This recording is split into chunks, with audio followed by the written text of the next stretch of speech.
the, what was it? Pepper Lady. Pepper Lady? Was it Cinnamon Sisters? Basil Babes. Saffron Squad? Nutmeg Maidens? No. Nutmeg Maidens. I just said that. Was it Spice Girls? Doesn't sound right. Was it Saffron Squad?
Sean and RJ on 105.3 The Fan.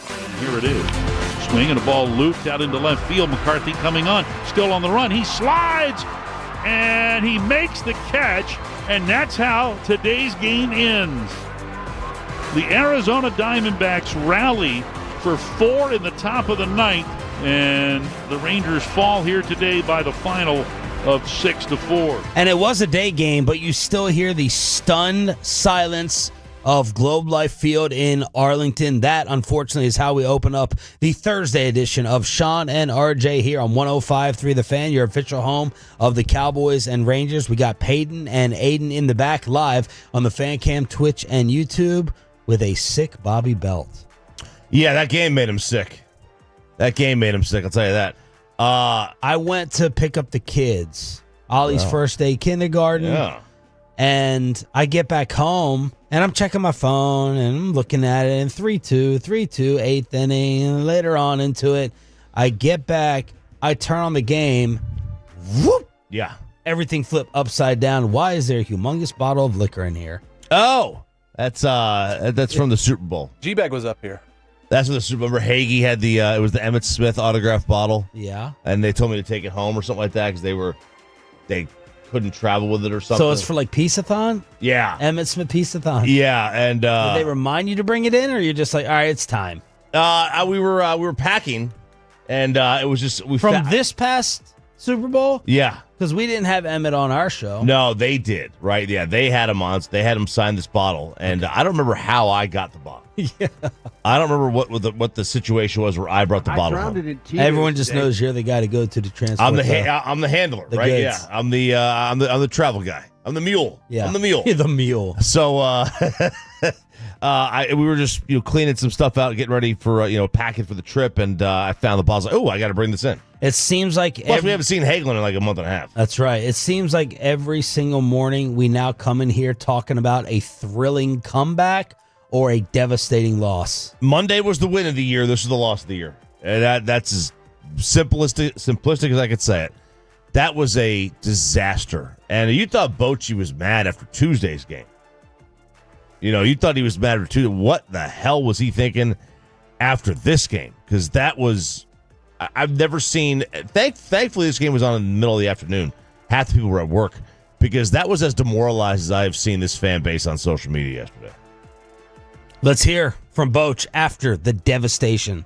It was not the homestand that we were hoping to have, but in this game you got to be resilient. I keep talking about that. We got to bounce back. We're going in Toronto, playing a really good team, and put this behind us. Hopefully with this tough homestand, we turn around on the road. We have to. There's baseball left, but we got to win games, and we got to win on the road. So we got a day off tomorrow. Hopefully reset and keep these bats swinging a little bit better like we did today. A 4-run ninth, all with 2 outs, and Ketel Marte gets you again with the 3-run homer, his 4th hit of the game. A lot of people were like, oh, should you pitch? You had 2 men on? You had 2 men on. What are you going to do? You're going to put the winning run in scoring position. That's just... You had the solo homer, and then you put 2 guys on after that with 2 outs. Yeah. Maton. Right, yeah, but you had nothing. I mean, they had 2 outs, nobody on, with a 2-run lead, and they wind up losing by 2. They started the homestand 2-0. They finished 3-6. Lost 6 of 7. That is, and should have been swept. Well, actually, should have evened out. They should have. I even out from yesterday. You should have won. Yeah, right. So that was trade that out with the comeback game. Yeah. And you had the nice comeback in Game 1 against New York with the Peterson home run. And then you didn't really factor in the Phillies that much. But I mean, look, that was when you have a 9-game homestand in August and you're a team that is chasing. You've got to take advantage of it. I mean, you needed a 6-3 there, not 3-6. They are now 7.5 back in the American League West. Say bye-bye to that. 3.5 back still in the wild card, though. Yeah, because fortunately for them, basically everybody ahead of them in the wild card lost. Seattle lost. Boston lost. Yankees lost. Guardians lost. They lost. Kansas City, who's right behind them, lost. So, I mean, it could not have been a more perfect time to have won that game. We keep comparing our trade deadline to the Mariners. The Mariners, by the way, are the new favorite in the American League. Yesterday, Bet Online sent me the updates. 7-2 to win the AL. Then Toronto at plus 375. Then Detroit. Then Houston, New York, Boston. The Rangers are 16-1. And Choppy, as you evaluate what we got in terms of that bullpen relief and help, it's not feeling too great right now. No. Oh, yeah. This is lights out after the 7th inning, from 7th inning on. It is not lights out. And none of these guys had lights out stuff, really, to begin with. Right. And look, I mean, Seattle did a lot during the deadline. I don't think Swartz done anything yet for them. But, look, they're hot. They are a hot baseball team. Obviously, they lost last night, but prior to that, they were kind of like the AL's version of Milwaukee over the last week. Pepe, what'd you do yesterday as you witnessed the meltdown? I threw away all my Rangers gear. No, I did it. And I'm not calling it, I'm not calling it the dagger yet. I guess I technically did when they lost to the Phillies. They got swept there. But that felt like a dagger on the season. I mean, you lose to Arizona, you lose a series, they're at home. That's pretty pathetic. And the thing with Maton is he came in the bottom of the 8th, or the top of the 8th, struck out the guy, and then struck out the first 2 in the 9th. Like, he struck out 3 guys, and I'm pretty sure it was on 9 pitches or 10 pitches. He was cruising. I don't know if it's a reliever thing where it's like after 3 outs, it's like, okay, because you were hoping he would get the 4th out, and I don't know if it's a reliever mindset or whatever, but after that, he looked like he had nothing going on, so very confusing there. They get tired, man. It's crazy. They're so conditioned just for, short stints, and especially if you bring somebody back out after you had them in the 8th inning, it's like, did they lose some of their intensity in that dugout? But, it shouldn't matter with them because, as Murphy pointed out on the broadcast, they have the lowest bullpen velocity Did you hear that? Yeah, I have more details on that. I think it was Sean McFarland who did a nice piece, Dallas Morning News. But just to be fair, Maton's ERA is a 7.11. Danny's is a 1.59. So Kalum not as bad as I thought it was going to be. But in terms of that Rangers bullpen, here it is from McFarland. They throw the slowest average fastball in baseball. Now, it's one of the most effective fastballs, how it's defined, but they've bucked this trend and found some success. This is all before yesterday in the past couple of games. Rangers bullpen fastball velocity, 92.5. That's the slowest in the league. 92.8 average on the four seam. That's the second slowest. Rangers bullpen fastball metrics on base, best in the league. 224 average against, third best in baseball. Wow. 25.4 run value, best in the AL. But the average bullpen in baseball has thrown 712 fastballs at 97 plus. The Rangers have only hit that category 37 times. That's the fewest in baseball by a lot. That's a lot, yeah, by a lot. We got like a 5 mile per hour difference in terms of some of the faster throwing pens. Yeah, and look, I mean, if you because they prioritize veterans that had a high strike rate and a low walk rate, and they spent $12 million on it, and they think it can make up for low velo. Low velo. Look, I mean, and it can. Like it's worked. I mean, the bullpen's been pretty good this year, for the most part. But you know, the ERA is like top 5 in the sport. The problem is that you know you run into some good hitting teams like you know that extra oomph on that fastball. Especially as you get late in the year and hitters' bats slow down a little bit, it really kind of comes to play when you're only at 92 on the average. I mean, that's still fast, but it's not what guys are used to right now. And 92 today is essentially that's meat. That's meat. That's how they see it. And now you get the first place Toronto Blue Jays. So a series that you needed to take advantage and capitalize on will end against Arizona, and you start off with DeGrom against Toronto tomorrow. They're only 19 games over 500, 6-4 in their last 10. They actually have they're sitting at the top of the division. They have 45 less runs on the plus-minus differential, Choppy, than Boston and New York. That screams that Toronto somehow, some way has been getting lucky, right? If you put weight into that stat, plus 45 over their opponents on the season. The Red Sox are plus 93, the Yankees are plus 90, and the Rays are plus 43. So they're 2 runs better than the Rays, who are sitting in 4th place and 4 games under. Meanwhile, Toronto's 19 over. It's quirky. It's very, very quirky. Pitching's been solid, obviously. But listen to this. I mean, it's like you mentioned the Rays. Of all the teams with a positive run differential in the American League, only Seattle and Tampa have less on the positive number than everybody else. From Rangers, who are plus 57, to the Tigers, to the Red Sox, to the Yankees, all have a better run differential, a lot better run differential than Toronto. They are one of the quirks of the season. The Mets are kind of similar. The Mets are plus 33, but they're not nearly as good as Toronto. They're only 8 games over 500 instead of 19. I think Toronto might be one of those teams that you look at come playoff times like, ooh, okay. Yeah, I can see them getting knocked out early. Tolo reaction. What the hell happened yesterday on X and the Franklin Franco injury attorney text line? Chewy, Choke City. TJ, a Maton meltdown.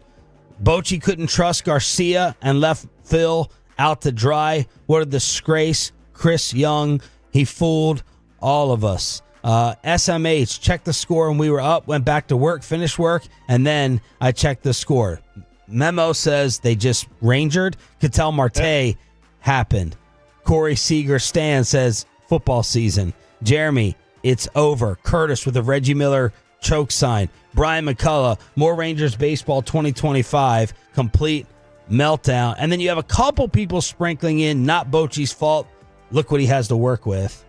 Well, look, I mean, again, their ERA in the bullpen has been solid, you know, like, so he has something to work with. I'll tell you this. Had he brought Garcia in that 9th inning, and I know Maton gave the home run, but had he brought Garcia in, they might have run him out of that building. Yes. He was warming him up in the bullpen, and I heard Raymond say that. I was like, "What the hell? You better not bring him in, dude. You bring in Garcia in that game, you're gonna get run out of this building." 41. You guys really need to have a CY discussion. It's good Bobby Belt is not in for that because he'd be throwing haymakers. A weird Bobby absence today. Yeah. Normally, if I'm going to be out a day sick, you guys can kind of feel it the day before. I'm like, all right, it's coming on. Oh. You can hear it in the voice. I'm starting to go ahead and project it a little bit. Yesterday, right at I think 4 p.m., he hits us with the "I'm sick and throwing up," Peyton. It's something with his naps, man. He's done this quite a few times, I feel like, where it's like he goes to sleep and then he wakes up and he feels awful. I don't know what's going on with his naps. If he Normally doesn't have feel better after waking up from the Yeah, nap. you think so? Right, and sometimes you can tell whenever you're not feeling well, and you guys will give a heads up. Hey, just be aware tomorrow I might not be here. But it's something about his naps, and he's done the deep sleep thing or the sleep before, where he goes to bed at night, wakes up 4 a.m, and then says, "Hey, I'm out there too." So I don't know what it is about his sleeping schedule or something. Does he not have the fan right on him all the time? Is he hot? Throwing up and has a fever. Yeah, he throws up an awful lot. He's got to have just a torn up esophagus. I've never seen somebody vomit as much as Bobby. Yeah. Very strange. What the hell's he eating? It's cheeseburgers. Only time I see him eat is a cheeseburger. That's it. Or he goes downstairs, runs downstairs, and comes up with a little bag of chips. Some Sun Chips or something. Yeah, Because we haven't had the McDonald's in a while. He hasn't done that. Right. So, I mean, maybe he's put that in the past, but you feel like that would be the thing. He's probably throwing up, something like that. Because he also has an energy drink almost every day, I feel like, too. 877-881-1053. Bobby out today. We'll see what happens with a possible return tomorrow. We like have Adderall withdrawals. the payload. Is he out? I don't know. Maybe, but it makes sense. The payload is coming up at 6:40. We have a Rangers-Angels ticket giveaway during the 720 Expressway. And we'll have Diamond Cavs plus Tommy Yarsh, DallasCowboys.com on your official home of the Rangers and Cowboys. Jerry Jones cancer scare. Inside the Star with the final practices from Oxnard next.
Right, but I just mean like this is your haircut. But that's hair on your head. I'm not saying this is your hair.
And also brought to you by the personal injury lawyers, Frankel and Frankel. If you've been injured in a car or truck wreck, call Frankel first, 214 or 817-333-3233. With Frankel and Frankel, there's never an out-of-pocket cost. They only get paid when you win. Frankel and Frankel, the go-to car and wreck attorneys in Dallas.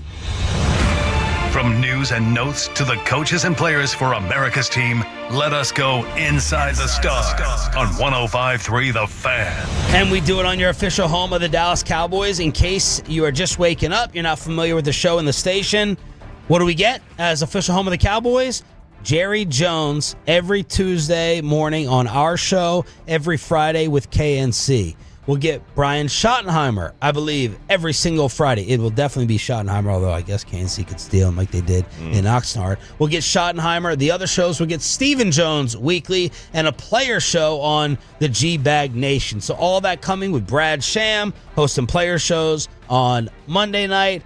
Babe Laufenberg, all the insiders from DallasCowboys.com just to prep you for football season. Yesterday in Crosstalk, Bobby Belt, our Cowboys insider, is out sick today. Yesterday in Crosstalk, this news started coming out. Jerry Jones telling the Dallas Morning News that he beat stage 4 melanoma, that his cancer battle lasted more than a decade, including 4 surgeries. Jerry, who is 82, told the Morning News, quote, "I have no more tumors now." So that is fantastic. The initial diagnosis, RJ, came 1 year, or maybe the year we started this show, in 2010. Yeah. Over the next 10 years, he had 4 surgeries, 2 on his lungs and 2 on his lymph nodes. He credited, I wish I had known this if there's a stock to buy, he credited the experimental drug PD-1 for his recovery. He said, "I was saved by a fabulous treatment, great doctors, and a real miracle drug. I went into trials for that PD-1, and it has been one of the greatest medicines." And Jerry, in The Gambler, which comes out on Netflix Tuesday, mentioned having cancer treatments, and there he is elaborating with Brad Townsend. PD-1 as immunotherapy helps the immune system fight cancer, so it blocks that PD-1 cell or whatever and allows your T cells to recognize and attack. Pretty cool. People for years behind the scenes, when we went to Oxnard, they were whispering about Jerry's health. Why is he always wearing the long sleeves? Always a long sleeve. Is he trying to be a little bit more protected against the sun? There were some whispers for a few years, and I guess here's the reason why. Well, because, he went from never wearing the sleeves at all to all of a sudden he was always in them. Always. Didn't matter whether it was cloudy or not. He was always in the long sleeves. And he would have the sleeves long, too, so they would cover some part of his hands. Yeah. As well. So it was I guess kind of, makes sense that this news came out that, oh, okay. I could see that. And it's obviously it's great that, he was able to survive this. And as Atolo says, he's just going to outlive us all. Yes, he is. He is going to outlive everybody. Remember the movie The Faculty? He's like an alien, right? He's an alien. He's not. He's got some kind of tiger blood in him. He'll live forever. So a final practice day in Oxnard, California. Tommy Yarsh will join us at 9:20 to recap it. But Phil Maffa, this is from DallasCowboys.com staff writers, apparently had a strong practice yesterday, finding his gaps and hitting them hard. Had several breakaway runs when he got upfield and ran through contact well. Tyler Smith has been in and out of team periods for maintenance of his body, but he got out in space a few times to lay out blocks, pave lanes for Javonte Williams and Miles Sanders in the run game. So you got Ryan Flanoy, you have Sam Williams, Marshawn Nealon, some of those guys jumping out yesterday at Cowboys practice that we will recap with Tommy in the final hour of the show. Man, I wonder what they're going to do with Maffa. In terms of what is that? I think he's obviously going to make the team, but where does that put them in that room? Yeah. Who's the odd man out? Well, we know Miles and Javonte. I feel like this could be the end of Deuce. We know Lipke's going to be there. And Blue. And Jaden. Yeah, I wonder if is there one more? Is somebody else an odd man out? Sam Williams had a pick 6 of Dak on the goal line, so that's not great. And then Jerry was asked about the cornerback room because everyone's been freaking out after the Rams game that they don't have any depth. And Jerry says probably hard to make an addition at this point in training camp, but certainly the numbers as we start the season, we have a close eye on. The other part is we have some extraordinary help on the way. With that, I think he's referring to Trayvon Diggs, even though we don't have a timeline on Diggs. He was, of course, asked about Micah. Reporters went up to Micah, and he said, "My mouth is closed." My mouth is closed. Jerry was asked by Todd Archer, what is preventing you from talking with Micah and his agent? Really, nothing. So why don't you talk? Again, nothing would be that, and we might or might not talk. And the rest of that gets on what we do every day. So, again, That's Jerry's answer. If there's a deadline to know whether Micah will play in week 1 against Philly, not at all. You don't have a deadline when you're playing under contract. So Jerry keeps going back to he's under contract, guys. You guys are all forgetting that. And then yesterday he gave the hilarious NFL sentence, I'm a big believer in the value of a contract. Do you guys remember that when you cut players early on their deals as well? When you violate those contracts, when the player ends up getting cut? That's part of the CBA. That's what This is he is absolutely a deadlines make deals guy. But like you said, he doesn't believe there's a deadline because he has the contract. And, unless Mike is going to come to him and give him a deal, right, unless Mike is going to take a little bit of a lesser contract, I just don't see this happening. The deadline that exists is only whether Micah is going to miss games. And I don't think anyone believes that he's going to miss games. So the Cowboys, the biggest thing they have to worry about after that is malcontent Micah. How big of a problem is he going to be? Now, they can point to Dak Prescott and say, hey, Dak played out a final year. Other players have gotten to free agency. I thought we were losing Amari Cooper to Washington. Remember when you talk about paying Amari $20 million a season? So other players have done it, but then Micah Parsons has a podcast. How much? No way. And how often is it going to come up during the course of the season? And then this whole seesaw of leadership, Micah, how much will he forget that and turn on that while playing this year unhappy with his financial status? Those are the questions. The good news is if he's unhappy, I think if you're unhappy as a player, as an individual player, there are probably few positions on the field where you might be able to get away with that and not have it hurt more than defensive. Like you can easily do that as an edge. You still have to play some kind of team football, but you can also go rogue. Yeah. Can't go rogue as a receiver. Can't go rogue as a quarterback. Running back's another one. You hit the hole, see hole, hit hole. Everything else, you're kind of relying on keep maintaining the integrity of the play. Yeah, I'm not worried about him on the field, really. Yeah. I'm worried about the locker room. Yeah. But I don't know. How are they gauging this? Do they just trust that Brian Schottenheimer, who has gotten Micah, or someone has gotten Micah to go to all the practices, he's going to be at all the preseason games, he's putting on the uniform to be uniform with the rest of the team. Those are all early signs, I would think, that he's not going to be a TO cancer. How he acts is exactly how Ezeraku is eventually going to act, and Sam Williams when it comes their turn. Because generally the younger players look at the best player. How does the best player do it? If the best player does it this way, that's how I'm going to do it. The best, when I had lunch with Bandy, he's like, the hardest worker on our team was Beltre. Well, he was also the best player on the team. So everybody else, from Elvis to, just name any young David Murphy, anyone. They all saw how Beltre did it, and they did that way too. The Cowboys, to me, front office has also completely watered down the importance of training camp. We don't care. We don't care if CD misses, and we don't really care if Zach misses. It is not important enough for us to meet the player demands, overpay by a few $1 million to get them practicing on the field with the team and their teammates in California. It's okay if they miss. RJ Ochoa tweeted, the Cowboys, just let me get this clear.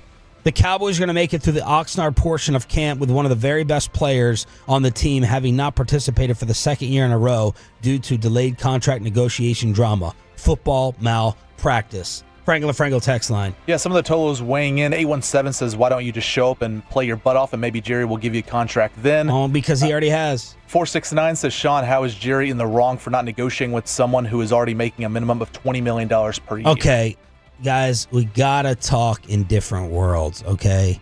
This whole 60-year-old take of, these guys are making $20 million, $30 million a year. I should just get out there and shut up. You sound like a dinosaur.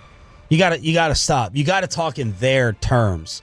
It does not matter that Micah Parsons makes $24 million a season. He's not making 40. That's what matters to Micah. He's not making 45. That's what matters to Micah, and that's what matters to the NFL world.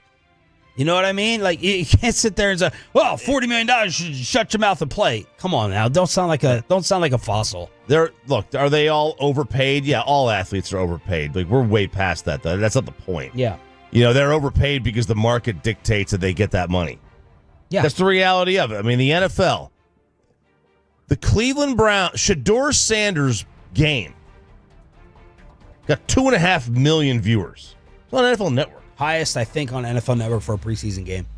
The Hall of Fame game got almost 7 million people watching it. That was a blowout that nobody played. I don't think either. I don't think either. Trey Lance, RJ. Did Herbert even play? Herbert didn't play that game. Goff didn't play that game. You had backups play. It was a Hendon Hooker and Trey Lance. Yeah. Guys, they got 7 million viewers. That got more than I think every Rangers Diamondbacks World Series game. That's why they're getting $40 million.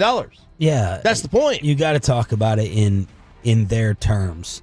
The Shedeur game was the most watched preseason game in a decade on NFL Network, and Shedeur now is banged up, hurt. Got an oblique. You got two of them. Cleveland sabotaging him again. They don't want him moving up the depth chart. They kept him number 4 string, even though he was drafted after Dylan Gabriel. That was the whole conspiracy theory last week before he played. Sorry, I was wrong. The Rangers outdrew that in the World Series. They got 8, 9, and 11 million. But still, you get the point. 7 million viewers for a preseason NFL game. But Shedeur's got the oblique. It's obviously not. It's not nothing, but it's also wouldn't keep him out of a regular season game. They don't believe at this point that they're playing on Sunday. It's just a matter of this gives a little bit of a crack on the door for Pickett, for Dylan Gabriel. Who was the other guy they just signed to? Huntley. Gives those guys a little bit of a crack in the door to kind of make the Browns forget what Shedeur did in that Week 1 preseason game. 877-881-1053. Glad you're waking up with us and part of the 6 a.m. club, our best audience of the entire show. We need you at 7 to win the Rangers Angels tickets because y'all deserve it. Putting up the monster numbers on the radio, the app, FanCam, Twitch, and YouTube. Speaking of monster numbers, I was part of it. Thank God Bobby's out for this. Were you part of the 8.5 million people who watched the NFL podcast yesterday? Peyton has it as part of the payload after this on Sean and RJ. Coming up in the next G-Bag Nation.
Was it Cinnamon Sisters?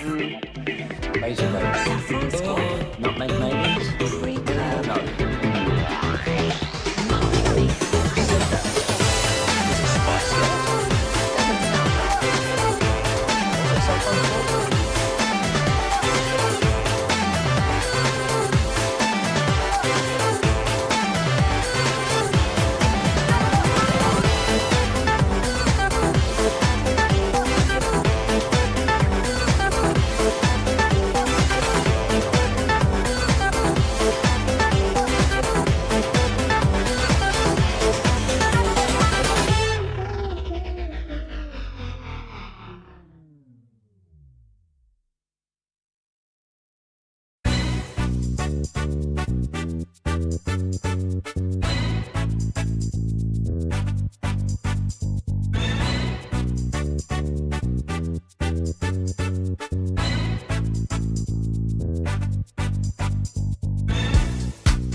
More new Chevys than anyone else, all priced to sell. Visit ClassicChevrolet.com. This is Texas, this is Classic Chevrolet. Together, let's drive, relax, enjoy the difference. Based on new Chevrolet registrations 2023 and 2024.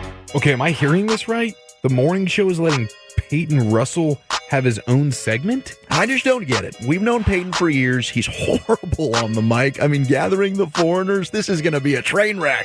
Daddy does work, and Peyton just does board hopping. That is right. It's Thursday, 6:40. It is The Payload every Thursday at this time, and that is also right. We will be talking about it. It was definitely the number one topic all over the internet and sports world, really, last night. Taylor Swift made her appearance on the New Heights podcast with Jason and Travis Kelce. Sean, you already teased it. You said you watched it. How much of it you watched of it? Because I didn't realize it was going to be 2 hours long. I was an hour and a half into this, and I said, oh my goodness, I got trash day tomorrow. I got to take a shower. I got all these things to do around the house. Yeah, but I got about an hour 40 into it until I was like, all right, Mackenzie, you just give me the recap later on. I technically viewed the whole thing, but I skipped through basically all the music stuff. So I started it late so I could fast forward. So when she started talking about how she got her original music back, like I skipped through all that. Mm-hmm. So I wanted to see how she was as a person, how they interacted, the football component of it, being a big Chiefs fan, a little bit of her new album at the very end, which Travis was just sitting there as a poster board holding up the new cover, which I think comes out October 3rd.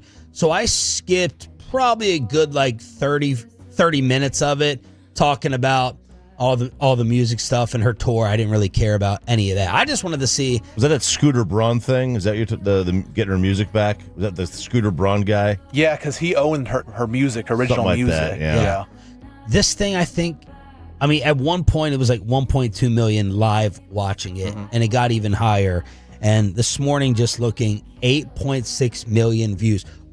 what is that podcast revenue for that? That's what I want to know. When you have 2 million people watching it live, how much money is rolling into the New Heights pod? And then when it's at 8.5 million, how much does that put in your pocket? All right, so I just want a quick AI overview. YouTube payouts for 1 million views range from 1 to 5,000, but this can vary based on a lot of factors. So if you've got 1 million views, but you have like 5 million subscribers or whatever, it might actually be more than that because the more subscribers you have, the more people can reach. Yeah, because there's no way they made like $50K off that yesterday. Had to be more. But if you get like, if you get 5 million views, all right, just do 5 million views, that's like upwards of 30, 40 grand. My impressions of her, Peyton. Did you watch any of this? No. Man, I thought she was really cool. I'm glad Bobby's out sick for this today. This will make him even sicker. But she's got personality. She's quick. A little bit of cheesiness here and there. But Travis is the one who's like nauseatingly cheesy and corny. Dude, you see the photo shoot of her album? No, of him. Oh, with the looking like Razor Ramon. Is that for GQ? Yeah. I didn't see all of them. I don't think I want to. But some of the things that jumped out to me, like his dating request when she said it was like the number one most public attempt in the world. She said, normally I'd view that as creepy, but I had a lot of friends in my ear saying he was a good dude. And she goes, I have been writing. She said, what I really pictured is him standing outside of my window with the speaker yelling to the window. That's what he did when he got mad that he didn't get like all access to her at a concert. And she goes, I've been writing about this kind of very scenario in all of my songs and all of my albums. So I'm like, why the hell not? And I'm grateful that it took place. But I can't tell, Peyton, if Kelsey is being like 100% his genuine self. He's either really, really super in love with her or he's still kissing up to her in the dating phase. And he's like, you could make that album all over again and I'd listen for a third time. And it just makes me sick. Well, because he's a football player. He's just a big, muscular guy. You think, oh, he's he's a man. But, I was telling Mackenzie, I was like, okay. I'm just so lucky. I'm so lucky. That whole time he was holding like, her inner thigh or like right next. And I was like, dude, he's in love. And I don't know if it's like people who hold hands. This is my rule. If you've been together for a while and you're like not holding hands in publicly walking down the street, but if you're at the table, there's a guy who worked here, a couple who used to work here actually, and they have their hands like on top of the table, like I'm like, that can't be comfortable. It looks like you're putting each other in an arm bar. That's a little public tell to me. But sitting next to each other, I guess with a hand on the leg or knee is fine, but they were definitely like kind of draped and interlocked. Dude, there were a couple times where I know it was a live stream, but I don't know if the camera was just cutting away at the wrong time. But there were times where, they'd start giggling and stuff and he'd get real close and they were like, oh, people in the comments were like, I think they were just kissing. Yeah. You don't see it out in public a whole lot, but yeah. And one other story stuck out to me other than what you have said about all the albums and everything. Sourdough bread. That got me going a little bit. She talked about her hobbies. Is she anti-sourdough bread? No, she's in a bread making phase. Oh, that starter stuff stinks. That's what she does. So how I go through these cooking phases? Right now she's in a sourdough bread making phase. Well, she was talking about her first ever game going to Arrowhead and how she didn't have a spot where she would I guess, I don't know how that works with going underneath the tunnel and going where the VIP goes. She went in general admission. Yeah, it was the Bears-Chiefs game and she just walked in. She had a mask on and no one knew. And he's like, you're badass. That is a pretty badass move. And I wonder, I've always wanted to, if I ever get a chance to ask, super celebrities other than you guys. Yeah. It's like, have you ever just wanted to be a normal fan, go through, I don't want to, I'm sure they do. Go through a general admission, but just do go throughout the store, Jerry Jones exists all the time, whenever, around Christmas, it's like, he's not doing, shopping in person, it's everything online. Look,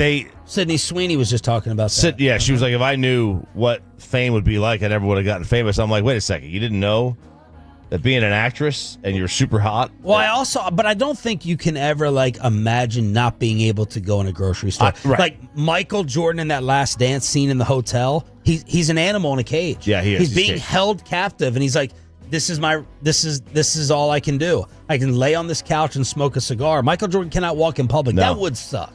Yeah, I would. I mean, just can't. Go to an airport. Have you ever been around, seen a famous person in an airport, and it's an autograph session for them? No, I think John Quinones is the most famous person I've ever seen in an airport. So I did grab a couple clips here. I put them together here. Aiden has it up on the fan cam, Twitch, and YouTube. She was talking about how she didn't know much about football. She was like, Travis taught me everything, and she thought the quarterbacks faced off. She thought Mahomes and Goff went and saw each other at midfield for a face-off, and then of course Jared Goff started trending. So here's a few things that Taylor Swift said on the New Heights podcast with Jason and Travis Kelce. I thought it was like Jared Goff is here and Josh Allen's here, and they're gonna be like, they blow a whistle and then they go at each other and they're like, and it's like, who's gonna win? That's actually. I would love to see Jared Goff play some defense. Let's see Jared Goff on defense. I've got some ideas. I didn't know what the chains were. I didn't know what a tight end was. I am forever thankful for you diving into the football world. We're talking about cover 2, cover 4, cover 0, man, cover. We're talking. We're learning. I continue to learn. Maybe somebody else that even knows what those coverages are. Yeah, I'm not ready to be an analyst right now. Give me 16 months. 16 months. I like that she kind of blew through some of his kiss up attempts when he's like, I'm forever grateful. And he's not saying it to joke. I think he's being 1,000% sincere. He's trying to be lovey-dovey. And I'm just like, dude, come on now. Well, and then there was this one point, I think she was using obviously. You know that friend that you have where they're not acting like themselves? They're acting like perfect boyfriend, but you've known them their entire life. And you're like, why are you acting so different around? Act like yourself. That's the vibes I was getting from him. Well, and she was using big words, words I had no idea what they were. And Travis isn't the smartest guy. I think he went to Cincinnati, shots fired at the Bearcats. What the heck? They shouldn't have been allowed in the playoffs that year. They shouldn't have been allowed in the playoffs. I have to check the academic requirements of Cincinnati versus UNT where Peyton. I know one Cincinnati Bearcat fan. And Travis was like, you're so hot when you use big words. And I was like, dude, you're such a simp, man. He really showed it throughout the entire podcast. But yeah, so they're madly in love. If you think they're breaking up soon, I don't think it's happening.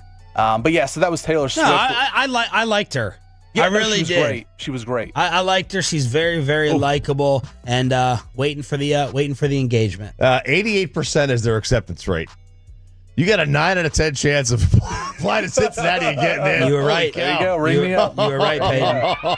All right. It is the payload every Thursday at this time. We'll save the Tyrese Maxey story because that's a fascinating story for 740. We got a lot to talk about there. But we'll talk about the silent man. We've talked about it. Quiet time sometimes is the best time for a man. And so we have one of the worst human beings of all time. He struck again. This man is known as the silent man, who was arrested for the 12th time in the last decade for blocking traffic for no reason. He just goes out there, sits in front of highways and traffic. I'm surprised he hasn't been ran over at this point, but David Hampton is the name. He's 55 years old. He was recently arrested in Swansea, which is a city in the country of Wales. And once he's arrested, he doesn't say a word to the police or judges. He just, he's like, I'm going to be silent. I plead the fifth. And then once they let him out of prison or jail, he does the exact same things. He was arrested 28 days apart. Arrested obviously for blocking traffic, and then they let him out. They said, all right, you do this again, it's another 6 months or so. Doesn't say a word. He goes out there, does it again. I don't know if there needs to be a further penalty for this man, but you got to lock this guy up. He's a danger to society at this point. He's a menace. Do we know that he's not hearing impaired? It's like that killer, that piece of crap who's going to rot in hell, who went in and killed all those poor girls. He just Brian Koberger? Yeah. I don't think he was talking very much whatsoever. They know no connections. They know zero motive. He's what you look at when you put on a Netflix horror film, looking at him in the courtroom. You're like, that is a serial killer. That's a serial killer psychopath who's not talking. His sister looks just like him. She has to get a face change. Really? Oh, she looks. It's identical. She has to get a face. There's no way. You look in the mirror every day, you see your brother who's the serial killer.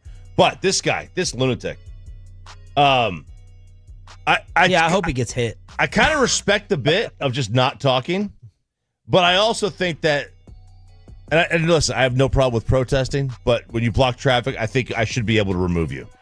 I should be able to pull you away, get you out of my way. Well, at least the protesters have a reason for it. This guy has no. He literally he just walks out there and says, "You know what? I'm going to block." Well, he might have a reason, right? He might have a He might have. Well, he's not cause. speaking. You know, he's not holding up a sign. Yeah, is there a sign? It would be in the story. No, I didn't see anything about holding up a sign. Like they said, that there's just no reason for him to do it. Like there's no protest going on. It's just him too. You know, so cars can go around him, but it's not like he's grabbing a group of people and going out there. But it's like, oh, he's going to be arrested. Okay, because it's not like a life sentence or anything. Like he knows he's going to get out. But I don't know how many times you can go to jail over and over again before they're like, dude, like, because I feel like with traffic tickets, speeding tickets, you do 3 or 4 times, they suspend your license. You know, it's a bigger penalty. So I don't know if something needs to be now. Maybe it's just overseas, the country of Wales. I don't know what their laws are different from here, but I mean, someone's got to take action with this. Well, he must have been in my kid's kindergarten school yesterday. I was introduced to the line to pick up children. Oh man, it was torture. I sat in the line for like 30 minutes. Ollie thought we forgot him, put him in the car. He started tearing up. I'm like, what's wrong? Something happened at school? You don't like your teacher? He's like, you forgot me. That's how long this line was. Yeah. I mean, you can't get out of your car. You got to hold up a sign. They got walkie-talkies and microphones. Yeah. It was insanity. It's crazy. It was crazy. So obviously at elementary school, they have the signs, and you get to middle school, it's just like whatever, right? They get the line there. But you got to time this either very, very late or super early and get right up at the front. But then he's standing there, if I go super late, waiting and wondering. So my mom will love that because we always busted her chops for forgetting us one day. I didn't forget him. We're stuck in the line for 30 minutes. Yeah. It was crazy. All right, the Texas Rangers get tormented again. That's next with a Rangers-Angels ticket giveaway right here on The Fan.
RJ on 105.3 The Fan. 1-1. And that ball is hit high and deep to right field. This one's got a shot, and it is gone. About 8 rows back into the seats and straightaway right. Marte does it again. He did it last night. Here, a 3-run blast that turns a 4-3 Arizona deficit into a 6-4 lead. And you hear the boos from a stunned and shocked crowd in Arlington on the home of the Rangers. Good morning, Metroplex. It's Sean and RJ. Bobby Belt is out sick on DFW Sports Station. We got a Rangers ticket giveaway during the 720 Expressway. Ketel Marte has 12 home runs in the 9th inning since 2024. That is the most in Major League Baseball, and he tortures the Rangers in this series. Yeah, he really did, and like that's just a hanger right there that he was able to hit out. It was like you saw it coming. You could see it slowly, and by the way, it slowly happened, but it happened real quick too. And that was one of the more like stunning. You couldn't even get over your amazement and just your shock. And by the time you were almost over it that you were losing the game was over. That's one of the things about blowing a 9th inning lead. It's like, whoa. It's over. Already it's over. It's not like it's a walk-off. You got to go back out there. It was as demoralizing of a game as there was. Win of the year was on Monday. That's the loss of the year. With 2 outs. 2 outs and nobody on. And you're up 2. And you lose. You are now 7.5 back in the division. How attainable, how good is just being 3.5 back in the wild card? It's fine because there's not that many teams involved. Like there's situations, there's years out there where you're 3.5 back in the wild card. You got 6 teams with you, and you got 6 teams you're fighting with.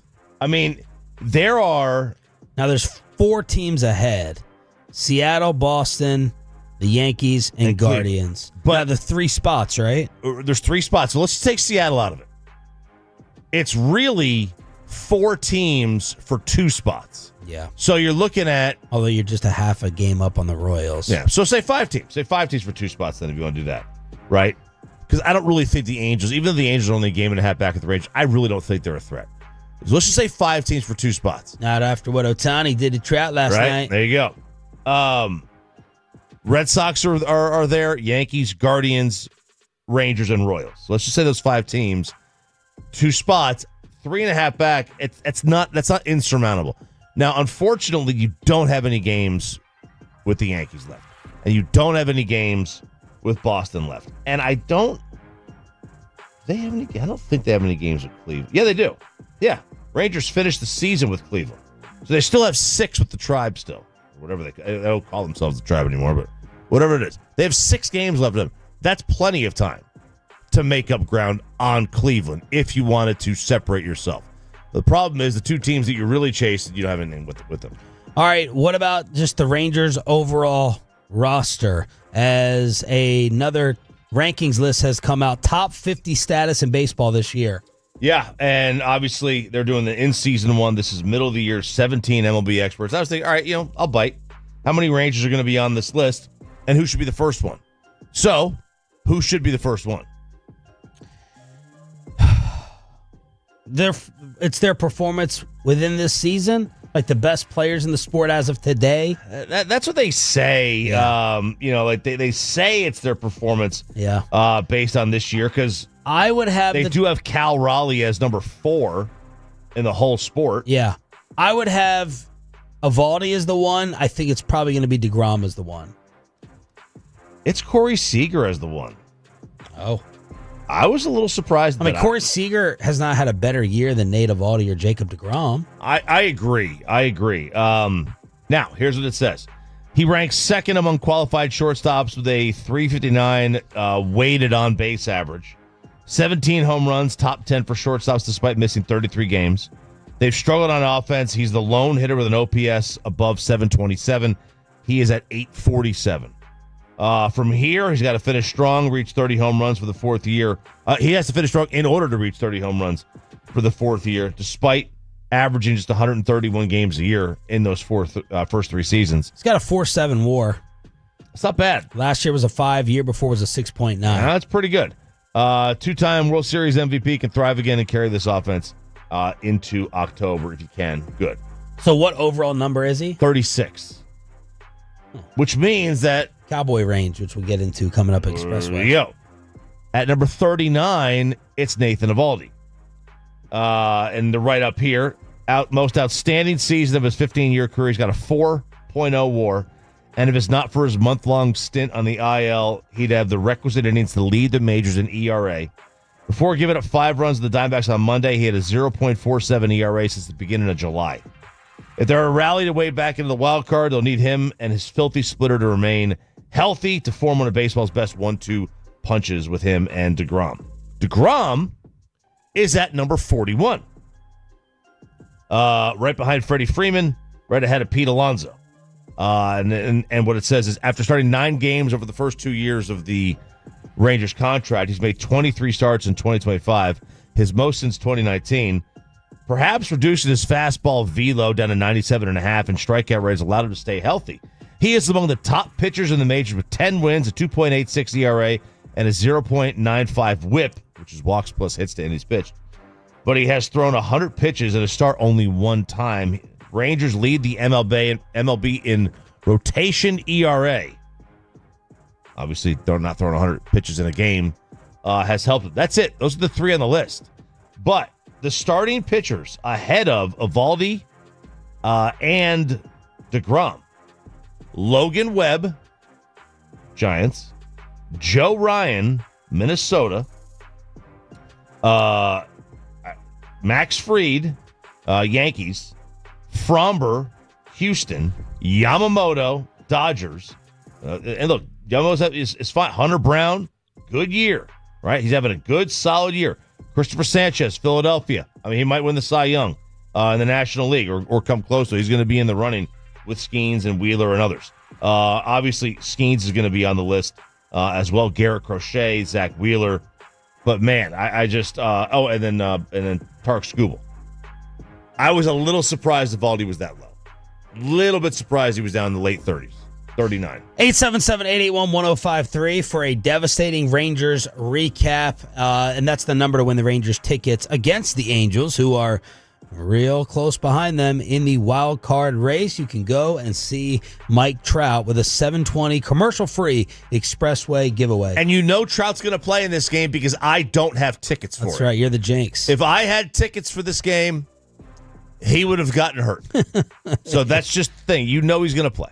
Around the rest of the NFL, before we get back to the Cowboys at 7:20 on your home of America's team, Travis Kelce with the whole Taylor Swift podcast yesterday, like 9 million people already watching it. Kelce did admit these past 2 years have not been up to his standard, and he did seem to admit in this GQ interview, and I'm only thinking about this for fantasy football purposes, and Peyton, you tell me how you're viewing Kelce on your tight end list this year, but he was basically saying, my work ethic, I have a lot of pride in it. I do think it is kind of tailed off with all the things that I've been doing. I'm paraphrasing. Now, he didn't say he regretted it, but a lot of people have been asking, is Travis Kelce is focused? Is Travis Kelce in shape? Is Travis Kelce is sharp when he's going around with Tay-Tay and starring in every single commercial you see on air? Yeah, you definitely saw the decline last year, into the playoffs, Super Bowl as well. So, I mean, in fantasy football aspects of it and perspectives, I'm not going to, go crazy, trying to get him early on. You hope, you're not having to keep him in any keepers leagues out there. I know some guys I'm friends with are in keepers leagues and like, well, I already got my tight end, but Travis Kelce isn't worth keeping. I mean, I'm trying to think of the round 5th or 6th, maybe. I mean, there's just a handful of tight ends that I would But tight ends above. Bowers, in no particular order, but definitely above. Bowers, Kittle, McBride. Laporta. Are you definitely taking Kittle over Kelce? Yes, yeah. Travis still had 97 catches last year. He got better as the year went on, I remember. I think the first 6 or 7 weeks, he was really down. But yeah. He'll be a good value. He'll be a good not late round, but mid-round value probably. This has happened since the beginning of time. I first heard this with Pete Sampras when he got married. And it was always like, tennis players that get married, man, they start going downhill. Was it Bridget Wilson that he married? Boy, she was cute.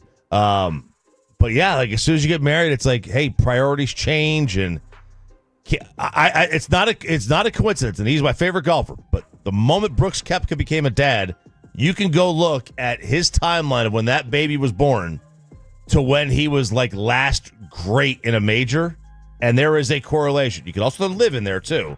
Maybe that's it, but there is a correlation to that. The Lamar Jackson Troy Aikman fight is over? We think so. Lamar and Troy Aikman and Steve Young and Dale Jr. I mean, there was all these disputes, but Jackson claimed that Aikman's use of the number 8 could potentially cause confusion for the purchasing public, leading them to mistake whether they are buying products for Jackson or Aikman's company. The Baltimore Sun reports that Jackson filed a withdrawal of his challenge to Aikman's use of the number 8. Troy has 8 beer. All right, 8 beer, but he spells it EIGHT. He doesn't use the number 8, he just spells it 8. But Jackson said, I am removing this with prejudice, Peyton, with prejudice. The 2 of Troy's pending trademark applications. He also had one against Dale Jr. and JRM Motorsports. So this is Lamar trying to own the number 8. He's trying to own the number 8. It's like, guys, this is athletes. Everybody who wears the number has a right to that number. Ryan Sandberg and Don Mattingly and Draymond Green have just as much of a right to 23 as Michael Jordan. Like, they wore it. What do you want to do? They can't use the number? I remember Aikman responding to this July of last year by saying, hey, Lamar, looks like a worthy conversation over a couple of cold 8 beers. Maybe Steve Young can mediate. So Steve Young also, of course, wearing number 8. And something's going on with Caleb Williams. You're getting a lot of negative Caleb Williams practice reports out of Chicago. Yeah, so some troubling news emerged. They had a workout, and this was detailed by one of the media members in Chicago. But he ran 87 plays in this workout. Now, it was just against air. It was just wide receivers, right? And on 25 plays near the goal line, he struggled to hit his receivers. Like, there were out routes that, near like the... Are we trusting this reporter? Are we trusting whoever the eyes are at practice? Because they were getting on Caleb for he threw a fit after missing the target net the other day, which I was like, why are we making a big deal that Caleb Williams got frustrated? Yeah, I don't understand. I don't know. Before ending the session with 8 deep balls, there was a 25-play set of snaps in the red zone. He struggled to connect on out routes to Moore and Adunze near the goal line. Those throws were not close, and he consistently led the receivers too much. So he's like 2 out in front. You should never be missing guys. You're with no defenders, right? Bassett would always say, like, in a bullpen session, you need to throw like 90%, 85 to 90% of your fastballs. Not as strikes. He's saying hit the glove. Like, complete that catcher could catch with his eyes closed. And I assume it's the same thing for a quarterback. If you can't hit a receiver in stride against air, you're not an NFL quarterback. Is it making you think or hesitate about drafting him? I think if Caleb's your starter, you're probably in trouble. I don't know. I'm not taking the risk on him. I think I'd rather have Joe Flacco out there. Oh! Not really, no, because Caleb can use his legs a little bit, but Caleb's one of those that you take in the 13th round. But he could blow up. Yeah. He could be that huge difference maker, and you get the value at quarterback with Ben Johnson, and they do have weapons. They do. They have good receivers. They got a good tight end, too, I think. They drafted one that everyone was confused over when they didn't take the Of course, Bobby has to be out for this. They drafted a tight end over the consensus one from Penn State. Remember? Yes, they drafted. Let's see. Oh, Colton Loveland. Yeah, right. They took Loveland, but they got Cole Kmet, Loveland as their 2 tight ends. They got weapons. Does the offensive line hold up? And they added. They got Joe Thuney. They got my guy Darnell Wright. Around the NFL on your home of the Cowboys and Rangers and your home of the Expressway ticket giveaway, let's hook you up with seats at the Globe while the wild card is still in sight. Rangers, Angels, tickets, and worst take of the week, someone suggesting that Brian Schottenheimer should bench or could bench Micah Parsons next. But let me go ahead and get you set up with your weekend cook at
the Fan segment here, brought to you by the On-Time Experts, because it is the expressway right now on the Fan, and it's also the HOV lane of the expressway, which is driven by Mercedes-Benz of Plano. From news and notes to the coaches and players for America's team, let us go inside the stars on 105.3 The Fan. The news came out yesterday that Jerry Jones got over a cancer scare that started in 2010. That's great news. Then Brian Schottenheimer revealed he was diagnosed with thyroid cancer at 28. So Schottenheimer came out and said, I'm glad Jerry did that. It gives people hope, the strength to say that you can beat this. I thought I read, that Schottenheimer gave credit to Daniel Snyder for helping him out with this. Picked up the phone, called Dan Snyder, a guy that 2 years before had fired him. He's talking about his dad. A call to Dan Snyder, who was diagnosed with thyroid cancer himself just a few years prior. He told me when Dan picked up the phone, my dad said to him, Dan, I've got a problem. Brian has cancer. Snyder said, Marty, give me 5 minutes. I'll call you back. I think it was within 24 to 36 hours. I was on the operating table in Rochester, Minnesota. In that surgery, doctors removed Brian's thyroid and 17 lymph nodes. So that was Dan Snyder helping out. A rare Dan Snyder positive story. It's great to hear that Shotty was able to get over that, but I hate hearing anything positive about Dan Snyder. That's right. And that's the case. Like anybody who's a bad guy, you don't want to know anything good about them. And it's Bobby is. I think Bobby said the other day. Did you guys say that yesterday? Like keep all the my mind's made. That's what you said. My mind's made. Taylor Swift. Yeah. You don't want to hear anything positive about them because you might turn to like them. An ignorant Bobby take as usual, and he is out sick today. We'll see if he returns tomorrow. This is Inside the Star with Sean Sharif and RJ Choppy with a Rangers-Angels ticket giveaway coming up. And yesterday we had the NFL Top 100 with just a disrespectful, insulting take. More on that in just a second. But Mike Tannenbaum, speaking of bad takes, an RJ Choppy nominee for Worst Take every Friday at 9 o'clock, Worst Takes of the Week. And the former general manager was talking about Brian Schottenheimer benching Micah Parsons. This is why, like Mike Tannenbaum is not employed in part in the National Football League. We like Mike. Mike's a friend of the show. He came out with us at the Combine. Probably the last time after you just said that. But, he did say on ESPN that he has to give Micah a deadline. Yeah, there's a softer deadline. If I'm Brian Schottenheimer, I'm saying to Micah, hey, I don't know what's going on with your contract. If you're not out here in the next 10 days practicing, I'm not going to play you on opening night because I don't want to put you in Micah says fine. Micah says fine. Great. Who did you just hurt? Right, but then you're going to plan accordingly. You're just fuel to the fire. But you got to know from a head coaching perspective. I agree with you. Yeah. This is how bad things have gotten there in Dallas, and it does not seem there's any obvious path to getting it better. Oh, you could have left Greenberg's voice out of the end of that. And there's Orlovsky agreeing. What a bunch of dumbasses. What a dumbass take from Tannenbaum and Orlovsky. Yeah, I think Dan was agreeing, not with, keeping him out, but saying, as a coach, I need to know who's playing, which I get. And that's dumb, too. Like, when Micah, 2 seconds before kickoff goes, I'm good to go. You go like this. Out there on the field, in my rookie season debut on top of it. Yeah, get out of here. It is, you want to start your coaching career by sitting your best player. I mean... that's okay. I mean, that's a take. I'll tell you this. I think there are a large amount of fans who would absolutely support that. Support him benching him? Support the concept of, look, would Bill Belichick play him? I know Parcells always said if you don't practice, you don't play. So if he's not practicing. Yeah. I think we're in a new time. We're in a new age of practicing. We are definitely in a new age of practicing. Yeah. Because the old school guy would be like, yeah, of course you can't. If you don't play, you don't practice. Yeah. I'm sorry, you don't practice, you don't play. I think they're probably I'm going to guess 30% of Tolos would agree with it, but I think ultimately they want to win. You want to win ultimately. And people are on Micah's side right now. Yes, they are. They're not. The overwhelming majority was 85-15 a couple of weeks ago when the trade request broke and we took the social media poll. No, man. That is why neither of you are in the National Football League unless you're just trying to create hot take television. Get the F out of here. Chris Jones sat down with Kay Adams, and she asked him. He's been through some contract drama recently. The Chiefs stud said, Mike ain't going nowhere. I mean, it's frustration on both sides. I mean, it's probably frustrated for Jerry with everything that's going on, and then the contracts he's recently gave out as an owner. And when you're looking at it from a business standpoint, it's like, I give all these guys contracts and it doesn't go as well as he wanted to go. And then you look at it from a player standpoint who goes out there day in and day out and put their life on the line and do the best they can for an organization. So I'm quite sure they'll get it worked out. I don't see Michael playing anywhere else other than Dallas. I think Dallas loves Michael. I think Micah loves Dallas, and I think Jerry Jones will get it worked out. You know, the same thing happened with Dak. You know what I mean? The back and forth, and they eventually got it worked out, which he became the highest paid quarterback. I like that he actually went and looked at both. He did look at both. He understands the Jerry side of it too. Like that was a good take. Well, then they should have had trade talks if they're scared.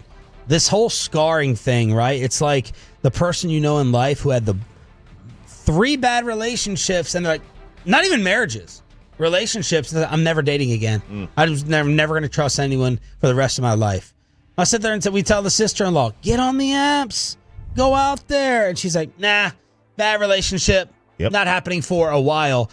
And that's how Jerry Jones has seemed like he's reacting to these next big deals when it comes to Dak, Diggs, whether you want to throw in Jalen Smith. I don't count that as a big deal, but Jerry feels burned. And again, for the 50th time, Micah Parsons is on a different level than even Trayvon Diggs and Jalen Smith and Terrence Steele. Him and CeeDee Lamb were absolute more givens than even Dak Prescott. This guy's going to the Hall of Fame.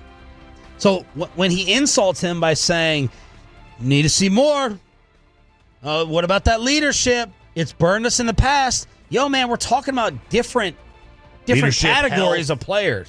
Not falling apart in big moments. Like he wants to see all that. Yeah. And it's just like, all right.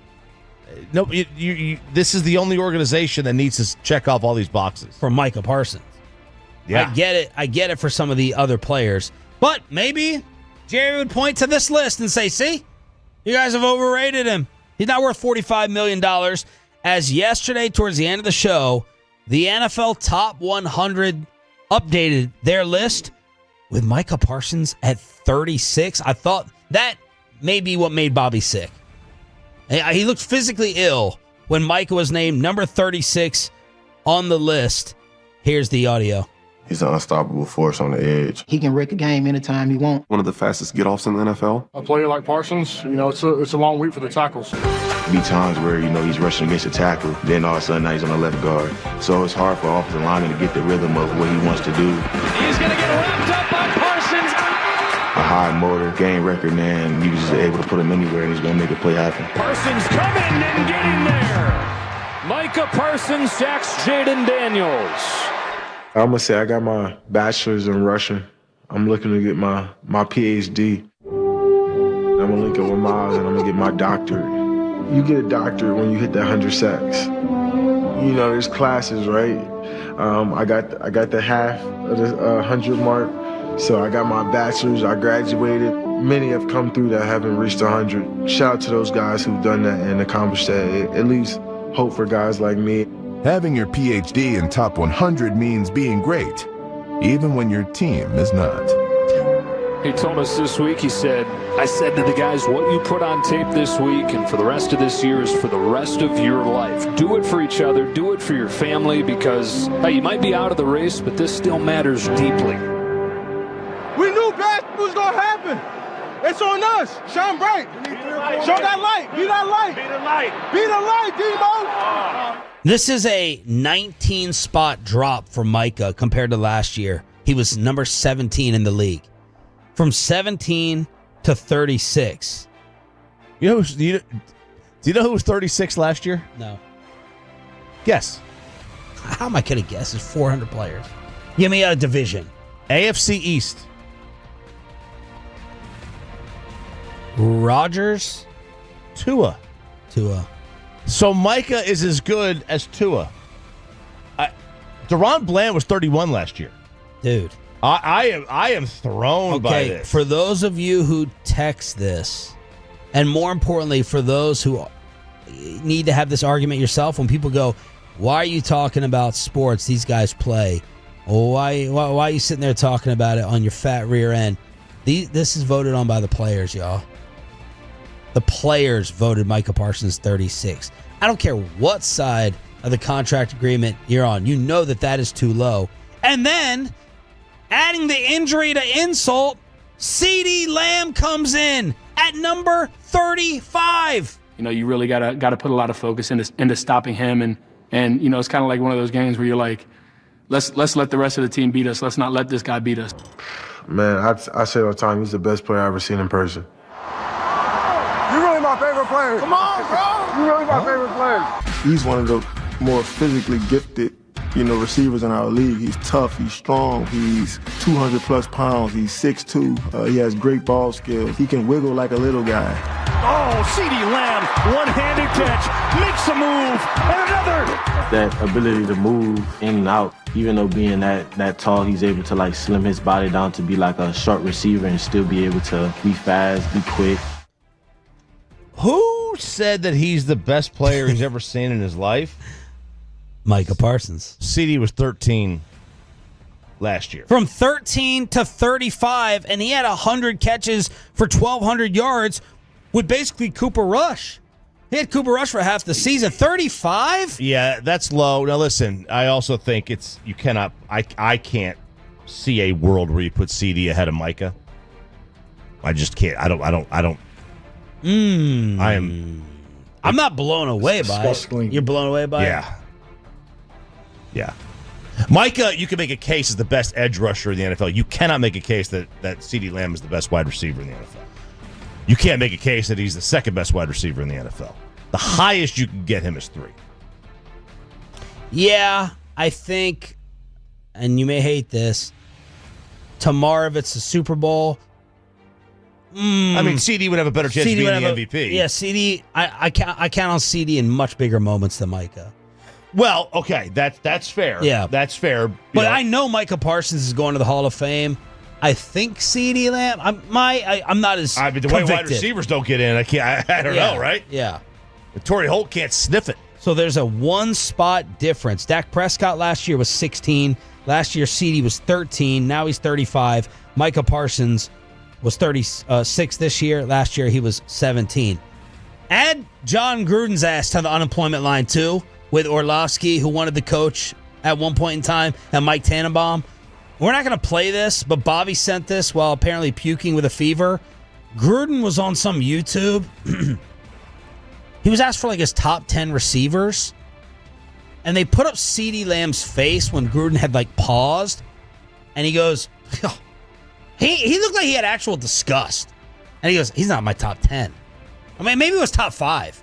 He was giving his top 5 receivers. He was giving his top 4. He was giving his top 4. Giving his top 4, and he's like, Chase is the best. Love Tyreek, probably Jefferson. And then he's trying to think, and they put Lamb's picture up, and he's like, he's not in my top 10. And then starts talking about George Kittle. So I don't know whether it just was technically guys who caught the ball, but to dismiss CeeDee Lamb, no matter what, your ass can stay unemployed too, John. Shredded, baby. Good Lord. I didn't get that. Did CD and him have some kind of beef? What happened? I don't know, right? I never heard anything. I never heard anything. Did to dismiss him? Gruden was with the Raiders still. There's no connection. Right. He was with the Raiders when CD got drafted, and they passed on him. Remember, they took Ruggs. They passed on CD. So that something happened there in the interviews. Yeah. Something had to happen in the interviews with that. There you go. Media watchdog, Cowboys style for Tannenbaum, Orlovsky, and Chucky, who won some step of his legal process against Roger Goodell in trying to get back into the league. Inside the Star on your home of the Dallas Cowboys. Yeah, I don't know exactly what that was. What now? Did you watch it? Did you see how dismissive he was? Oh, yeah, I watched that. I was talking about with Roger in the court hearing. Yeah, what? And now Roger and the NFL is counter. I'm not going down all that. Suing. I don't know what's going on. No way. Let's hook you up for being a Tolo. All right, Tolos, that's right now call number 10 at 877-881-1053 wins a 4-pack of tickets to see the Rangers take on the Angels at Globe Life Field in Arlington on Tuesday, August 26th. And Tolos, you want to get there early because the first 15,000 fans in the gate will also receive a Texas Rangers hockey jersey. That's call number 10 at 877-881-1053. All right, I will start things off. This is normally the neighborhood watch.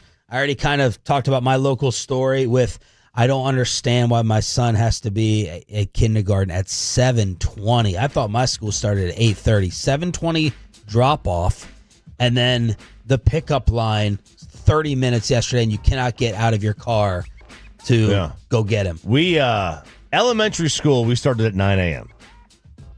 And then in high school, we started at like 7:40. Now it's flipped. The older kids start late. I guess they said they need more sleep. We tried to prepare kids for waking up like at work. You gotta wake up early. Now it's the opposite. So the younger one started at 7:30 or whatever, and then I think my middle schooler starts at like 8. But it's definitely early. It is early. All right, I'm gonna start things off here, and I've been talking about WWE Unreal on Netflix. Absolutely fantastic. Yesterday I watched The Liver King. I've been on a documentary kick. So I watched The Liver King yesterday. How was it? It was good. I wish they would have asked a couple more questions as to, because he did practice, and I saw him eat enough raw meat to know that he ate enough raw meat. Mm-hmm. He wasn't sitting back there. Right. Now, he was taking $11,000 a month steroids, which he got called lying about. But I was curious as to take the steroids out of it. I wish they would have talked to medical experts over whether that lifestyle was still really beneficial for people. They should have had someone to say, if you eat liver every single day, how much will that improve or not affect your health whatsoever? And, I mean, because this guy looks like, Conan the Barbarian, Arnold Schwarzenegger role. Take away the steroids.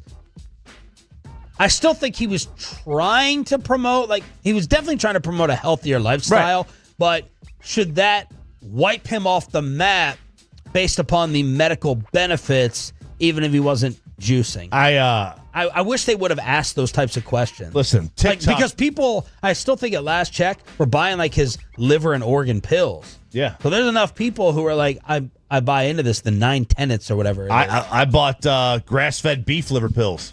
Because of him? I don't know, it was because of him. I saw it on TikTok. TikTok's always right. Yeah, I saw grass-fed. I think he was selling grass-fed tallow. Yeah. So I felt bad for this guy's kids in that, though. CPS would be called because he's bringing his kids out to the field to carve up these buffaloes. And he's like, you need to call CPS for whoever just took their kid to Burger King drinking Cokes. Yeah. And he said the CPS person was like, you know what, you're right. Let's hang out. So they say, if you want to rejuvenate or regrow your liver after it's been damaged from years and years of alcohol, eat other animals' liver. Yeah. Or whatever. So I buy it. I'll give it a shot. Yeah, but I would like to hear from a medical No. Medical experts aren't going to tell you that. You know why? Because it's a system, man. It's the system. And they want you to buy their pills. Yeah. I don't doubt that. So I was watching The Liver King on Netflix, and then I saw this preview. Peyton, we're doing you a favor here. You need to watch this documentary when it comes out. Choppy sent it as well. The Charlie Sheen Netflix trailer. He was the highest paid TV star of all time. Everything was fine for a while. Nobody got hurt, nobody got arrested. For a while. And he started experimenting with everything. When it started to change, it was quick. He kept saying, no, I'm in the hospital now, but next week I'll be ready for the show. When Charlie said that he was smoking 7-gram rocks, he was smoking 7-gram rocks. He testified against me, and I went to jail. I was aware things were coming unglued. Winning! I can't imagine being my dad. I'm gonna have really hurt the people I love. You can't really have a relationship with someone going through addiction. Now, Charlie sober, he's gonna tell you the truth. The stuff that I plan on sharing, I had made a sacred vow to only reveal to a therapist. Is there going to be anything off limits? No. Because he's going the distance. Peyton, how familiar are you with Charlie Sheen? I mean, I've seen Major League, so I know that. I don't know his whole, life story. I used to watch 2.5 Men as well, so I've seen that. So I'm familiar with him, but I don't know like his whole background. Do you remember the meltdown? No. Aiden is shaking his head in the back. This is probably a top 5. We were talking about meltdowns the other day. This might be number 1. The Bieber in our years together. I remember Bieber's, Johnny's, and this could be number 1. Yeah, and then Britney's was before we got together, you and I, but this is right at the beginning of it. Yeah, and winning was the number 1 phrase in the world. I was banging 7-gram rocks and finishing them. That's just how I roll. Winning. I got Tiger Blood. The Tiger Blood was the one. Yeah. Just like the way he went on these meltdowns against the 2.5 Men producers. Chuck Lorre, who he outed his real name. His real name's not Chuck Lorre. Like he was on an absolute terror. I mean, he was on a tear. Yeah. That CBS interview. Just Google Charlie Sheen winning interview. I mean, it's hilarious. Like he's just sitting there, just like smoking the cigarette, and he's trying to get the last little ounce of tobacco. I was like, bro, just light another one. Just fire another one up there, man. So good. I would if I had Netflix, maybe I'll get it for this 7-day trial. Who knows? This should be great. I'm all in. Totally all in. So that's the Charlie Sheen documentary coming out. How do you check out of a hotel? I walk out. Do you go to the desk? Very rarely. Very rarely. I am if I have to get a receipt, I will go to the desk. Other than that, I probably just walk out. Peyton, are you just a walker-outer? Yeah, I mean, sometimes when I go to the casino, I'll get like a comp room, so I want to make sure. I want to make sure the room is actually comped, so I ask for the receipt. But yeah, if there's a long line, I'm not waiting. No, but on the way out, check out. Yeah. No. If there's no line, I'll go up there and get a receipt or whatever. But like if there's none, then I'll just maybe there's a drop off for the key, and I'll drop that because I don't want to hang on the key, whatever. So I leave. So a girl on TikTok just posted a video for walking out of a hotel. It says for the older generations, this is how you check out of a hotel. You just walk out. And she goes, the front desk doesn't need you to tell them you're leaving, and you don't need to hand them your room key. Well, that apparently created quite the tug of war. And this is an age thing, right? Everyone older than us is like, we are checking out of the hotel by going down. Yeah. And everybody younger is like, no, we're just walking out. And the side to you got to go to the front desk. This is a good point. I think they make you basically do it if you're like at an all-inclusive, I'll check out. Yeah. Because I don't want to be charged. They got to cut your wristband. Cut the wristband. But if we're going on our show trips, I'd walk out. I walk out too. Now, they did bring it, and I did not even think of this. I had no idea. So people are upset at the walkout? They're upset with the walkout for one reason. They say that when you walk out, let's just say let's say you leave the hotel at 8 a.m., but you don't check out. Oh, the room isn't turned over? The room isn't turned over, which means that the next person, like let's say you get somebody who gets to the hotel at 11 a.m., they're like, hey, our flight we got in early. Yeah. They can't get their room. I get that. Okay. I get that. That may change that may change my approach. It might. Because I want to get an early check-in. Right. I don't care about the hotel. The hotel I don't care about. The other people that are coming in, I care more about them because I've been there. There's nothing worse than having to check your bag with the concierge or whatever. Yeah, and they rip you off by charging you for a day when you can only check in at 3 or 4. Right. Yeah, you're not in the room. I'm not even getting that day. Right. What am I getting out of it? I'm getting a night, a bed, a cot. Are you guys gossipers? You and Amanda together? Yeah. Peyton? Oh yeah, a lot. Big time. Couples who gossip together, Bravo Liberty, stay together. That's right. Yes. You ever thought, are me and my girl going to make it? The answer is absolutely yes. Well, what are we qualifying as gossip? Spilling the tea. But yeah, is it like just going home and like recapping your day, or I don't call other people to get like I'll recap like show dynamics or what's something happening in the building, or we talk about a celebrity. Like, is that gossip? Like my wife, or I hate talking on the phone. I'm not picking up the phone. Now, my wife thinks that we are a bunch of teenage girls in this radio station. Oh, yeah. When I go home and tell her about some of the subjects, she's like, you guys are worse. You're way worse than women. Way worse. If I'm on the phone with someone and we're talking about this or that, what happens? So I'm like, what are we qualifying as gossip here? Negatively gossiping with one's romantic partner on the way home from a party. Oh, yeah. Okay. Yeah. All right. I'm in. Yeah. And that signals that the couple's bond is stronger than that with their friends at the party. Well, I would hope. Because I would hope so, too. But, yeah, negative gossip. It doesn't mean necessarily No, I'm recapping the party. If I'm getting in the car, and I expect all you got to do this leaving my house, what did you think of the food? Was there enough drinks? Are his kids annoying? Is the house clean? All these things are to be discussed on the ride home from the event. I'm fully aware and fully expecting it. It happens. Because I do the same thing if I'm leaving someone's house. Like, that was a badass time, or this could have been better. A wedding? Yeah. You're not assessing a wedding when you leave it? Of course you are. Of course you are. Of course you are. And I can't be friends with people who are above that. No, I can't either. I can't stand it. I'm like, oh, you're too cool. I don't want to say a negative thing. I don't want to say a negative word. I can't be friends with you. You got to be real. You got to be real. Well, some people I think are maybe they're real, nice human beings, and they view that as negative talk. They're real lame. They're real lame. You have lamos. If you have a job, if you have a real job, and people go out to lunch, you have to be in that lunch. Otherwise, you have to assume you're being talked about at that lunch. Yeah. Right? You have to go. Do you always have a fear of okay, we have a group message, but do you fear with other friends that there's another group message that you're not included in that they talk about? I fear that all the time. I'm thinking, okay, my friends they haven't said anything in Los Hombres group chat all day. Are they talking to another group chat or, they have their own just minus me? Yeah. Big FOMO.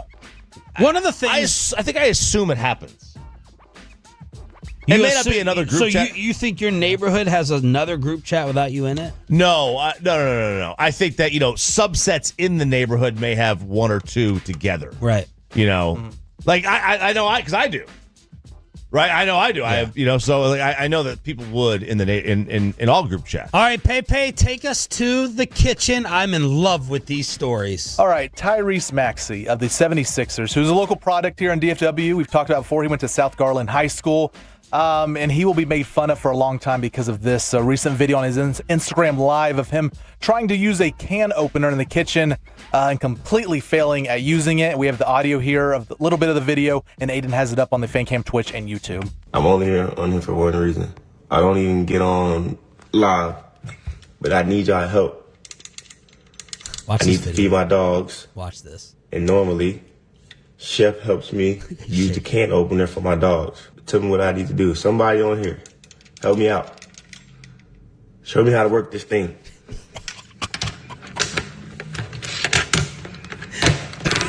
He's shaking it. Look how he's trying it. Oh no. Y'all over here talking about the season. I need help with this so I can feed my dogs. You don't know how to use the can? No, I don't. Sorry. I spent all my life working out. You ain't serious, but I'm dead serious, K-Wit. Just use a knife. Flip it. Watch the knife. Put the can between the things. Put the can. No idea. This is my favorite video of the year. This is my funniest video. What are y'all talking about? This is my funniest video of the year. I sent it immediately to Aiden. It's magical because he really is innocent and helpless. Yeah, he is. He only got on live because he's trying to feed his dog and his chef is on vacation. And then you have Jackson Dart. Jackson Dart. Oh my God. Moron. Do you know the story, Chop? It's your story. Yeah. You don't need to look it up. You did the story. Oh, yes. So this was pre-Google, right? And we had this, right? Pre-Google, we all grew up. Jackson Dart does not know how to use a toll booth in his car. I don't even know what this stuff means. These ticket easy passes. Oh yeah, I guess we don't have an easy pass in here. Yeah, you're just gonna take a ticket.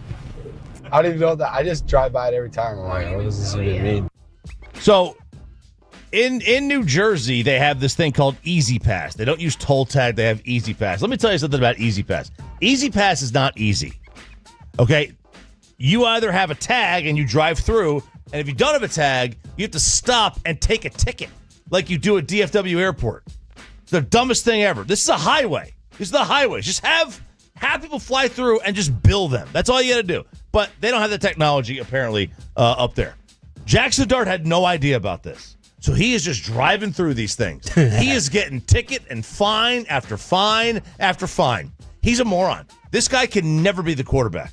You cannot. Now, I say this. I say this knowing full well. Don't be a chopocrit. That my guy, Peyton Manning, did not know how to use a can opener as well when he got to the NFL. And his girlfriend had to order him food. Yeah. Had to order him delivery because he didn't know how to do that. Neither does my child, apparently. I'm defending both. Oh, boy. I'm defending both of these guys. You just said the easy pass was not easy. So I'm defending Dart. And can openers are difficult. They're a pain in the butt. You asked Peyton in the group chat, what's the most difficult kitchen appliance? It's by far can opener. Disagree? Yeah, it might be because you got to line up the gears. You know, sometimes you're spinning it and line nothing's up the cutting. gears. What are you talking about? I feel like you have to get the one that you hold it under and then push it down to let it rotate. Because locking it in, you do have to lock it in, and then I can get how someone's confused by it. Give me a more difficult kitchen appliance. I dare you. The chopstick. The chop that doesn't count. Point. That doesn't count. What about the potato peeler? You know, because sometimes you're peeling it and you're peeling half the potato off of it. That's a good one. I hate peeling potatoes. It's easy to use, but to use it correctly, I guess. Yes. The rice cooker. But you know how to use that easier than a can opener. Yep. My mom can use every kitchen appliance, so it can't be that hard. Oh, she's a woman. Oh, the sexist replacement for Bobby here today from RJ Choppy. I'm defending both. Going through those I still don't know the Texas toll tag system. I don't know how they're deducting it from my account, how they're charging from my account. I'm paying for it. Why doesn't it let me into the airport? I've talked about this many times in the past. I think that's screwed up. NTTA. I don't know who the organization is. I don't know how much more I'm getting charged when I'm taking the toll road. So I have no idea. It's confusing to me. So I'm not blaming Jackson Dart, and I'm not blaming Tyrese. Nothing more difficult than the can opener as a kitchen appliance. Man, I'm trying to think. There's got to be something more because that's not. Even if you know how to use it, it can be a struggle to get it right. No, that is true. You know what I mean? Yeah, we had one that. So I like the clasp one that he had. We had one that did not have a handle. You would just put it on and turn it. And that thing never works. And if you get one that breaks, you're screwed. You're screwed. I'm not using a sharp knife to wedge that thing open. I've had to do that. It sucks. It sucks. 877-881-1053. What is the Cowboys' ceiling and what is their floor? Next on Sean and RJ.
No, that's absurd.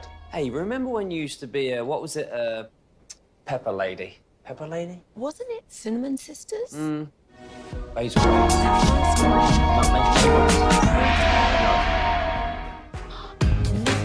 I just said that. Was it Spice Girls? Doesn't sound right. Was it Saffron Squad?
The Fan. 8 o'clock hour on your home of the Cowboys and Rangers. Thanks for being the total that stands for Turn It On, Leave It On. Sean Sharif, RJ Choppy with you. Bobby Belt is out sick. And tonight, Fan Phenom is taking place again at Jake's in Grand Prairie. The G-Bag Nation will be doing their show from Jake's. And then Fan Phenom taking place for the next individual to join our 105.3 The Fan team. Cowboys. And ruin Jake Rietma's life. How so? He said he might show up. Somebody Jake else might to show fight up to airtime for. Rietma's going to be so upset. Yeah.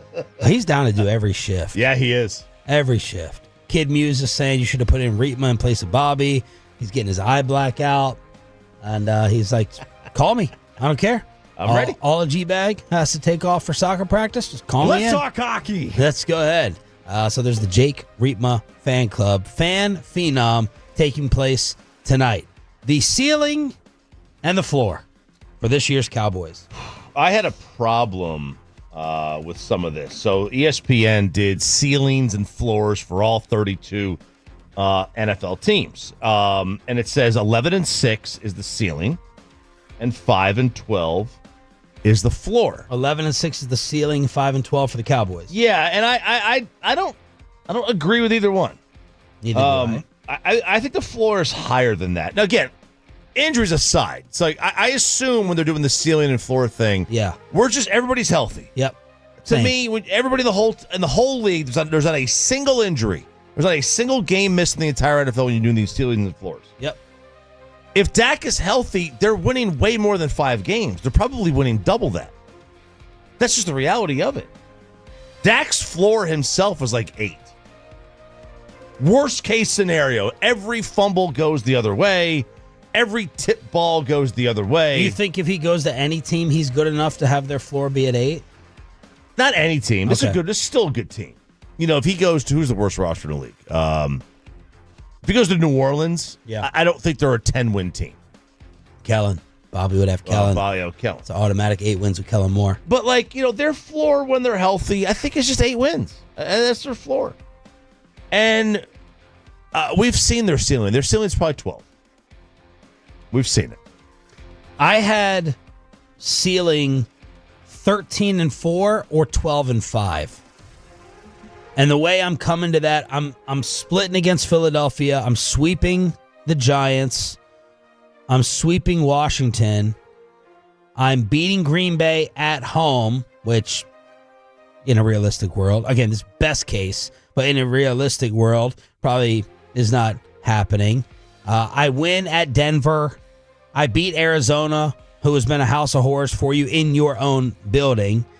I'm beating Minnesota since I don't believe in J.J. McCarthy. I'm beating the Chargers, who signed Keenan Allen but lost their left tackle for the entire year. But I'm winning both games against Washington, splitting against Philly, and beating teams like Green Bay and Denver in my best case scenario. I think that's me to 13-4 or 12-5. And then I'm kind of just working opposite of that to get to 6-11 as my worst case. Okay. 6-11, worst case. I lose to Green Bay. I lose to Denver. I lose to Kyler again.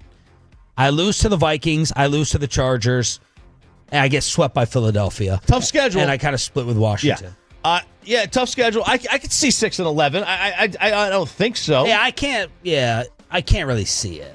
Yeah, it would take a lot. Again, with all health. It would take a lot. With all health. And Micah. With all health, it would take the ultimate amount of bad breaks. Holy cow. An inordinate amount of bad breaks.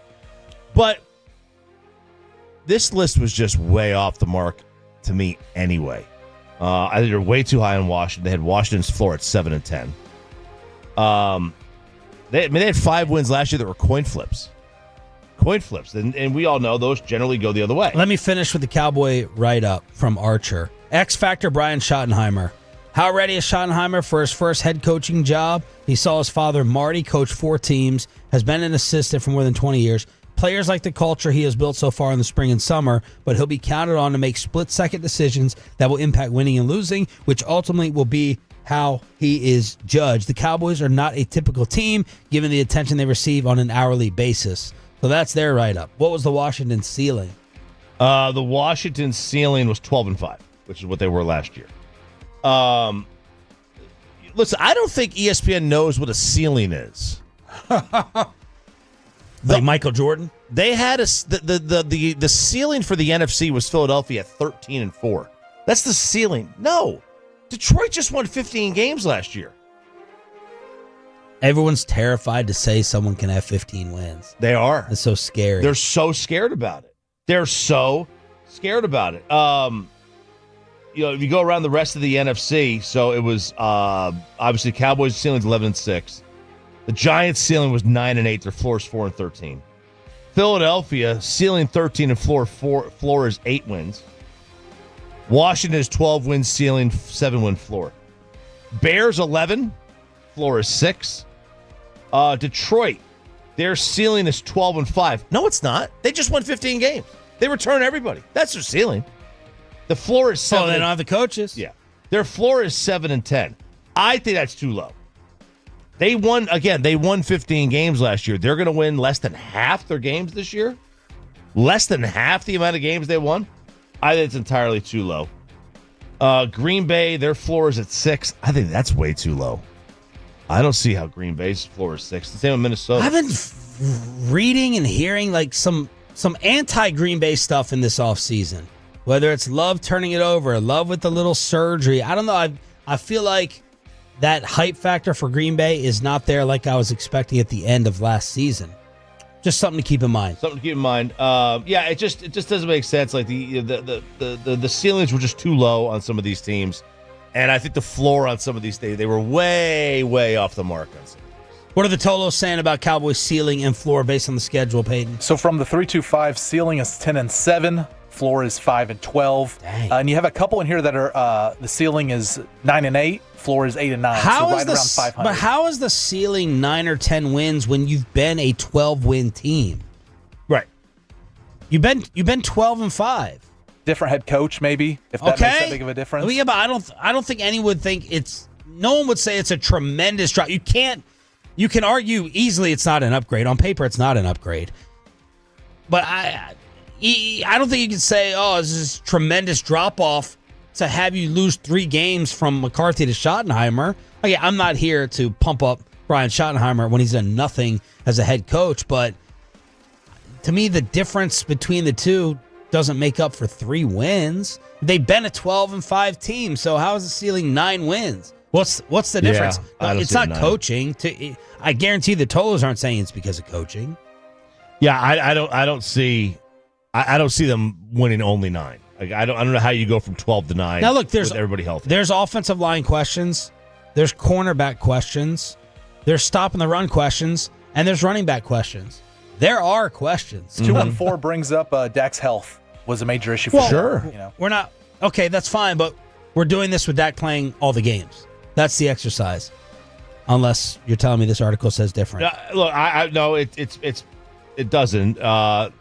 Rams and Niners both have a ceiling of 12 and a floor of 7. Shaquille O'Neal says, screw 9 wins, screw 10 wins. They're winning the Super Bowl or this on the Overtime Pod.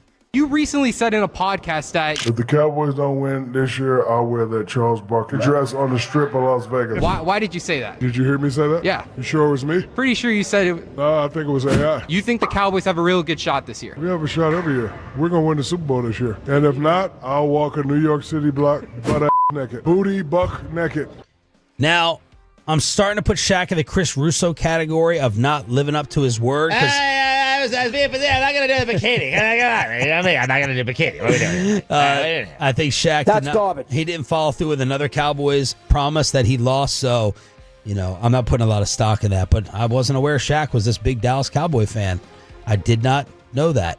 877-881-1053 in order to hit us up on DFW Sports Station 1053 The Fan.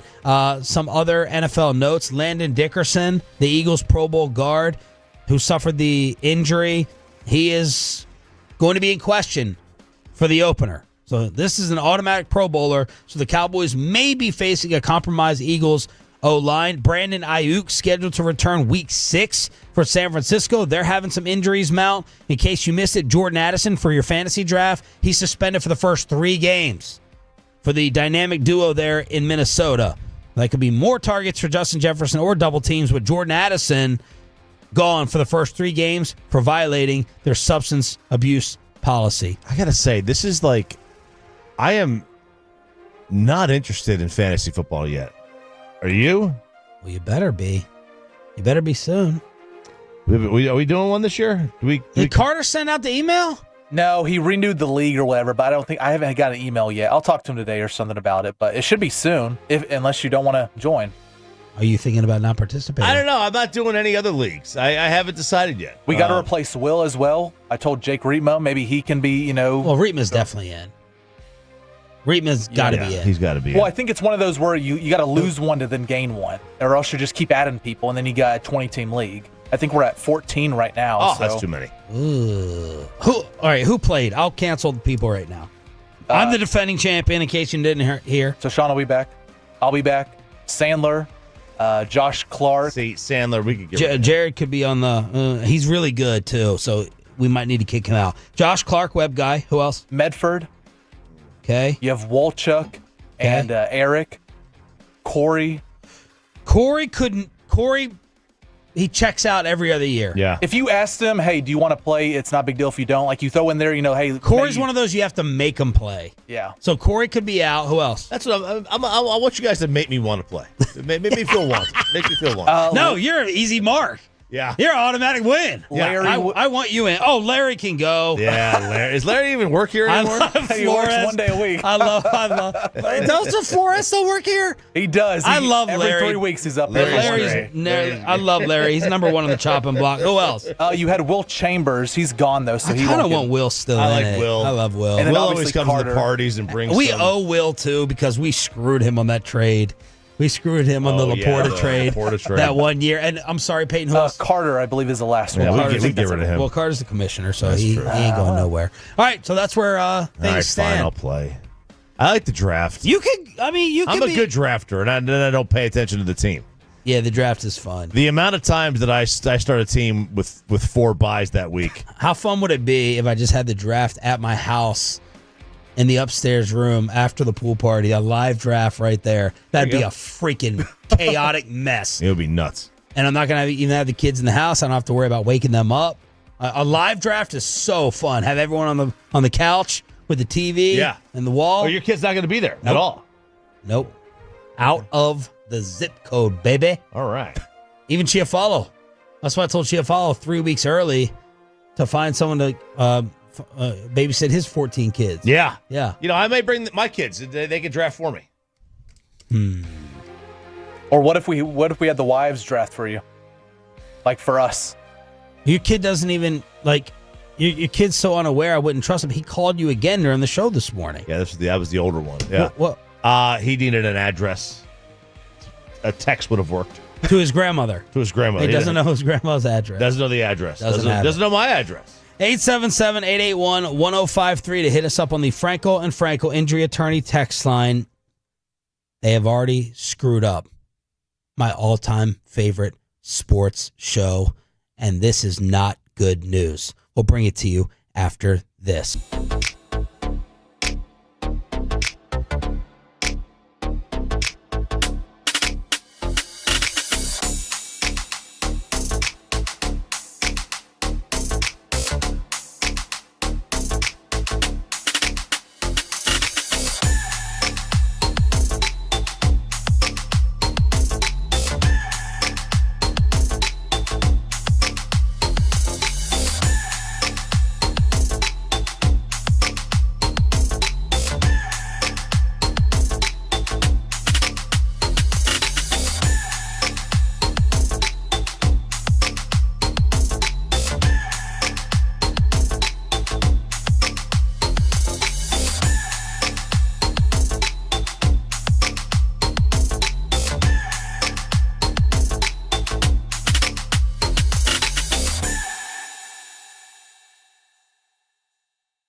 forget something else. Okay, now that is a very cute picture. That's like a little shag. I've never seen it before. Well, I mean, of course you have. It's the Rachel. Oh, is that your name? No, I mean, your name. No, I'm Jen. My name's Jen. Right, but I just mean like this is your haircut, but that's hair on your head. I'm not saying this is your hair. Okay.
salvageforkids.org, and also brought to you by the personal injury lawyers Frankel and Frankel. If you've been injured in a car or truck wreck, call Frankel first, 214-4817-333-3333. With Frankel and Frankel, there's never an out-of-pocket cost. They only get paid when you win. Frankel and Frankel, the go-to car and truck attorneys in Dallas. Enjoy it while you can. You're not going to be hearing it very often, according to reports yesterday. Good morning, Metroplex. It's Sean and RJ. Bobby Belt out sick. We got Peyton and Aiden in the back.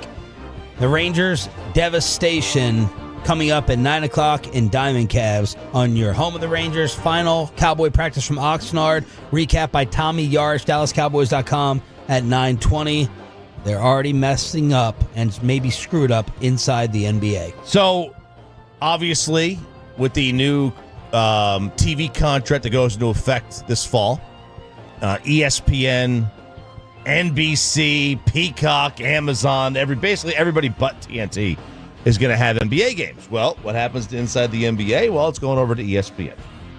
ESPN has their schedule out, Sean Sharif, Peyton Russell, America. Now, the show usually would run untimed, right? It would untimed. What do you mean untimed? After the show, after the game, inside the NBA would just run. A lot of times it would go 45, 50 minutes after a game. You mean like that you're trying to say they didn't have a schedule to end? Yeah, like they just went till they were done. No. Right. They have to go off a certain time. Not when they were on TNT. Yeah. If the game You can't just be like, we're going to do a 20-minute show tonight, or we're going to do a 2-hour 20 show. There was no set time on how long the postgame show was. It would always go until it would end. If the game ended at 9:40, it might go to 10. It might go to 10:30. Okay. It might go to 11. You know what I mean? But they're doing like a 90-minute show. Right. They wouldn't end it at 22 after. They would go to a top or a bottom of the hour, right? Okay. So last couple of years, it rarely dipped below the 40-minute mark. Usually it was around 50 minutes. They are saying now it is a 30-minute window on ESPN. Post-game. So inside the NBA, again, rarely dip below that. Now they're saying inside is going to be basically 30 minutes. This is the advanced scheduling for it. God. It's got a half-hour time slot following the first doubleheader of the NBA season on opening night. And then Van Pelt after that. So there's no SVP that night. He would follow the doubleheader the following night. But here's the kicker. If you don't watch Inside the NBA on ESPN on opening night, which opening night generally now is like late October, right? If you don't watch them on opening night, the next time you'll get to see them on television is Christmas Day. No. Yes. No. After the opening week of the season, 2 months? Their studio show is not set to take place again until Christmas Day. What? That's as of right now. That has to just That's just advanced scheduling. Maybe they add some. That has to just be like on ESPN and you can find them somewhere else. Right? Why would ESPN why pay them all that money and then you give them 2 months off to start the year? It makes no sense. It makes no sense at all. And then 30 minutes, you cut it down? Yeah. How are you justifying the paychecks? Charles makes like $20 a year. Yeah, according to Sports Media Watch.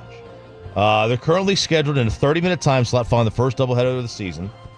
The show, which is being licensed from Turner, will air from approximately 11:05 Central to 11:35, and then lead right into SportsCenter. Man. And again, it'll air during opening week and Christmas Day, but it also will air during the biggest events of the NBA Finals, the Conference Finals, and the playoffs. So. Again, they're saying we don't know for sure. But Front Office Sports says opening night and then Christmas. Now, 2 pieces of bad news. NBA Countdown would be second string to Inside the NBA, which is good. But maybe they would be on there all the time. I mean, no wonder they got pay cuts. You know, you're paying guys more to work less. You know, 30 minutes you get $20 million. I don't know that they got pay cuts. Shaq got a new deal. No, ESPN, like they're cutting employees and stuff. So they're cutting employees, hardworking employees, but they're paying these talent more to work less. It doesn't make sense. Well, I guess I got a new number 1 seed for my favorite sports program ever, and that would be the NFL Red Zone, because they're ruining inside the NBA if this is true. So it's NFL Red Zone. Could I interest you in a college football Red Zone? Scott Hansen, the host, on the Rich Eisen Show. There's a lot of different dynamics. If you were to do a college football Red Zone, okay, first of all, ESPN doesn't have the rights to every conference. Right. And second of all, the kickoffs are not all synchronized. Yeah, you get a good batch kicking off at noon Eastern, but they're not all synchronized. They come at different times. The games go throughout the day. And then here's the other thing. If your favorite team is the New York Giants, fine, you know the New York Giants. You can probably still name the other 31 starting quarterbacks in the NFL. If your favorite team is the Alabama Crimson Tide, you probably know the Alabama Crimson Tide, but you can't name me 30 other quarterbacks in college football. You might be able to name the rest of the SEC maybe, or maybe some of the big opponents, but so it's not, college is not quite as accessible to the frontal lobe of the American sports fan as it is in the NFL. What do you think? The lack of availability of all the highlights would be a problem.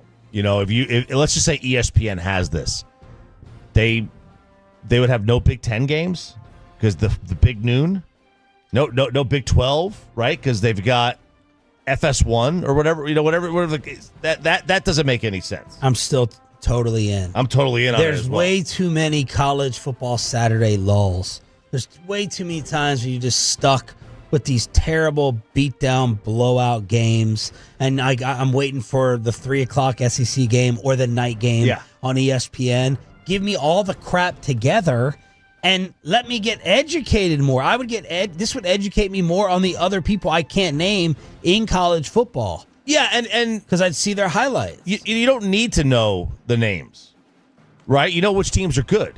Well, you do for the draft coverage here. Well, for the draft, yeah. You know which teams are good. And this would help you get to know those because, it is a pain in the neck to watch every single game. This would be incredible. They absolutely should do this. Find a way to cut deals with these other networks. Say, hey, look, send us one highlight.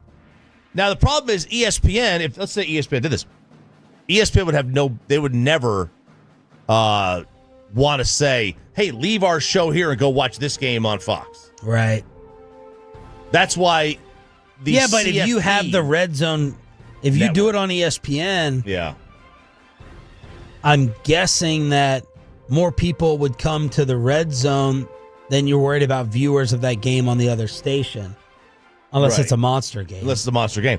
This is where the NCAA would have to create their own network and just do it themselves, do their own Red Zone, or CFP creates it. I think I would love this. What do you think, Peyton? Would it work? Yeah, I do think it'll work because I think a lot of people are still... Do you ever get to watch Red Zone?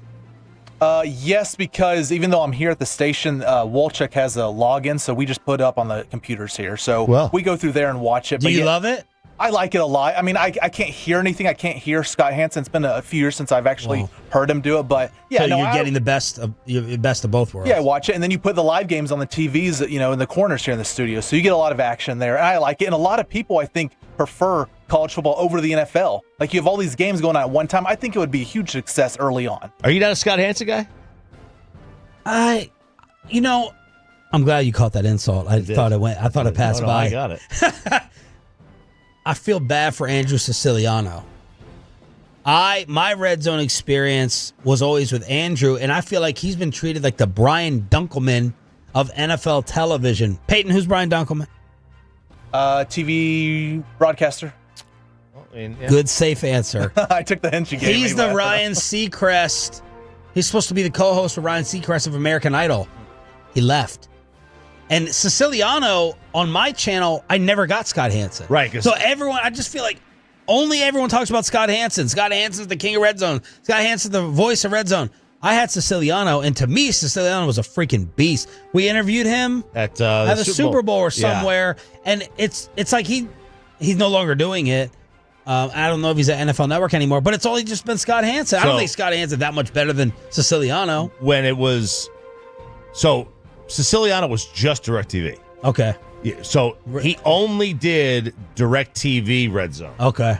Hansen did Red Zone for every other NFL Network. NFL Network, YouTube. Yeah, I thought it was just a DirecTV thing. Like, I didn't even know Scotty Hansen did Red Zone I didn't until either. like 2 years ago. But the moment that DirecTV dropped having it as the exclusive, Siciliano went away. And or I guess when they dropped the Sunday Ticket, Siciliano went away. That's how that happened. The worst plane traveler in the country? This might be the worst. This is, okay, he calls himself a celebrity pickleball coach. Oh, maybe he plays with Dirk. His name is Peter Kobe Wynn. And he was on an American Airlines flight, and he was caught smoking in the boys' room. It's a hazardous fire. But I was actually sitting on the toilet and you were opening the door. I don't care. Yes, I'm sorry about that. You can keep saying you're sorry, but I care about all of these cats. Yes, I got it. Yes. Okay, so it'll be on you, and Yes. I see your recording That's fine. right You're not now. allowed to do that. Doing Did you that. put your hands on me? She just put her hands on No, me. she did Yes, not. she did. She put her hands on me. Why are She you tried to grab my phone. You're not supposed to be smoking. Yes, but she put her hands on me. I have a lawyer. I am a lawyer. I am a lawyer. Yes, I'm sorry, but you do not put your hands on me. You do not put your hands on me. You do not put your hands on me. I have 25,000 followers. I have 25,000 followers that are going to watch this. I have a lawyer. I am a lawyer. I thought it was That is an all-time line. I thought it was a pickleball coach. Yeah, I thought so too. But apparently he has a lawyer and he is a lawyer.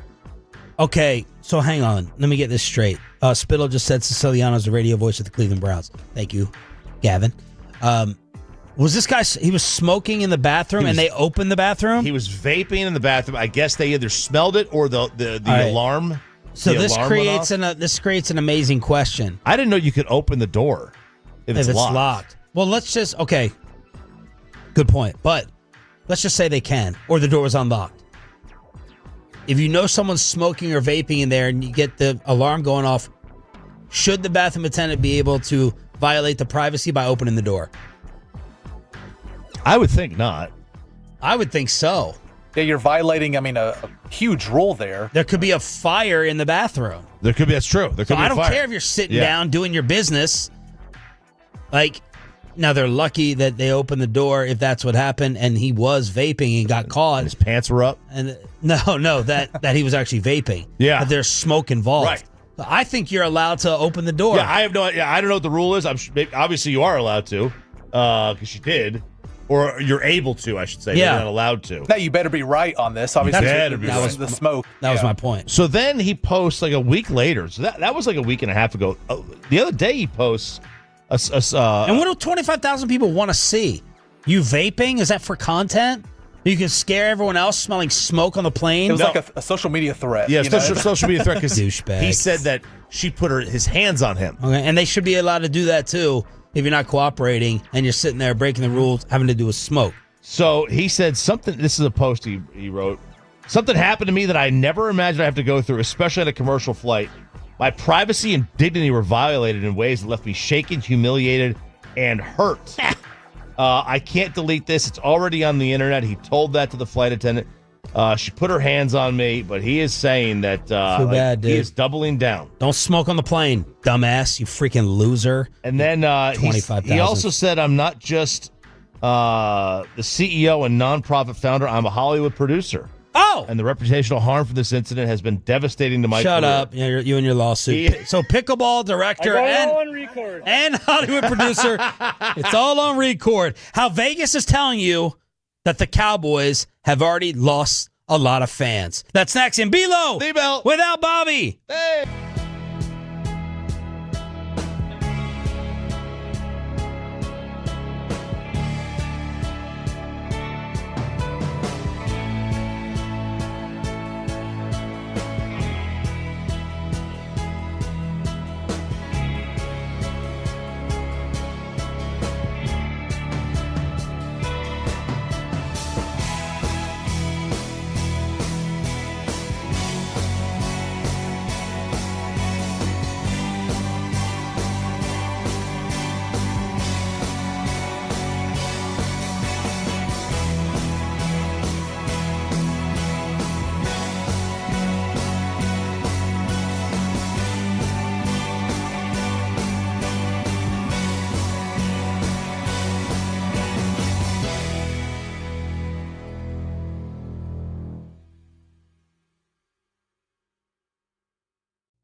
gotta forget something else to remember that Uber Eats has groceries. No, that's absurd.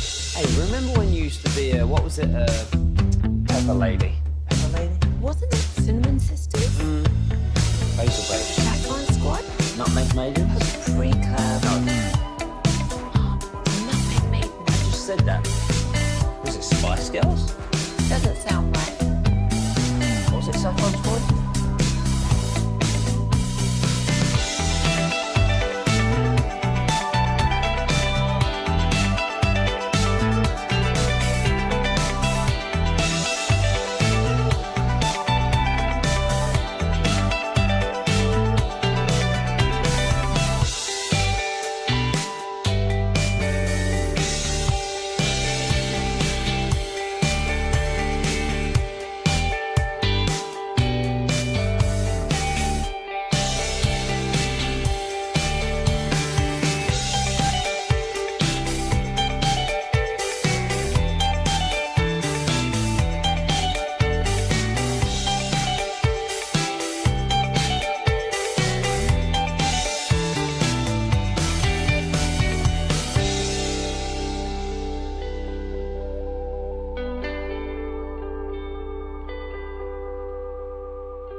#1 Chevy dealership in the world. More new Chevys than anyone else, all priced to sell. Visit ClassicChevrolet.com. This is Texas. This is Classic Chevrolet. Together, let's drive, relax, enjoy the difference. Based on new Chevrolet registrations 2023 and 2024. The great Bobby Belt. RJ Choppy here. I'm back, baby. I watch more football than you do. Is Vegas telling us that the Dallas Cowboys have lost their fan base? Or are the Cowboys fans telling Vegas they've lost their fan base? That is the starting subject here on Below the Belt on 105.3 The Fan. There's a few things that you could tell. These are a few absolute truths when talking about betting and Vegas. One, Bears fans bet like crazy. Yes. Man. 2, Lions fans bet like crazy. Yep. And 3 is that the Cowboys will always have a few things. They will always be overhyped in terms of they will always have better odds than they probably should because of the amount of people who will bet on the Dallas Cowboys. Yep. Except for this year. Except for this year. The Cowboys aren't even the most bet team in the East. And not only do they not have the most bets placed on them, they don't have the most money placed on them in the East either. Do you know how hard it is to be the Dallas Cowboys and not have one of those two? Not have the most bets placed on you? In the East. Or the most money. Like, it never happens. But they're not even top 2 in the East in terms of money placed on them. Philly and Washington. So, the Cowboys have 28% of all bets in the East placed on them to win the division. Washington has 30%. Philadelphia only has 18%. They don't have very good value. But here's the kicker. While Philadelphia only has 18% of the bets, they've got 32% of the money, which means it is like we're not betting $100 on Philly to win. We're betting $500 on Philly to win. Right? So people don't care about the alternating division champion streak for like 20 years. They're not looking at it like that. But Philadelphia and Washington combined for nearly 70% of all money. Wow. And there's the Cowboys at 19%. That's very low. That is very low for this team. Because, and to be fair, it's pretty low for Philadelphia. It's pretty obvious that Philadelphia and Washington are the favorites because, like I said, they combined for about 70%. Buffalo's got 76% of all money in the East. Houston's got 63% of all money in the South. Tampa Bay has 60% of all money in the NFC South. That's a very low number, but for the Cowboys to only be at 19%, the apathy, you could tell, has really kind of dug its heels in here. That's not a good sign for Jerry. Bet Online sent me some recent numbers. The favorite to win it all. Pepe, you can actually guess first here. The favorite to win it all. Once the Eagles won the Super Bowl, they became the favorites. A couple weeks ago, Baltimore became the favorites. Who do you think it is? In Vegas. I will stick with Baltimore. It is not Baltimore. They're second. Ralph? I'm drawing a blank. I mean, just name it. Kansas City. Not Kansas City. They're fourth. Buffalo.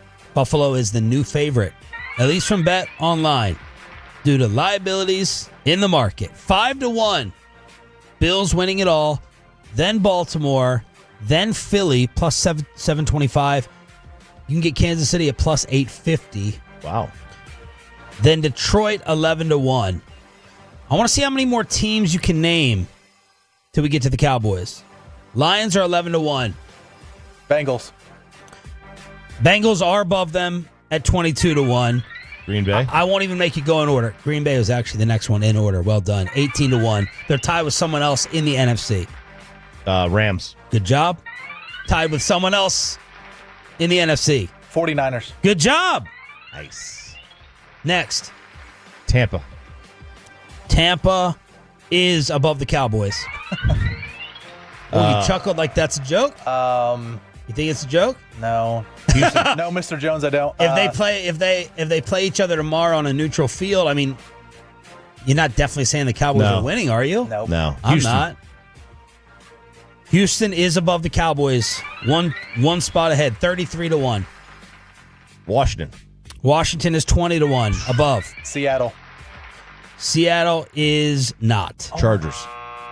Chargers are 28-1. Denver. Denver is 28-1. Oh! I think you're missing two teams. Minnesota. Good job. 22-1. With J.J. McCarthy, with a rookie quarterback, the Minnesota Vikings have a much better chance to win the Super Bowl, according to Vegas. And then one team in the AFC, Jekyll and Hyde. Steelers. Steelers are tied with the Cowboys at 40-1. Is it Miami? No. Way more Jekyll and Hyde. Need a fast start this year, despite what their receiver said. Cincy? Cincy's 22-1. So count them. Buffalo, Baltimore, Philly. Teams. Buffalo, Baltimore, Philly, Kansas City, Detroit, Green Bay, Rams, 49ers.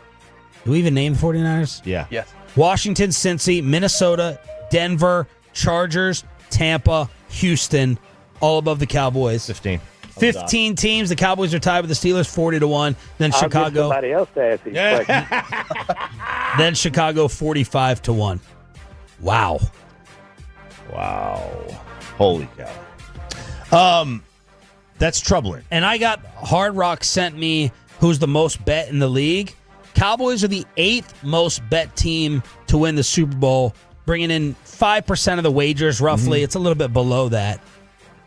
Number 1 is Tampa. 8.6% to win it all. Then the Giants have pulled in 8.4% somehow. Then Pittsburgh, Jacksonville, Cincy, Cleveland, Miami, and the Cowboys. The Chiefs are near the bottom with less than 1% of the bets, making them just the 29th most bet team so far. The Cardinals have gotten the fewest bets to win Super Bowl 60. That's from the Hard Rock. I don't understand what the hell they're doing. Why you wouldn't? Why Kansas City is so lowly bet at 17-2, plus 850? That doesn't make sense. That's a good number. Another bad sign for the Cowboys. So, are you still talking about betting? I can, yeah. Let me throw in this Michael Porter thing real quick. Yes. Oh, yes. Michael Porter Jr., who also said one of his biggest vice in life is women. Like, he can't stay in a relationship. He's just cheating. His brother's vice is gambling and his vice is women. He gave a quote about sport. Where did he get traded to? Washington, right? Did he go to Washington? Did he end up in Washington? He said on sports betting, and this guy just put a mark on his back. Think about it. If you can get all your homies rich by telling them to bet $10K on my under this one game, I'm going to act like I got an injury and they got a little bag. Some people come from nothing and they think like that. That's probably not the right. Police are on their way, mofos. Probably not the right thing to say. Yeah. Like, what would you rather be? Addicted to gambling? He's on the Nets, by the way. Nets. I knew it was some team that didn't matter. Up east. Would you rather be addicted to gambling or women? They'll both will ruin your life, right? If you're addicted to women, you're going to ruin every relationship you're in. If you're addicted to gambling, you're probably going to ruin every relationship you're in too. I think I'd rather be addicted to women as long as because then I got to make the rule I'm never getting married. You'd have to. Yeah, I mean, look, if you're addicted to gambling, you probably got to make that rule too. Yeah, although Peyton's about to get married. Like gambling, I'm gonna have no money. Right. That's going to create marital You're problems. going to deal with your car getting keyed or blown up or getting put on social media versus not eating. Not eating, yeah. I mean, again, hell hath no fury. That's right. You know the rest of that saying, Pepe? No. Learn it. Learn it. You don't know that one? Hell hath no fury like a woman scorned. Oh, that's true. That's but very true. I'd rather have that than be homeless. Yeah. Yes. Well, then you better win, Sean. You better take my advice. That's right. Copy's You better advice. win. What? Better win. Win what? Gambling. I'm not gambling. I'm not doing either. Oh, come on. I stopped. I got scarred. I got my gambling scars. I'll have a little fun in fantasy, but that's it. I found this to be underdog. And underdog. That's right. I found this to be a little bit disturbing here. The Cowboys are 6 or 7-1, depending on where you see them, to win the NFC East. But they have almost twice as good a chance to finish last as they do first. If you bet the individual team in the division, they are plus 550 to finish first, plus 290 to finish second, and plus 140 to finish third. That's the favorite.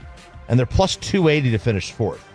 So almost twice as good a chance of finishing behind the Giants as they do ahead of Philadelphia and Washington. So let that sink in. Vegas is telling you that the Cowboys have twice of a good a chance of finishing behind the Giants as they do of finishing ahead of Philadelphia or Washington. That is troubling. Is the over/under still 8.5 or 8? Well, okay, it basically is 8.5. It's 7.5, but you got to lay 145 to the juice on the over. So if you want to bet the over 7.5, you got to bet 145 to win 100. That's not good value. I think you're better off if you can do it. Not every place lets you, but if you could buy your round, if you could buy it up to 8.5, you'll probably get even money out of it. That's probably the better way to go, because if you think they're gonna win 8 games, you obviously think they're gonna win 9, because that means they're healthy. So that's how I would play that. B-Lo on the home of the Cowboys with Roberto sick. We will see if he is back tomorrow. RJ with a painful, ugly autopsy of the Texas Rangers after yesterday's devastation. Diamond Cavs on the home of the Rangers next.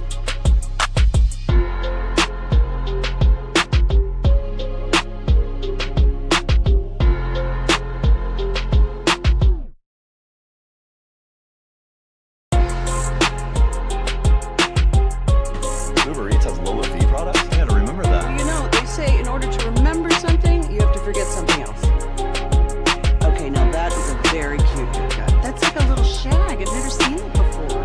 Well, I mean, of course you have. It's the Rachel. Oh, is that your name? No, I mean like your name. No, I'm Jen. My name's Jen. Right, but I just mean like this is your haircut. But that's hair on your head. I'm not saying this is your hair. Okay, freaking me out a little bit.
else to remember that Uber Eats has groceries. No, that's absurd.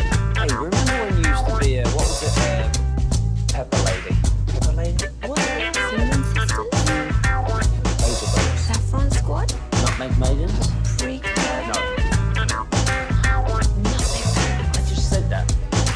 Was it Spice Girls? That doesn't sound right. Was it Saffron Squad?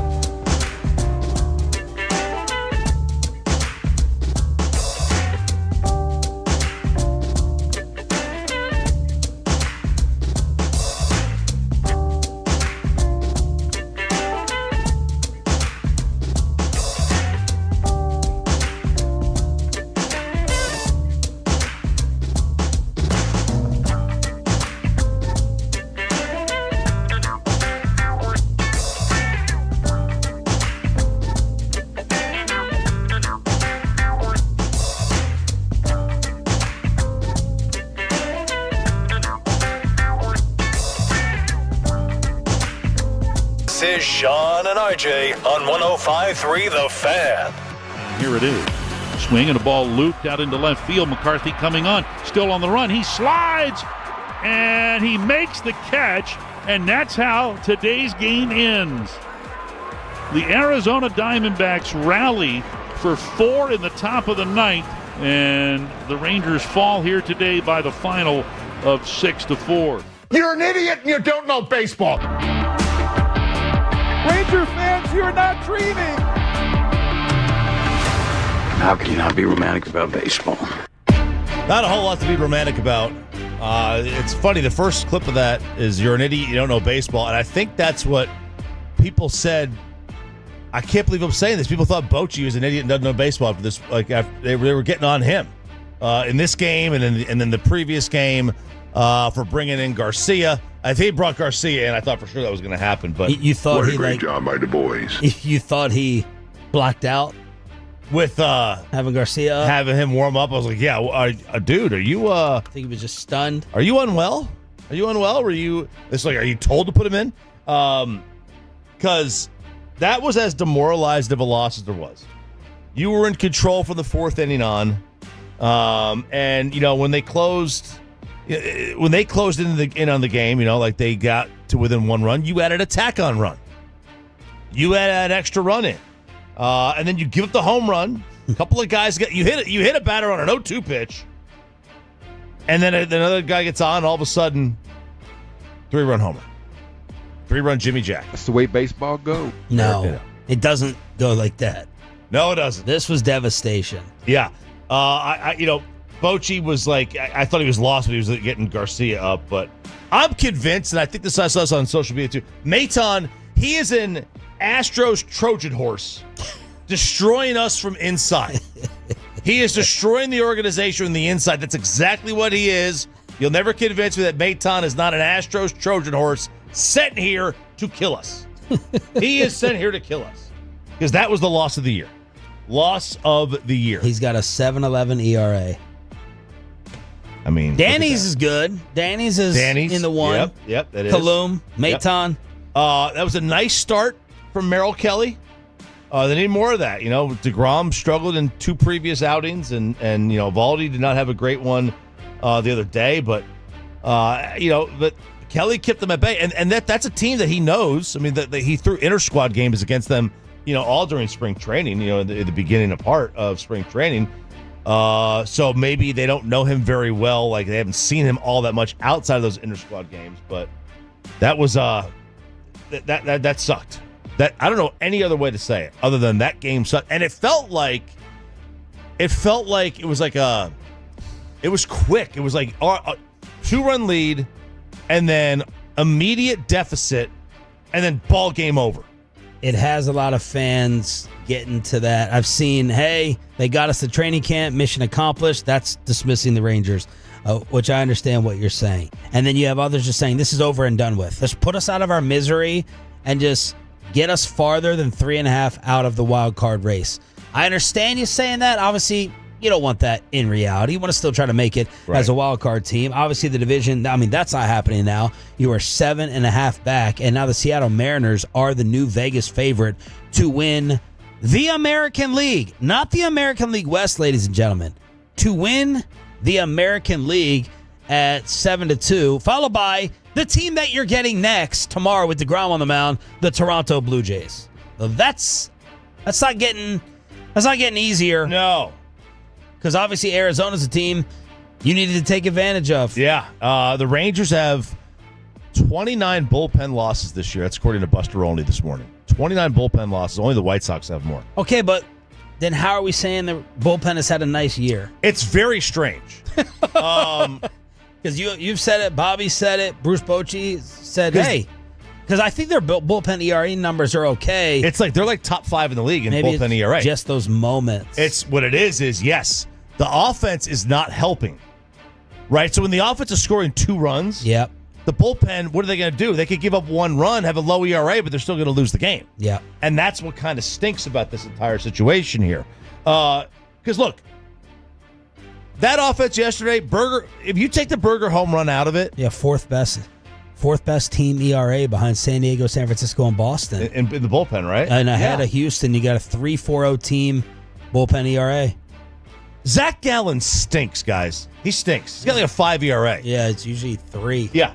He started entering yesterday. He had started 24 games for Arizona. He had given up 4 runs or more in 14 of the 24, including 7 of his last 11 starts.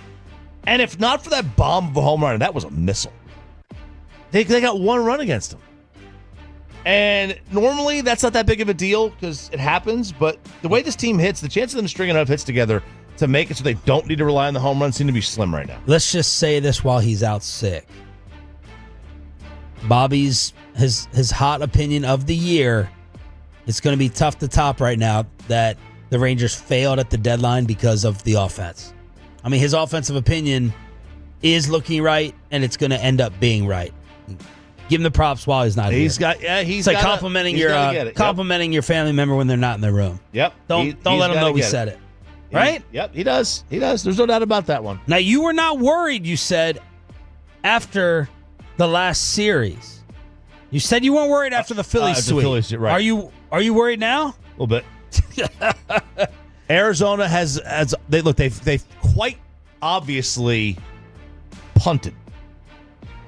Naylor, Suarez, Merrill Kelly, right? They've got a lot of guys that are hurt, right, already, that were hurt to start the year. They lost Burns at the beginning of the year. They're not trying to win. They've got a very good offense. They still have a good offense. Even though they got rid of a couple guys, still got a good offense. They're not trying to win. Another thing that, obviously they send Adolis to the IL. They bring Evan Carter up. Now, Adolis couldn't hit anyway, and he needed a spark. And Evan had a nice game. Duran had a nice play in the outfield. Nice throw. Man, let me stop down on Adolis for a second. Are we all guilty of memories? Yes. We all guilty of the championship run in making a Belichick-type present Adolis decision? How many people... I hate when we do that. If you were to ask how many people say Adolis is their favorite player on the team, what percentage of fans is it? 20 at least? At least, right? Because you've got people who always gravitate towards pitchers, right? Some people just always say, my favorite player is the best pitcher on my team. Yeah. Happens all the time. I get it. And then it's usually the best player, all right, so Seager for sure. But then it's the fun, energetic power hitter. And that's Adolis. That's him. So he's got a large number of fans that are here, but he is not a major league hitter right now. Like he was he needs a break, man. He was hitting like less than like 175 on the homestand. Another break. Cal Raleigh is like hitting under 200 since June, but he's still stroking it. Like he's still got the home run pop. Mark. Right? I mean, he's still hitting home runs. You can deal with a bad batting average if you are hitting him out of the park. Well, Adolis got a bad batting average, and he's not really hitting him out of the park at the same rate that he used to be. So now he's just a right fielder with a good arm. I got some rally numbers from Bet Online. Will Cal Raleigh break Judge's single-season AL record of 62? what's he at, 45 now? He's currently on pace for 61. I'll say no. No is the slight favorite at minus 160. Will Raleigh break Griffey's Mariners single-season home run record? Do you know what that is? Is it 56? Good job. Yeah, he needs 9, 11. Yes is whatever. minus 250. Peyton, check his home run total, please. So it's 71% likelihood of hitting 57 or more. Will he break Mickey Mantle's switch hitter single-season home run record? That's 54 home runs, right? He's got 45 right now. RJ Choppy, yes. 54 for Mickey. 1961. Minus 700 that he does it. Will Raleigh break Bond's single-season home run record of? 73. 73. No, he will not. Yes is plus 2,000. Oh, God. So 20-1, got a 5% likelihood of doing it. All right, so he has no likelihood. Right. What you're telling me is he has no likelihood. It is Diamondbacks here on 105.3 The Fan. MLB playoffs, by the way, they announced. I hate this. They're not going to. They're not going to have flex scheduling for the World Series. So if both, and we saw with Mavs Celtics, right? Both series ended, both conference finals. We had like 9 days between games. Yeah. Between end of West Finals and beginning of NBA Finals. So Major League Baseball was like, hey, let's tinker with this. If both series end in the AL and NLCS in 5 games or less, we can move it up 3 days. They said they're not going to do that. So they're just going to have, right now, I know the World Series schedule versus flexing it and changing based on quicker series. Right. So which I hate. Why? Flex it. They want I'm like, this isn't the Super Bowl. You don't know where these games are going to be anyway. Yeah. Those baseball stadiums are not going to be holding other events, I don't think. No, they're going to be required to have openings. But this goes to show you how long the Major League Baseball season is. Yeah, tell me about it. Gosh. The Major League Baseball season ends on September 29th. Okay? So it started the week of the Sweet 16. And it will end week 4 of the NFL season. Week 4? Week 4. Because the NFL season starts early this year because Labor Day is so early. It'll go from the Sweet 16 to week 4. That is insane. It's so long. That is insane. I'm so happy when they have a day game because I don't have to stay up till 10 o'clock every night. I mean, look, the NBA schedule is long too. I mean, they're going to start before Halloween and they're going to end after Memorial Day. That's long. Yeah. But it's a faster sport. To me, I know you like baseball more. I like basketball more. Yeah, it is a faster sport, but I mean, who knows? It's just very very long that they're doing that with the baseball season. Diamondbacks here on 105 through the Fan. We got the top 50. We already did that. We said Seager was 36, and Evaldi and DeGrom were 39 and 41. Of the players this year. And that came from who? That came from ESPN. All right. Judge was 1, Ohtani 2, Scooble 3, and then Cal Raleigh came in at 4. The Rangers are in the long shots category to make the playoffs, but not everyone not in the field is in the long shots category. So not everyone that's in the field right now.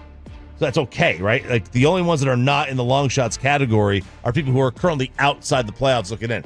I would put them in the playoff contender category because they're only a couple games out. So handicap Boston, the Yankees, and the Guardians. Give me their status update. I think Boston is the best of the 3. Okay. Roman Anthony is tremendous.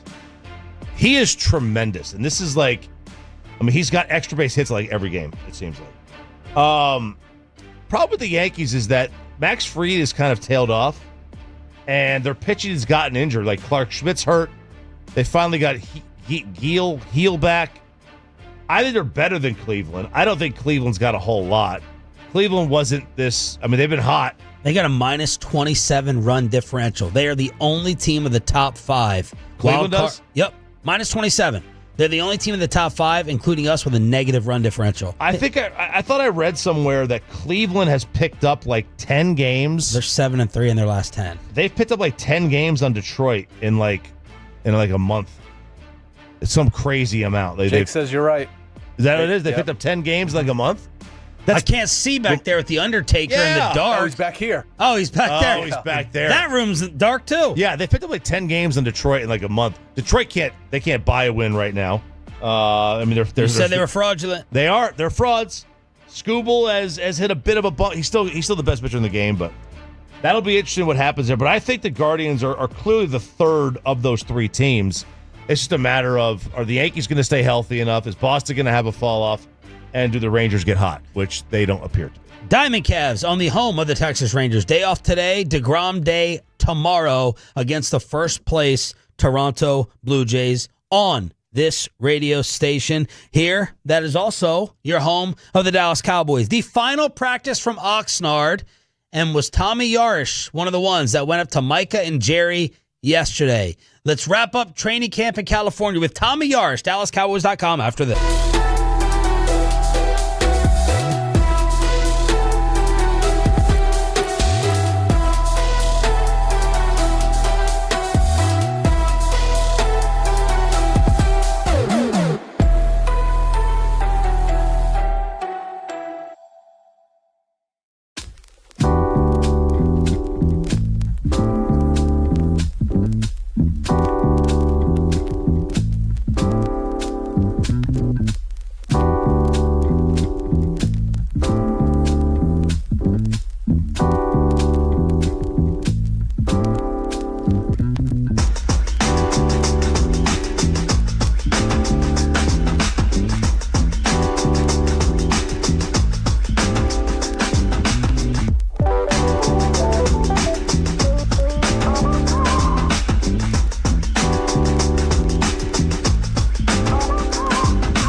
for Kids. Donate today at carsforkids.org. And also brought to you by the personal injury lawyers Frankel and Frankel. If you've been injured in a car or truck wreck, call Frankel first, 214-4817-333-3233. With Frankel and Frankel, there's never an out-of-pocket cost. They only get paid when you win.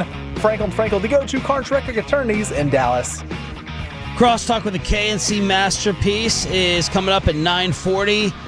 We have a snitch in Major League Baseball. We do. On the morning show, on the radio station, we will investigate after Tommy Yarsh, DallasCowboys.com. Brought to you by the WinStar World Casino and Resort. Proud to be the casino of the Dallas Cowboys. Please game responsibly. Yesterday, was that the final practice from Oxnard, Tommy? Yeah, final padded practice yesterday, and it sounds like, your investigation that's coming up here in the next couple of minutes is going to be more interesting than today's practice because it's just going to be probably a quick walkthrough. But, man, that was a good hook, Sean. I got to give you your flowers there. You got me wanting to listen the rest of the morning. Oh, yeah. We have a rule here, okay? We can insult each other. You can't insult us. So we got foul territory, AJ Przinsky, G-Bag, Rowdy Tellez. Yeah. Investigation, and in a matter of 2 minutes, we think, I hope it's not this guy, because I retweet all this guys. I like this guy. I like this guy. I hope it's not this guy. But, well, you think it is? You think it is, Pepe? I'm talking to Alec back here. I think the guy you're talking about. I think so. All right. Well, we'll launch the investigation. We don't like Twitter tales. We don't like Twitter tales. Yeah, you can't talk about our guys. Only we can talk about our guys. Tommy, let's talk about practice yesterday. What happened? Yeah, it was the final padded practice, and Brian Schottenheimer was basically just asking his guys his last two padded practices, like, hey, look, I know you guys want to go home, and I know you want to see your loved ones and stuff like that, but just give me two more good ones. And I thought they were fairly physical. Probably one too many guys on the ground yesterday for what he would have liked. I think back to Marquise Bell knocking Jonathan Mingo down and things like that. But they ended off with some red zone work. It was the second time that they did one-on-ones. So, the offensive linemen and defensive linemen, wide receivers, corners, linebackers, running backs, and tight ends. Brian Schottenheimer said to us, from the get-go, hey, I'm not a big one-on-one guy, 9-on-7, 7-on-7. So they only did it twice, and I think they only did 7-on-7 once or maybe twice too. So, he's sticking to his philosophy of, hey, we're going to play 11-on-11 football and simulate real game environments. I thought Ryan Flanoy had a really good day yesterday. He was kind of making plays left and right. He was really good in one-on-ones. Kenneth Murray's had back-to-back really good days. Flashed to me more the day before yesterday than he did yesterday, but nonetheless, you can see that he's kind of starting to put things together after missing some time earlier in camp. I'm trying to think if there was anything more from that caught my eye. Sam Williams pick six? Yeah, Sam Williams pick six. I don't know if there was anybody faster on that field than Sam Williams after he ran back. I mean, he just took off and he kept going. He didn't stop. He would have ran that back to Dallas, but I think that was a big morale-boosting play for him. This is a guy who's just been itching to get back out and play football, and for him to end his camp like that is certainly going to be a positive going forward. Tommy, I asked you the same question we asked Eatman yesterday. Did training camp alter your Cowboys prediction or what you thought they were going to be by a lot, a little, or none at all? I think a little bit. I try not to put too much stock into it because at the end of the day, these guys got to go up against other teams and not themselves. Offensively, I think that they looked better than I thought they would. I thought they were going to be a good offense, but they've looked really good with Dak Prescott, CeeDee Lamb, and George Pickens. And then defensively, I think I grew more concerned. I'm not very confident in this cornerback group. I'm not very confident in this defensive tackle group.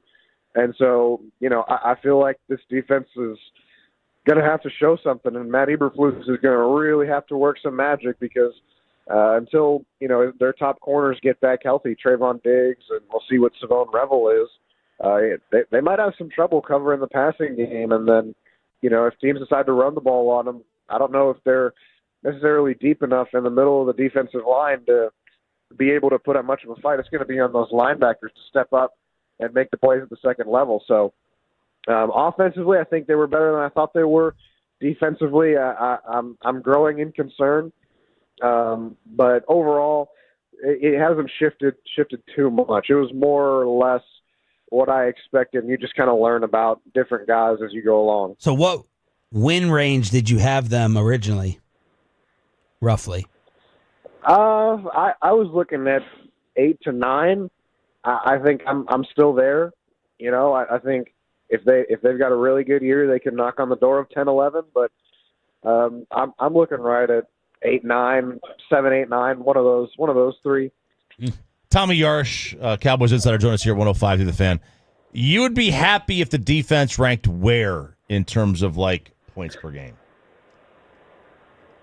Points per game? Like in terms of like where they rank in the league? Like Yeah, I got you.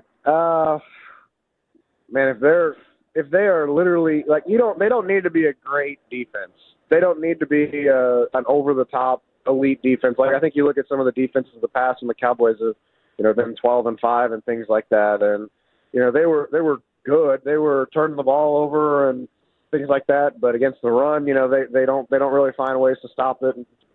I think if you look at if you're anywhere between 16 to 20, you don't need to be top half of the league or anything like that, but if you're 16 to 20, I think that at least gives Dak Prescott and the offense a chance to try and win you some ball games. But I think the past has proven it too, that you can't necessarily win every game just trying to outscore somebody, and at some point your defense has to step up and make some plays.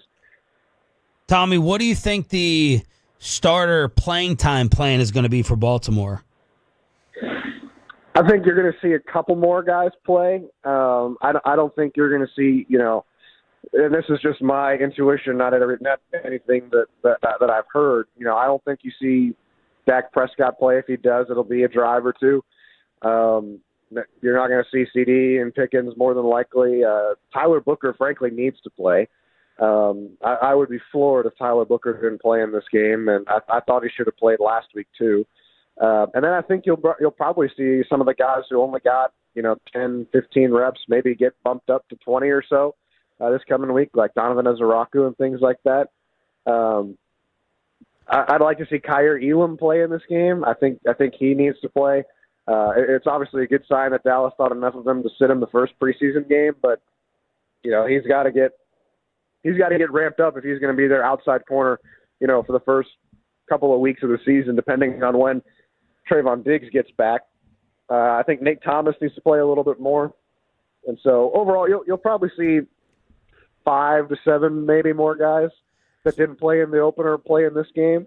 Like Avonte Turpin, I think should play in this game too. But nothing. I don't think you'll see anything too crazy. So if Dak does play a couple snaps, do they go right to Milton for the rest of the game, or do you think Greer will get something? It's an interesting question because Will Greer got a little bit more snaps the last couple of days in practice than he was usually getting before. It was still pretty heavily Joe Milton, but with how much Brian Schottenheimer's talked about, hey, this Joe Milton, he needs to play. He just needs to play. He needs the reps. I would expect Joe Milton to get most of the burn. If Dak Prescott plays his drive or two after that, or really just the entire game. The plan was to play him the entire game last week, so it wouldn't shock me if he goes the rest of the way and we don't see Will Greer, but I think Will Greer has earned himself at least, a drive or two to go out and show what he can do too. Tommy Yarsh joining us on the D&M Leasing Hotline from Oxnard here on 105.3 The Fan. Did you get in front of Micah or Jerry yesterday for the latest contract questions? Did not get in front of Micah. I think he just kind of walked off the field and had one thing to say to reporters while he was walking off. But was there for Jerry, and and it's the latest, but it's really nothing new. Seemingly, they're not wanting to converse. They're not wanting to, get into contract talks at this point. Jerry Jones said it. There's nothing really holding them up. It's just a matter of they're not talking. I wish I could tell you why. In my book, this seems like somebody's got to pick up the phone and just get the ball rolling on this and, swallow their pride a little bit. But I couldn't tell you, it's puzzling because, this is an all pro elite player that you want to keep on your roster. And I know that, you've got to be smart with your salary cap and be smart with how you're divvying up your money. But eventually, you got to find a way to keep this guy on your team. And with week 1 coming on the door, who knows what Micah Parsons is going to do? Who knows if he's going to sit out games and stuff like that? And so if you don't have him on your defense, and I was just talking about how, I'm a little bit concerned about this group as a whole, and you lose your best player, that's not going to bode well for you in the wins column. If he's not re-signed, do you think he plays against Philly if he doesn't get the extension? Oh, that's so hard. I lean that he does, just because I can kind of tell that he really wants to be out there. But I'm so 50-50 on it. I don't have a good read on it at all, because my gut tells me he wants to be out there and he wants to play. But at the same time, if he hasn't done anything, if he hasn't practiced anything like that, how impactful is he going to be if he needs to, if he needs 10 reps or 10 snaps to even get going? So it's so tough to tell, but my gut tells me that he is out there and he does play. Tommy, we appreciate it and enjoy the trip back home. You got something Texas related you're just dying to get to? My own bed, man. Like there's really not much else. I'm just ready to get home and kick back and sleep for a good while tonight once we get back. But yeah, my own bed. I got my own pillow and everything. So now that I don't have my pillow, my neck is all messed up. So I'm ready to just get back and not be in any more pain physically. Well, look, thanks for the earlier hours out there. Have a safe trip back, and we'll continue it next week to recap the Raven game. Thank you, boss. All right, fellas. Thank you, guys. Talk There to you he later. is. Tommy Yarsh, DallasCowboys.com, brought to you by the WinStar World Casino and Resort. Proud to be the casino of the Dallas Cowboys. Please game responsibly. Let's launch the investigation. Who is the dirty rat? Next, with the KNC Masterpiece on Sean and RJ, 105.3 The...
gotta forget something else to remember that Uber Eats has groceries. No, that's absurd.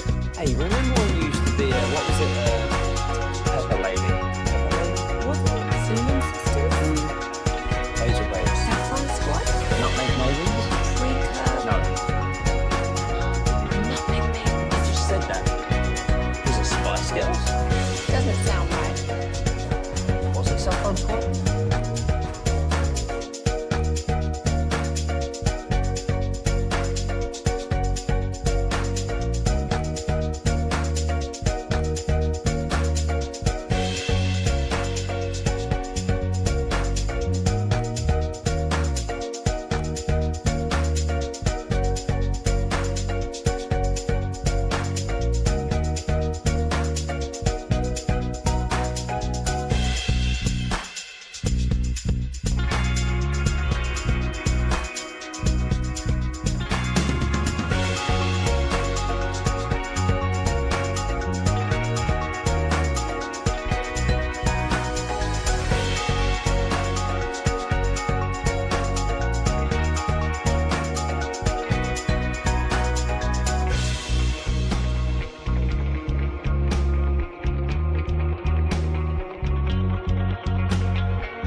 and upgrade your vehicle, get to Classic Chevrolet in Grapevine today. The back-to-back #1 Chevy dealership in the world. More new Chevys than anyone else, all priced to sell. Visit ClassicChevrolet.com. This is Texas. This is Classic Chevrolet. Together, let's drive, relax, enjoy the difference. Based on new Chevrolet registrations 2023 and 2024. What's up? Hey, buddy. How's it going? Got a lot of things going on right now. A lot of fires in the iron. You seem frustrated. I'm not frustrated. Fires in the iron? Yeah, I or said that irons wrong. in the fire? I said that wrong. I think it's irons Goes backwards. in the fire.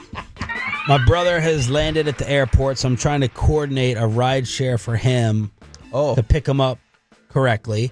I had to do more work yesterday because Bobby came up with this fever and throw up at like 5 p.m. No sign of it earlier in the show. Oh. I got a new fridge and freezer. This was a saga last week. For Wild Fork. For the Wild Fork food. Of course, yesterday, I put like a lot of new meat in there. My wife just told me that the new freezer bottom is not working, and she just added on, I'm not cleaning it again. Some of the meat juice.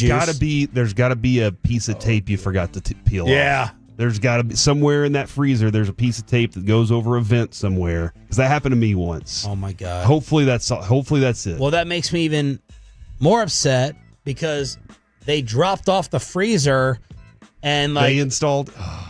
No, they didn't install it. Right. There's air filters. I'm like, what's all this stuff in the fridge? The handles of the fridge, the air filters, all the tape is on. I said, are you going to put the stuff on? He goes, this is a drop-off, not an install.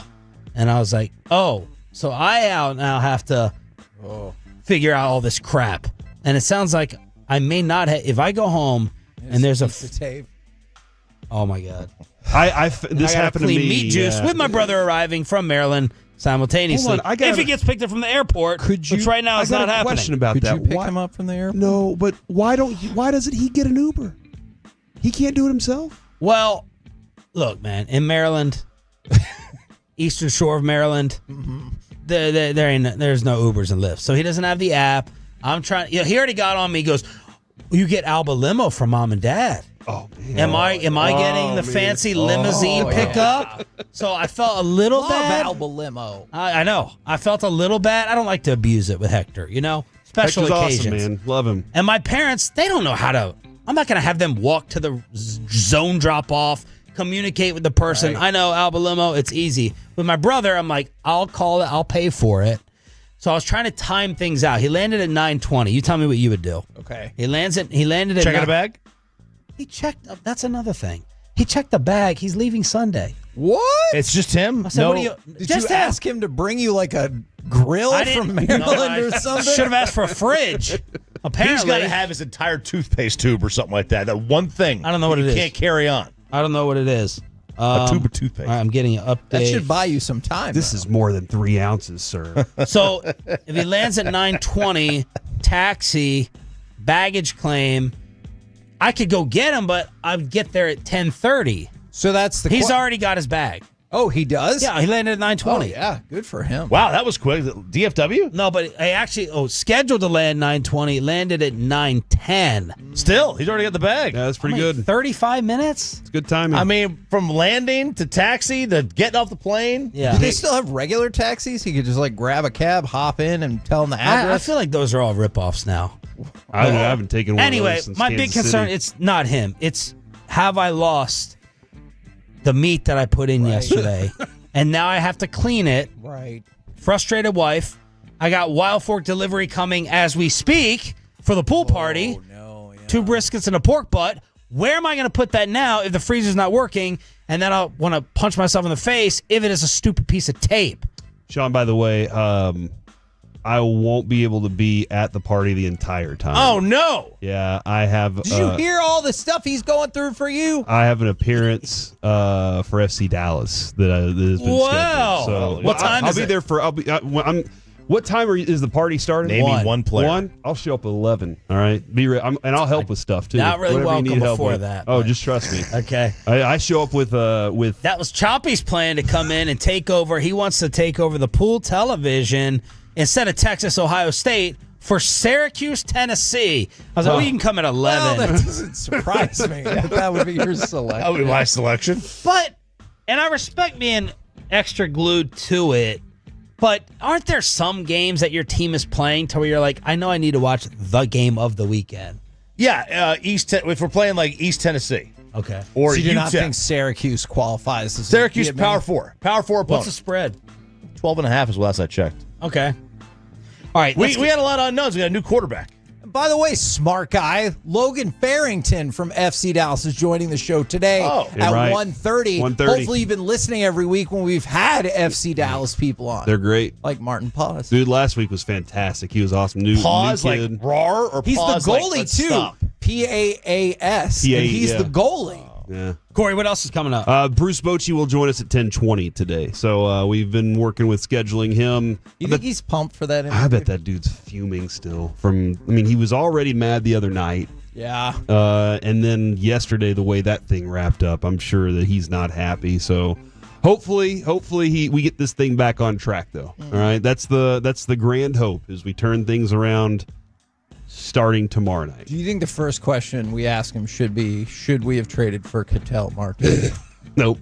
Do you think he would be amused by that question? I don't know about that one. Okay. Let's stay away. We have a snitch situation. A snitch taking place on social media. Yeah. So of course we had Rowdy Tellez. Yes. Went on Foul Territory TV. Yeah. It was a good show. And AJ Brzezinski and him were going back and forth. Yep. About Rowdy and the interview that he had with the G-Bag Nation, where they basically called him fat. In fact, they didn't basically call him fat. They called him fat. They asked him questions about food.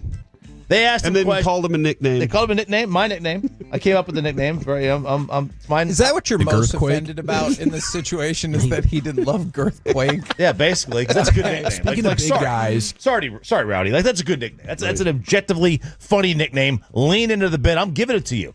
Yes, this is not going to be a Lamar Jackson, Troy Aikman thing here where you got to fight over the number 8. Yeah. All right? This is yours. Trademark that thing. Well, one of the people in the interview was the main host of the show, named by Scott Braun. Yep. Just trying to create virality. Yeah, I think we've had him on the show before. Virality. Oh, yeah. Virality. I can't remember when. Was it this year, before the season? I think so. And that, we kind of poked fun. He suggested that G-Bag was like first take, like creating headline shock jocks. Rowdy, did you feel like they took it too far there? Mm-hmm. And that's. You think so, Ronnie? That we're not. That was. They weren't trying to do that. No, it was they were a just bad interview. They were just clueless. They weren't a bad interview. Yeah, they weren't. They weren't out for attention. They just had zero awareness on Madden. Yep. Shock jock stuff. Why are we bringing this up? Yeah, because Scott Braun tweeted at us this morning. He did? Not Scooter Braun. That's Taylor Swift's music manager, right? Scooter Braun. Not anymore. Yeah, he tried to buy her masters. He bought them. She has them all. Don't worry about it. Scott Braun. I watched the whole thing last night. And he posts about an hour ago. One of our producers who lives in the area sent me a clip from your show the other day. Thanks for the shout out. It's an honor. I think he was being sarcastic. I don't think he really means it was an honor. You guys were probably saying Did we all take shots at him? I don't remember what we said. I don't know. Like, Bobby especially. Yeah, Okay. we fire. We're firers. We're firing shots left and Yeah. right? We got Tommy guns everywhere. We don't know what we're saying. Because we have a rule, man. Like the family rule is you can't talk about us. Yep. Right. Like these two guys on the ticket that I guess no one in town listens to. They wanted to pop off and be sarcastic. We can make fun of each other. All right, my dad told me this a long time ago. I can talk about you. They can't talk about you. Exactly. So, and you're outside and you want to start popping off, then we're gonna answer back. Sure. So you got minnow fish or some minnow. I don't know him and someone else. I guess they were talking about us. They were trying to be funny. Walleye. I think they were talking about G-Bag. Oh, okay. Talking about G-Bag. Because personally, wouldn't you be like, hey, let's take a look at who you went to the prom with and stuff? Okay. I think it was different. That's a different show. I think it's different. That's a different show. Well, that's the thing. But you know what? This guy knows. Nobody knows. This guy responded. This wasn't too bad of a response. His response to us? Yeah. No, it was fine. There's nothing wrong with it. It's an honor. It's an honor. It's killing with kindness. That's a clinic. That's a killing with kindness clinic right there. I do have one issue with him though. Okay, but just real quick, I want you to consider this since you guys are the shot firers.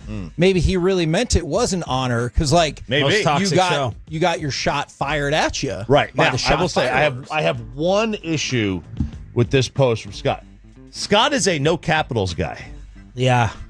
He's a no capital letter guy. He wrote one, the number one, but then after the period, thanks with a lowercase th, and then after the exclamation mark, Is that it's related? I with a lower case I. Now, is that a like an insult, or is because I'll tell you with somebody. I was dating a girl. No, we don't have time for the whole story here. We got to get to the main. Every time she would write my name, fine RJ, she would write lowercase letters. Oh, it pissed me off. Yeah. So Our problem is not with Scott. This was a fine response. This is a fine response. God knows what Bobby's going to do. So you think somebody sent it to him to rat you out? Right. That's where the issue. That's what it is. That's what it is. Okay. So we have been working over the last 15 minutes with Peyton Russell, Alec Medford, FBI, and the Nosebleeds. It was not me. To figure out who the Twitter tail was. Not the tattletale, the Twitter tail. We think we know. I think I know too. Who do you? I hope it's not this guy though, and I don't even want to name his name because I like his. Where do you stand on it? Where do you guys stand? Chiafalo and Zach have already texted the suspect. Who is it? Do you have a side text? I mean, it's the only guy that works for them that lives in the area. I mean, you guys are right. Michael B. I'll say that. Yeah, he's a good dude. Is he? He puts out great content. I think he's a young up and comer and the schools of broadcasting. I think I saw Shows him up to a lot lot of our events. Sandler's charity event. Saw him at Fan Bowl this past year. Definitely fetchy. Did Michael B. rat us out? Yeah, he did. You think so? Oh, he's the one that alerted us that the interview with Rowdy was going on the other state on Foul Territory. Well, that's not a rat move, though. He let us That's know not a that was snitch. happening. So That's an update. But That's an update. That's an inform. So This told guy, us he's about trying. that. He's trying to create a stir. He's trying to create a stir. Yeah. I think he's a good dude, and we should ask him. We should have a talk with him. Ask him how he feels about it. Yeah, we're going to get. You know what? We need to have Scott on the show tomorrow. Yeah, get Scott on the show. There you go. Use that. I think G-Bag is getting ready to invite him as we speak. This is a side text. I'm not on that side text. Are you, Peyton? No, See, this is what we're talking about today. Everyone's got side text, right? I guess I should have put all of us on here. I sent it to them and said we got snitches. But we're the ones. He's coming at us. Scott's coming. See, he's not really coming at us. This was a fine tweet. It's the fine. issue's with the rat. We just need to make sure. We need to make sure that Bobby. Yeah, all things are cool. Bobby's gonna torpedo this thing. He's gonna ruin it. That's true. So now the line to kick Bobby's ass will be in no particular order: Marcus Mosier, Mike Leslie, and maybe Scott Braun, and possibly Mike McCarthy, Kyle Yeoman. What did Bobby think about Mike Leslie posting that clip? I'm not even going to start. Okay. My gosh. That was the first thing I thought. I was like, oh, Bobby's going to be furious. The evisceration, man, of Mike Leslie. And Bobby's doing these things on the fan cam that you're not allowed to do. Oh, no. He's throwing up in this toilet and everything. I mean, he's just a mess. He's a mess right now. Oh, no. Welcome back in studio. It's Kevin Hagelin. It's Corey Majors. It's the KNC Masterpiece. Next.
Has groceries. No, that's absurd. Hey, remember when you used to be a, what was it, Pepper Lady? Pepper Lady? Wasn't it Cinnamon Sisters? Basil Babes. Saffron Squad? Not Maidens? Paprika? No.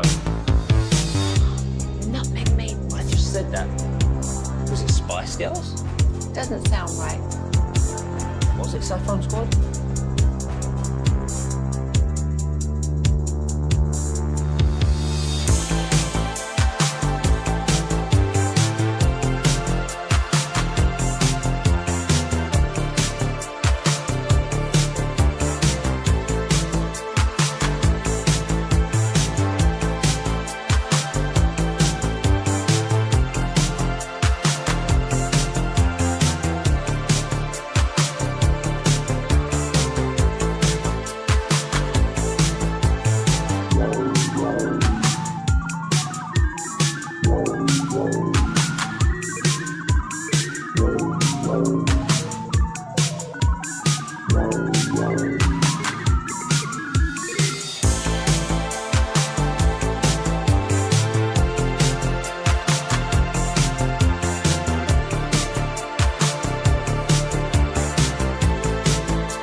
Masterpiece on 105.3 The Fan. KNC Masterpiece right here on 105.3 The Fan. You got me, Kevin Hagelin. You got, oh man, Corey Majors. Yeah. And of course, the famous Alec Medford. Gentlemen, welcome to the program. How the heck are we doing today? I'm feeling great right now. Because you're back in studio for the first time in a couple weeks? It does kind of feel like that. This is I am back in studio for the first time in 2 days. All right. But being back in studio with you for the first time in like 2 or 3 months really feels cool to be doing this again. So I'm excited, and I hope the Tolos out there are excited about it too, because Kevin, it's not going to last long. I just wanted you to know that. Oh. Because tomorrow We're at Taco Bueno. So that's why it's not going to last long. We're at okay. Taco Bueno tomorrow, right up the streets, 7940 North Central Expressway. And, oh, man, I love tacos. Oh, I love them. He's already been making some bold proclamations off air about how many tacos he can eat. So many tacos, dude. I love them. For me. Yes. Are you guys also still basking in the glory of the Reds championship victory in the tournament at the Heidenheim baseball camp? That was the team that I coached. Oh, congratulations. Or as the Did kids, you get to hoist the trophy? We didn't get a trophy per se. I got a box of Texas cookies that said Dunka. That's thank you. They were shaped. They were shaped Yes, like Texas. yes, they were. So they tasted better. I have a automatically. picture. I'll show you a picture They of were them. the best. Yes. They were probably the best tasting cookies you've ever had because of that. Though, if we're really being honest, all of the Texas people got that box of cookies. So it's not really a trophy per se. Okay, kind of like at Love and War with the state of Texas shaped cornbread. Yes. Where do you start? Do you start in the Panhandle? Do you start at South Padre, El Paso, over in East Texas? Where do you start to eat Texas? You know, I think I'm going to eat Texas on the Panhandle. Okay. And then I'm going to the Metroplex. Oh, immediately going to North Texas. Yeah. Gotcha. So this is a great question, and this is why I miss this show the most. 877-881-1053. In what order would you eat Texas?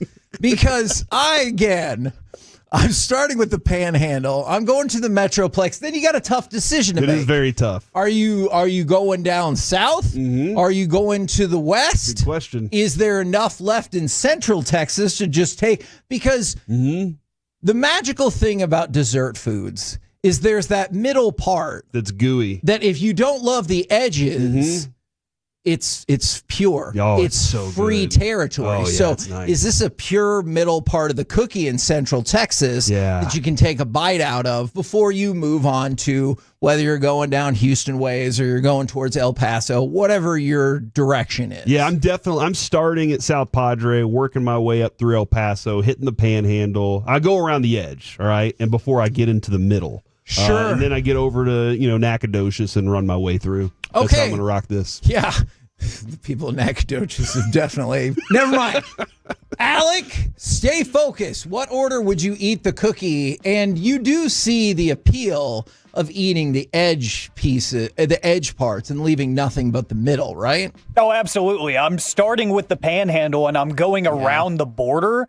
Okay. And I'm starting, once I get down towards, that South Padre area, I'm going to start working up. And then I get that middle right around DFW. I'm saving the best area of Texas for last because it's going to be the softest, but it's also the best area of cities. So, I think that it's win-win to go that route. From the, jeez, I don't know if I can read some of these. You cannot read some of them. Somebody said they're going Joey Chestnut on it. It depends on how many cookies you have. Because if you have one, that feels like too bold of a strategy. By the way, here is my Heidenheim, Germany pen. Nice. A lot of people really have thoughts about the Austin area and whether or not they want that area. So, because it's a diverse part of Texas. You know, it's one of the most diverse and eclectic areas. Yeah, I would agree. And maybe you eat that part of the cookie in the shower. I don't know. Maybe so. We're having fun because facing the prospect of actual sports and what happened yesterday is really depressing. What? And Kevin, maybe you can start with the south part of Texas and save the rest of it for the next day. And then you can have Amarillo by morning. Okay, first of all, that is very, very clever. Second of all, you know me. There's no chance I'm leaving part of that cookie for the next day. Oh, you know what? You got a good point. But good point. I appreciate the cleverness of what you said nonetheless. What I do not appreciate is this specific gentleman right here. Let's go to cut number 6. And he accomplished something that had never been done in the history of the Diamondbacks franchise. And unfortunately, we got to see it unfold against us. And the 1-1. And that ball is hit high and deep to right field. This one's got a shot, and it is gone. About 8 rows back into the seats and straightaway right. Marte does it again. He did it last night. Here, a 3-run blast that turns a 4-3 Arizona deficit into a 6-4 lead. And correct me if I'm wrong, but that definitely feels like boos are scattered in there outside of just shock. But yeah, Ketel Marte come from behind home run in the 9th inning in go-ahead home run in back-to-back games in the 9th inning. Never happened in the history of the Diamondbacks franchise until, well, the last couple days. Okay, so that's a historic thing for him. Congratulations and stuff like that. It felt like that was going to happen. Ooh. They're late in the game. You add the 4th run, I believe, and then Phil Maton, I'm feeling pretty good. I wanted some security runs, though. I was really sitting there going, we need more. Kevin, we've been saying this. Just the whole, we need a blowout at some point, not just for confidence, but for the pitching staff. For sure. Mostly for the pitching staff. Yes. They can't, Jared was talking about this, every single pitcher throughout every single part of the rotation and the bullpen is pitching in high leverage situations every time they step on the mound. There's never a situation, it feels like, with this team where you feel like, you know what, if I give up a run here, it's going to be okay. Yeah. And so I was sitting there going, we need another 2 runs. We need 3 runs. I need just a little bit more to give these guys an opportunity to go out there and just kind of put it in cruise control. Maton, I had trust in him, but as things started to unfold there, Kevin, it just felt like this is about to happen when we're effed. Think about this. It is August 14th. Do you know your last comfortable victory was July 27th? And I'm not kidding. Hold on, what do you mean by comfortable? Okay, so it doesn't go down to the wire. Okay. Because if you look back at the next win you have after that Angels game, I'm pretty sure you scored in the 8th inning to break that open and hold it down. Then after that, extra innings, 2-0, extra innings. You haven't had a comfortable victory in 18 days. Yeah, and that stresses the pitching staff so much. Think about this. Every pitcher we've ever talked to says, if I go out there with a lead, I feel like I can attack the strike zone. You just feel like you can do more when you have that. Well, dude, whenever you're late in the game, too, the pressure's off. The pressure's not the same whenever you have a 1-run lead versus a 9-run lead. And that would be nice to have some 9-run leads. I mean, just once. Yes. Let's make that happen. There was a time, dude, this is the thing. Us as Rangers fans, kids, we grew up Rangers fans. Sure. You and I both grew up going out to the old stadium in Arlington. The blue ballpark. We grew up with that, and we were used to, and even at that the ballpark, we were used to bashing the baseball. Yes. Even John Blake yesterday was like, look, we didn't have pitching during the 10-11 World Series. We had Cliff Lee, and Colby, we had but we knew we could crush. And you look at this lineup and you go, these dudes can crush, but they aren't. And that's a frustrating thing for fans around here because we're not used to teams that don't put up lots of runs. And the thing that might be even more frustrating than just lack of a dominant victory is the Rangers have lost 12 games in the second half of the season or since the All-Star break. 6 of those have been by 1 run. 3 more have been by 2 runs. So you've lost 9 games, not to go all Mr. Rooney, I believe, from Ferris Bueller's Day Off. 9 times you have lost a game by 1 or 2 runs. 9 times. Think about this. It hasn't even been a month yet. It's not even been. We're going to be up to 4 weeks. And you have 12 losses. 9 of them are by 2 runs. And of those 9, 2 runs or less. Of those losses, 6 of them are by 1 run. You average more than one run loss per week. Mm-hmm. You can't do that. So that leads to the next question. I get it. There are 40 games left. I think we all understand that. We can all look at the wild card standings. I'm just going off of feel. I'm not going off of math here, which is a first for me. Did yesterday feel like it could have been the end for the Rangers? Yeah. But I am now turning my attention to this road trip. because before yesterday, this road trip was already important. For sure. Kevin, you and I talked about the importance of yesterday's game and Toronto. Toronto's a damn fine team. And I said, maybe yesterday didn't feel to me like this would be the turning point or anything like that. Right. But absolutely, it could be lost in everything. But at the moment, in this time, in this moment that we live in, holy crap, it looks bad because of the record you have over the last 8 games. Like this feels bad. This road trip, though, Kevin, if you do what you did when you went to L.A. or to Anaheim and Seattle, and you go 2-5 like that, you can go ahead and wash this season away. That's where I am now. Is this road trip is now become the most important road trip of the Rangers season, and if they go 2-5 or they got to have a good record in this one. You got Toronto. What is a good record to you? All right, so you got 7 games here. Kansas City's in basically the same spot you 5-2. You better wear something. You got 4 games against Kansas City. You need to knock them back. Toronto, you're not catching up to Toronto in any way, but you got to beat a Toronto baseball team. And Jared did point out Toronto was a kind of a place that the Rangers can pin on what happened in 23. So maybe it's something that they can ride on. But Kevin, you go on this road trip and that happens. You go 2-5. I say you're done. Yeah, and I know that's tough to argue with because it really is.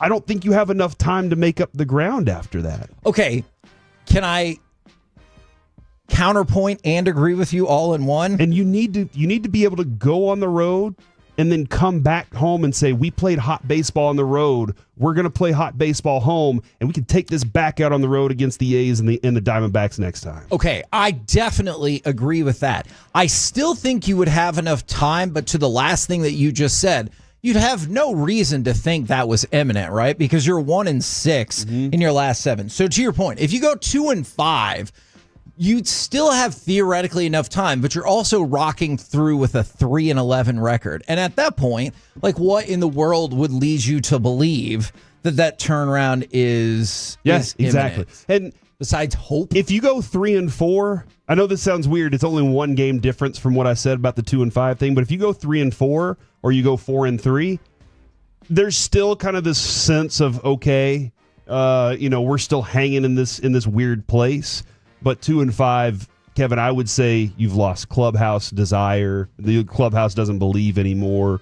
And that's something that those guys are frustrated in there. Yeah. And something has to liven them up. They're an entire team of even keel dudes. And you like that through a season. Sure. But at some point, where is the switch that you flip on and go, now let's ramp it up? And we need that at some point now. And it's almost September, Kevin. We're getting closer to September, and that's when there's not a lot of baseball left. And you're right.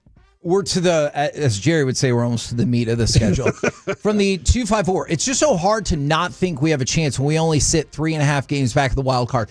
And that's the tough thing about this. And we talk about this in sports all the time, not just about the Rangers, about any number of teams. The math and the numbers say you've absolutely got a shot. When you watch this team play, specifically when you watch them play offense or as of late, the bullpen in high leverage situations, do you see a playoff team? No, I don't. Yeah. I see. You're right. You're right. I look at the collection of players and I see it, but I look at the collection of players and how they've played together this year and I don't. Yeah. No, there's not anything from the lineup that tells me that these guys are helping each other in the lineup. And what I mean by that is, hey, I trust that if I get on base, the next guy's getting me on. You know what? We got 2-out rallies, and we're going to do that all day, baby. We love 2-out rallies. We can't wait to have 2 outs on us because that's whenever we shine the best. You want to have a team that has some sort of edge like that, and they just look flat. Yeah. All the time. And that's got to be for a guy, they were talking about this on the broadcast yesterday. The manager's job is to identify what that team is doing, how they feel, where they are in things, and be able to figure out how to motivate them. And Bruce Bochy has to figure out that thing for the next little part of his schedule so they can get something rolling. Well, we will talk to that man specifically coming up next. Texas Rangers manager Bruce Bochy live right here on The Fan.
Well, you know, they say in order to remember something, you have to forget something else.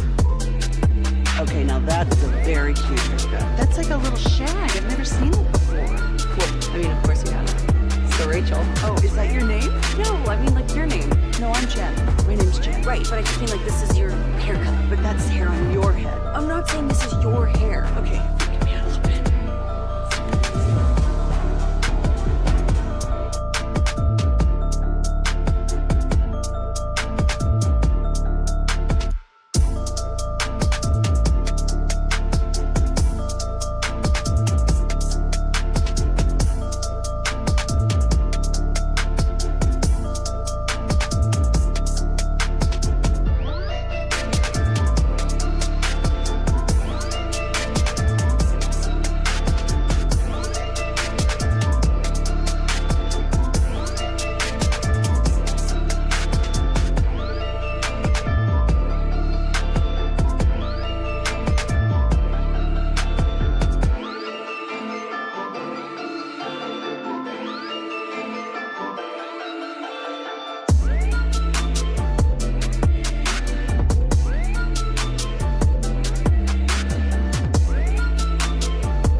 just predicting, I will have already quit. You have to be pretty damn good to take my job. So, and you know what? That being said, boss says that there's some pretty damn good ones out there. He's already seen a few, so let's get rocking with this. All right, so tonight, Jake's in Grand Prairie, 2860 State Highway 161. Go see the G-Bag Nation for their broadcast. Afterwards, Fan Phenom gets started. You know it's always a happening there. And if you've ever wanted to work for the station, here is your opportunity. Tonight, Jake's in Grand Prairie. Right now, whether you're on the mound, at the plate, or on the road, National Car Rental invites you to stop waiting and start winning. Book like a winner today. And Olshan, it is Texas Rangers manager Bruce Bochy. Good morning, sir.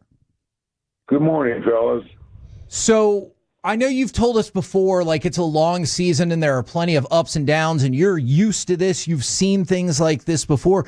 I want to know, to start off with, what would be your message to the Metroplex? Because there's a huge fan base that, much like you guys, has been really frustrated as of late. Yeah, as we all are. And, more than anything is that, we still have baseball left, and that's how we have to look at it. When you go through a homestand like that and you're fighting to get to the postseason, those are setbacks that you have to deal with sometimes, and but you can't stop believing. And we did some good things but in that last series, the long ball got us. But we got to score runs, and we got to give this pitching staff a margin of error. But there's nobody here that doesn't think that we can get this done. It just takes another roll from us, like a 8-1, 10-1 or something, and we're right back in it. We got our hands full here in Toronto. We're going to be playing a good team. The schedule, it's been a tough schedule with the pitching that we've seen, the teams that we're playing. But hey, we think we're that good, then we will find a way to win these ball games. I can tell you, those guys.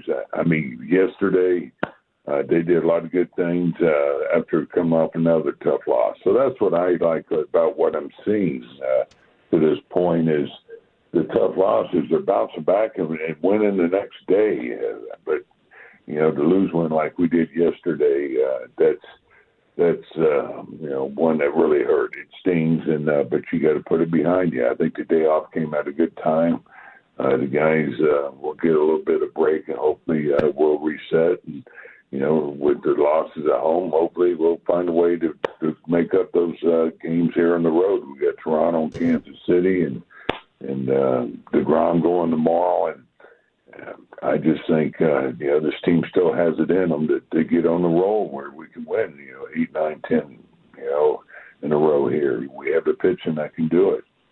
You talk about doing some good things yesterday. Yeah, Ezekiel Duran, that throw was freaking awesome yesterday. That was really cool to see from him. Can you do me a favor, Boach? Can you kind of explain what it does to a pitcher when they're always pitching in these high leverage, like 1-run situations versus whenever they're pitching with a bigger lead?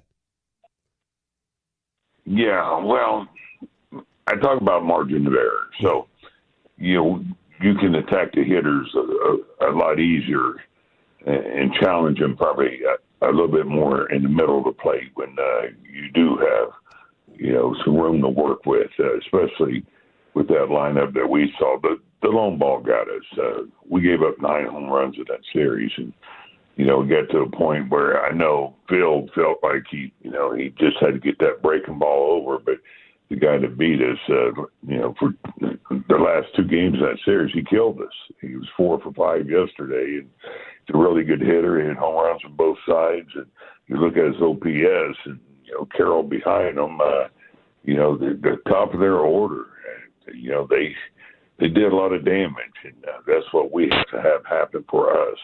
Have that top of the order, just do damage and find ways to get runs on the board for us. But get back to what you're talking about.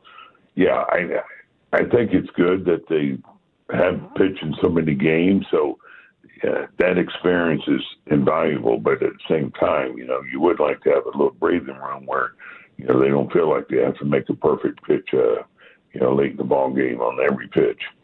Robert Garcia had a really strong July, but in a world of what have you done for me lately, a pretty rough August thus far, does that change your view on using him short-term in high-leverage situations at all?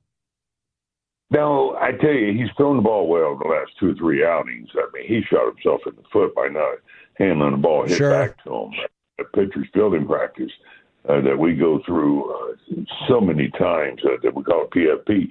He just totally mishandled that. You know, he missed it first of all, then he decided to punt it, and then the last move's the one that got us. I'm sure he looks at it going, what was I thinking with that flip? But you know, that's what hurt him there. But I think he's got his confidence back.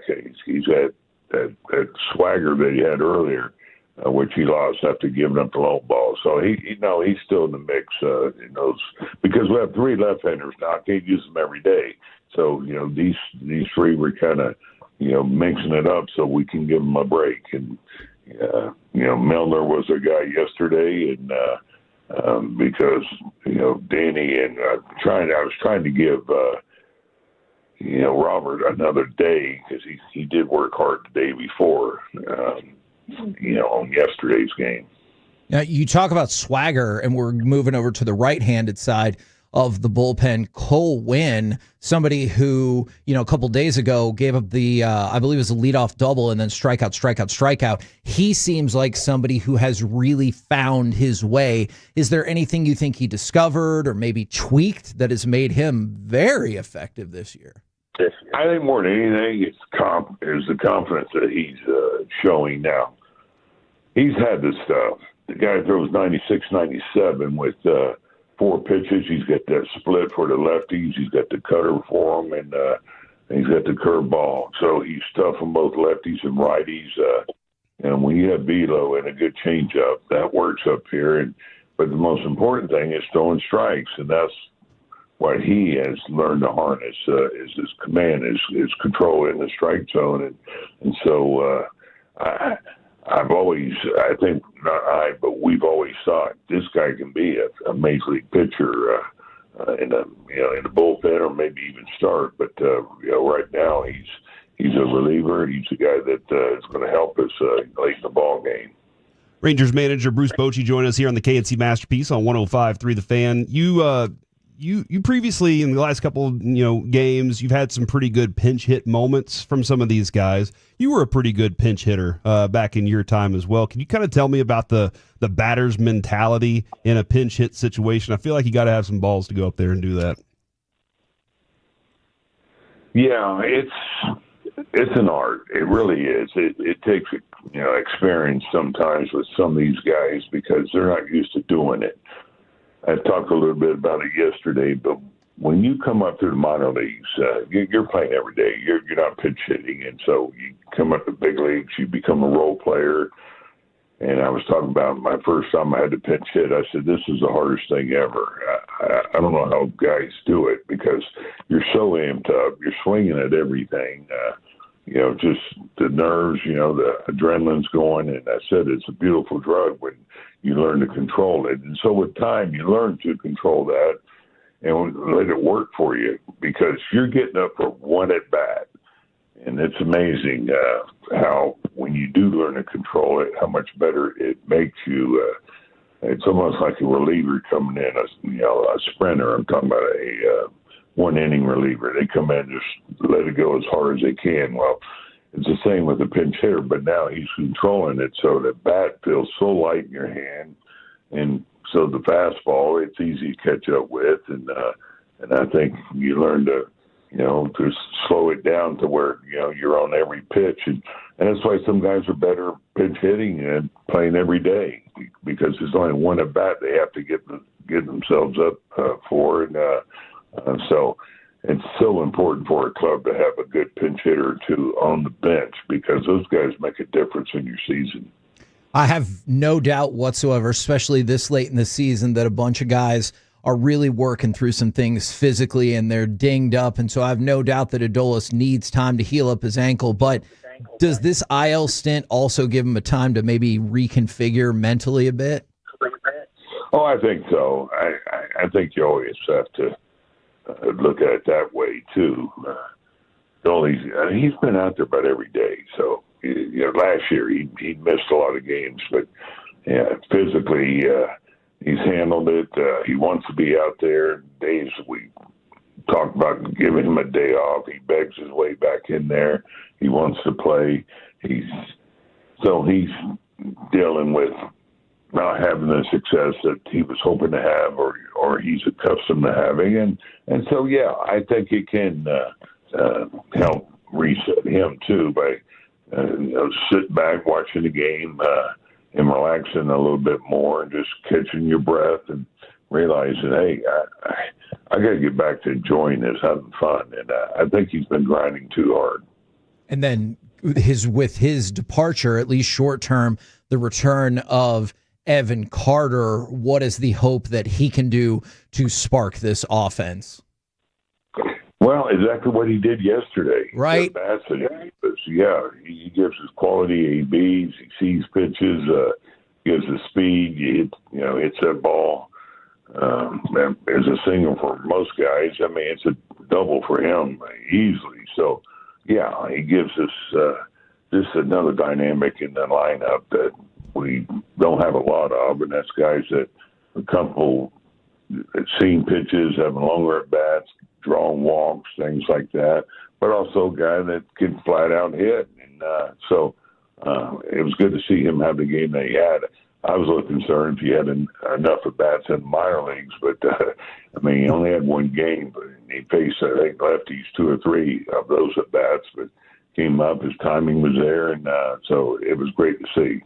What have you thought about his maturation against left-handed pitchers this year then? Just generally, not just in general for the season. Yeah, in general. He's still work in progress there, and that's only because he hasn't seen a lot of them. Yeah. He's not going to be a platoon player for his career. Right now, at his age, the number of bats that he's had to see left-handers, it's hard to hit them. That takes time, and so I think he's seen them better. And the bats that he has, he's gotten some walks. I think he's put the ball in play better, and so I think he's getting more and more comfortable. And there's times when I let him see the left-handers, and that will continue to happen. But if we have a right-handed batter on the bench that has the numbers that we feel is our better chance to do something, well, I have to hit for him. And I've talked to him about this. I don't want him thinking about it. Right now, I just want him doing his thing, especially against righties, but he'll see the lefties occasionally. Well, like you said, we still got 40 games to go, so best of luck to you. Best of luck to the guys against Toronto starting tomorrow. Well, thanks. Yeah, we got to snap out of this and put that last homestand behind us and get our guys swinging. I keep saying that this team has shown signs of it. We saw some good things yesterday. It's good having Carter back, and I like what Berger did. And if we get these guys going, this team can get on a roll like that. I think it's time to go get Rangers, baby. Yeah, let's go. Thank you very much. Okay, guys. There you go, Bruce Bochy right here on 105.3 The Fan. Dude, we want this baseball team to be awesome because we're kids. Yeah. We're kid fans that grew up loving this team, and so we're hoping the best for it. Like, we're in. We're invested. We've seen so much of this up and down roller coaster. We want something to either flatten out or just take off. And that's where we are emotionally right now. That is a very good way to put it. We're the KNC Masterpiece right here on 105.3 The Fan. Coming up next, let's go out to Oxnard for the final time to talk with our Dallas Cowboys insider, Mickey Spagnola, next right here in The Fan. Coming up in the next G-Bag Nation, we are on the road at Jake's in Grand Prairie. Mike Sando with the QB tiers. He'll join us at 4. Eric says he's going to take down a quadruple stack cheeseburger. Join us, Nation, 2 to 7, The Fan. Oh, man, I love tacos. Dude, I'm serious, and I love Taco Bueno tacos so much. Like, Kevin, I told you this the other day. My kid, he requested to go inside to Taco Bueno for his 4th birthday, and I was like, absolutely, dude, this is amazing, because I love Taco Bueno that much. And guess what? This Friday, that's tomorrow. That's tomorrow, ladies and gentlemen. This Friday, tomorrow, if you want to say it that way. I do not. We're going to be doing the Friday Football Feast again. Yes, the Friday Football Feast is back, and it's at Taco Bueno, right up the street from the station. 7940 North Central Expressway from 10 a.m. to 2 p.m. We'll be obviously talking plenty of Cowboys. We got giveaways every single hour. Plus, they just dropped the $6 party box today, Kevin. So that's the party quesadilla, grilled roll-up, party taco, and party burrito. Mix and match all of that one right there and enjoy your day. Now, they wanted to give a great deal to the people, but also Corey thought all his food was going to get comped, and they were like, I'll tell you what, we'll do it for almost for free. So the $6 party box. Come see us tomorrow, Taco Bueno in Dallas, 7940 North Central Expressway. We'll see you there. Worried about market losses? If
Texas. This is Classic Chevrolet. Together, let's drive. Based on new Chevy registrations 2023 and 2024. KNC Masterpiece back here on 105.3 The Fan. Thank you again to Bruce Bochy for hopping on with us. You know, whether you're on the mound, at the plate, or on the road, National Car Rental invites you to stop waiting and start winning. Book like a winner today. Them and Olshan bring you that interview with Bruce Bochy. But right now, brought to you by your North Texas Ford dealers. Ford is the best in Texas.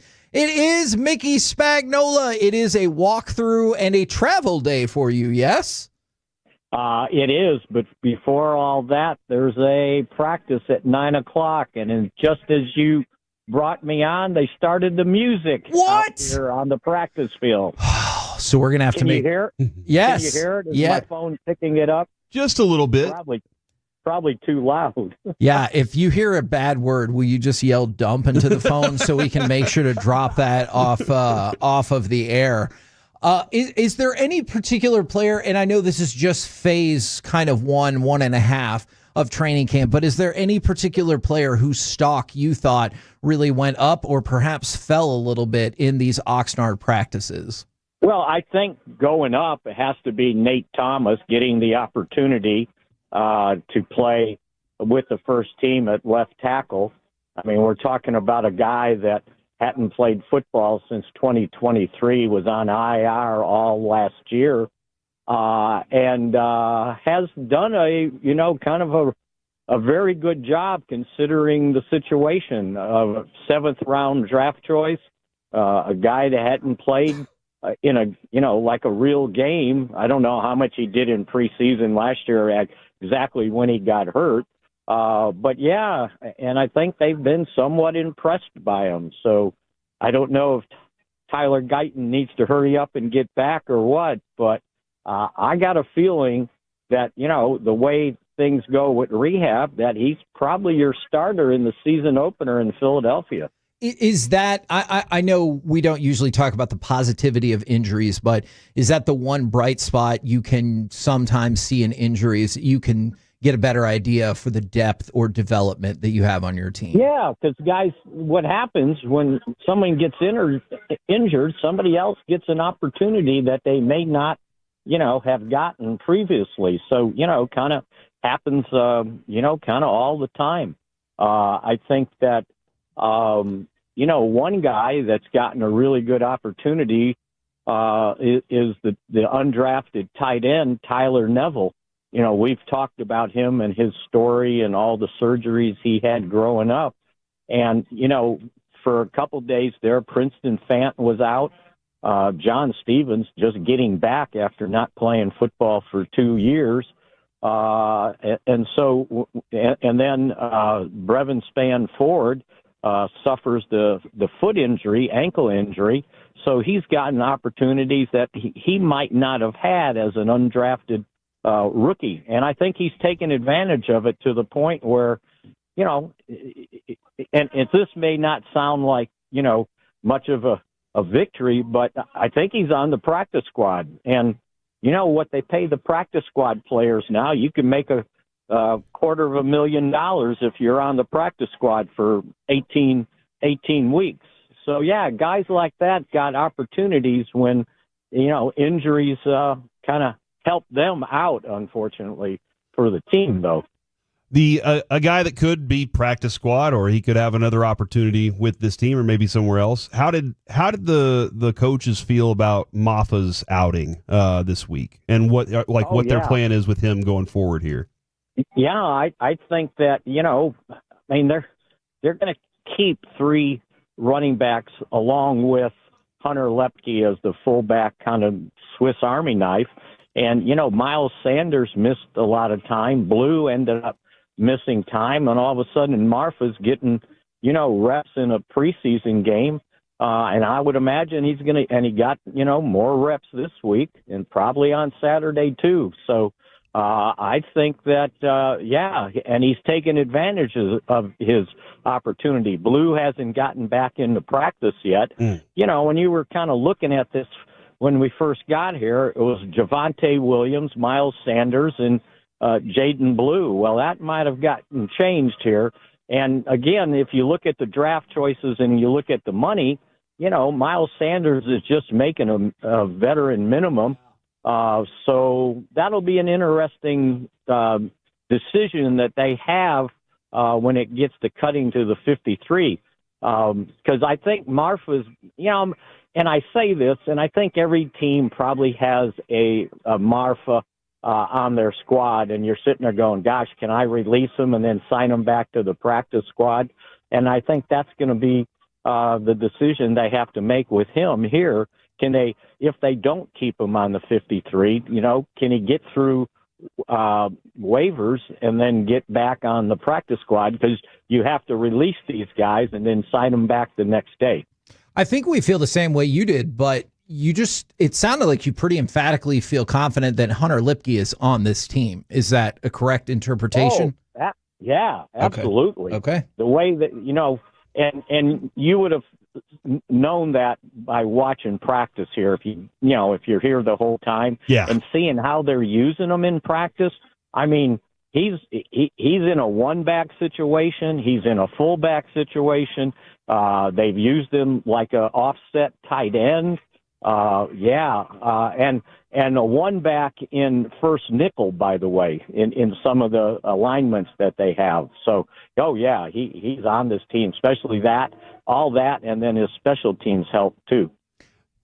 I was going to say the word was from Coach that last night they were going to do a rookie talent show.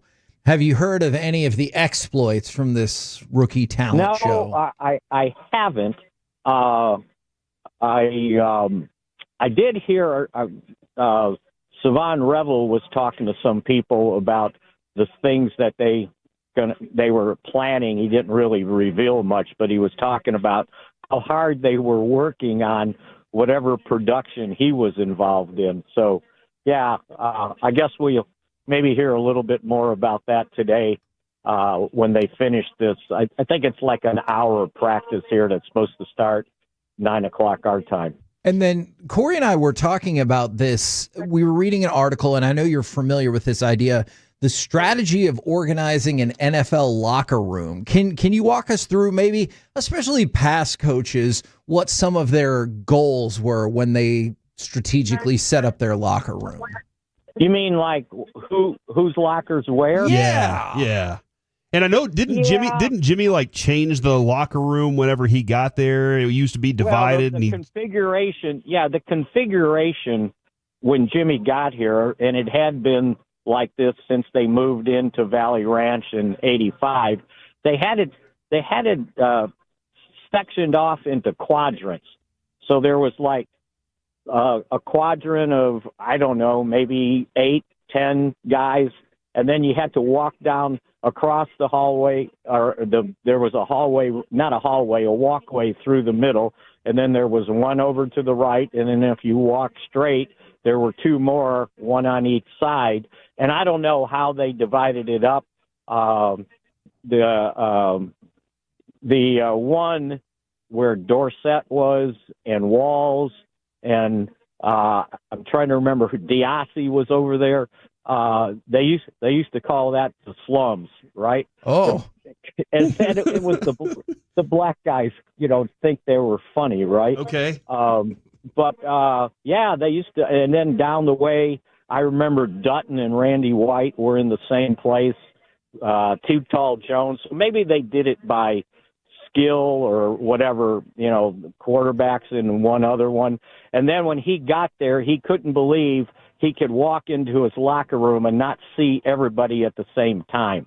So the next year they got rid of the quadrants, and it was mostly, I think they kind of arranged it at offense on one side and defense on the other side of the locker room. And then some of the coaches wanted it to mix it up, so the offensive guys knew the defensive guys. And I think that recently, it's kind of the lockers got placed by kind of seniority where the prime spots were, and the prime spots usually were at the ends of the locker room in a corner where they had a little bit more space. But I don't think it was any accident. I think it was last year. Oh my. they put C.D. Lamb right next to Dak Prescott. And I don't think that was an accident. I think they wanted them close. So, yeah, that's kind of the way they sometimes do it. Training camp's different because it's so small. Oh, my God, I can't believe this music's that loud. I'm not going to lie, Mickey. I thought something terrible happened. When you said that, I thought there was an injury or another ref truck CeeDee Lamb or something, man. I mean, when it's loud, it's loud. This is like as loud as it's ever been. Mickey, we really appreciate your much, time. sir. Have a good time. They're punishing you guys for pushing me back 20 minutes. That is fair. Fair enough. Sorry about that. Have a safe trip home. We'll talk with you tomorrow. Yeah, I'll be there in a quieter atmosphere tomorrow. See you guys. There we go. There you go, Mickey Spagnola.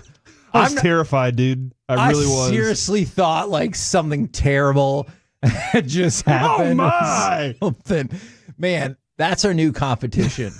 What's more enthusiastic, Mickey right there or Corey talking about Taco Bueno? Oh, man, I love Taco Bueno. We're the KNC Masterpiece right here on 105.3 The Fan. Coming up next, do you think the Cowboys will be closer to this floor or this ceiling record? We'll do that next right here on The Fan. Our goal is to be your Buckies of radio. You know, where you stay for a while, except we can't. You know, they say in order to remember something, you have to forget something else. Okay, now that is a very cute haircut. That's like a little shag. I've never seen it before. I mean, of course you have. It's the Rachel. Oh, is that your name? No, I mean like your name. No, I'm Jen. My name's Jen. Right, but I just mean like this is your haircut. But that's hair on your head. I'm not saying this is your hair. Okay.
remember that Uber Eats has groceries. No, that's absurd.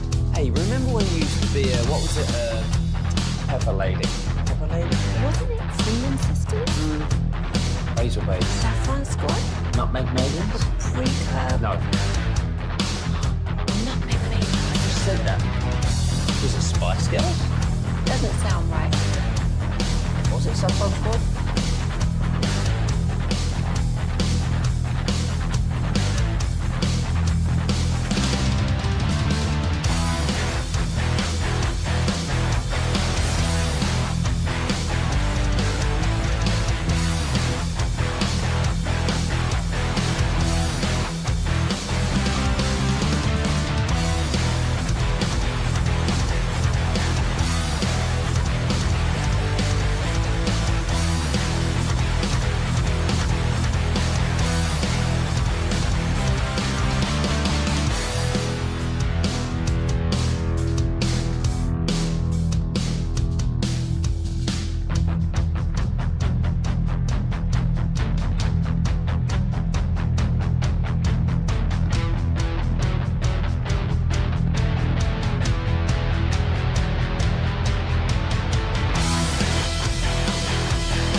Just a little bit. Do you think the Cowboys are closer to this ceiling or this floor? Now, ESPN has their own thoughts, and good for them. I have changed the actual ceiling and floor. So I say, I think this is going to make some people mad. I say the ceiling for the Cowboys regular season record is 12-5. And the floor is 6-11. Now, before people think they could be worse than that, I hear you. I do. But the Cowboys also have this annoying thing of where they continue to win games at a point in the season where you know the season's over. I know the season's over. The relevant or the prudent thing to do would be to get a better draft pick. And One. That makes all the difference now with my answer. That's it. You know, Kevin, I think it's interesting that you bring this up, the number 6. Since Dak Prescott got here, the Cowboys haven't lost more than 6 games. They haven't had a season where they won fewer than 6 games. a season where they won fewer than 6 games. The year before, they won 4 games. Oof. The year before he arrived, when the Matt Castle season, remember we were doing the Dave and Buster's thing, and it was like, oh my gosh, that nobody was the wanted. worst. After like week 3, all enthusiasm for this team was dead in the water. And you might be like it is now. It's not. No. What you're feeling right now when you're still feeling semblance of anger and stuff, there was just no opinion of the Cowboys then. They're like, whatever. Because Dak's rookie year, 13-3. The next season, 9-7, 10-6, 8-8, 6-10 was the worst year, and Andy Dalton was your quarterback most of that year because of Dak's injury. And then, you rolled out a few 12-5s and a 7-10 last year. I think 6-11 is the exact floor for this team. I don't think that in your face, ESPN. I went through the schedule myself. Yeah, I just don't see a way that they don't progressively get better through the season. I see injuries can happen. They're going to happen across the NFL. And the discussion of whether or not Dak is healthy, I think, is very important in this, obviously, because Joe Milton's not ready yet. Everybody feels that way. Kevin, you were in Germany. I don't know if they played the game in Germany. They did not. Okay. I had to eventually go back through to the DVR, but I learned a lot about VPNs and everything like that. So, but yeah, I mean, like Joe Milton's just not ready. I know Will Greer. The Cowboys say they know Will Greer, and they're like, yeah, we know what he is. We don't have to worry about that right now. He is a backup quarterback. And so if he has to play, you have problems. If you have Joe Milton, you're developmental. But if Dak is healthy, I mean, like this team can win 6 games pretty easily. But the ceiling for him, I think the ceiling comes down to how your left tackle plays. Yep. The rest of the offensive line, I have some pretty good confidence in if they're healthy. And if your offensive line can play well, I think you can run the ball the way that Schottenheimer wants to. And I think that ceiling is a little bit higher than you give them. Ooh, okay. I actually want to investigate that a little bit more because, and I knew you were talking about specific aspects of the team. Yeah. This is going to be a more general thing I'm about to tell you. The ceiling also is dependent on breaking out to that, like, at least 5-1 start. Okay. Because I know the back half of the schedule is significantly more difficult. I'm not saying that they're going to win all of these games. So once you get past Philly, host the Giants, at the Bears, host the Packers, at the Jets, at Carolina. Those are 5 winnable games. I think the Giants are going to be more difficult than we expect this year, just because their defense is going to be stout. Well, I'll tell you what, good news. If you lose at home to the Giants after you've already lost to the Eagles, well, you don't really have to worry about too much the rest of the way because your season is over. It's too early to be over. I can do whatever I want within FCC guidelines. I can have whatever opinion I want. I think if you lose to the Giants at home in game 2 and you've already lost the first one, it's over. But knowing the Cowboys, you know what they're probably going to do is get a 65-yard field goal from Brandon Aubrey to beat the Eagles to start and then come home and lose to the Giants and they'll be 1-1 just like everybody thought, but in the exact opposite manner. And you'll be like, I don't know what to do with this team. And then everybody would be like, see, the Cowboys are Cowboys. Like, that's the most Cowboys thing they could do. Somebody texted in. Here we go from the 915. We're the only team in football where I could legitimately see either answer. Yes. Because some of these ceilings and floors, you're like, no, I get it. It would take like something pretty drastic. In the regular run of play, with no major injuries, I could see how the Cowboys could go 6-11. Well, and that's the... All right, how many... Let's count the ifs. I think this actually might be a segment for down the road because we've been very adamant about this. When you go into a season, when you're in a season, if you drop more than 5 ifs, you don't have a real understanding of what you are. Can we call the segment If It? Yeah, if All it. right. If it Tyler Guyton is good. Yeah. Question mark. Yeah. You don't know about the left tackle. So if Tyler Guyton turns into an all-pro, your ceiling is 15 maybe. If your defensive tackles... Oh, man. If your defensive tackles are good and exist, I am really excited. I know they exist. If your cornerbacks get healthy, and like I think if your cornerbacks get healthy, you have a good set of cornerbacks. Yeah. Right? Like that, but we got to get healthy to even know that. Because right now, you feel like you have one that you're confident in and a bunch of other guys that you're like, man, we got to fingers crossed hope about this. Right. So that's 3 already. What other if? I mean, if you actually, and you might think this is tied too closely to the offensive line, if you actually have a functional running game. Yeah. That I do, but I also will say go ahead and throw those running back if you find a running back. Yeah. That's a fourth one. If Brian Schottenheimer can get this team to transcend when in the big moments, and be better than they actually are. I mean, that's 5 right there. So I'm at 5, but I feel like there are a lot more people that will be texting in. No, there's 3 or 4 or 5 more ifs. And if you have that many, you have problems that you have to solve in the regular season.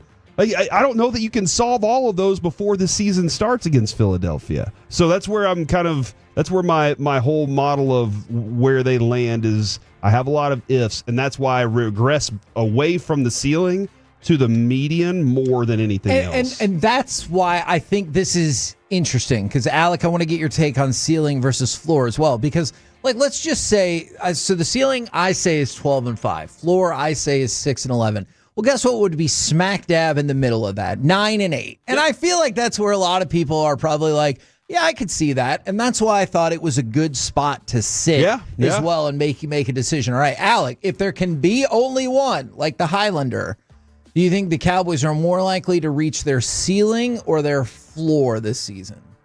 Regular season. I would have to go with the floor just because I don't know what to expect fully yet. You know, like I know Fred talked about it a lot in Kevin's absence, Corey, where he was like, you know, Brian Schottenheimer doesn't have a lot of things like superlatives that are attached to him, you know, in the game of football, just that he has a last name that has lineage and has respect.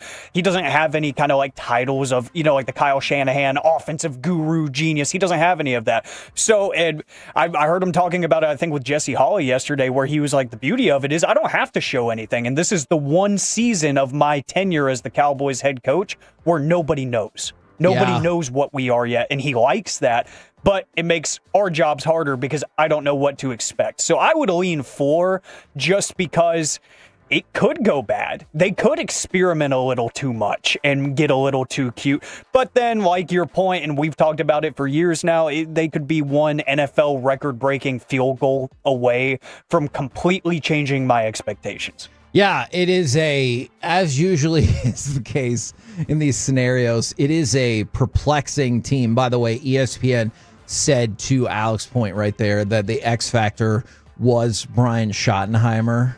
You have a quizzitive look on your face. I don't like when the X factor is your head coach. I really, when I read that the other day, I was like, that doesn't make me feel good because, as he just pointed out, there's so many things we don't know about him. I like it whenever there's a certain player that you're going to get something special out of him, and that's the head coach. I don't think he should be the X factor in this, but it really is encompasses all the ifs because he could be the solution to it. So I understand where they're going. From the 903, if Micah plays, that one right there, we all believe he's going to play, right?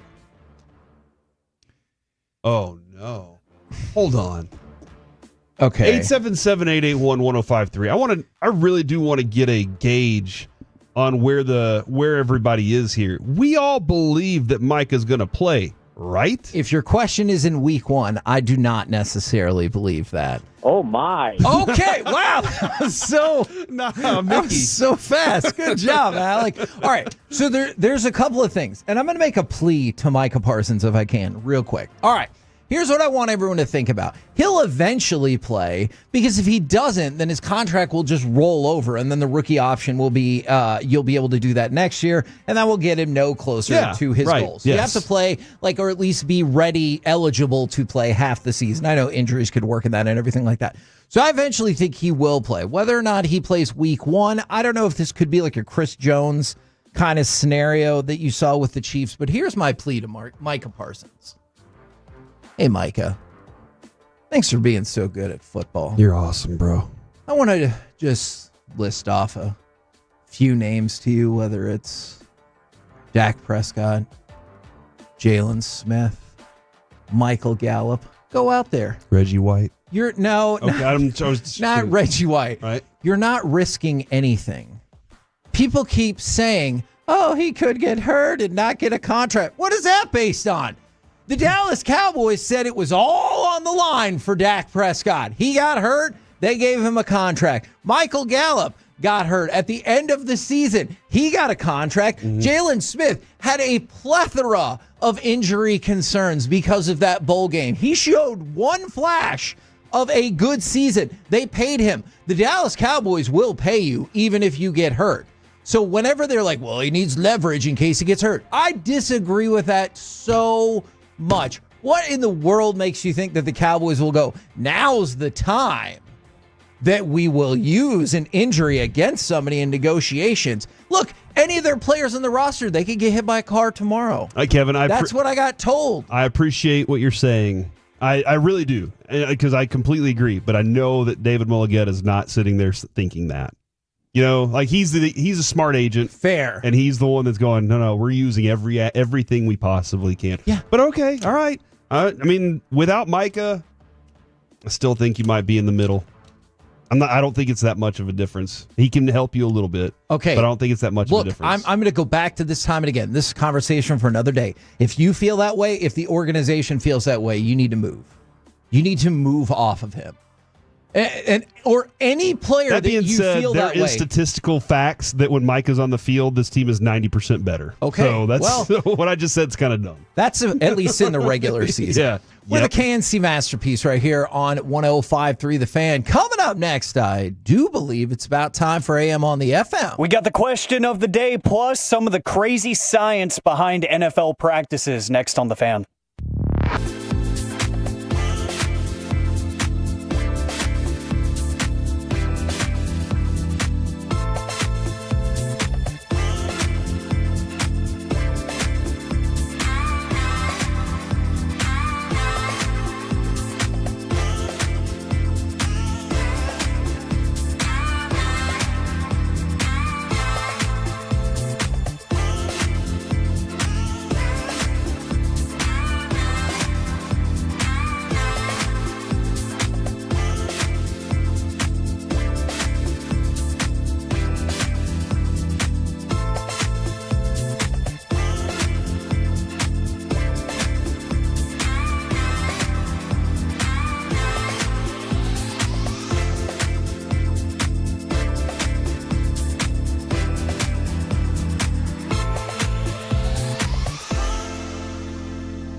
know, they say in order to remember something, you have to forget something else. Okay, now that is a very cute haircut. That's like a little shag. I've never seen it before. Well, I mean, of course you have. It's the Rachel. Oh, is that your name? No, I mean like your name. No, I'm Jen. My name's Jen. Right, but I just mean like this is your haircut. But that's hair on your head. I'm not saying this is your hair. Okay, forgive me a little bit.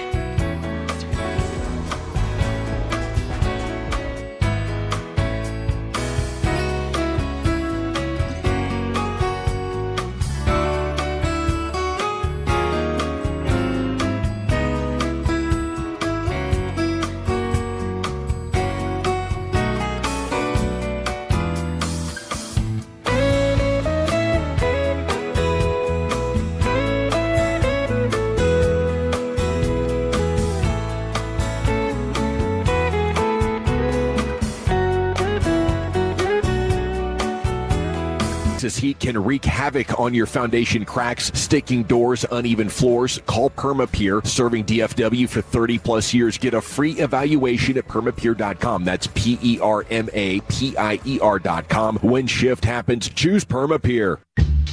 This segment of the KNC Masterpiece is brought to you by Cars for Kids. Donate today at carsforkids.org and by the personal injury lawyers, Frankel and Frankel. If you've been injured in a car or truck wreck, call Frankel first, 214 or 817-333-3333. With Frankel and Frankel, there's never an out-of-pocket cost. They only get paid when you win. Frankel and Frankel, the go-to car and truck wreck attorneys in Dallas. KNC Masterpiece right here on 105.3 The Fan. And right now, what I know you've all been waiting for, it's time for AM on the FM. What does this button do? Please, please, do not push the button. You have no idea what it... Alec, you be quiet. Alec, that was awful. 1 for Alec, 0 for Peyton. Don't you dare touch that dial. Don't you dare do it. It is time for AM on the FM. My name is Alec Medford, the man that they call the pride of Mansfield, Texas. 877-881-1053. That is the Frankel and Frankel Injury Attorneys text line to answer today's question of the day. Twitch and YouTube want to hear from you as well. Plus, some crazy science behind NFL practices. Can I be part of the they that calls you the pride of Mansfield, or does it have to stay as like sort of this anonymous entity? If you want to put your name on it, be my guest. Okay. Absolutely be my guest, because they do not want to. So if you want to actually associate yourself with that claim that they made, I'd love to. So then I think I do. I feel like it happens every time we do the segment. I get at least one text that says, "Who is they?" I'm like, I don't know. I'm part of the they. You're telling me that Mayor Michael Evans, that's right, is like, no, I'll say it to you, but I'm not going to say it publicly yet. That's right. Like pretty much everybody within the city limits has told me that, you know? Yeah. Okay. Dating back to when I worked at the Market Street off of Broad Street. Yeah. Yeah. And we love Mayor Evans. ACL.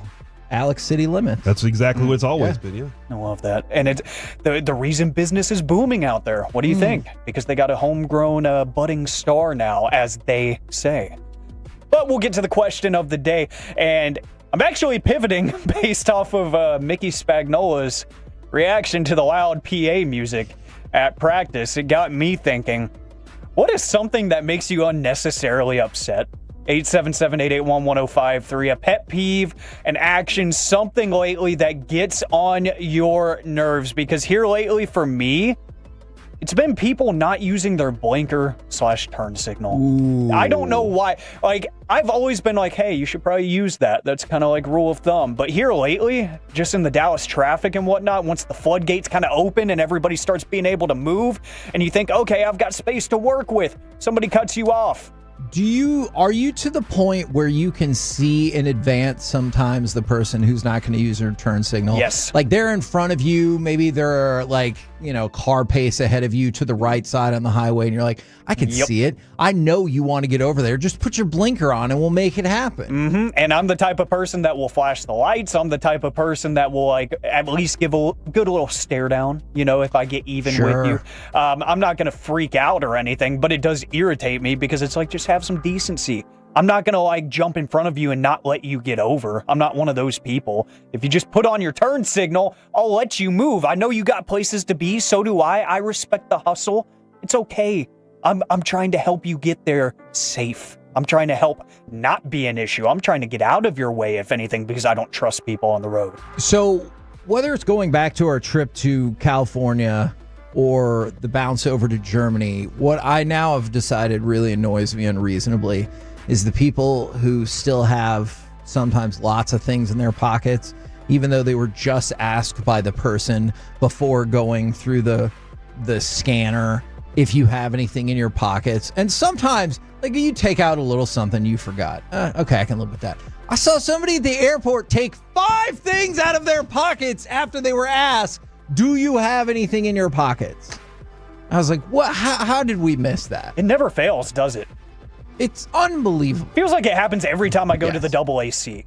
Like, it's the one person that happens to get in front of me at security. It always is. And they walk through and they're like, did you take everything out of your pocket? And they're like, oh, wait, I'm wearing a belt. Or wait, I forgot to take my watch off. And it's like, they told you everything needs to go in the bucket.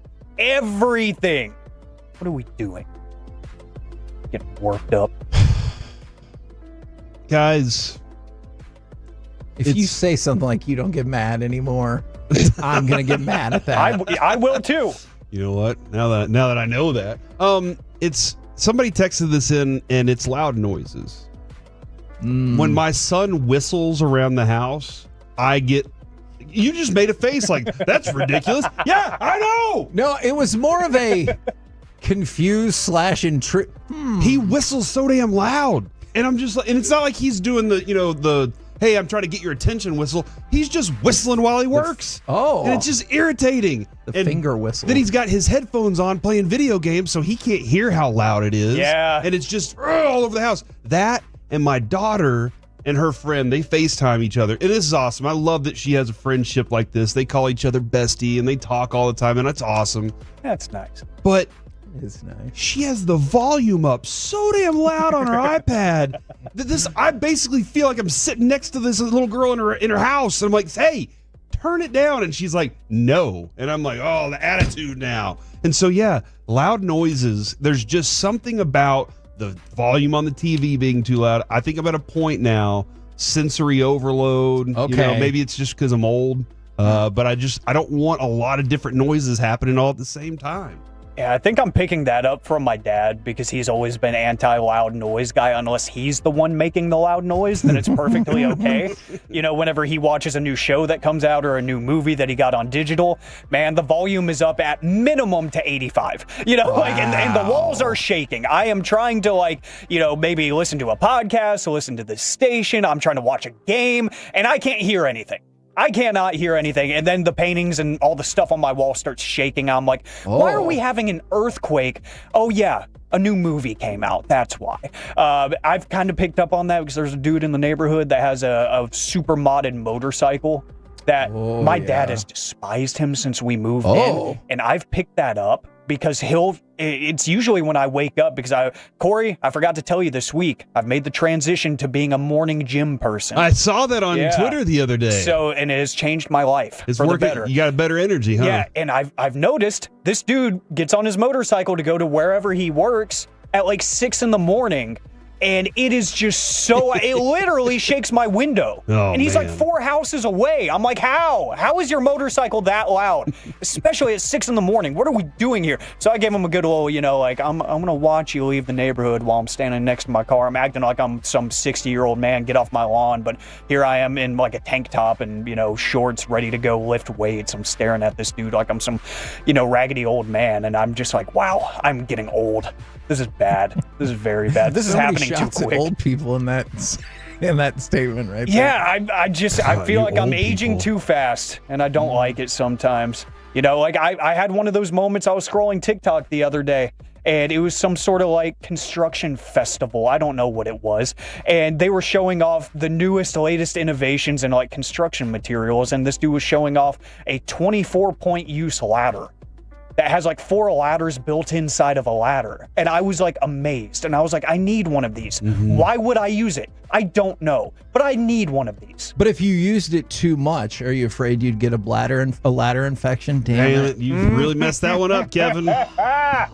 Dang it. You know what? I knew it was going that direction, and I regretted it as soon as I mentioned ladders, but thank you for ruining your own bit. You know what? I felt really old because I will look on TMZ Sports, and one of the things they have on there is Sophie Rain dismisses Lil Tay's boxing challenge. And I was like, I do not know who either of those people are. I'm starting to get to that point too. Like, I love whenever a new word will come up and somebody here, like a lot of the times it will be Corey. He hears a new word. And he's like, what is that? And I'm like, I don't even know. Mm-hmm. Like, that is news to me. I'm having to Urban Dictionary some of these new trends. I'm like, geez, am I that far removed Yeah, I from heard being one, cool? one of the new phrases, because last week, I think it was, or earlier in the week, it was Dable who said that Jackson Dart said his game was mid. And he's like, whatever that means. And he was like, well, I don't know what mid means. You'll have to ask him. And then at the very end, he just goes 6'7". And everybody laughed because 6'7" means something. And I still don't know what, but I say it all the time because I think it's hilarious that my kids think it's cringe. And so I say it, and then they're like, that's chop, Dad. And I'm like, okay, hold on. I got to use this now. So, And I'm assuming from that context, chop is bad. I feel like it is. Okay, see? And here's where you drop them with what they think's going to be a dad joke, and then you bring them a dose of reality when you're like, why was 6 afraid of 7? And they're like, 'cause 7, 8, 9. And you're like, no, because 7 was a registered 6 offender. And that's when you make it real for them, and they'll stop saying that. It's called scare it out of them. Back to you, That's Alec. what Kevin's saying. Scared straight. I feel like I could do one of those prison programs. Go ahead and just that'll live in its own space. We will we'll revisit that tomorrow at 1:30. Son of a gun. Unless Micah wants to destroy my segment again, we will see what happens. And the only thing man, I saw that. Yeah. Alec, I got all of these texts like right at the end of our camp that day, and they're like, man, can you believe this? And I was like, I have no idea what they're talking about.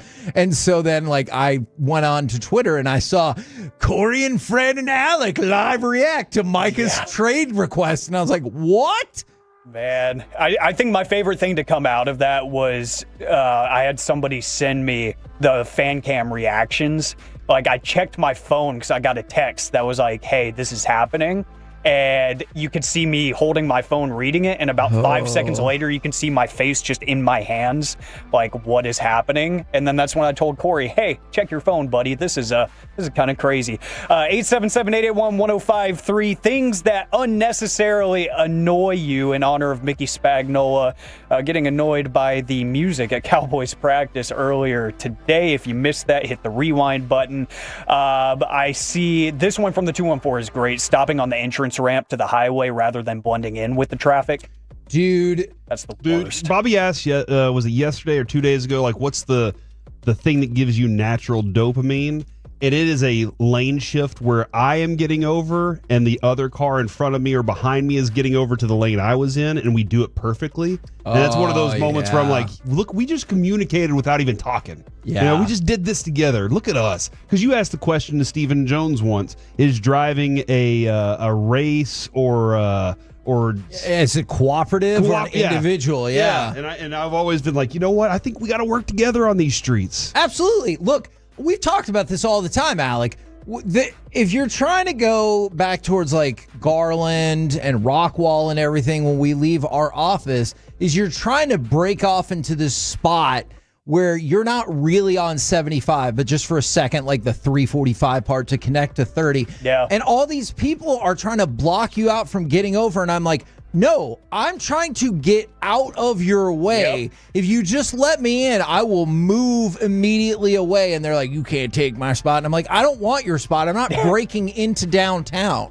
That is the worst, and that's what I hate about the drive home, because that is the exact direction I go. But gentlemen, something interesting, there's like a whole clip on TikTok on the Tampa Bay Buccaneers page. They posted a clip of one of their athletic trainers who they did not name, so unfortunately I can't give him his true flowers. So if you want to check it out there, go listen. It's about 1.5 minutes long, and it gets real scientific and whatnot. But really cool things about how they sweat test players in the NFL now. And what that means is they have a tiny little maybe inch and a half long patch that they put on the inner forearm of players now, throughout practice, and they document every little thing they do, including how many times they grab the Gatorade bottle that's full of water, how many times they get a drink, how many times they drink actual Gatorade, how many times they have to stop in the middle of practice to go to the bathroom, all of these different things to keep up with their hydration. And at the end of practice, they peel off this patch and they test it. They run it through a machine that gives them all kinds of diagnostics to some even microscopic terms that I had never heard of in terms of the sweat. They can take one droplet of sweat and tell exactly how hydrated these players are based on the salt contents. Whoa. And they make individualized plans and ingredients and stuff to put in the players' Gatorade bottles. That's why players at practices now have their own bottle, their own Gatorade bottle that is written to their name, because they have special blends for each player based on how much they take in per day in terms of sodium content. So I just think it's crazy that we went from, like, in middle school and high school, here's a random bottle of water, to you need to guard this with your life, because we are inspecting every drop of sweat that comes out of your body to tell how hydrated you are and what you need and what you don't need. We're the KNC Masterpiece right here on 105.3 The Fan. Coming up next, it's time for Gridiron Gravy. Is this rookie already the most hated player on his team? Next on The Fan. Coming up in the next G-Bag Nation, we are on the road at Jake's in Grand Prairie. Mike Sando with the QB tiers. He'll join us at 4. Eric says he's going to take down a quadruple stack cheeseburger. Join us, Nation, 2 to 7, The Fan. You worked hard for your 401k, but if you've left your job, your money might be sitting in the wrong hands. I'm Jeff Jr. with Trajan Wealth, and it's very possible that the 401k that you have had for years has hidden fees and limited investment choices. But if you're no longer with the company, that 401k may be at the mercy of your former employer. All of these things could be costing you thousands. Rolling over your 401k into an IRA can provide better investment options that align with your long-term goals. At Trajan Wealth, we're fiduciary advisors that are held to a higher standard with no hidden agenda and no hidden fees. Don't let your retirement dollars sit in an old plan, and don't roll it over to your new plan without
tout ça fait une faute.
Chevy dealership in the world. They've got more new Chevys than anyone, all priced to sell. Visit ClassicChevrolet.com. This is Texas. This is Classic Chevrolet. Together, let's drive. Based on new Chevy registrations 2023 and 2024.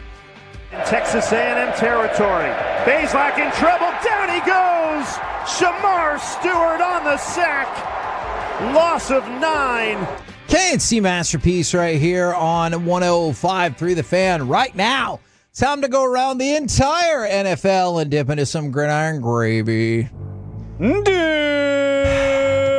Dip it and rip it. Look, I'm going to hustle through this story because I know there's a news story that has developed. I don't know if it just happened or what, but it now has both Alec and Corey's attention. And I know that we need to turn it over to that story. So give me just like 30 seconds to go through this.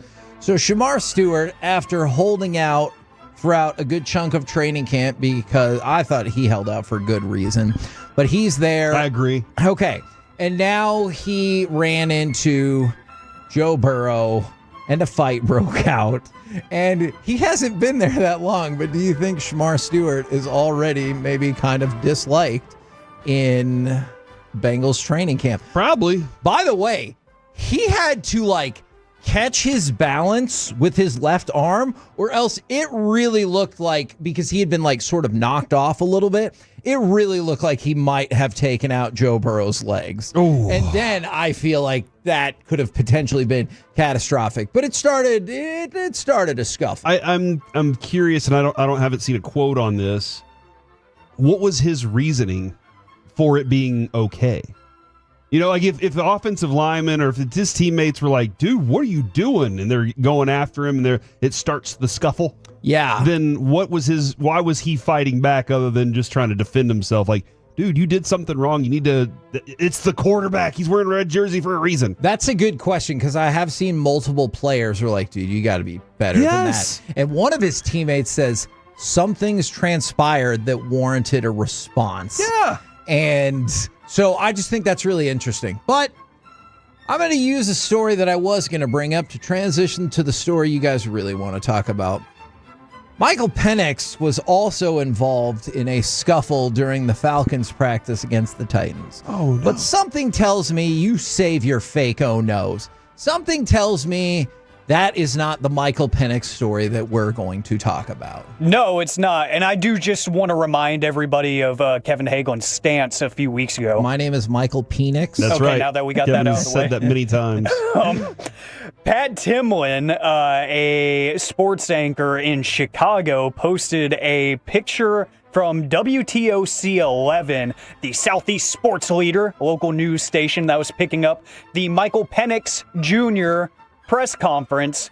But on the lower third, where it says the Falcons quarterback and has his name, the X in his last name was replaced, clear as day, with an S. Stop it. And I'm so I see serious. it right now. I've retweeted it at Alec on the radio. Shout out to Tolo Daniel for sending this my way.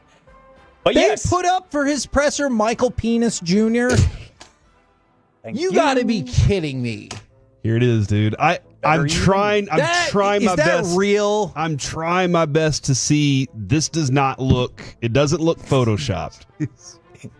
it's an honest picture of Pat's TV. Okay. It looks real. There are certain words that you say or type, and you have to be like, don't say this, don't say this. And I feel like when you're typing out Penix, you should really make sure you get that X. Here's what it is. Somebody in that newsroom, because I think this is news. I don't think this is sports. It's 6:28. Maybe it is. But somebody in that newsroom said, "What's his name?" And somebody said, "Oh, I heard on the KNC Masterpiece they call him Michael Penix." That's right. And they misheard the X and just typed in the S. And they were like, "Are you sure? All right, fine, guys." I think that might have happened, but this is big. Why? It's significant. This really is, man. Huge. Huge. You guys are so stupid. But I guess it happened. So there's that. Hey, This is so wild. so dumb. He's going to have to come out and tell everybody. Why? His name. Everybody knows his name is Penix. Obviously not. No, I have tape. Yeah. My name is Michael Penix. And there's a video or a out of picture context. on Pat Timlin's Twitter right now that says otherwise, Kevin. Okay. Let's look. I don't know how. Let's go from that to the NFL continues to let the Chiefs do pretty much whatever the hell they want. Yep. So the NFL is really busy right now. I don't know, doing whatever. And so they're not going to be able to have the Rashee Rice disciplinary hearing until September 30th. Because again, they are super duper busy. And so that means that Rashee Rice would, in theory, be available. Well, he is available until that disciplinary hearing takes place. Now, some cynical people, like perhaps myself, would say, well, their season opener is a standalone in the Friday time slot on YouTube, which is still a newer, at least for this type of game, partner. And then their second game is a Super Bowl rematch against the Philadelphia Eagles. But again, that's what a cynical person would say, and that's why the hearing is not until after that. And I guess another cynical person would be like, but you can't have it after that game because then week 4 is coming up against Baltimore, and that's going to be a marquee game. So do the Chiefs have 3 of their first 4 games are marquee games, and that's why they don't do it until before the Jacksonville game? I guess some cynical people might think that. Not me. Also, Kevin, don't forget the week of the Jacksonville game is the week that Taylor Swift's new album comes out. That's 10/3. And I did that not game know is 10/6. Yeah, I looked this up last night. So pretty much everything is not going to matter. That's what they're doing. They're saying, hey, look, once that happens, this'll take the story over. Okay. And we'll just forget about the Rice part and just move on. That's what I believe. I can see that. But I think that NFL looks at this way a lot. They try and figure out these ways. They look at schedules. Maybe Kansas City's like, hey, can we get a good cushion under our belt before we turn things over? Maybe get some wins here and then feel more confident about losing our best receiver on the field. So, yeah, good for them. Look, I get bitter because I still think about when we had no real collective bargaining agreement or salary cap.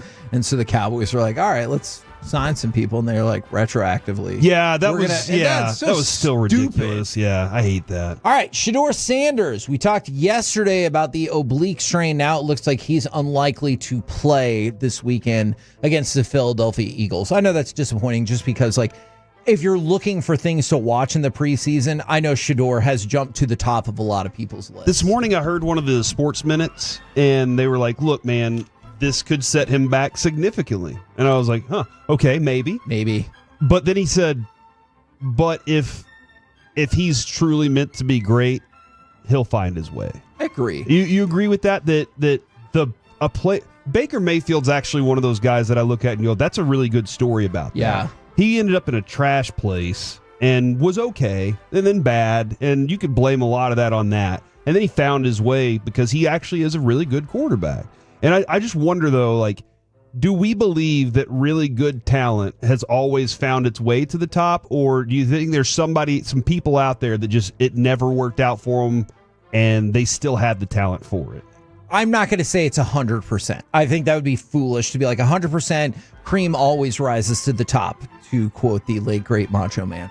But I do think in most instances that your talent will put you, for the most part, where you're meant to be. But this is where I think it's important, right? So, like, let's use Tom Brady as an example. Okay. Do I eventually think Tom Brady would have figured it out and gotten on somewhere? Absolutely. I think his work ethic and will to be great would have gotten him there. But will that will to be great have gotten him 2 Super Bowls and a spot in the Hall of Fame?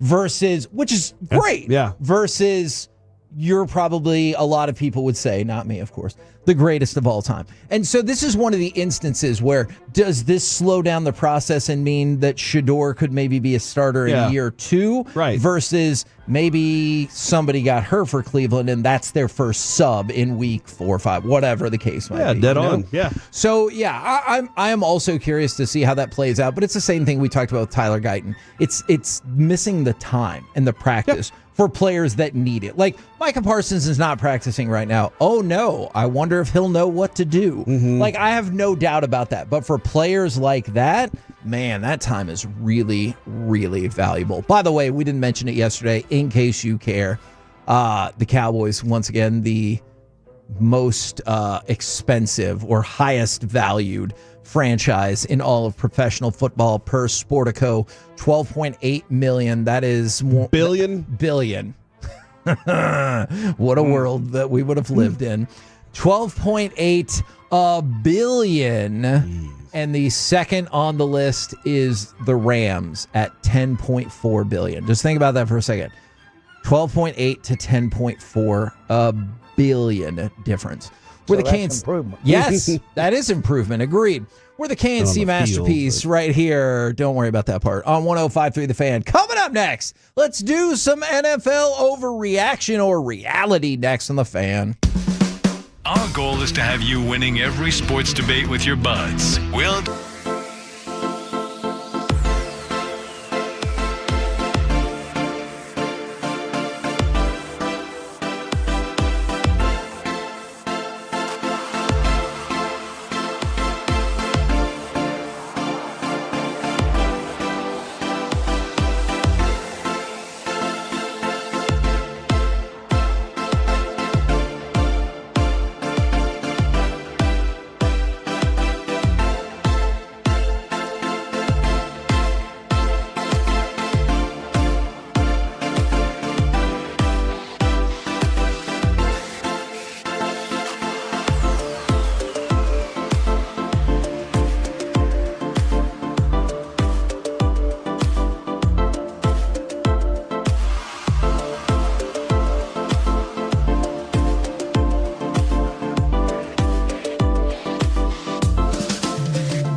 They say in order to remember something, you have to forget something else. Okay, now that is a very cute haircut. That's like a little shag. I've never seen it before. Well, I mean, of course you have. It's the Rachel. Oh, is that your name? No, I mean like your name. No, I'm Jen. My name's Jen. Right, but I just mean like this is your haircut. But that's the hair on your head. I'm not saying this is your hair. Okay.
Masterpiece on 105.3 The Fan. KNC Masterpiece right here on 105.3 The Fan.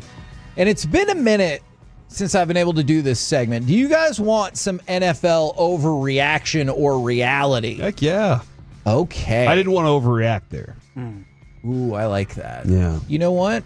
Because of your understated response, I'm going to give you an understated question. Before that. In a second. Before that.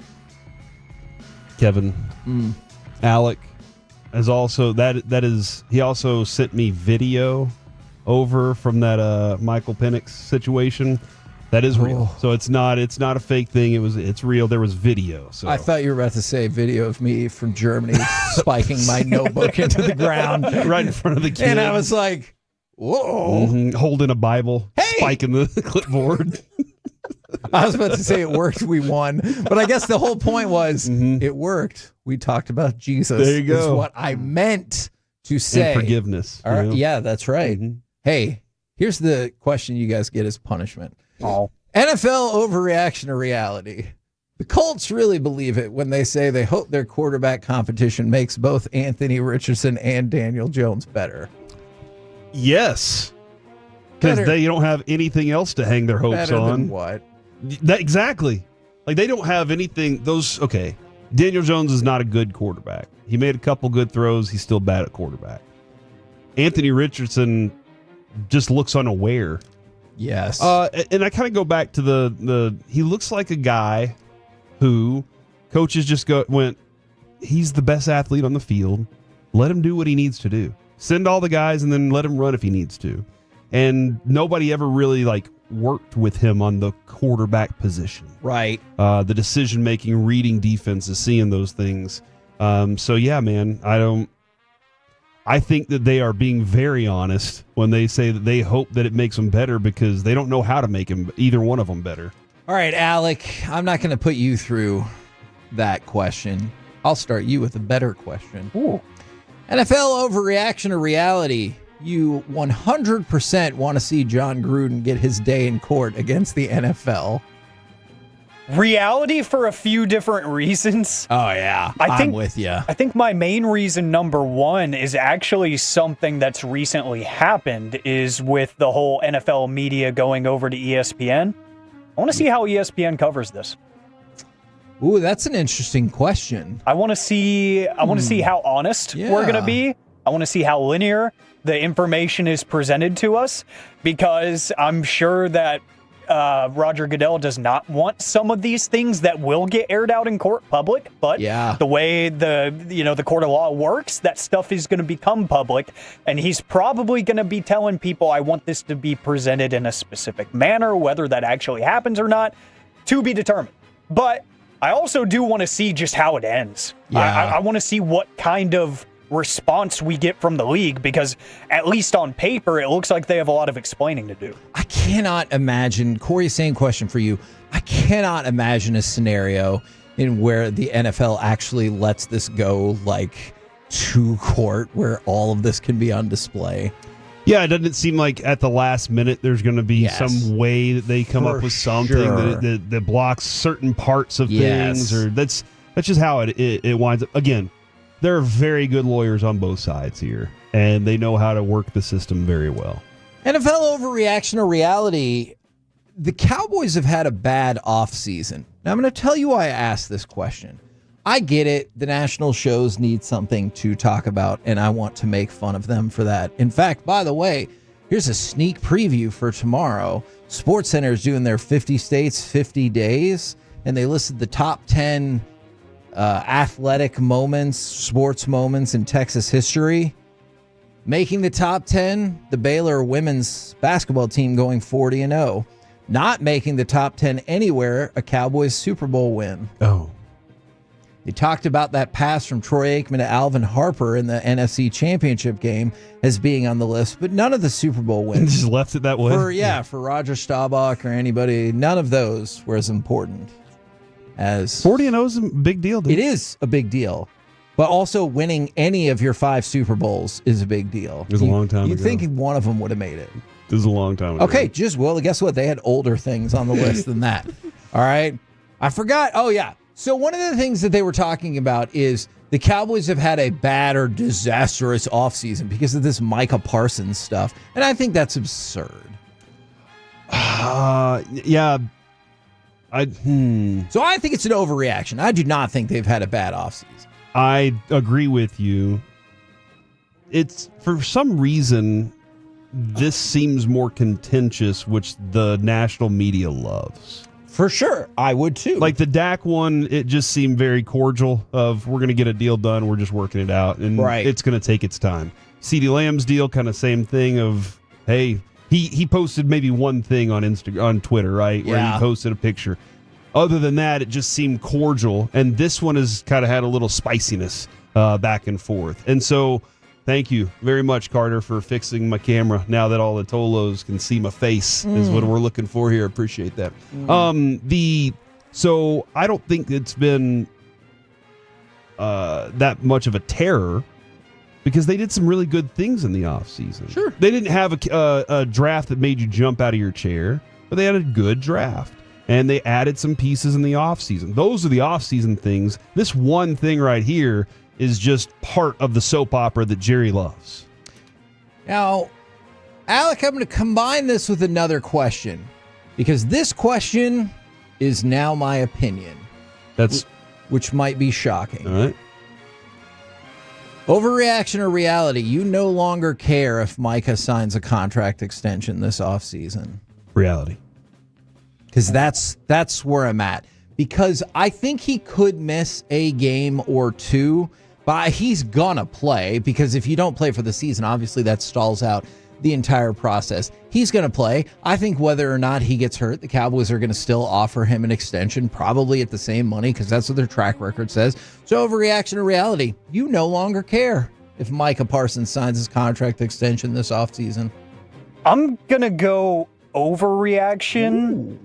And probably not for the reason that you would think. I think the reason that I say I care still is because I just don't want to care anymore. Like I care. You want it to be done with so you can move on. Gotcha. Yeah, I care because I am tired of caring. I just don't want to talk about it anymore.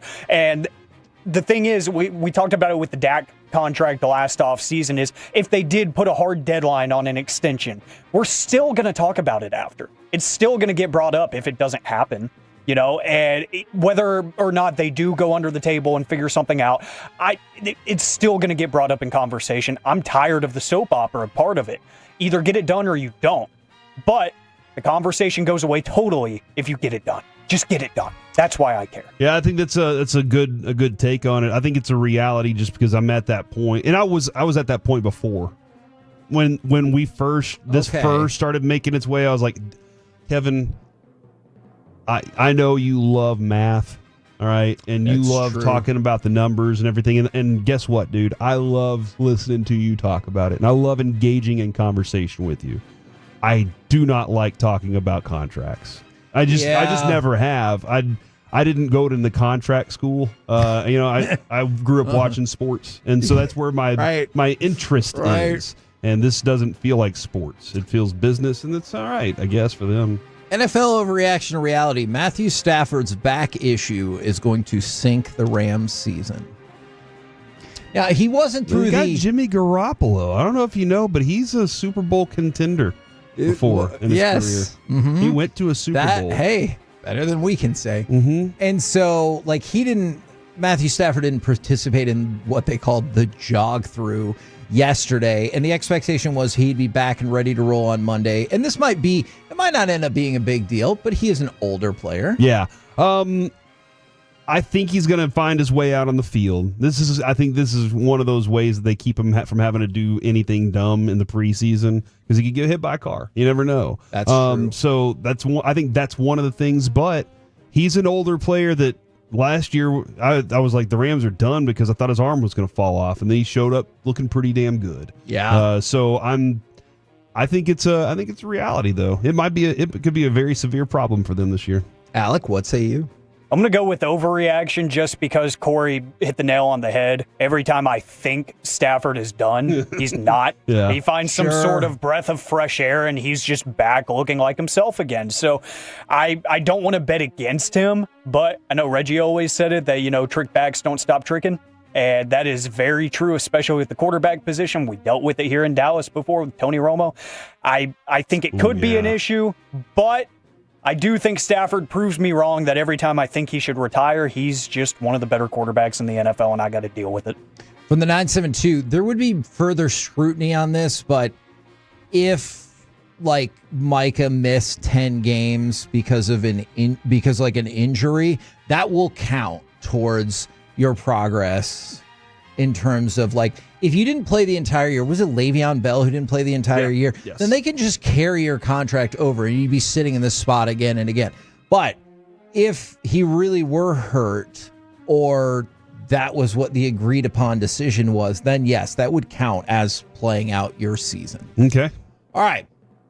Overreaction or reality? You wish Jerry Jones and the Cowboys would take more of Denzel Washington's advice. Now, we didn't get a chance to bring this up yesterday, but Denzel Washington, who we've seen out at Cowboys training camp, he said, "I've been a Cowboys fan since the 60s, but Jerry Jones makes it tough. Not to be a fan because I'm still a Cowboys fan. I'm still going to have the star on the side of my hat, but he ain't thinking about us. He's thinking about his pocket."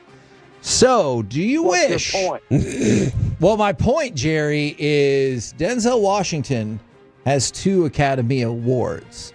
And the most recent one was since the Cowboys won a Super Bowl last. So he's closer to that glory. Should the Cowboys... Okay, all right, Jerry. Should the Cowboys and Jerry Jones listen to Denzel Washington more? Yes.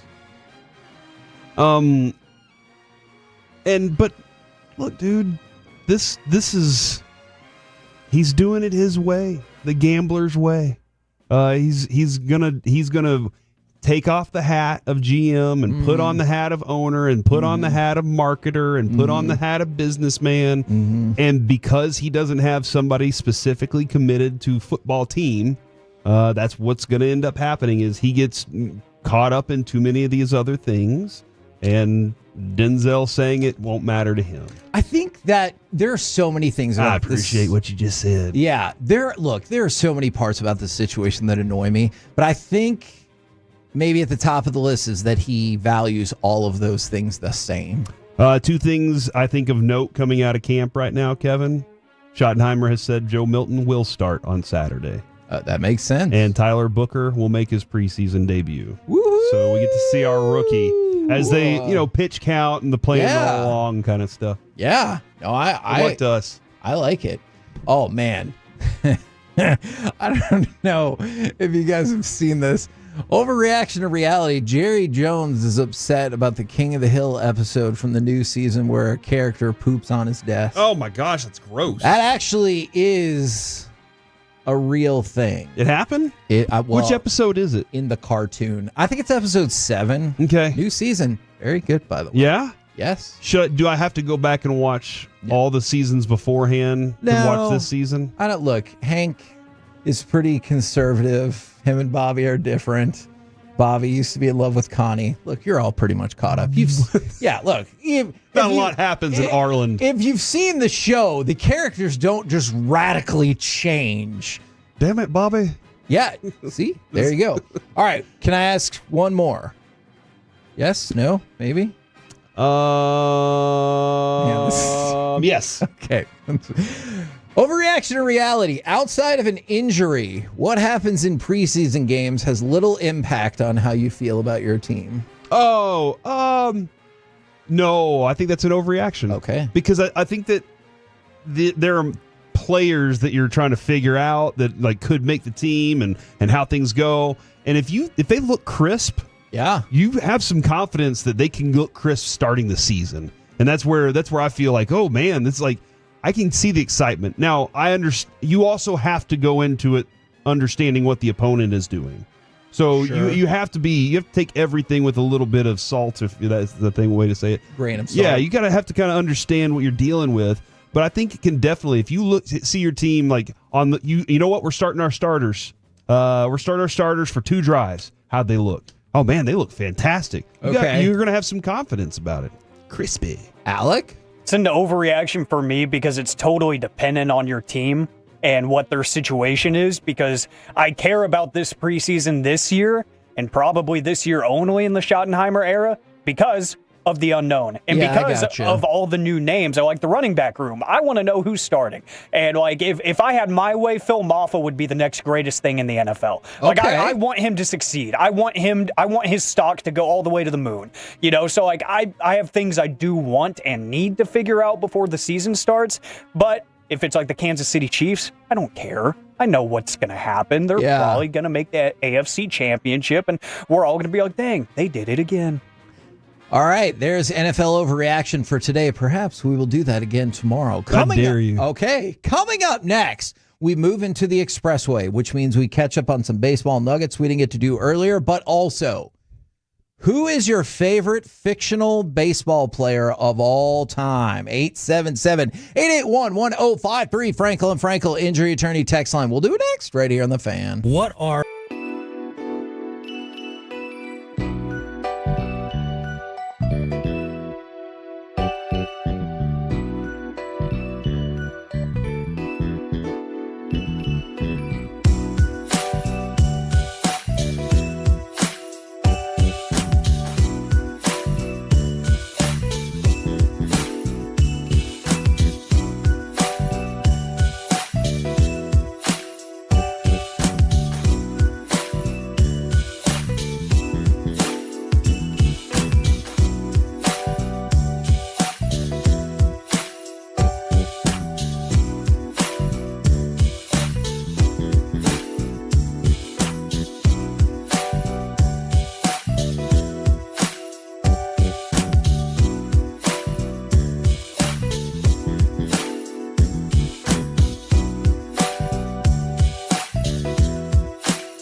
Forget something else to remember that Uber Eats has groceries. No, that's absurd. Hey, remember when you used to be what was it, Pepper Lady? Pepper Lady?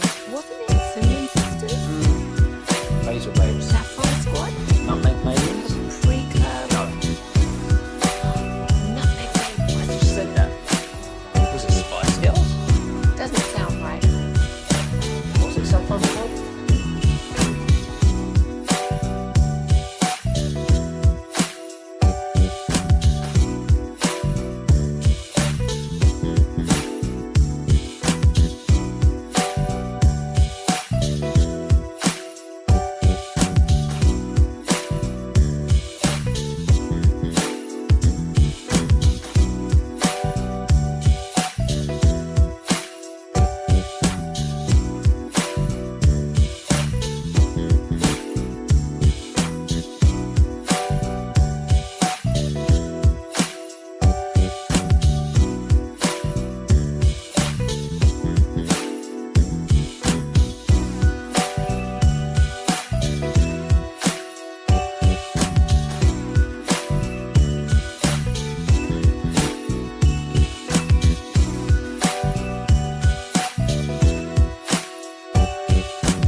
The Expressway on 105.3 The Fan is presented by the On Time Experts.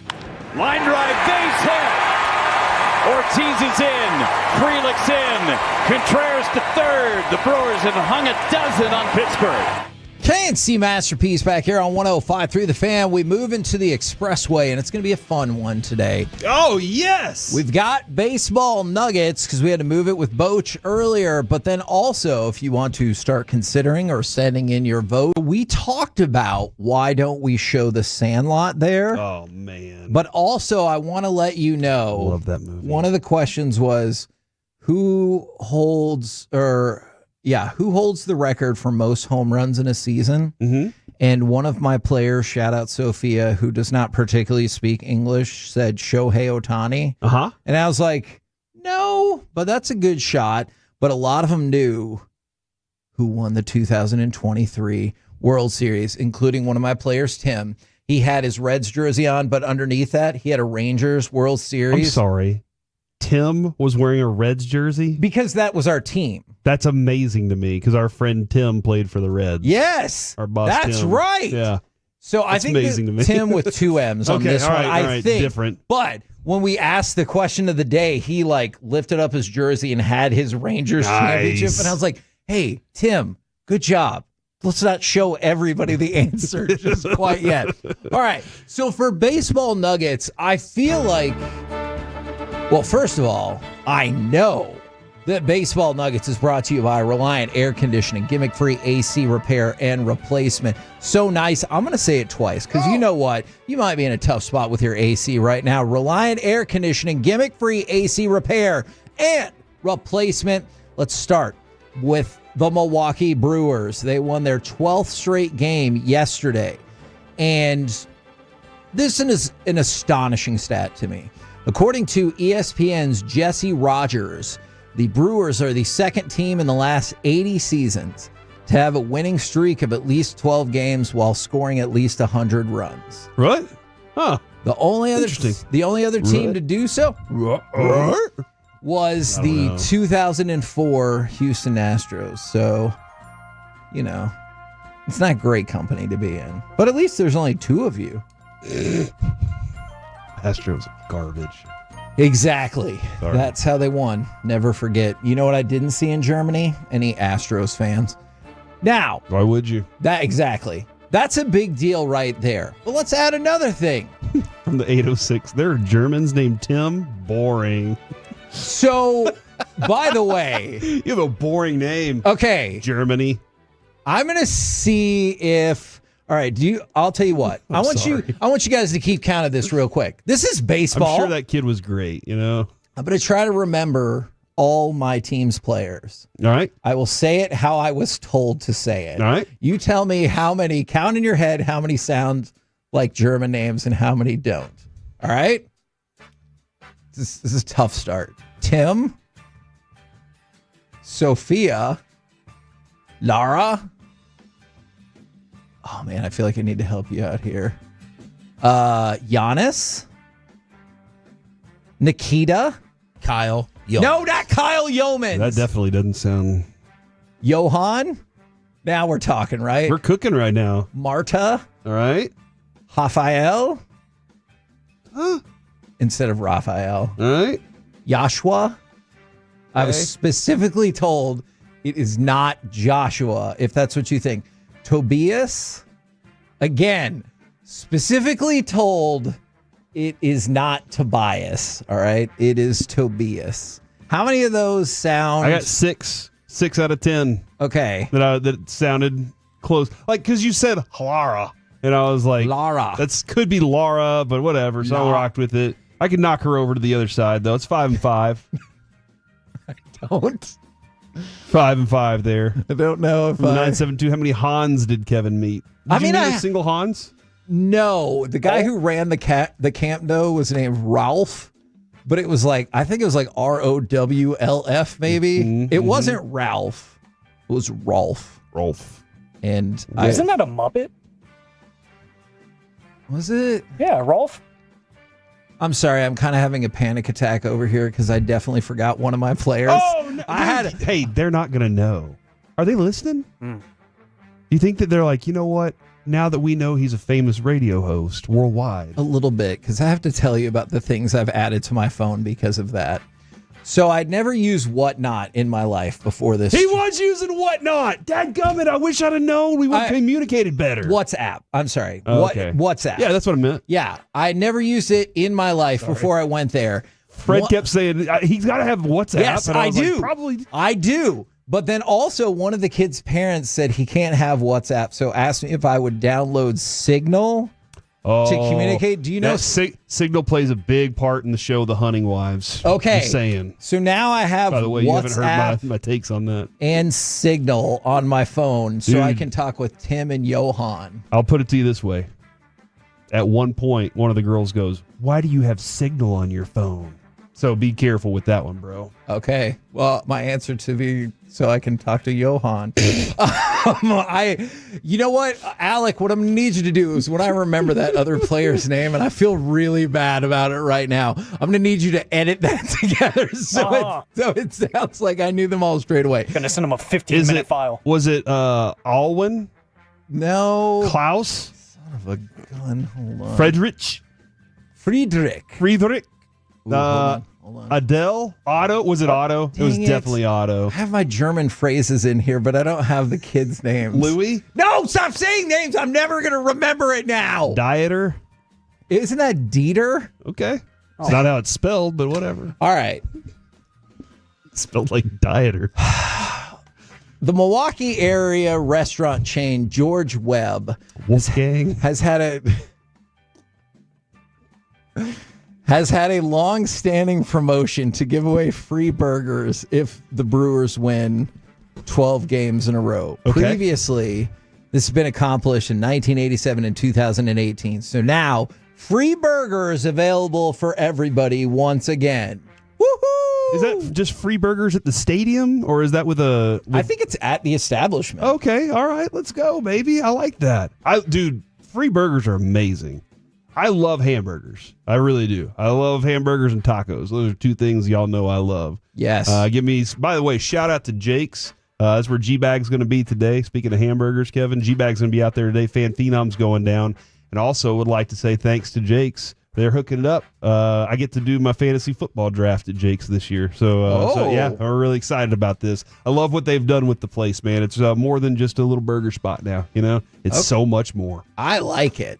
All right, let's go from that. Pete Alonso passed Darryl Strawberry as the Mets' career home run leader. So I asked the question. That's pretty insane. Do you know who has the most home runs in Texas Rangers history? Yep, absolutely do.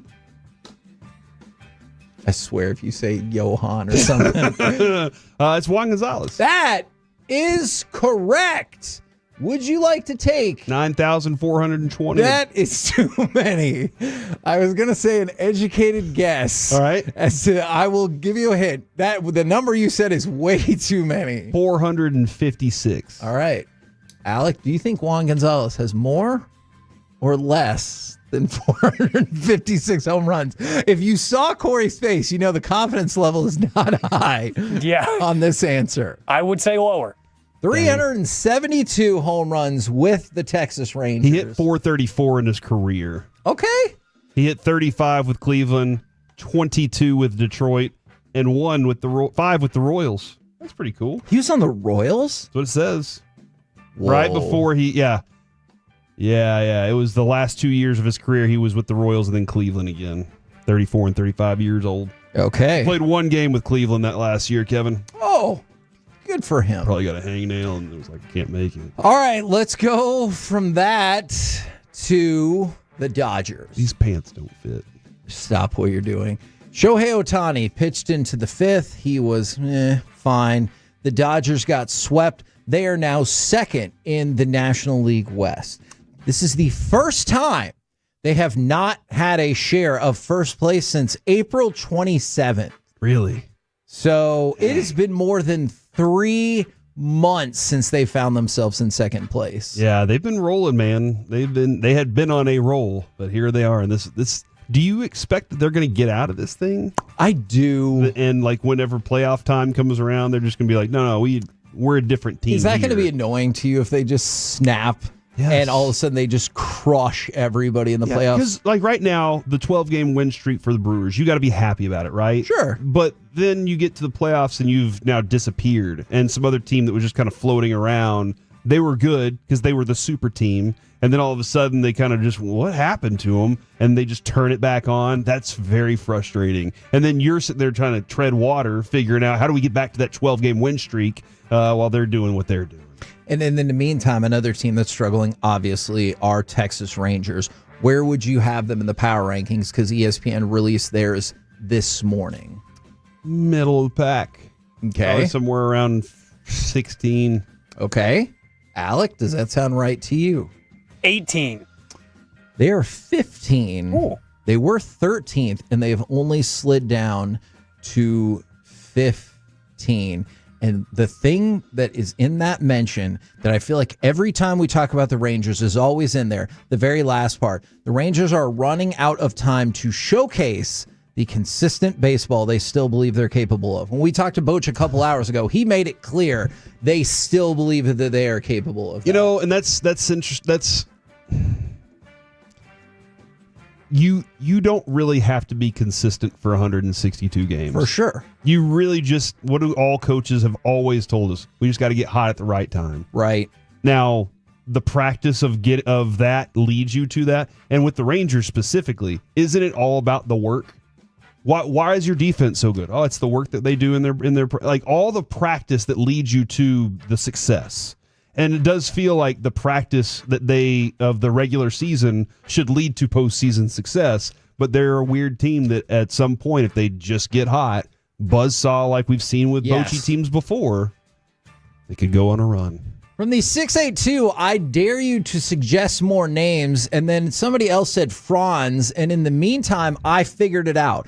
It was Lennox. So not Lennox, it's Lennox. Like the air conditioners? Yes, but said differently, he made an unbelievable catch our first day. He made a diving catch in the web of his glove, like the very edge of it in left field. He snow coned it? Yes, and somebody said it was the best catch they'd ever seen at that camp. Really? And here I am. Not a lot of great plays then, huh? Okay. Shut up. We're the KNC Masterpiece right here on 105.3. I'm proud of him. I'm proud of Lennox. Do you know how I figured out his name? I reconstructed my batting order, and that is how I knew that Lennox hit 10th because everybody played and we had 11 players. All right, now. Great outfielder, not a great hitter, obviously, based on where he was in the lineup.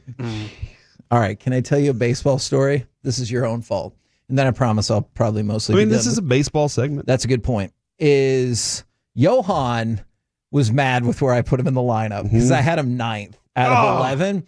And he was like, that's not legendary. That is actually what he said. Really? Which I thought was amazing. Did you ask him what is legendary? We got to that in a second. All right. So I explained the strategy of the lineup and I said, hey, some of our maybe not best hitters are towards the end. So I need another really good hitter right there to jumpstart the offense. He looked at me and he goes, that's clever. And I was like, oh my gosh, I'll take it. Jeez. And he liked it. But then on the final day, he kept wanting to get moved up. I moved him up to the 5th spot. Every time he came up to bat, I said legendary. And he was tremendous in the final. What about Heinrich? No, there was not. There was a kid at the camp named that. He just didn't play for my team. Christoph. No. Why are people just texting in from the 940 10th? Only 9 base. Okay, look, I understand that. We weren't sitting kids out, so we had 11 hitters. Bastian and Liam. Is Liam I don't know. a German name? I feel like it is. Taken. Okay. Well, look, we had Liam Neeson, yeah. Okay, we had Johan, Joshua, Tobias, and Lennox. I feel like that should count Leopold. Hey. All right, dude, we should. Hey, you guys. All right. 877-881. Stop sending in names, I swear. More.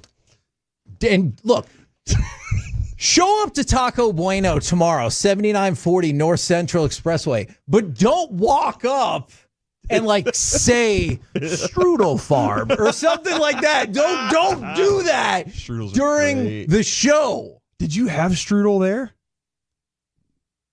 Come on. What do you think is the answer to Like that? a toaster strudel? Like one. There's a way better chance of that. All right. Who is your favorite fictional baseball player of all time? Because I saw a Mount Rushmore that somebody did about this, and I was like, your Mount Rushmore is stupid. And so I decided we should have a segment about it to truly figure out, maybe not necessarily the best, but who is your favorite fictional baseball player? My rule, they weren't my rules. They said you have to play all 11. There's one specific name people want to know about. How can you complain about 4 outs if you had 11 people in your batting order? And look. Yeah, what about the rules that give them 4 more runs? That was probably not my finest moment when I was standing really close to one of the umpires and I said, that's fine. Give him 4 outs. Everybody gets 4 outs. And he's like, you got 11 people in your lineup, Kevin. That's fair. Kevin. Fair point. I have a top 3 list, Kevin. Oh. For my favorites of all time. Okay. And I think this is interesting. You know this because this is my favorite baseball movie. Billy Chapel's number 3, though. Okay, I'm surprised. On my list, I do not have him, but set aside, I put Billy Chapel for Love of the Game because I knew that had to be on your list. I love that movie. He pitches. He's trying to pitch a perfect game. That movie is like 25 I don't want to years spoil old. it for anybody out there. He does Terrible. it, and then he quits playing baseball. Oh, no. He quits before. Anyway, also number 2, Willie Mays Hayes. Like, it's just a fantastic character. When he jumps out of the bed and runs the 40, and everybody's like, "Oh my God, he did that in his pajamas!" It's insane. That is impressive. And then number 1 for me, just because it's legendary. It's legendary style, like old school baseball stuff. It's Crash Davis from Bull Durham. That is my number 1 favorite character of all time when it comes to baseball movies, fictional baseball movies. Look, I just got eyeballed outside of the room. I don't know if that means I did something wrong or they're going to judge me based on this segment. Oh, okay. Or they're upset that for half a second I forgot Lennox. All right, Alec, who Hans is your? It's not Hans. Gunther. I thought about that. Gunther. No. Who is your favorite fictional baseball player? Man, I have so many names flowing through my mind right now that are not fictional baseball players because of Corey. And for everyone who's asking about that one name, no, I did not meet anybody in the German camp who had that name. I will let you figure it out. It's been texted in like 60 million times. Oh my gosh. Back to fictional baseball characters from movies. I think you actually had one of them, Kevin. I think my number 1, because I will always love the youthful stupidity in movies. I don't know why. That's why I loved the It movie and stuff I just love the dumb kid character, and I think that's why, if you would allow me to, cut number 11. Yes, I think exemplifies that exact situation. Take your base. Take my base? Come on, he swung at the ball. All right. Whoa! Hank took a rip at that one, but the ump had already made the call, and he's on his way to first. I think Rowan Gardner is awesome, man. But the ump had already made the call. That whole movie, I just love how it's kind of like your baseball experience in Germany. It's like, hey, screw it, I guess. Well, there was a moment in that movie that strains all baseball logic that I thought was amazing, is when Rowan Gardner throws the ball from the stands and then they make a rush for a tag as if that ball is still live, even though it was in the stands. Not in today's game. Yeah, banana ball. Yeah, that is true. All right, that was the beginning of it all. I'm a little disappointed. No one's mentioned cut number 12. Corey, I could see how the fan text would mention it. I could see how the YouTube and the Twitch would mention it. But I was really depending on you to say this one. Give me cut number 12. This is Jack Elliott from Mr. Baseball. Sorry, kid. We'll get him next inning. There ain't going to be a next inning. What are you talking about? It's 4-4. No game can continue after 15 innings. So when do we make it up? I'm sorry, baby. It's over. It's 4-4. A ball game can't end in a tie. It's true. Unless it's the All-Star game and your commissioner doesn't know what to do. Or the German camp. Luckily, that did not come up, but I would have been so mad if one of our games ended in a tie. And but Augustus is over there just freaking out. We didn't have Augustus Gloop or whatever that kid's name was on our team. I hate you guys so much for sending in so many. Like, there's so many helpful things for the topic we're talking about. Yeah. And then there's Dimitri and Hans and all of that. This is the thing. You said it this morning when we were talking about eating the state of Texas. Accepting the premise. Our listeners, our audience does such a good job of just accepting the premise and saying, I'll ride with that. Let's talk about it. And I've always appreciated this. I've always appreciated that part of this.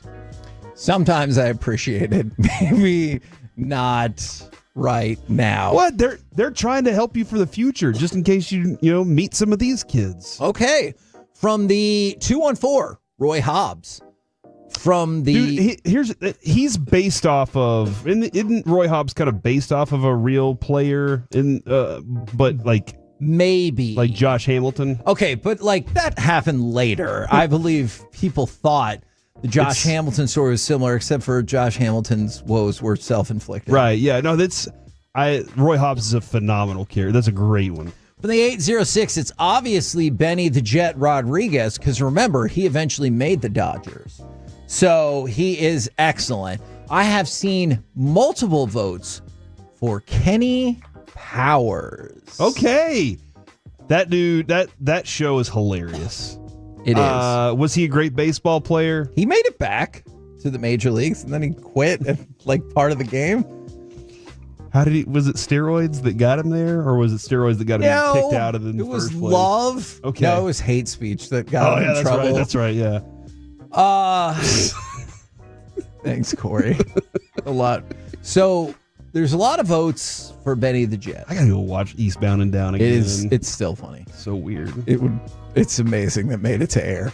There are a lot. It's very offensive. There are a lot of votes for Kenny, for Benny the Jet. There are a lot of votes for Kenny Powers. There are some rogue votes for Bernie Mac from Mr. 3000, Jake Taylor from Major League. Baby. But it feels like... Has Pedro Serrano's name been mentioned enough? It has not. All right. But I'm going to go with a different person from that movie. Give me cut number 10. This feels like the leading vote getter thus far. I got news for you, Mr. Brown. You haven't heard the last of me. You may think I'm now, but someday you're going to be sorry that you cut me. I'm going to catch you on somewhere else, and every time that I pitch against you, I'm going to stick it up. Oh, that's when he didn't get cut. Yes. He was mad because he thought he got cut. And sweet Lou Brown goes, good. Yeah. I like that kind of fire. Problem is, I didn't cut you. Dude, if you've never seen Major League, it is absolutely it's a classic movie. It is a classic baseball movie. We start talking about those the ones that you got to see. That is definitely one of them, because all the different personalities in a clubhouse. Like, that's what you see, is all the different personalities, and ultimately what's the most important thing? How do we win a baseball game? See, I think that is probably my favorite baseball movie. I do really love Field of Dreams and A League of Their Own. We're going to get to a couple of those players in just a second. But Major League, like, the comedy is consistent throughout. It doesn't ever dip on bad like, if you ever hear us say it's too high and we start doing that, that's from Major League. Yes. Like, it's such a quotable movie, but the comedy is consistent throughout. And, Bob Uecker, like, he wasn't a player, but he was absolutely brilliant in that movie. So that is one thing I think A League of Their Own has going for it as well. If you're looking for that, like, side comic relief, I think John Lovitz is tremendous. I gotta go see another girl. Hope you're not jealous. He yells at a cow off the script, and he's like, will you shut up? So for League of Their Own, one of the candidates that I had considered was Dottie Hinson. Now, you take her, that's Gina Davis, over Kit. She's obviously better than Kit. But What works against Dottie is I have always been of the belief that she dropped that ball. She absolutely did. In the championship game on purpose. So if you don't have that level of competitive fire to take down one of your family members, you just might not have what it takes to make the cut here. Yeah, but she knew her sister was going to go on and be a great champion. You know? Did she, or did she just want to go hang out with Bill Pullman, one of the Bills, her husband, who did not get killed in the war? Uh-huh. She just wanted to go hang out. She was and, tired of be Madonna a mom and Rosie stuff. O'Donnell. She was like tired of them. Got to travel with them. Yeah. So Dottie Hinson was in consideration. She was fourth on my list. Then Rowan Gartner. Then Jack Elliott from Mr. Baseball. Apparently nobody said that. I don't even know if they've ever seen that movie. But of course, really, Ricky Wild Thing Vaughn, Rick Vaughn. I don't think from that Major Mr. League. Baseball is like a classic you have to see. That's fair. But if you like baseball movies, it's definitely a really fun baseball movie. I loved it. Yes, absolutely. Now, Alec, how many of these words and movies and sentences have you never heard of in your life? Like, are you aware of the movie Mr. Baseball? I was aware of it, but I hadn't seen it. Like, I knew it existed, and I was like, it's probably going to cross my path at some point, but it just hasn't yet. Yeah. Till today. Corey's description is right. It's not great, but it's very entertaining. Yes. No, yeah. And again, the classics are different. There's the ones that I think they stand the test of time over everything. And then there's really good movies. And I think this is a fun baseball movie. Do you think that... That's why I think this question is interesting, that we haven't seen a lot of Bull Durham representation, maybe because they're minor leaguers, but we said your favorite, not the absolute Yeah, Crash best.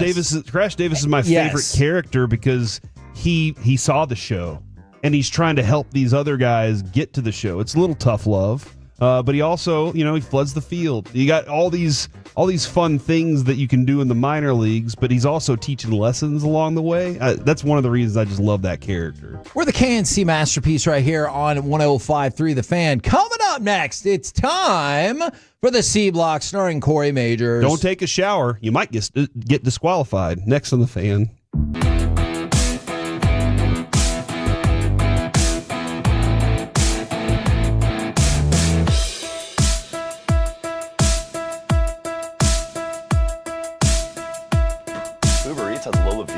I gotta remember that. Well, they say in order to remember something, you have to forget something else.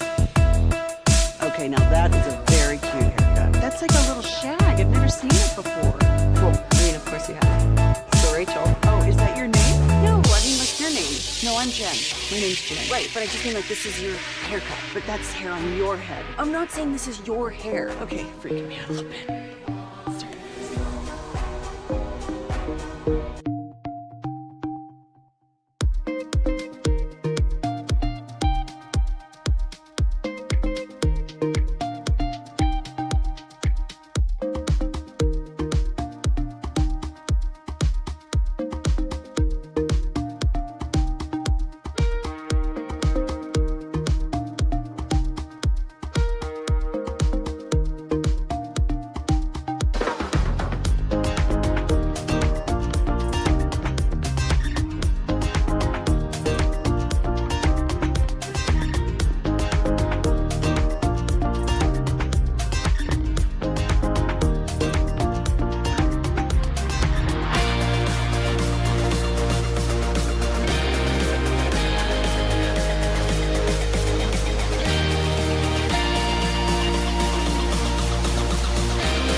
Do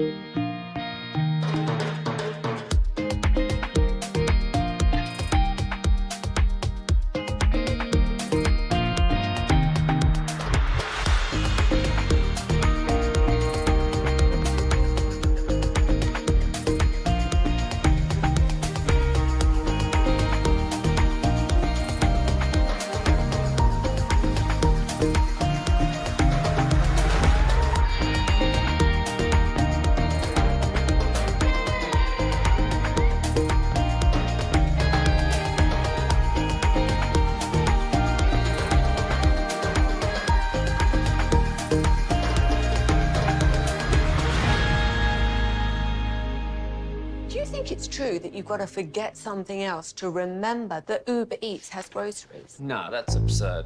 Hey, remember when you used to be a, what was it, Pepper Lady? Pepper Lady? Wasn't it Cinnamon Razor Blades. Saffron Squad? Nutmeg Maidens? No. Nutmeg Maidens. I just said that. Was it Spice Girls? Doesn't sound right. Was it Saffron Squad?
by our D&M Leasing Studios. It's the KNC Masterpiece on 105.3 The Fan. KNC Masterpiece right here on 105.3 The Fan, and it's time for the C Block starring Corey Majors. Thank you very much, Kevin. Really appreciate that. And there are lots of things we need to discuss, promote, see what's going on. All right. Okay. First off, today, G-Bag Nation at Jake's in Grand Prairie. Chris Arnold, by the way, is going to be doing the Fan Phenom right after the show. So if you want to go see CA, that is your opportunity. Go hang out with him. Get about 3-5 minutes to make your impression. I need you to know this, all right? Because our boss man, Gavin Spittle, takes this thing very seriously because he's looking for talent out there, man. He wants the listeners to understand, hey, this is what these guys do. This is why they're good at what they do. And if you want to be that, if you think, oh, I could be that, it's a lot tougher than you think. But you get this opportunity, you get about 3 to 5 minutes to deliver your stuff. Kevin, I asked G-Bag last week and got some interesting advice. Alec and Fred, myself, have kind of been discussing it as well. What advice do you have to any of the Tolos that are showing up at Jake's and Grand Prairie right off of George Bush today for Fan Phenom? First, again, hang out with G-Bag. Then you get your chance. The thing that I would really focus on is make it something that matters today or something that will matter tomorrow. Like, don't give me something that, like, Jerry Jones needs to be fired as the GM. Yeah, exactly. Like, don't give me something that maybe we would do when we didn't have sports. Like, give me something that you think matters today or tomorrow or, like, is happening right now. Yeah, get hot on something. Yes. And that's always good. That's what we do on a daily basis, right? We come in here, we're looking at what's happening right now. Yes. And trying to have a discussion about it. And one of the good things is when you do that, and hopefully you eventually get your own show, you do have some leeway to do more like fun segments like we just did. But for this tryout, like, get to the point quickly and like have it be something that matters right now. Yeah, absolutely. That's great advice, Kevin. Thanks, man. I've always said that you're good at giving advice, and I really appreciate the way you did that, man. Also, tomorrow we'll be at Taco Bueno, 7940 North Central Expressway. The Friday football feast is back, and we're so happy that we get to do this again. Yes. And we will be taking a load off at Taco Bueno. We had like a following. Yeah. At the Buffalo Wild Wings. I hope we can bring that back together this year, and that the people that were able to do that with us can come enjoy the party box is only $6. I mean, they're like, hey, get these, man. They're so good. How many party boxes do you think you could eat? All of them. Just keep bringing them. That's too many. And yeah, trust me. And then lastly, Kevin, Saturday night. That's 2 days from now. Okay, got it. I'm hosting an FC Dallas watch party. Oh. Me, Michelob Ultra, this Saturday, 5 to 8 p.m. And we're going to be at the Derbyshire. That's located 6142 Frisco Square. Your chance to win your own FC Dallas jersey or kit, as Kevin likes to say. And maybe we can talk with Logan Farrington about that in just a little bit. More info, 1053thefan.com. But Kevin, I saw this, wanted to revisit this. The plan right now for Saturday is Joe Milton starting at quarterback against the Ravens. Which, that's absolutely what you need it to be, because they're not going to play Dak, or at least that's what it feels like. And if they did, it would be for like half a second. And they've already said, hey, we know what we got in QB3 or maybe sort of QB2. So there's way more unknown with Joe Milton. Brad Sham asked the very plain question. I asked Mickey that same question that morning. Who's your backup quarterback? And Schottenheimer danced around it. Babe later came back and asked hey, I know Brad asked this, but who's your backup quarterback? And he was like, look, we know what we have in Will Grier. Yeah. Joe Milton has not shown us enough to show that he's developed enough to be a backup quarterback. He's good as a developmental quarterback, but can I trust him to win me football games in a season when it's my first season as head coach and there's a lot on the line for me? So, like, and the real answer that I get you can't give in the press conference is, my God, we hope it's Joe Milton. That's why we traded for him. Please go out and definitively win this job. And he needs every rep in a potential real game situation that he can find. So that's why him starting against the Ravens is a big deal, and him starting the following week is going to be a significant thing as well. Also, first round pick Tyler Booker is going to get his opportunity against the Ravens after not playing in the preseason opener. Did you think that was kind of weird that he didn't play in the preseason opener? Yes, I did think He's a it was rookie. weird. What did he earn so far? Yeah. It's my first thought. I did think it was weird. But Cowboys are like, no, it's our starting offensive line. That's what we're thinking about. And you know what? The other thing that sometimes we don't think about is there are other guys that they need to take a look at. Yeah. Like they absolutely look, my starters are my starters. I understand them. I need to know who my backups are going to be. And maybe that's the case. And those guys, same thing with Joe Milton. Those are important reps for those guys. And potential real life situations. So that's a big deal there. So that'll be going on Saturday night. We'll be covering it all leading up to it tomorrow as well. Guys, don't take a shower. All right? You might get disqualified. Mats Rosenkrantz, I'm assuming. Do you know how to say this, Kevin? Is it Mats Rosenkrantz? No, I mean, that sounds pretty It's accurate. M-A-T-S. That looks like Mott's to me. Yeah. The apple juice. Got disqualified for going to the toilet to take a shower after winning. I don't know why you're taking a shower on the toilet, but that's what they said. Man, they love efficiency over there. That shower is so tiny. Really? Oh, my God. It was so small. Went to take a shower after winning set 1 against Pietro Orlando Felon. He said he didn't know it wasn't allowed, but the umpire called supervisor, and they decided it was a code violation. It was a 10-second shower. Oh. A 10-second shower. Yeah. This dude was like, all right, set 1, I got to go to the restroom. I don't know. Here's the thing. I still don't know the reason that he went to the shower. Like, what does he like? I got to go. Maybe sometimes you go number 2. And maybe you don't know how to use the bidet, the bidet, if you will. Maybe things got a little dirty in there, and a shower was the only way. Yeah. And a 10-second shower, you're not doing much. You're just kind of cleaning your butt real quick, right? Isn't that sometimes that's what you do. Mm-hmm. Sometimes you save time. You don't wipe. You just hop in the shower. What? You don't do 877-881-1053. Have you ever saved time before? You never saved time before? No. When you're done, you're just like, you know what? What's the point? I'm getting in the shower to clean up anyway. It's going down the drain. You've never done that, Kevin? Wow, I'm shocked. Shocked at you, man. Do you think that tennis players should get disqualified? No, I don't. For taking a 10-second shower during their toilet break? No, I do not. This is ridiculous. I don't even know what they're doing anymore. I agree with you.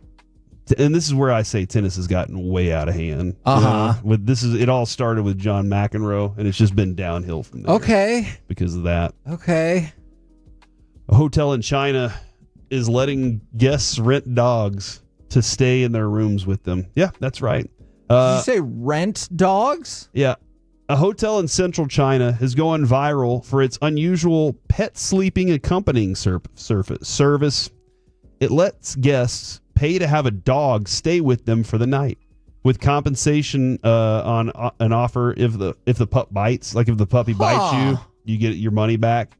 But yeah, it's a hotel in Wuhan, and they launched this service in July. Guests can book a pet-themed room for 499 won. Oh, I don't know. That's $70. Oh, okay. And after signing an agreement, choose from 10 friendly dog breeds, including Golden Retrievers, Huskies, West Highland Terriers, not German Shepherds, Kevin. So, yeah. Burn. I don't know why. So, some of the dogs are raised by the hotel itself, while others come from professional pet training institutions. All are vaccinated, health checked, trained before being employed as overnight companions. And the hotel even joked that the furry staff members are paid 100 won per day. That's $14. So far, over 80 people have tried this service without any complaints. One family said the experience was the highlight of their trip, with their child beaming while walking the dog through the hotel garden. Did you say that the hotel raised some of the dogs? Of these dogs. Yeah, the hotel's like, hey, we got the dogs. Okay. If you want to come stay at our hotel and you're going to miss your pup, all right, you're going to board your pup at home, you're missing him, it's okay. We got you taken care of. This dog will sleep in your bed with you. It'll walk around and pee on the carpet and stuff. I don't know. They're trained, so maybe it doesn't do that. But yeah. I actually think this is one of those ideas that I think it's a really good idea. It's just odd that somebody came up with it. Okay. But a good idea is a good idea. And you said like 80 or so people, 80 people have so done far it so have far. tried it out, and they've just been like, this is awesome. Because now, maybe there are some other families that are like, we can't have dogs at our home, but when we go to this hotel, we get to experience the joy of having a pet around. Listen, man, I have my new dog, Kodak. It's awesome. Like, it's been a joy to have him in the house because my wife cleans up the things that stuff around the house. But he's great. And I forgot whenever Landry passed away, I kind of went through this, a few weeks of being like, I forgot what that experience was like having a dog that just loves you. When I get home, dude, he hops in my lap and he's so excited to see me. And I bet that's the thing. You get to cuddle them and sleep with them, and so much fun. And then you get to give them back. Is it okay with your own dogs? Just a quick side question, then we'll get back into this. Is it ever okay to be like, hey, buddy, I need a minute? Because to the dog? Yeah. Oh, I tell my dog that all the time. I need space, buddy. Because when he wants your attention, sure, he'll get his toy and then he'll come chew it under you're standing up at your feet. Look what we could be doing. Yeah, anywhere you go, this dog is chewing, and sometimes he's like gets my foot, and I'm like, hey, dude, chill out. Give me a little bit of space here. Okay. But he's a puppy, so then I realize, hey, he needs attention. If he does, it's not like the water bowl, Kevin. Yeah. He'll get it if it's full, dump it over, and then start chewing on it and slinging it around the house because he wants to party. He's like, I like to enjoy my time with humans, so come on, let's party. And I'm like, all right, let's go for a walk. And then we go for a walk, and he gets scared by a leaf. So if our dogs follow Jess around too much, or they're like on her heels, she'll stop and turn around and be like, dogs, can you give me a minute? And so she addresses them like they're like kids in her class or something. What do they do? They just stare at her and wait for her to move so they can follow her. We don't know English. Yeah, they didn't. Okay, how much? Let me ask you this. She'd learn German commands. Do you think they would be like, you know what? I get it. I did tell a couple people there German seems like a more aggressive language. Mm-hmm. All right, how much would you guys pay? Is it okay if I ask this question? This is your time. Okay, yeah. How much would you pay for a translation device where you put a little earpiece or something? Like an up? In where the dog? you could understand and Kevin so or whatever. They understood you Doug? and you understood them perfectly. How much would you pay for that device? $500? The only reason I would want it, here's why. The only reason I would want it is so that I can know what they need. Yes. Otherwise, I love narrating myself what they're thinking. But don't when they're walking around the house and I'm like, oh, hey, look over here. Here's some dust. I love narrating. So wouldn't you you could communicate to them, hey, stop this crap. We just got new floors. Mm-hmm. I know you have your own biological needs, but stop peeing right there because it's really making me mad. Hey, wait till at least 6:30 before you start griping about being in the crate right now. All right? Yeah. You went to sleep overnight and it's early and we're all trying to get some rest here, buddy. I get you. Or $500. Yeah, that's a good deal. Okay. Do you have this product in? Oh my God. I would be sitting on top of a mountain of cash right now if I was.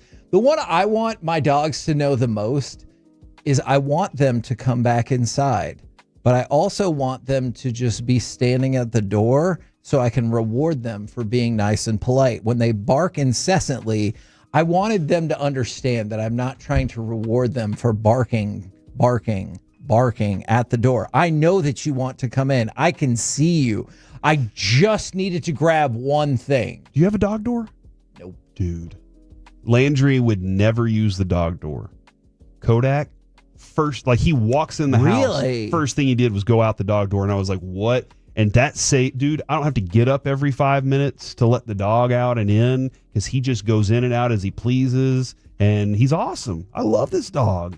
He's so, except for when his ears are up. That's when you know he's up to something. From the 612, Anderson House Hotel in Minnesota did the same thing with cats decades ago. It was even a book about idea. It. It's how we ended up with one of the cats we have now. Oh, that's interesting. From the 682 also, this is different, two different 682s. My dog is so awesome. Okay, from the 469 was the one I wanted to read. Samsung has a new headset that translate languages, and I know you had they told you to put the Google Translate on your phone. Not far-fetched that dogs could be next. And then whales and dolphins. My glasses can do that. Oh, yeah. Have you seen Alex's glasses? He looks very smart and sophisticated. Ooh. sophisticated. It's important. From the 940, I'd pay way more than $500. And I bet there are plenty of people who would, because of either understanding each other's ground rules or, like you said, does my dog need something and can I help them out with Yeah. Oh, and from the 520, you'd probably regret it one day because your dog would never shut up. Then you just turn it off, though, right? You just turn the device off and you're just like, I'm not listening to you anymore. Oh man, that's so rude. I just I would love that conversation with our older dog Bella and be like, "Hey, you're doing a great job protecting our house, but I promise I also heard the doorbell or the somebody knock. Like, I got this. It's going to be okay. I'm the man of the house. I will let you know if you need to kill them." That's right. Because every time somebody knocks on the door, I know that's just how she chats and stuff, but it sounds like she wants to murder the person who's at the door. And I just want everybody out there to thank me. I did not mention anything about the Taylor Swift documentary that I watched yesterday with the Kelsey family. Okay, you know what? I'm going to take that up for you because I just realized I'd forgotten one of my bonus overreaction or reality questions. Let's hit that. Let's talk about gambling culture, and we will talk with FC Dallas forward Logan Farrington, all next right here on The Fan.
This segment of the KNC Masterpiece is brought to you by the personal injury lawyers, Frankel & Frankel. If you've been injured in a car or truck wreck, call Frankel first, 214 or 817-333-3333. With Frankel & Frankel, there's never an out-of-pocket cost. They only get paid when you win. Frankel & Frankel, the go-to car and truck wreck attorneys in Dallas. High leg kick in the pitch. Marte swings and slices one into left field, a base hit. Smith plays it on a hop. Perdomo rounding third, he's coming home. The throw is offline. Perdomo scores standing up. And that stolen base proves to be crucial. It allows Perdomo to score from second on Marte's RBI single, and we're tied at 1 here in the top of the third. Stupid tell Marte is so freaking good, especially at crushing the Rangers. I got a couple of options for you. We can go back to the Rangers if you want, or the Cowboys, or I have an overreaction or reality bonus question. I think we should discuss a player that just recently became available for the Rangers, Kevin.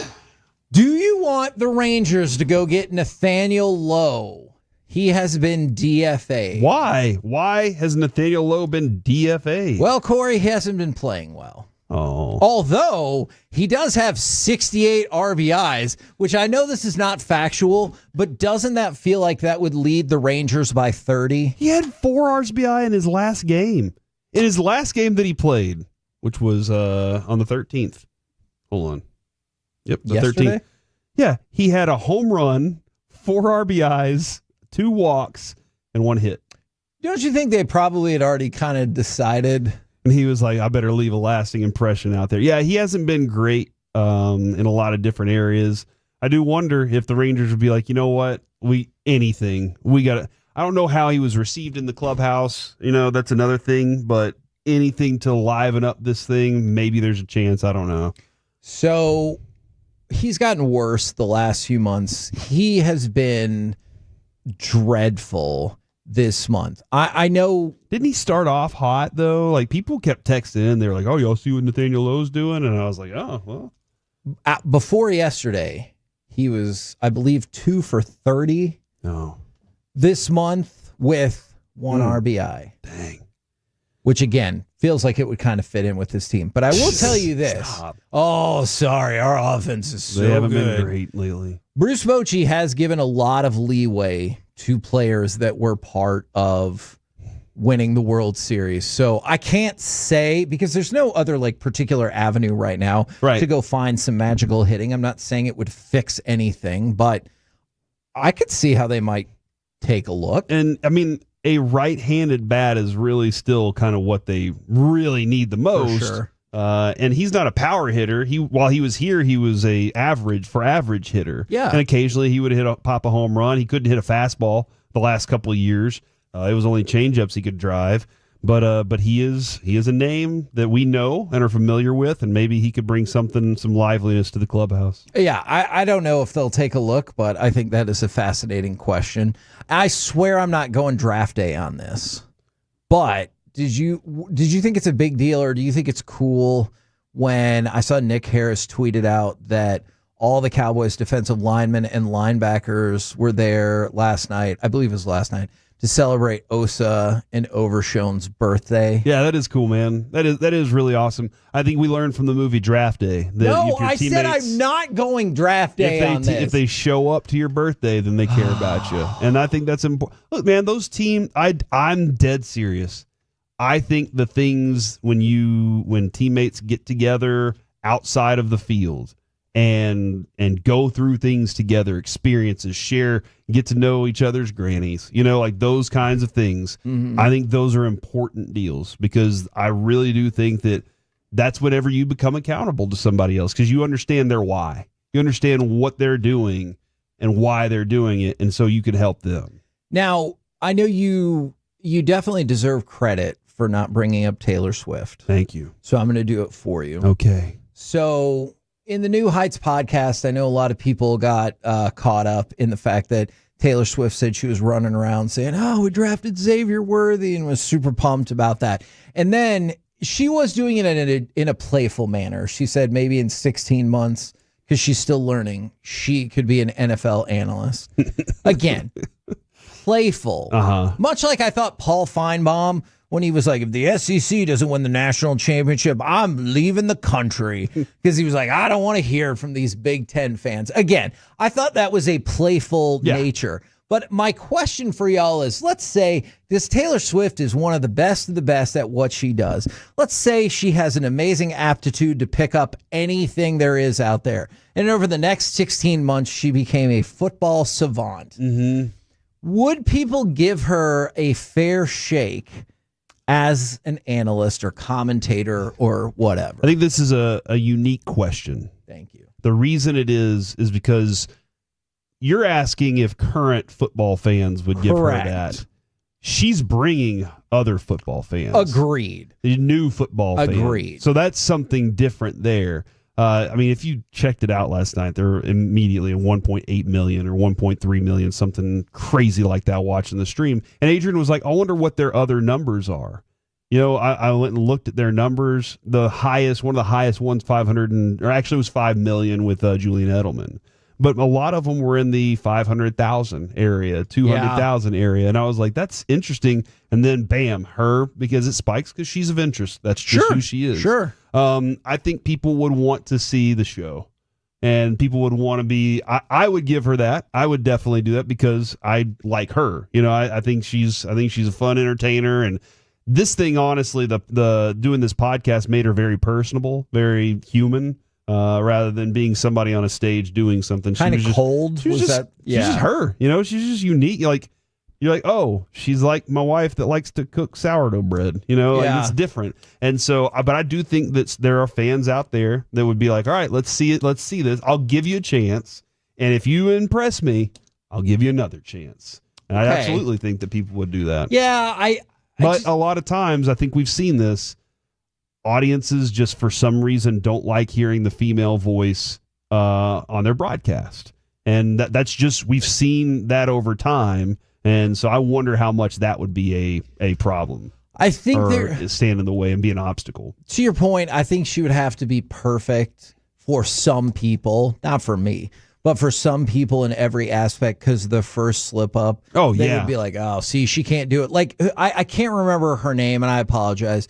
But the first ever female umpire. First call, terrible. I saw that clip circulating everywhere on social media, and they're like, they're going to let ladies be umpires. And I'm like, have you never seen some of the umpires that we have? And Angel Hernandez? Yeah, how long was Angel Hernandez employed? I was like, if you don't think she's a good umpire, that's fine. But don't say it's because she was a lady, because I was like, we have plenty of male umpires that you're like, you're the worst. And so, but I do think there's a contingent of the audience that as soon as she like slipped up in any way, they'd be like, oh, this is what happens when you bring a singer over. Like, I don't think it's ever going to happen. I just thought it was a fun question. Yeah. Now, are you ready for some stars / bobblehead talk? Oh, yeah, absolutely. All right. The Mikko Rantanen bobblehead is going to be available November 4th when the Stars play the Oilers. I thought this was noteworthy because, like, especially compared to baseball, it feels like you don't get as many bobblehead giveaways in the other sports. And I wanted to see, are you excited about the bobblehead giveaway, and how early would you be willing to show up to a sporting event? Like, let's say you didn't have this job. How early would you be willing to show up to a sporting event for a giveaway item? Oh, man. Like, okay, yesterday was Bruce Bochy World Series ring day. I didn't get one. 5 hours. Would you really? For a Bruce Bochy one? Yeah. Maybe not for like a Jonah Heim. Okay. But for Bochy's, well, I don't know, dude. There's something that I really admire about Bochy. And we've discussed this. My bucket list thing I want to do is go fish with him at his pond or his lake or whatever, wherever whatever he wants. So yeah, maybe 5 hours, but no more than that. Okay, actually, I want to ask our guest right now that same question from FC Dallas. It is Logan Farrington. Good afternoon, sir. Hey guys, how you doing? We're doing great. Now, we were just asking kind of a fan question. Would there ever be like a giveaway item, whether it was for FC Dallas or any other team for a game you weren't playing in, that you would be willing to show up like super early to the game and wait in line because you're like, I got to get that bobblehead, or I got to get this, or I got to get that? I would say, well, I have a favorite English Premier League team. If West Ham United gave like a signed jersey away from the team, I might go and wait early. Man, you want that classy giveaway. Signed jersey right there. You're fancy. Hey, Logan, if you had your own bobblehead, what would be like the move that you would want it to be? Like a bicycle kick or maybe that spin move you did against Minnesota? Yeah, I'd say the spin move because that's something I've done. The bicycle kick I haven't done yet, so let's keep it realistic, you know? Yeah. Do you think because of your excellent form, the Rangers should create a bobblehead of you throwing out the first pitch from earlier this week? All I'm saying is they won, and I threw out the first pitch. That's not that bad of an idea. Maybe he should throw out all the pitches. This team is really struggling. If they invited you back after the road trip to throw the first pitch again, would you do it in the help of the Metroplex? Of course. They were very kind to me, gave me an awesome opportunity. It was a lot of fun, and anything I can do to help. If I'm a little lucky, that's even better. Dude, you threw a great strike up there, man. Was that like, are you used to throwing a baseball? Was that a little nerve-wracking? I used to play it a while ago when I was younger. Okay. I played catcher mainly, so I've played before. But I wasn't nervous until I stepped on the mound, and then you're like, oh, wow, this is a bit farther than it looks. Next time, will you go all the way up to the rubber and throw it from there? I think next time I would, yeah. And I'll put a little more gas on it. Dude, see, that's what I'm talking. See, this has always been my dream. In Texas Rangers, I want to let y'all know this right now. It's always been my dream to throw out a first pitch, just throwing it out there. So like seeing you get to go through that experience, that was really cool to see that. Here's something you clapped. And I was like, is he clapping for himself before he throws this pitch? He's clapping for the fans. You're clapping for the fans. For the fans. Okay, all right. For the fans and for the Rangers, of course.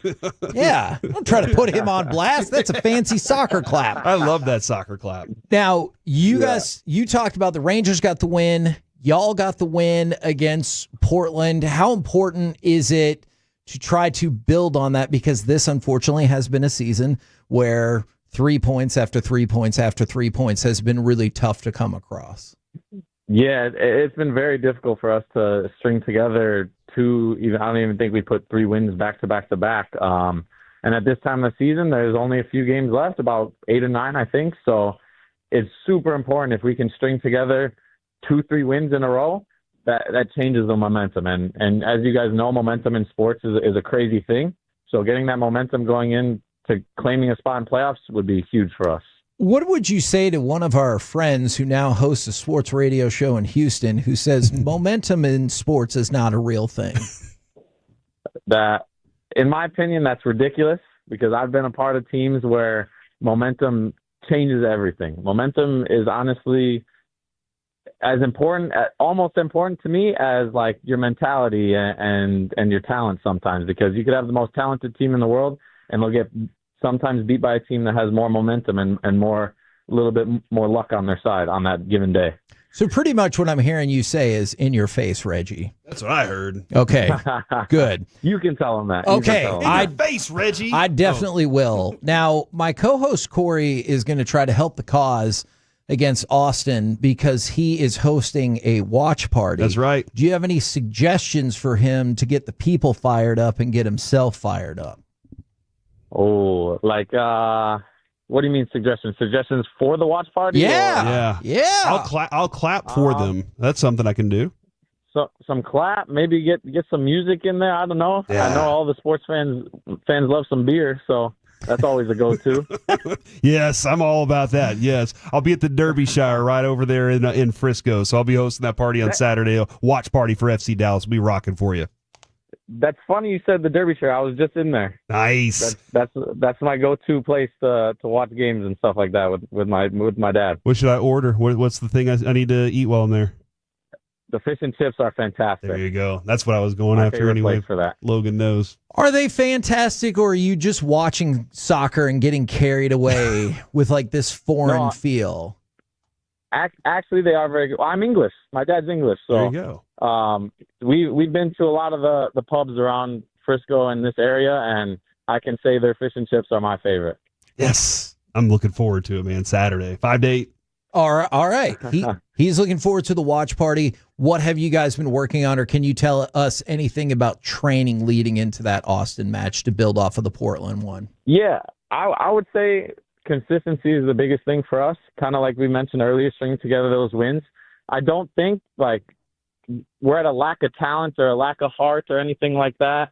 But consistency is the big one. So just coming out ready for the game, not getting behind the game, getting ahead of the other team, and then letting our training and our talent take care of the rest.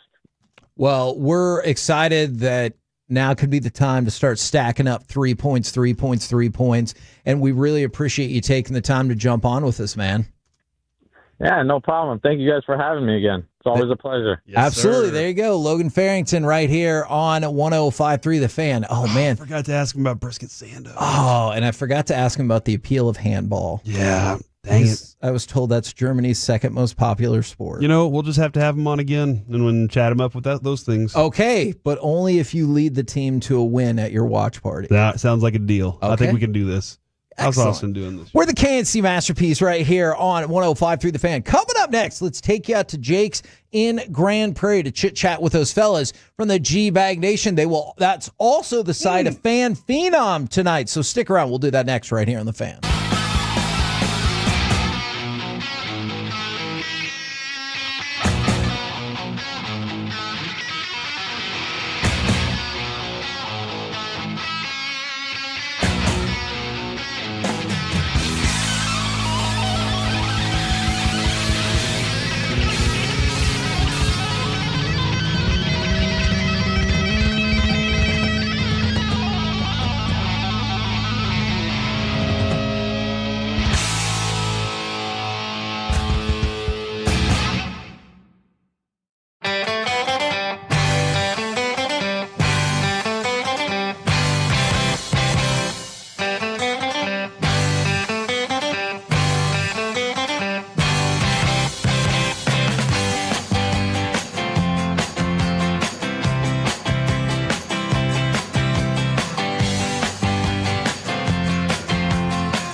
Absurd. Hey, remember when you used to be a, what was it, Pepper Lady? What's that? Nutmeg Major?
Chevrolet. If you're in the market to upgrade your vehicle, get to Classic Chevrolet in Grapevine. Back-to-back #1 Chevy dealership in the world. They've got more new Chevys than anyone, all priced to sell. Visit ClassicChevrolet.com. This is Texas. This is Classic Chevrolet. Together, let's drive. Based on new Chevy registrations 2023 and 2024. Here is Josh Young, and he lines one into right center, a base hit. Carroll going over to cut it off. It's by him all the way to the wall. Berger hitting the bag at third. Tony Beasley waving him home. He scores standing up. RBI double the other way for Josh Young. There's your insurance. Rangers lead it 4-2.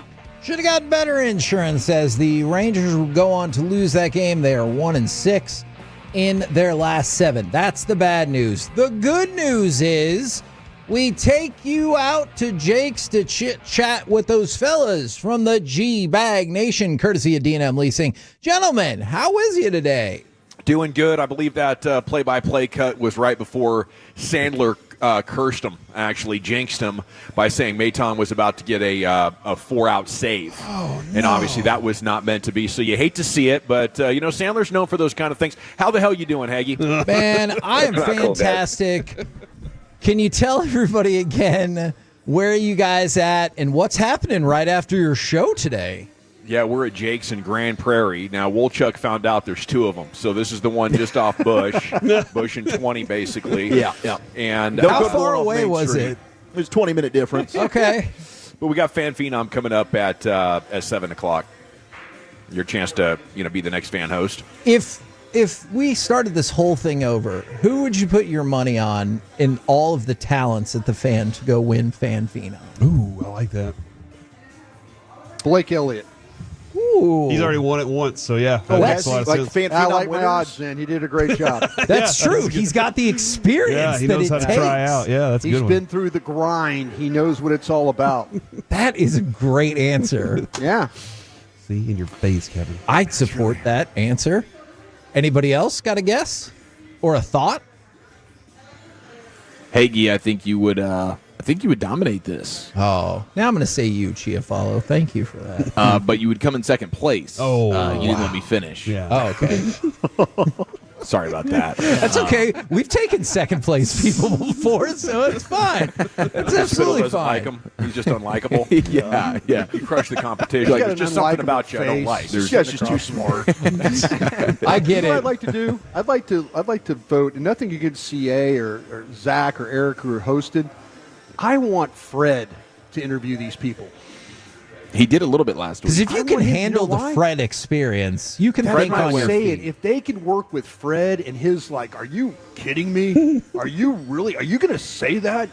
Fred would, attack him. Mm-hmm. Yeah. And I think it would give him a little bit of that, whoa, do I really want to do this? If we're working with guys like that. So Fred being the guy, the interview guy, I think it would add some fire to it. I think now we need to have that for the second round. So everyone who qualifies, just no matter what you say, Fred's going to crap on your opinion and really put you on the defensive. See, that's what I'm saying. Yeah. If you work with Fred, he will make you feel really small. And, and you're like, oh, God, maybe my opinions aren't very good, and you'll work harder at it. How would you guys approach it? Because I did it last week, and I was. Did you? Yeah, and I was really trying to. I don't know. Is it working? Yeah, it just faded briefly. Okay. Yeah, fade to black. Fade to black. I was not really challenging and pressing too much. Because you're a good guy. But, it's not. Depends who you ask. I guess. But how would you... It's like these guys got 3 minutes. Yeah. Are you trying to really go toe-to-toe with these guys, or are you trying to roll out the red carpet to allow them to just, hey, if you want to have maybe the worst take I've ever heard, go for it, man. I'm going to be here to support you. I think your reaction to them would be good, though. If they had a terrible take, you really believe that? You really, just kind of challenge them a little bit and make them see how defensive they would. You're right. There is a fine balance here because I think that you kind of want to get out of here as quickly as possible. The only reason we're doing this, let's be honest, we need the extra money.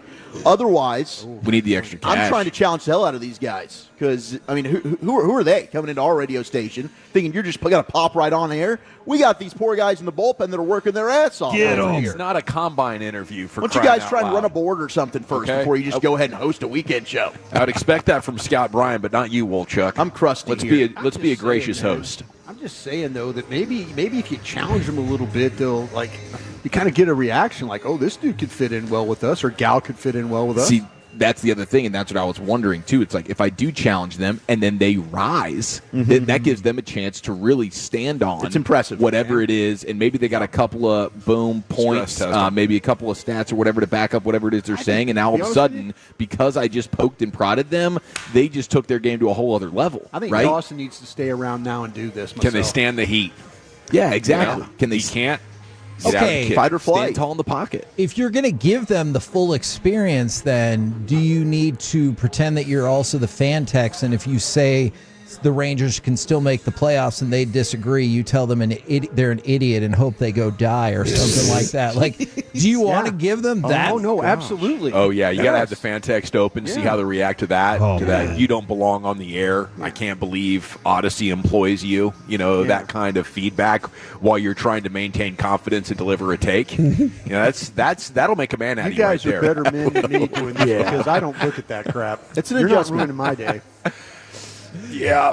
They might get me today. Yeah. Yeah, I've always said, people will be shocked at the things that people will text into this show or into the station because they know that nobody's going to come I can't believe that, People ask me, how are you so negative all the time, Dawson? It's just rolling downhill. It's coming right out of this fan text and back at you.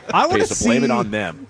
We should create a little short episode of Gavin Dawson, when he hopped out of his car from Portland and he's all whistling and the sun is shining and he's really happy, and then the fan text just wore him down and broke him over the years. Yes, make that speech at my funeral. Hey, yeah, appreciate it. I would be like, the Gavin Dawson everyone knew from Portland, he was broken. He was a happy man. Things change. Oh, those were the It's days. either that It or is marriage, tough, one of the dude. two. They're like yeah, marriage will get you, man. What? Tell me more. It's a great point, What are you Gavin. talking about? Corey. What do you guys got coming up on the program today? Pure Gold, as always, again, we are live at Jake's in Grand Prairie, and we want to invite everybody to come have some delicious food and beverage and then compete to be the next fan host coming up at 7 o'clock. We're going to have Mike Sando on at 4 o'clock. We're a big Sando show. Is that the reason you're having him on? Yes. Yeah. We thought it was perfect time. Well, it's especially very topical. when we I was found out trying his to get a middle name golf was pro from Brisket. Sandwich, England to be on their program a little bit later, too. There you go. So we're doing all things Sando or Sandwich at 4, and Nick Harris is going to join us at 5 o'clock. I love it. All right. I love it. Roll home. I love you. I love you back, Sweet, man. sweet man. Roll home Love with you. the GVAC Nation. Love Go you. see them at Jake's. Participate in Fan Phenom. Get ready to have your spirit broken. All right. Roll home with the GVAC Nation right here on 105.3 The Fan. Say good night, Kevin. Good night, Kevin.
7 by our D&M Leasing Studios. You're rolling with the G-Bag Nation on 105.3 The Fan. Here we go, hour 1 of the G-Bag Nation on 105.3 The Fan. We are live this afternoon in Grand Prairie, and we want to invite you. It's basically 20 in Bush at the Jake's Burgers here.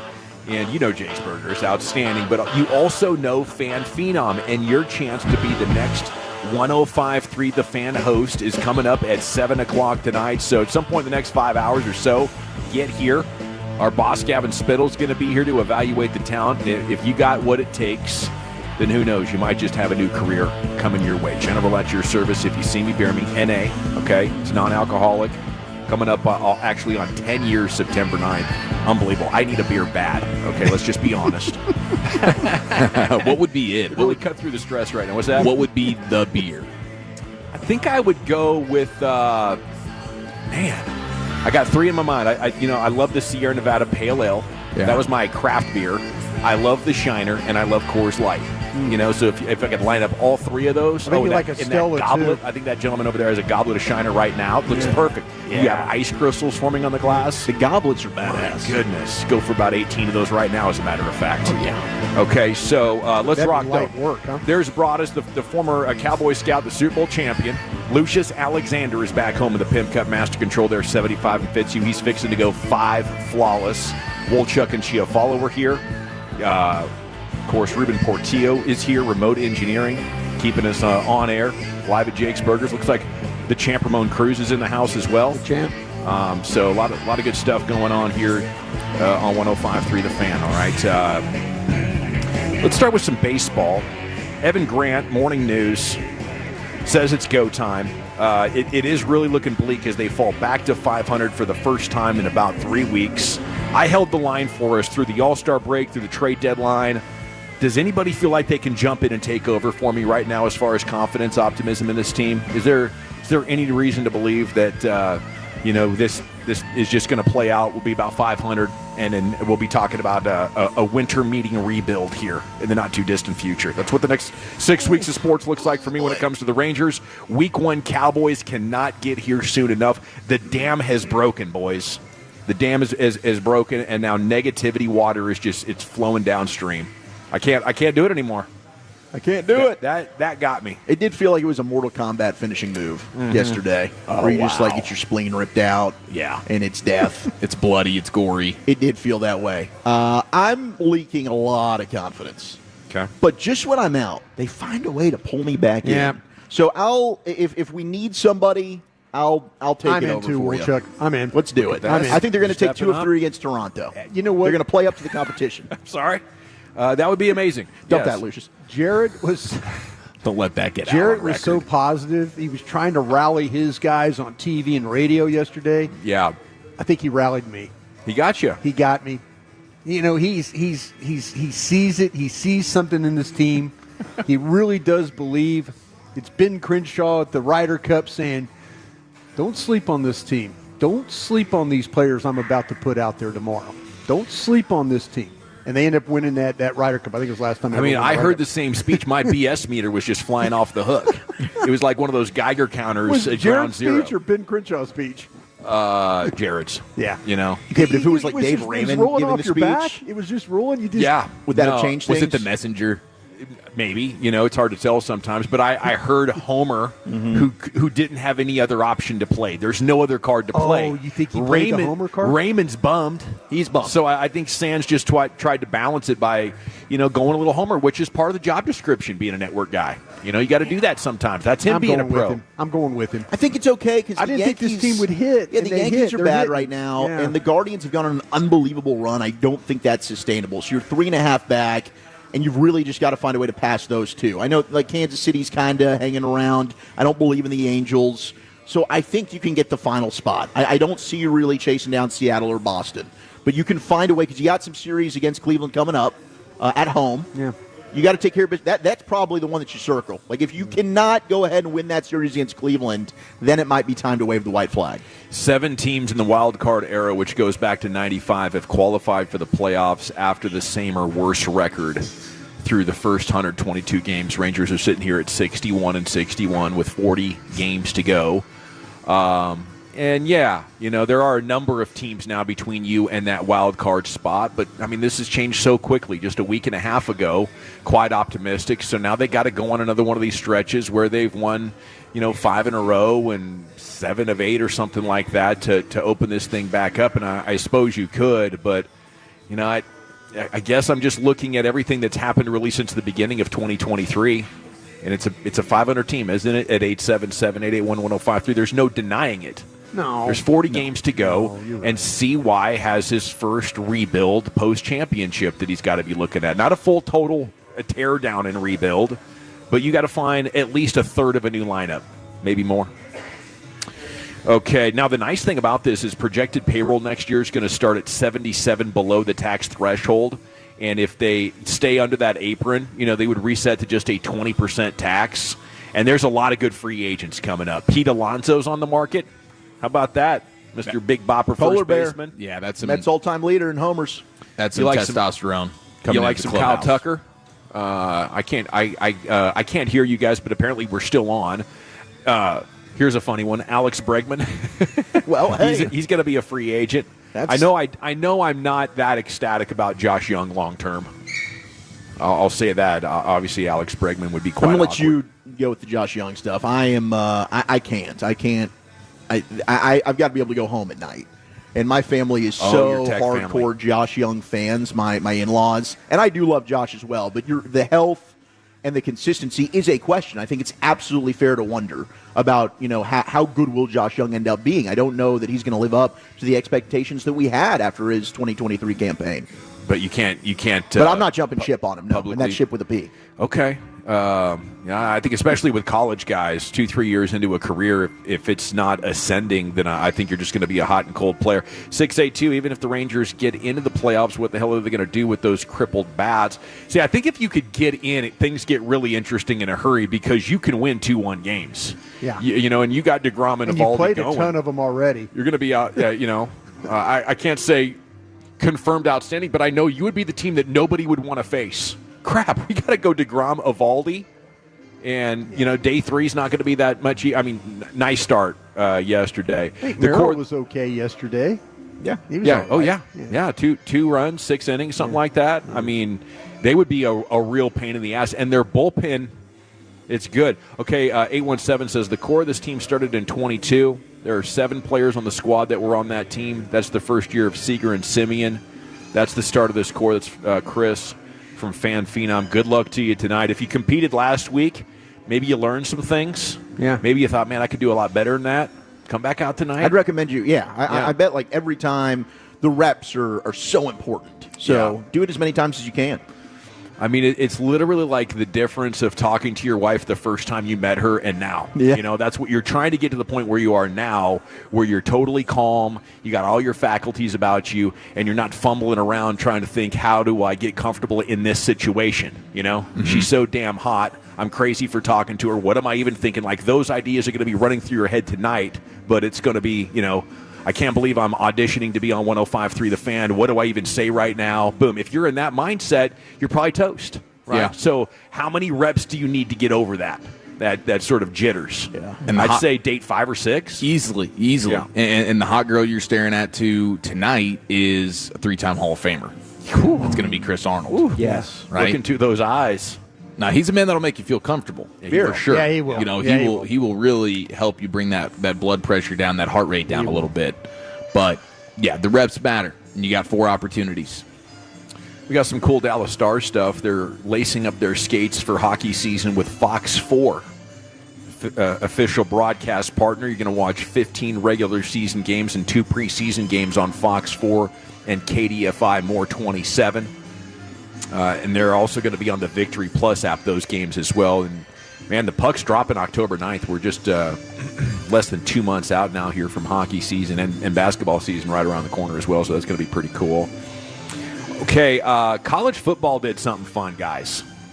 All-time AP All-Americans. Wow. What do you think? Quarterback.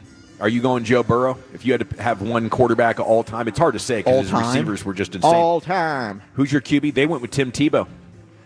Barely edging Vince Young. Vince Young finished second. Wow. I mean, VY. It's hard for me to not go with VY. We got a lot of good local tie-ins, though. I mean, best college quarterback of all time, Brian. You got a lot of good. Deion Sanders did make it. He was one of the corners. He did make it. Deion did make it. Deion, Randy White's in there. I'll tell you what, Randy White at the University of Maryland was a linebacker, and they made him a defensive tackle here with the Cowboys, played him in a flex front where they kind of played him off the ball so he could loop around and play on the move, so they couldn't block him very well. But, yeah, at Maryland, he was a linebacker. Great player, though. Great college player at Maryland. They listed him here as a defensive end, along with Hugh Green of Pittsburgh. Hugh Green was one of these guys that was, when you start to talk about college rushers, he was a wreck shop guy around the end. Talking about Lawrence Taylor, guys like that. Hugh Green was long, powerful. Like, he would take blockers. These guys really didn't know how to play great with hands and feet. Hugh Green would snatch you, get by you. He was devastating at the edge. Barry Sanders, Oklahoma State, and Herschel Walker, Georgia. Were you on the field with Herschel? Yeah, we actually, we did not play Georgia. I was in the SEC the same time at LSU. We did not play Georgia. We played the Auburn and people like that. So, yeah, I'd seen plenty of Herschel Walker. Him and Bo Jackson are two of the best. Barry Sanders at Oklahoma State, his senior year, or the year he came out, was an incredible football. Adrian Peterson maybe in the mix there. Peterson. Unbelievable. I'll tell you what, there's Ricky Williams. Back-to-back Heisman Trophy winners. It's Archie Griffin in the 70s. Was really good at Ohio State. So Reggie Bush. Yeah. It's insane trying to pick two running backs. The running back room would be very difficult in this list. How about the wide receiver room? They go Randy Moss, who was a lot of fun to watch at Marshall, and Larry Fitzgerald at Pitt. Pitt had three players. I mean, Fitz could have won the Heisman at Pitt. That's amazing that they got kind of two guys that are not traditional speedsters, but long stride, run. I mean, Larry Fitzgerald couldn't run out of sight, but he could catch every ball thrown his way. Man, that's fascinating because there's been some wide receivers. Go back just recently. I mean, if you want to talk about the LSU kids, Chase, Jefferson, we're in the golden era. I mean, there are some receivers. Even Peter Warwick, not good in the NFL, but amazing in college. Yeah. I think it is relevant. Like, if you put some of the old school guys on the field, they just wouldn't have the measurables to dominate in today's game. So how could you really say they're all-time guys? Shouldn't we be picking all-time guys from about 1970 and on? When did the game get really big? Yeah, that's if you can. Now, you could go back into some of the 60s, but I could go all the way back just knowing because I've seen these guys on tape play. Is a guy there was a guy named Doc Blanchard at Army. Doc Blanchard as a running back and as a defensive back, there were 50-something balls thrown against Army that year in the 40s. They had 25 interceptions. And Doc Blanchard and him and Glenn Davis were just – I mean, they were these guys that, when you watch the tape was kind of slow motion, but they're making guys miss, and they were just incredible players in the 40s. You go Doak Walker from SMU, great player. Earl Campbell was one of the best running backs I've ever seen in the 70s. I mean, and he was a guy that absolutely incredible player. Yeah, great in any era. And Ndamukong Suh, Bronco Nagurski, the tackles. Okay, there you go. Bronco was a tackle? They had him listed as a tackle? Yeah. Gosh. The linebackers, Dick Butkus, Derek Thomas, and Chris Spielman. Okay. Wow. Derek Thomas, the only way I could describe Derek Thomas to you at Alabama was that he was a blur on film. Like a blur. When you watch film, it was a crimson blur. You're like, that's Thomas. I mean, it wasn't like some of these guys you watch them rush the passer, and it's like, you could kind of identify him. He was so fast off the edge. It literally was a blur on the film. Wow, that way, yeah. I think he sacked Dave Craig 7 times in a game with How many times Dave fumble? Yeah, it was. Yeah, that's when the Seahawks were in the AFC, and Derek Thomas played a game in Kansas City. I think he had 7 sacks against Dave. He's got the single game record. I mean, that's incredible. Yeah, I bet he was unreal in Alabama. As long as we're taking this stroll down memory lane from Jake's in Grand Prairie, The first receiver to catch 100 balls in a season has passed Lionel Taylor, member of the 1960 Broncos. Yeah. Quite an 89 years old. Yeah. He also coached the Steelers, Lynn Swann and John Stallworth, to 2 Super Bowls. Wow. Tony Dungy said he was very influential as a young coach. He also coached at Texas Southern and at Oregon State, so a loss there for the Broncos family. Fred Davis might have a little extra pep in his step today. In what is believed to be the largest gift in college athletics history, the University of Kansas announced that David Booth pledged $300 million to support athletics. Ooh. Just bang, $350 million. A Lawrence native and a founder of Dimensional Fund Advisors. Long history of giving to Kansas, including $50 million back in 2017, but that's a fatty boom ball and a half, Chief. Yeah, you ain't kidding, bro. That's going to revamp. I mean, I wonder how much they're going to just throw that into the basketball program. Well, the football stadium has been redone. Yeah. They were playing games at Arrowhead last year, so we'll see with Kansas. I guess 75 of this is going to like the infrastructure around their sporting facilities to create like entertainment district and to make it all like badass. So the Just star, pimp it out, the man. star Yeah. of the at least for part awards. of it. Yeah. But I mean, there's another 225 to go, and have to imagine they'll figure out a way to get some of that flowing into players' hands to increase their talent base as well. So that's big right there. Whenever a billionaire philanthropist decides that you're going to be his muse for his extra hundreds of millions of dollars. We got our G-Bag of the Day champion to play for you on the other side. Then Wolchuk's Top 10. Where are you taking us, buddy? Let's get into the top 10 rivalries in sports over the last 10 years. What do you think is the best? And we got Sophie Cunningham. She's got issues with Paige Beckers. That's next in the nation. No,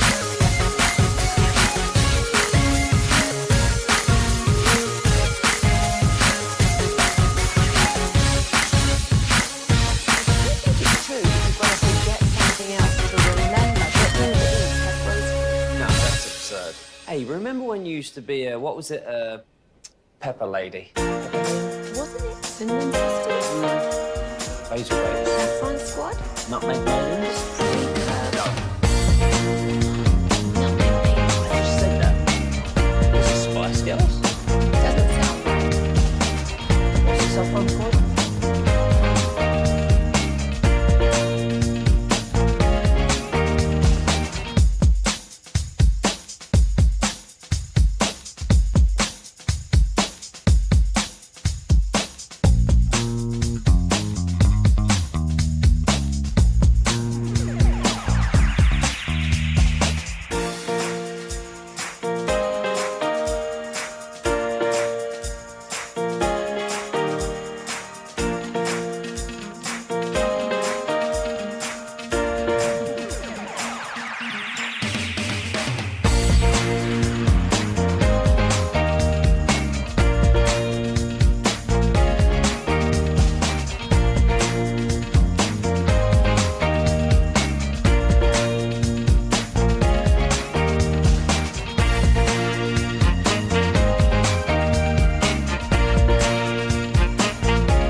Yeah.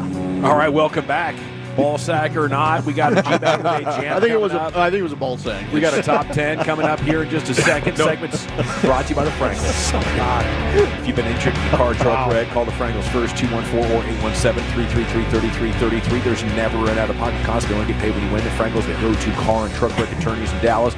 It's also brought to you by Cars for Kids. Donate today, carsforkids.org. Now, back into the Pimp Cup we go. Yeah. All right, man. G-Bag of the Day. We do it every weekday on the Fan at 5:30. Replay the champ right about here. This is day 3 for this champion audio. By the way, my name is Lucius Alexander. I go by L.A. Let's go to the In Foul Territory podcast. Texas Rangers Rowdy Tellez. He's been talking a lot. He tells the pod about his interviewing experience with the G-Bags. Why do you let Jock Peterson, of all people, go like this to you? And I heard him call you fat. Like, what are we doing? Like, you're bigger than him. Squash him. What are we doing? Well, it's a little inside joke. You're a big guy, too, so you get it. But, we have bigger stomachs. And, we're just a couple of, some, the Bash Bros or something. I don't know. The Belly Bandits. I don't know. Whatever you want to call it. Somebody else called me something. I did a radio show when I first got here, and they basically told me I was fat. And they were like, hey, if you could eat anything here, what would it be? And I was like, oh, I don't know, whatever. And they were like, yeah, have you ever had food here? And I was like, yeah, believe it or not, I have. I live here. And they were like, oh, so you've eaten. And I was like, yeah. And they called me the Girthquake or something stupid. And, Rowdy, did you feel like they took it too far there when they were on with you? Like, was it? No, I mean, I didn't listen to the whole thing, but what was the deal? They tried to be funny, and they're not. They're just not funny. So I went full just emotionless person and was like, hey, guys, that was pretty stupid. So we'll leave it at that. Yep, little shock jock stuff. There he is, Rowdy Tellez, 2-time champ, looking for 3. Can he survive? Can he make it to 3-time status? Tune in tonight, 5:30 for the G-Bag of the Day championship. All righty. And with that, here's Wolchuk with your top 10 and 220. All right, top 10 sports rivalries in the last 10 years. I did get some people mention Rowdy versus the G-Bag Nation, Bobby versus the nosebleed seats. Oh, those were a couple of mentions on here. Good rivalries. But we will get to now they're both in the WNBA. We do have some college basketball rivalries that we're going to get to. We had Paige Beckers and the Dallas Wings. They went ahead and, they took on Sophie Cunningham in the Fever. Or maybe I should say Caitlin Clark in the Fever. Did Caitlin play in this game? She did not. I don't think so. Yeah, didn't think so. Banged up. Dallas won the game. They did, 81-80. Wings got the win. Now, Sophie was not happy about this. She's got her own podcast now called Show Me Something. And here was Sophie Cunningham complaining about the treatment that Paige Beckers is getting by the officials. I love Paige to death. Do not get me wrong. I think, I think she's a hell of a player and, would love to play with her one day. But those refs were giving her every freaking whistle last night. You literally couldn't touch her. And that shit is so annoying to me. And if you're going to do that, then give it to our guards. I just hate the inconsistency. Or we know she's a good rookie and, she's going to get some whistles. But, to get the treatment she got last night was crazy. Yeah. Crazy. Well, she's gonna be one of those players that, she's already going to be a GOAT. She's going to be a Hall of Famer. Everyone knows that she's freaking hell of a player, but getting some of those whistles already, oh my, I couldn't. She wasn't happy. Now, this is the second time that she has criticized the officials. She actually got fined just a week ago. So Sophie Cunningham, how much? $500. $500. She's always popping off. Well, these salaries are pretty low. Right? No, it speaks to that's their bad. Their $70K salary. Now, I admire her. She does not give a damn. She's probably making way more on this podcast than she is with her WNBA salary. But it's you're already acknowledging Paige Beckers going to be one of the GOATs. Of course, she's going to get these calls. So there's a lot to admire about Cunningham. She does some poolside videos. She's quite an athlete, fit. Very fit. Even though she eats Arby's. But, I just... Does she? What's her order? She wore a hat that said, "Hot girls eat Arby's." I think she got a sponsorship deal. But she's coming off like a hater right here. Beef and cheddar. Paige Becker is the real deal. She's going to put you out of position. She's going to blow by. She's going to hit the brakes. She's going to run into her. She's going to take you to the hole and, put you in a compromising position. And What are you doing I over swear there? I don't mean any of that. Woo! But what I do You're trying to mean get a new say G-Bag of the is day, huh? Let's get Rowdy up out of here. This is basically Shea Gilgeous-Alexander, where, defenders just get frustrated because every time you turn around, she's making you look stupid, and you're trying to flail back into the picture to challenge her shot. And, yes, you're going to foul her more than jobber players who just play straight forward and try to find a spot to shoot from. Mm-hmm. Okay? So this is the first thing that Sophie's done that's, really disappointed me since I started tracking her about 4 weeks ago. Yeah, there's not a Wolchuk. lot to be disappointed about. Did you guys see how many free throw attempts Paige had in that game? How many? 26? 12. 8. 4. 4? What are we doing? What are we complaining about? I just watched the final. I watched the Wings. Okay. They played great defense down the stretch. We are hanging out I here. was watching. Jake's in Grand Prairie, the home of one. Good reset, Wolchuk. Lucius Alexander. Lucius, did you watch this game? Did you notice Paige getting any favorable calls? No, nothing more than the usual, bro. Just a regular old basketball game out there. I just seen some frustrations from a squad that wanted their star on there. You know what I mean? Mm-hmm. I get it. Availability. They're being pushed to the limits by the Wings. Yep, let's go, Caitlin. Get back out there. Wings victory right there, yeah. All right, let's get to our top 10 sports rivalries in the last 10 years. Honorable mentions here, fellas. Ohio State, Michigan, college football. That's an honorable mention? Yes, because it has now become a rivalry. Michigan getting some wins the last couple of years. Previously, this was all Ohio State. I mean, Michigan was not getting any dubs in this thing for I the don't last know if 3 you years. can find 5 bigger than that one, man. Didn't a couple of Ohio State coaches get fired because they couldn't beat Michigan? Like John Cooper, Earl Bruce. Yeah, but did you hear the last 10 years? Was it the last 10? Yeah, last 10 years. Oh, so not all time. It has all been time, one-sided. All time, definitely Ohio State, Michigan. But this is just since 2015. Oh, okay. You did say all time. That's on me. No, it's all good because I'm with you. Like all time, 100%. I was just thinking Michigan, of all Ohio the State should times have to that be John there. Cooper got beat by Michigan. Well, I mean, hey, if Ryan Day, I thought he was going to get fired for losing to Michigan last year. Then they go on the national championship run, saved his job. Liverpool, Man City, honorable mention. Washington Caps versus the Pittsburgh Penguins, and those were good matchups early on. I'd say 2015 to 2020, you had Crosby and Ovechkin in their primes, and they're just going back and forth winning cups, certainly up there. USA versus Canada women's soccer, that got ugly. And then Mahomes versus Josh Allen and Joe Burrow, basically just cycling through those championship games. And, yeah, I mean, those, we'll see. If Allen can win, then it really is a rivalry. At least Burrow and Mahomes, they have, Now, regular season, Allen's beaten Mahomes, but he doesn't have the playoff win yet. Maybe that's coming for him this year. Number 10 on the list, Cowboys-Eagles, over the last 10 years. This, since 2015, each side has traded regular season punches. This is Dak. Cowboys swept the Eagles in 18 and 21. Eagles returned the favor last year. Philadelphia was really good, of course, winning the championship in 2018, 2025, but they've really alternated with divisional titles over the last decade as well. So, yes, Cowboys-Eagles, certainly over the last 10 years, one of the biggest rivalries in all of the NFL. And this is the first year, I think, in that span that they haven't played a Sunday night football game. It seems like every year you're going to get Cowboys-Eagles on Sunday night. We got so many others. It's like, I know. we're We going got to win these out. Thursday games. We have to Serena versus Naomi Osaka comes in at number 9 in this one. Serena ending the end of her chase for a 24th major title, and Naomi Osaka was still carving out her place among the elite in the sport. First meeting was 2018. And then it became one of the most controversial matches in Grand Slam history. Osaka winning on straight sets in an hour and 19 minutes, but it was overshadowed by code violations. There was a heated exchange with the chair ump, if we remember that. You had the boos coming down during the trophy ceremony. Then they've met 4 times in total. Osaka 3-1 versus Serena. Is that a during rivalry that then? If span. you're getting beat up 3 out that of 4? bad? I don't know. I guess maybe people are arguing should be 2-2 because of that first one. Okay. But, yeah, I'd say 3 out of 4. That's pretty lopsided. UConn versus South Carolina women's basketball. Those have been certainly the Goliaths in the sport. Gino versus Dawn. They've met 14 times. These meetings included regular season, Elite Eight, 2 natties, where they each have won 1. Kind of like this where women's sports will do that. They're not afraid to go and play the best team against the best teams. They'll crush. 7 is Yankees-Astros. They hate each other. And this goes back to the 2017 ALCS where Houston wins in 7 games, and that is directly the sign-stealing scandal. Yeah, you go back to that.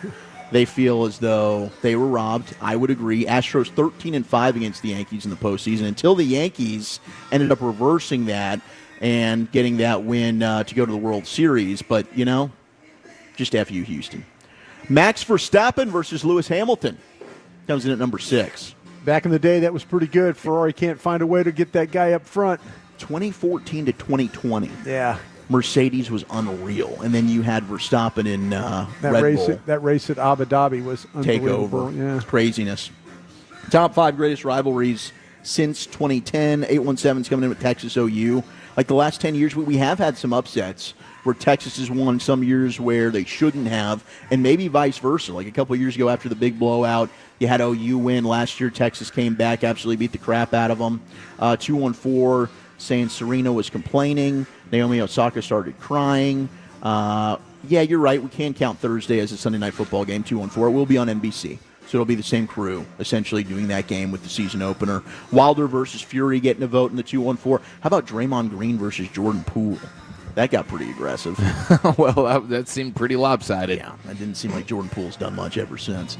Punched the talent right out of his body. Yeah, I was like, what the hell happened to the poor guy? Not good. I didn't know he had all his talent right there in his face, but he did. 5 is the Joker versus Rafi Nadal. And that's the ending of like the golden age in tennis, really, with those two. I mean, the back and forth between them, they've got 46 Grand Slam singles, no matter at what age. Every meeting, massive implications between the two. They've each played each other more than any two men in ATP history. 31-29, Joker holds the edge. Wow. That is a good rivalry right there. That's a good back and forth. Grass and clay was big for those two. Yeah, clay. I think Nadal was awesome with clay, right? Yeah, Nadal was a master at playing on that clay. Alabama versus Georgia coming in at number 4.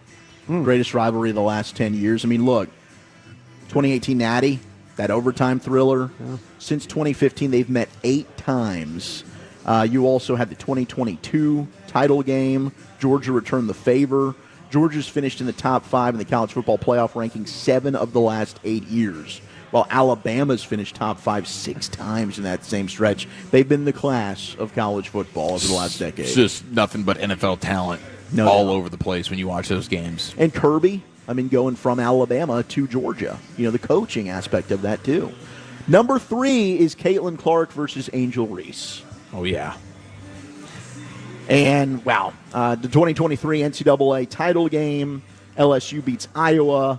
Reese sealed it with a "you can't see me" hand gesture, and that's certainly carried over the 2024 Elite Eight, and then now in the WNBA, anytime they play, it's must-watch. Do they really have the rivalry against each other? You think they're...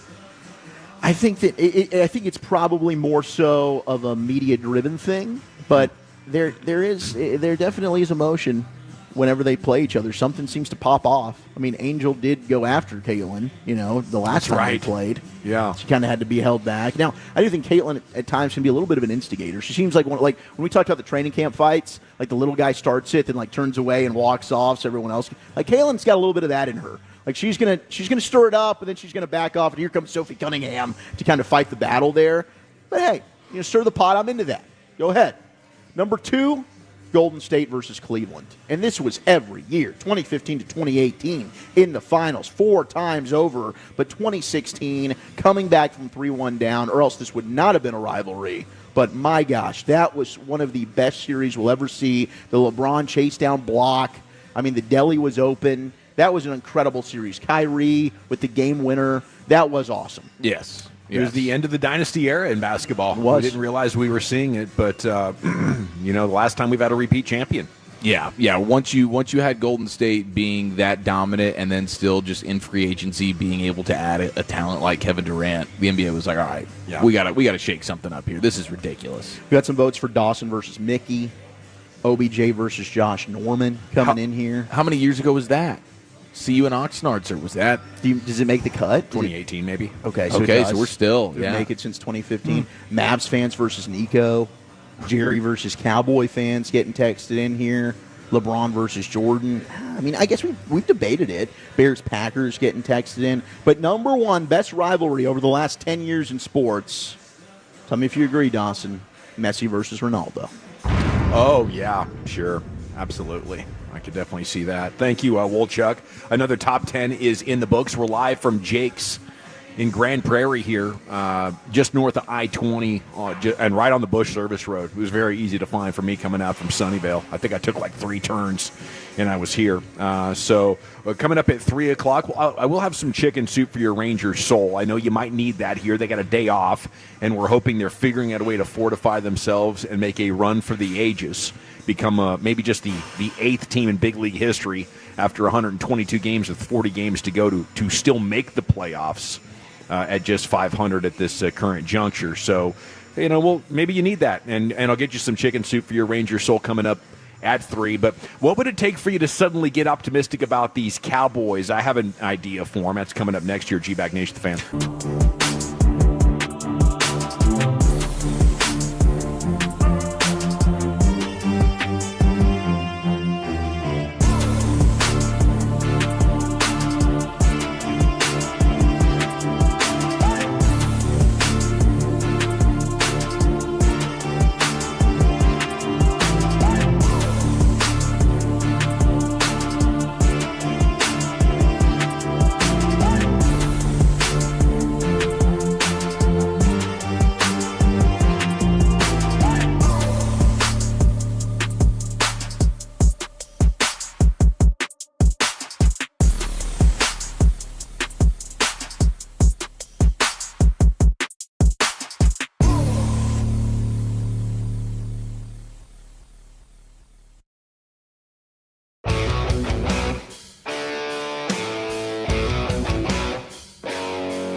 What would food products? Yeah, remember that. You know, they say in order to remember something, you have to forget something else. Okay, now that is a very cute haircut. That's like a little shag. I've never seen that before. Well, I mean, of course you have. It's the Rachel. Oh, is that your name? No, I mean like your name. No, I'm Jen. My name's Jen. Right, but I just mean like this is your haircut. But that's hair on your head. I'm not saying this is your hair. Okay, freak me out a little bit.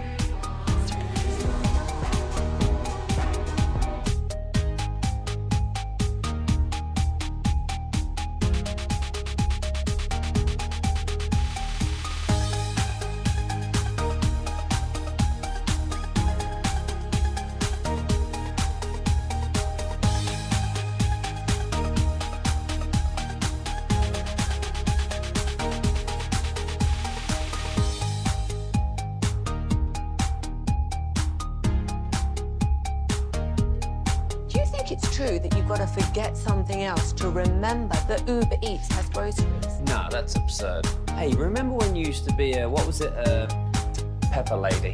Pepper Lady? Wasn't it Cinnamon Sisters? Basil Babes. Saffron Squad? Nutmeg Maidens? Paprika? No, Nutmeg Maidens? I just said that. Was it Spice Girls? Doesn't sound right. Was it Saffron Squad?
If you're in the market to upgrade your vehicle, get to Classic Chevrolet in Grapevine. Back-to-back #1 Chevy dealership in the world.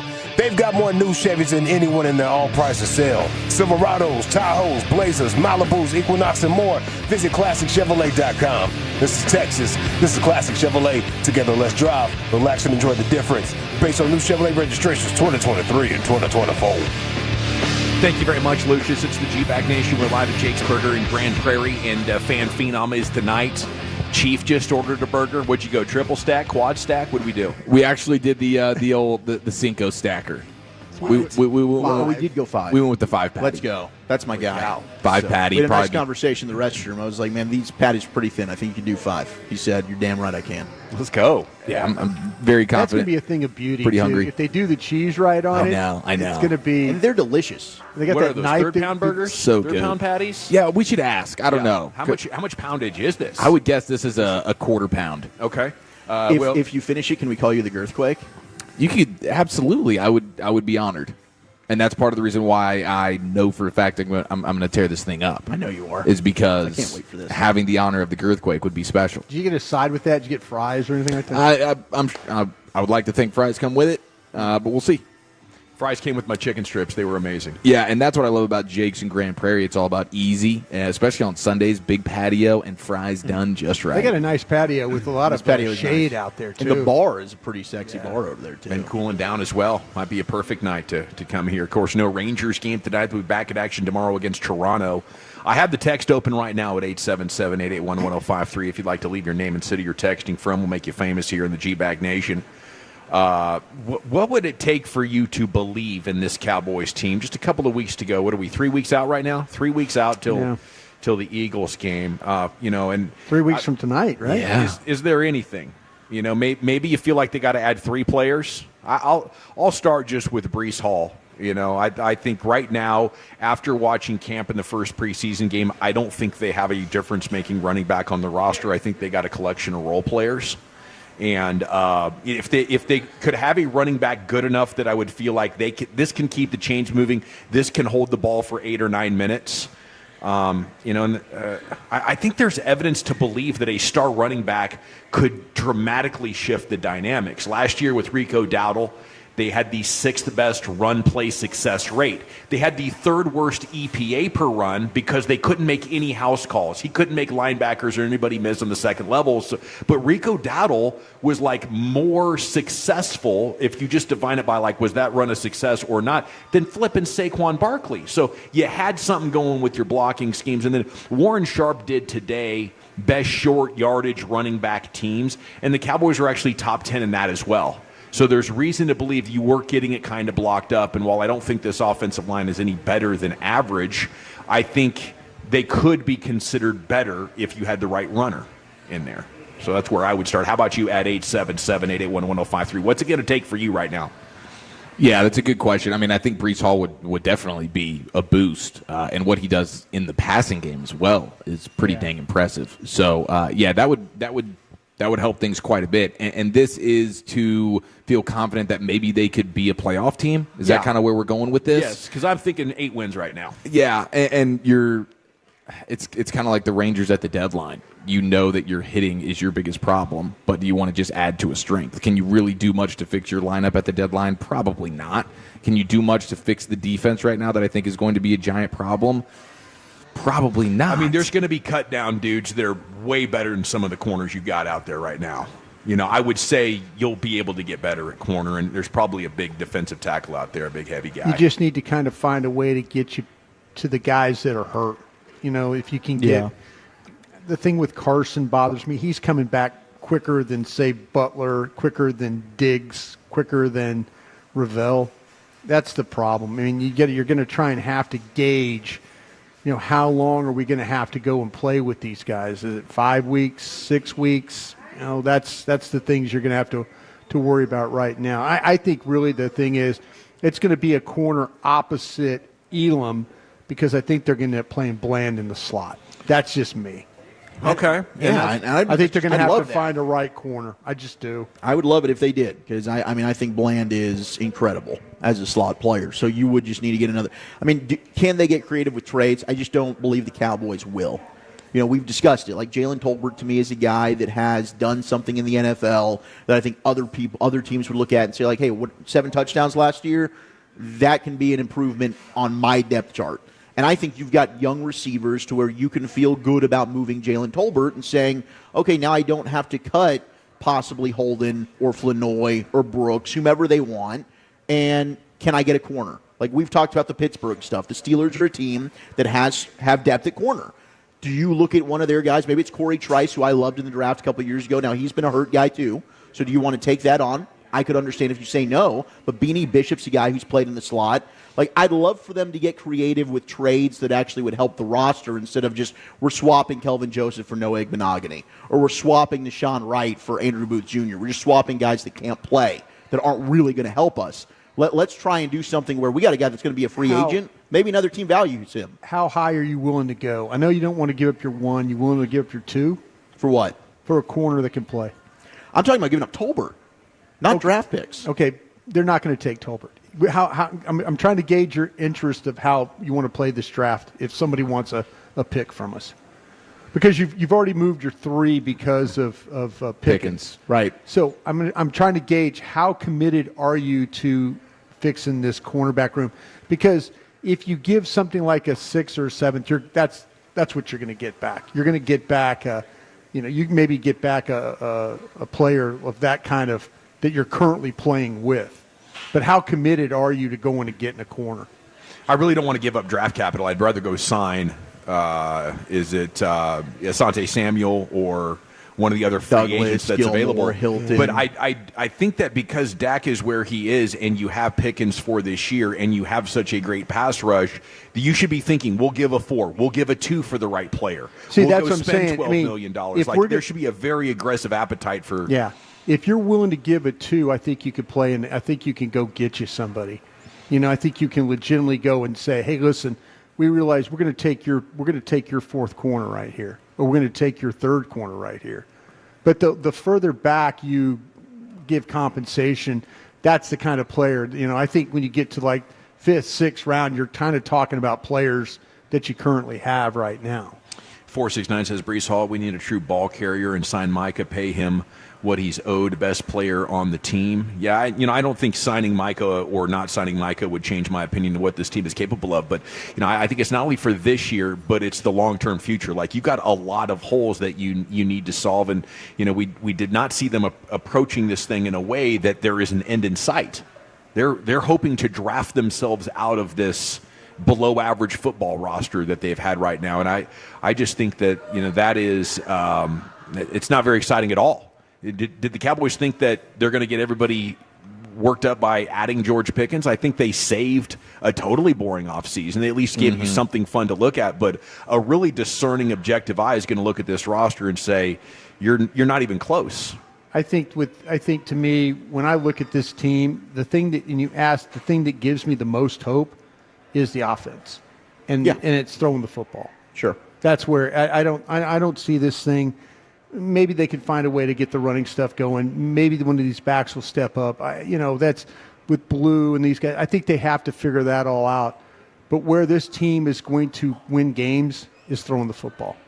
That's where I think with Pickens, with Lamb, with Ferguson, and then maybe throwing to some of these backs, kind of getting that going, throwing to Turp and handing him the ball, whatever. That's how they're going to win games.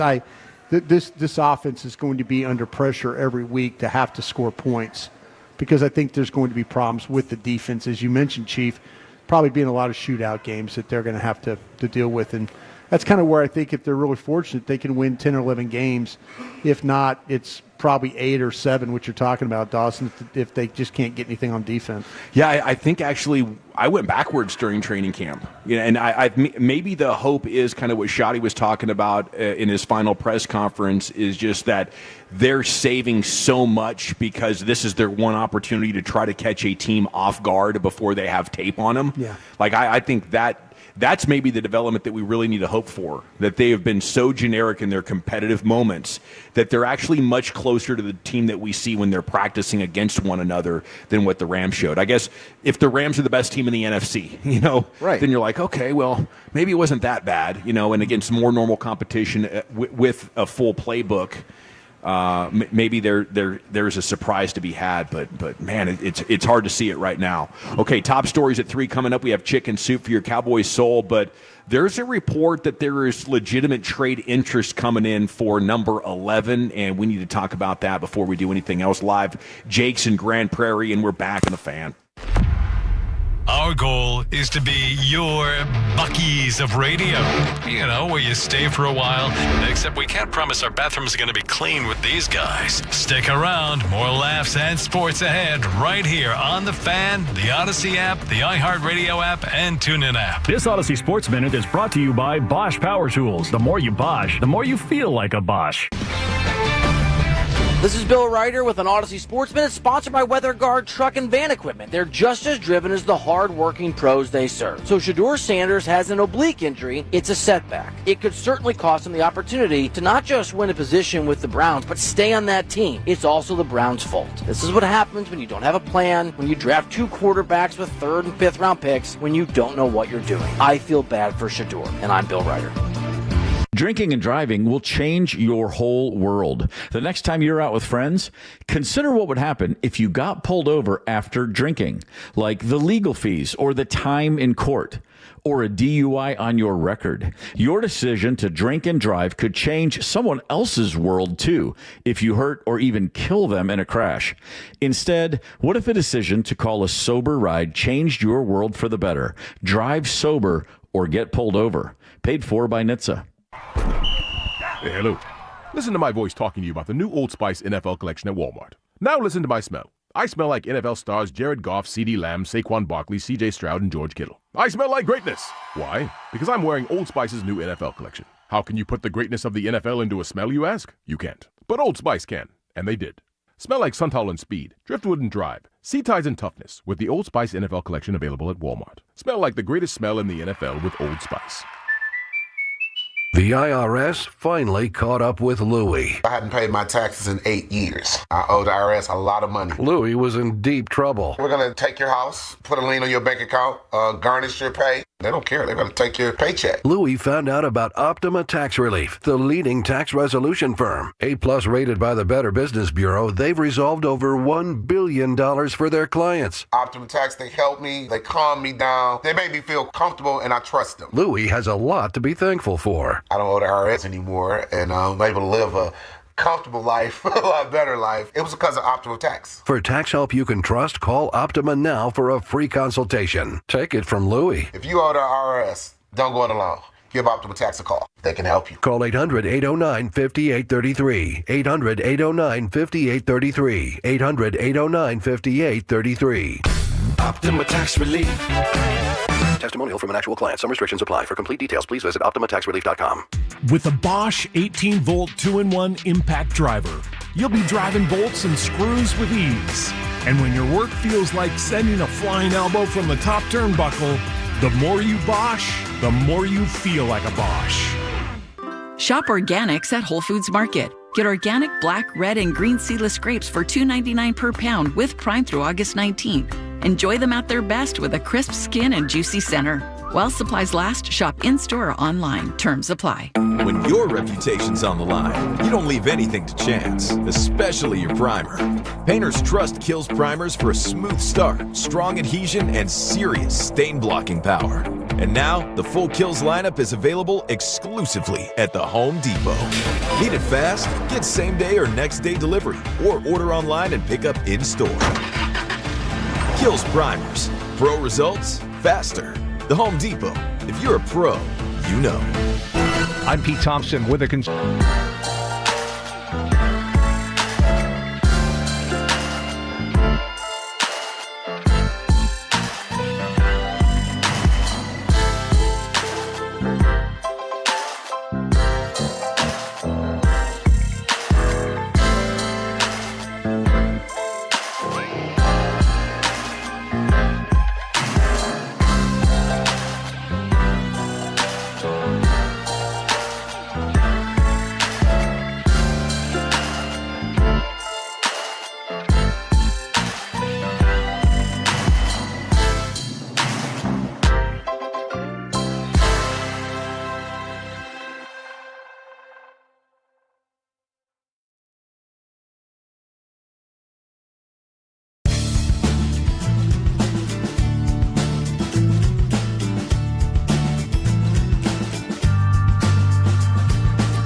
Leasing Studios, you're rolling with the G-Bag Nation on 105.3 The Fan. Here we go. It's hour number 2 of the G-Bag Nation on 105.3 The Fan, where Eric Chiafalo's quintuple patty cheeseburger. Wow, with all the fixings, we got tomato and onion on this bad boy, lettuce as well. It has been delivered. And if you want to join us here for some food and beverages, should. Fan Phenoms coming up at 7 o'clock. Jake's in Grand Prairie, basically off of Bush and just north of I-20 here in GP. Okay, latest in Cowboys Micah negotiations, I'm pretty much totally out on, right? I'm like, okay, don't really care. You know, let me know when this thing is signed. But when the headline and the story includes teams inquiring about a trade, I think that becomes very interesting, because this situation with Micah is personal enough, and enough has been said on both sides that I feel like this could end in a divorce. So I'm always trying to gauge, what could the Cowboys get? What do you know about this, Wolchuk? This is Green Bay. This is Green Bay thinking this is our year? Yeah, so Ricky Scoops, who, it's interesting, because he is a person on Twitter that's been right a couple of times when it comes to some signings, other rumors that have gone on in the National Football League. There's been some stuff he's been wrong on, like he tried to get in last year on the Brandon Ayuk to Pittsburgh trade stuff, and that didn't end up happening. But he is one of these guys that you do kind of have to pay attention if he throws something out there, because he does speak with at least one person in the league who's in the know. So he said there is a rumor, even though he does not think he will be traded, and we can confirm because we asked Stephen Jones, person to person, would you trade Micah? He said no. Jerry has said no. But the Packers have a very serious trade offer on the table to the Cowboys for Micah Parsons. Now, this would be very anti what Green Bay historically does. I was trying to rack my brain on what's a big name player that they've ever even traded for. Most of their trades would be maybe in the draft, but I can't think of a guy that they've gone out and acquired. They have traded away players, but I can't think of a player Green Bay's gone to get. But Jordan Love and Micah seem to be pretty close. Jordan Love went on Micah's podcast right after the Packers kicked the Cowboys' ass. So they probably have a good relationship. And Green Bay, I mean, the NFC is wide open right now. Who is the team right now that you think is the best? I mean, Philly is the reigning champ. I think Detroit's got some questions. Could they? I've got the bold prediction they missed the playoffs. Right now, the offense hasn't looked good at all in training camp and preseason. They're kind of panicking in Detroit a little bit from some of the reports that I've read. The Rams, the Niners, there's questions. So the NFC's for the taking. That could be an over-the-top type of move if they get Jordan Love to play up to his standard for Green Bay. I could see why they'd be interested. I'd love to know what the offer would be. Yeah, Green Bay would be interested in this deal, and they'd be interested in paying the $40 million a year because the player's young enough and he's the impact player. That's where Green Bay would sit. You would think that, the Packers really, they don't want to give it to draft capital. They don't want to. No, Brian Gutekunst, and what I know about Brian is that he's one of these guys that if he sees this can really help his team, and they've struggled, at the times. They've tried to bring in tackles and edges and stuff like that for their defense. But this one would actually, I didn't get this one shot down. And but it was because of the way the player plays, the age of the player, and they're okay with paying that money if they had to. Do you think the Cowboys could be talked into wanting to trade him if this holdout goes into regular season games? I mean, that's what I would be worried about. We have this player, but he doesn't want to play for us anymore. I just don't believe Micah will take it that far yet. Yeah, I haven't seen anything. If he comes out and says, I'll never play for you again, then I think these trade conversations get more interesting. Where Micah, if he really wants to do this, and I think this would be his best avenue if he's serious about this. Camp's now over the Oxnard part of it. As you get back home here after this game this week, you'll have some practices next week getting ready for the final preseason game. Micah just needs to stay at home. Micah just doesn't need to show up at the facility anymore. Micah needs to show the Cowboys that he's really serious about, fine, okay, I was part of the Oxnard experience and all that, fine, I'm not going to stay around. Micah has to show the Cowboys that he's willing to forego $1.8 million a week. And if he does that, then I think the Cowboys then have to look at, okay, he's serious about not playing here. Because I just believe that they don't think he'll miss game checks. That's where they're at. And there's people around the league that I've talked to that think this will get done September 1. That's another element to this. But I don't know. But as long as Micah is in the building, the Cowboys are thinking he's not gonna give up. He's not going to give up money. You just slipped that in the side entry, though. You feel like people are around the league. They think September 1st. September 1st. This is just going to drag out for the. So that gives them what? That gives them 2 days to have him ready to play. You think he plays? I don't think that, and I don't think he would play if that was the way it came down. I do think the Cowboys need to look at this and say, man, with Micah Parsons last year, we weren't even that good, and we're probably in a very similar situation. What gets us closer to winning? And I do think there's an argument to be made that it would be a trade if you could get what are you willing to do it for? 2 1s and a 2? Yeah. From the right team? I think to me you have to look at the possibility. Is there a way you can 3 1s? Is there a way you can get a starting corner out of this deal? Can you get a starting corner and a first-round pick? I personally would take one less one if you gave me the opportunity to have a legitimate corner on this team, opposite of Bland right now, and it could also maybe start ahead of Elam. It's incredible. We're at 3:07 here. I think Chief started in on that burger at about 3:02, and he is maybe 2 bites away Chief Bites. That's almost a full burger to me still, but I think he's about to finish this bad boy off on the webcam. And the earthquake himself. Just crushing it. Thank you. Yes. A legendary performance once again by Eric Chiafalo. He needs a beach towel now. Yeah, I think if you are going to be draft and develop team, it just makes a lot of sense that once you realize, okay, we got these players, we're not going to win it now, we're probably not going to win it next year, we're just too far away, get more picks, if you want to draft your guys. So, when you see like, oh man, we messed up a couple of drafts, we're not going to be close for a couple of years, that's when it's time to stockpile future picks and at the same time make your own picks a lot better. But I just don't think the Cowboys want to punt on any year of trying to play 17 relevant games. This is the thing you also have to look at about with Green Bay, and maybe you can get more from them because I've said this before, their picks are late. They're likely going to be. They get Micah Parsons. This is a team that they'll probably be for sure in the playoff hunt. Maybe even win. Yeah, the you're division. picking 22 and back. You're picking at the back end of this thing, and as long as Micah Parsons is playing, then you could probably be looking at picks that are going to be in that variety of like, okay, if there's 18 first-round grades or 20 first-round grades, you're talking about players that fall into that second-round category for you. Well, I'll tell you what, if Micah's no better than what the players ranked him and you can get 3 1s, you should absolutely do that deal because they got him at 36th, right behind Josh Jacobs and Budda Baker. And right behind Travis Kelce. No, right behind Jacobs and Baker and right ahead of Travis Kelce, there's a CeeDee Lamb and Micah Parsons sitting 36, 35. That's just savage hating. That's hilarious, dude. It is. I think we understand now why the NFL Network is kind of hiding this list. There is not a single. They are no longer broadcast. Not a single team builder. I mean, the Packers would trade Josh Jacobs. They would throw him into the deal for Micah.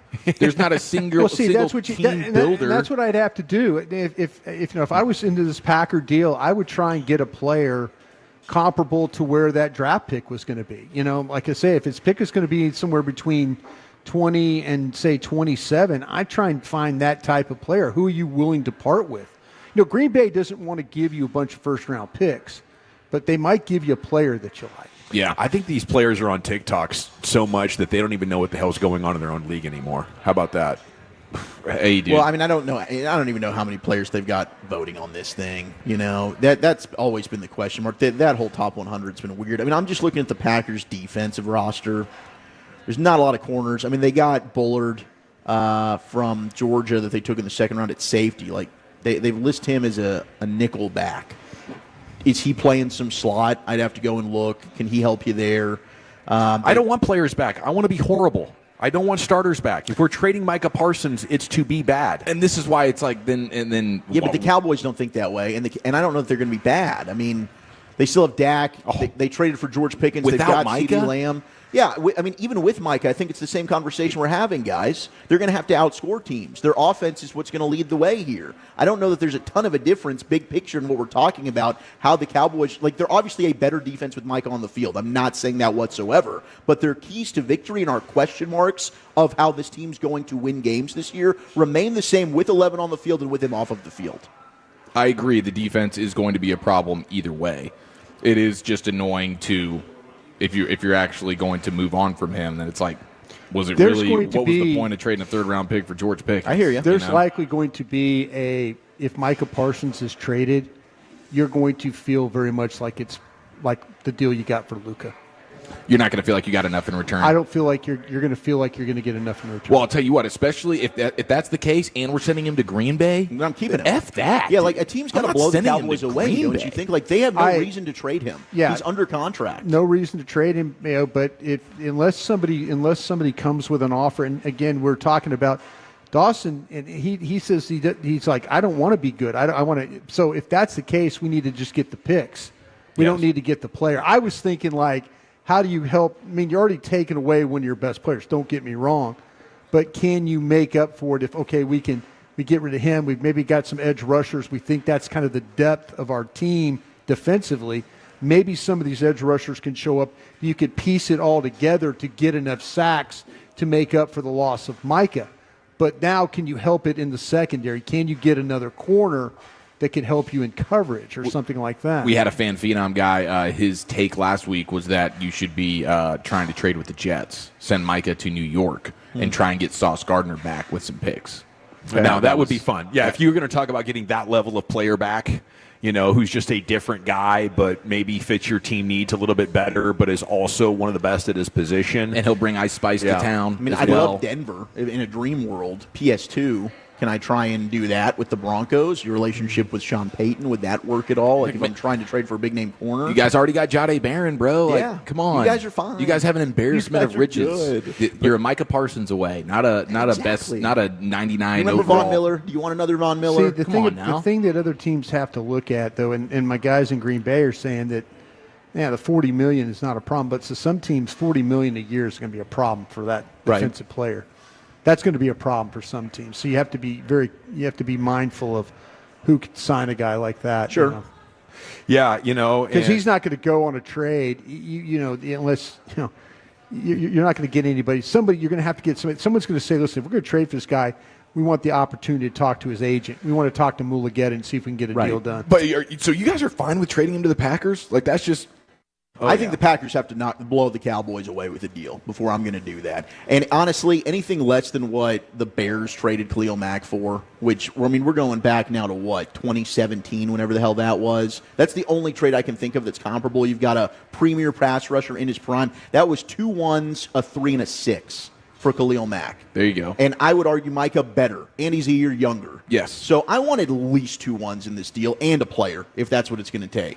I'd love to believe that we're in a world where the Cowboys would consider it, but we are in a world where sometimes the player forces the hand. So I guess it's realistic in that way, but I would be shocked if the Cowboys ever dealt one of their stars. The thing about Micah, he needs to show the Cowboys that he is serious about sitting out.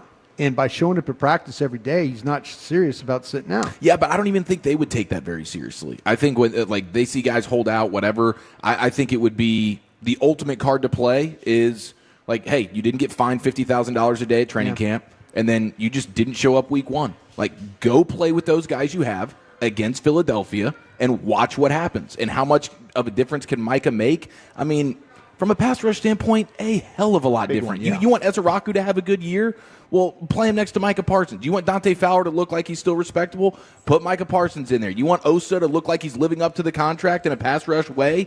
Make sure Micah's on the field. Because otherwise, dude, no, there's not a single pass rusher on that defensive line that is scary in any way, especially when you're talking about playing against a team like the Eagles.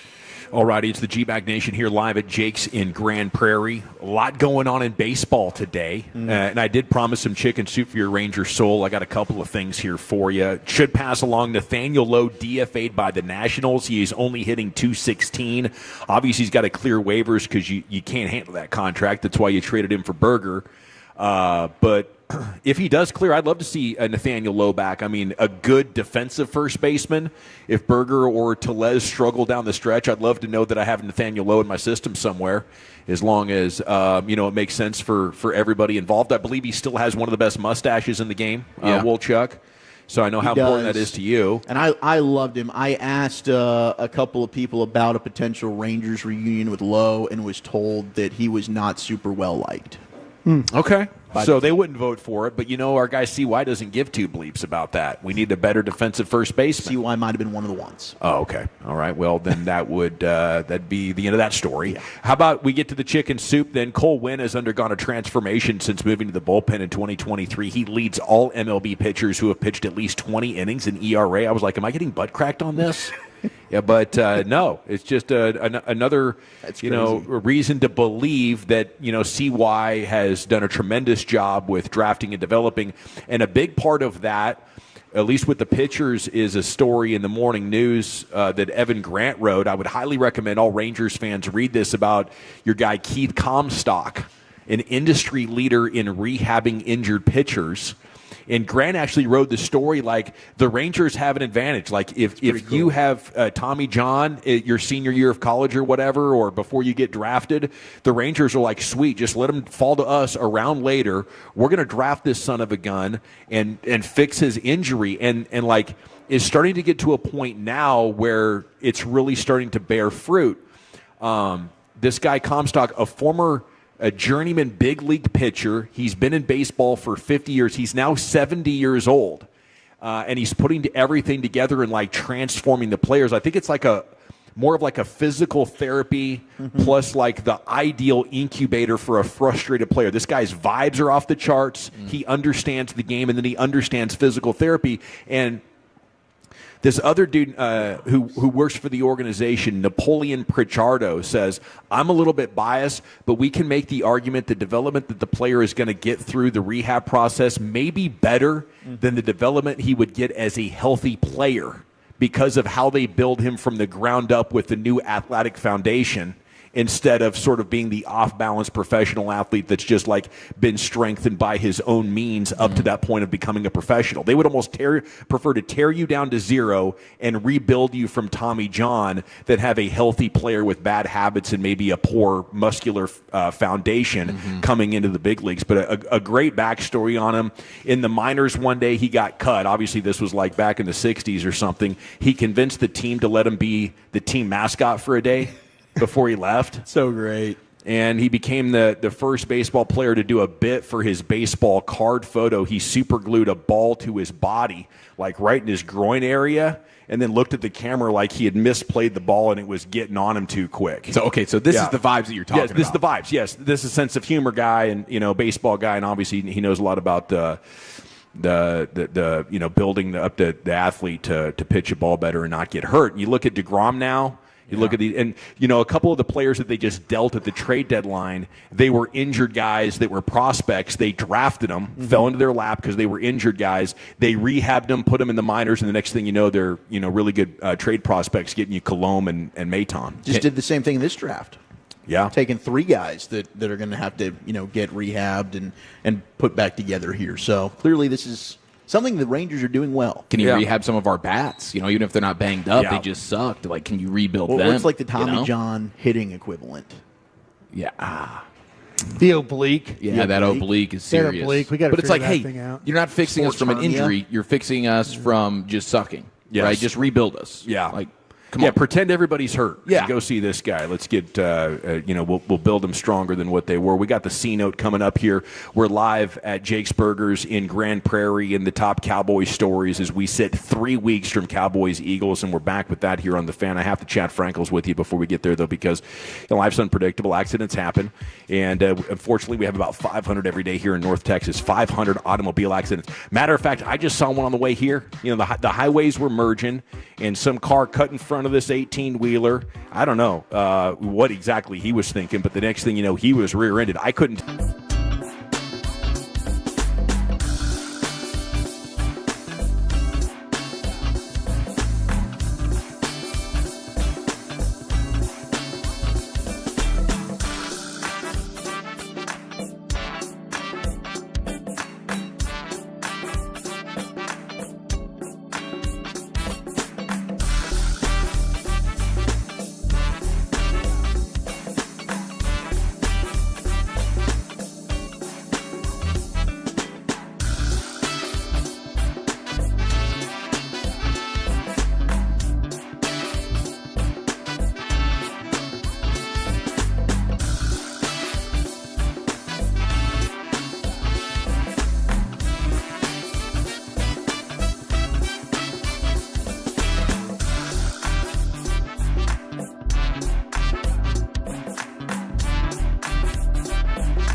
they say in order to remember something, you have to forget something else. Okay, now that is a very cute haircut. That's like a little shag. I've never seen it before. Well, I mean, of course you have. It's the Rachel. Oh, is that your name? No, I mean like your name. No, I'm Jen. My name's Jen. Right, but I just mean like this is your haircut. But that's hair on your head. I'm not saying this is your hair. Okay.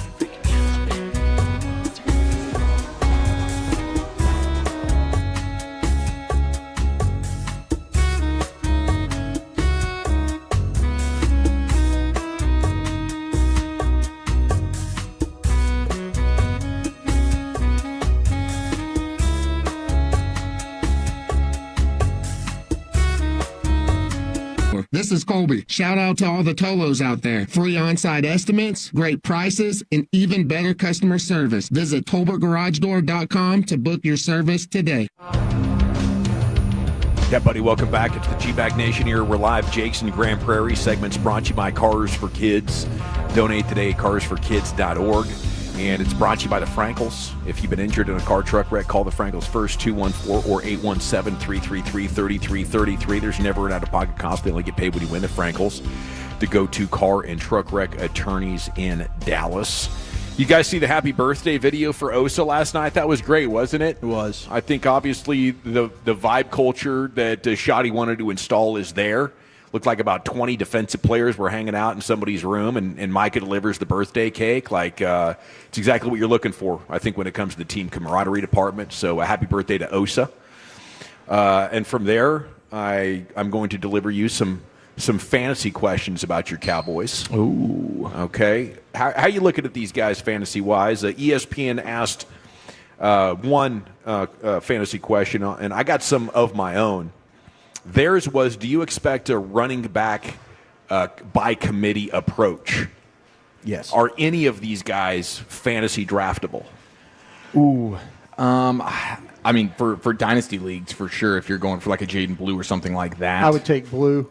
And draft and stash late. Yeah. And just hope I don't play fantasy football, so I don't know how you guys score.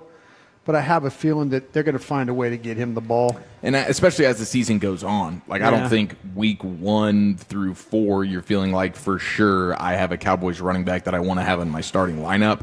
But if you have a guy like Blue on your roster as the season starts going on, hopefully he gets his legs under him, gets acclimated into the offense, and then he can start to really take the bulk of the load.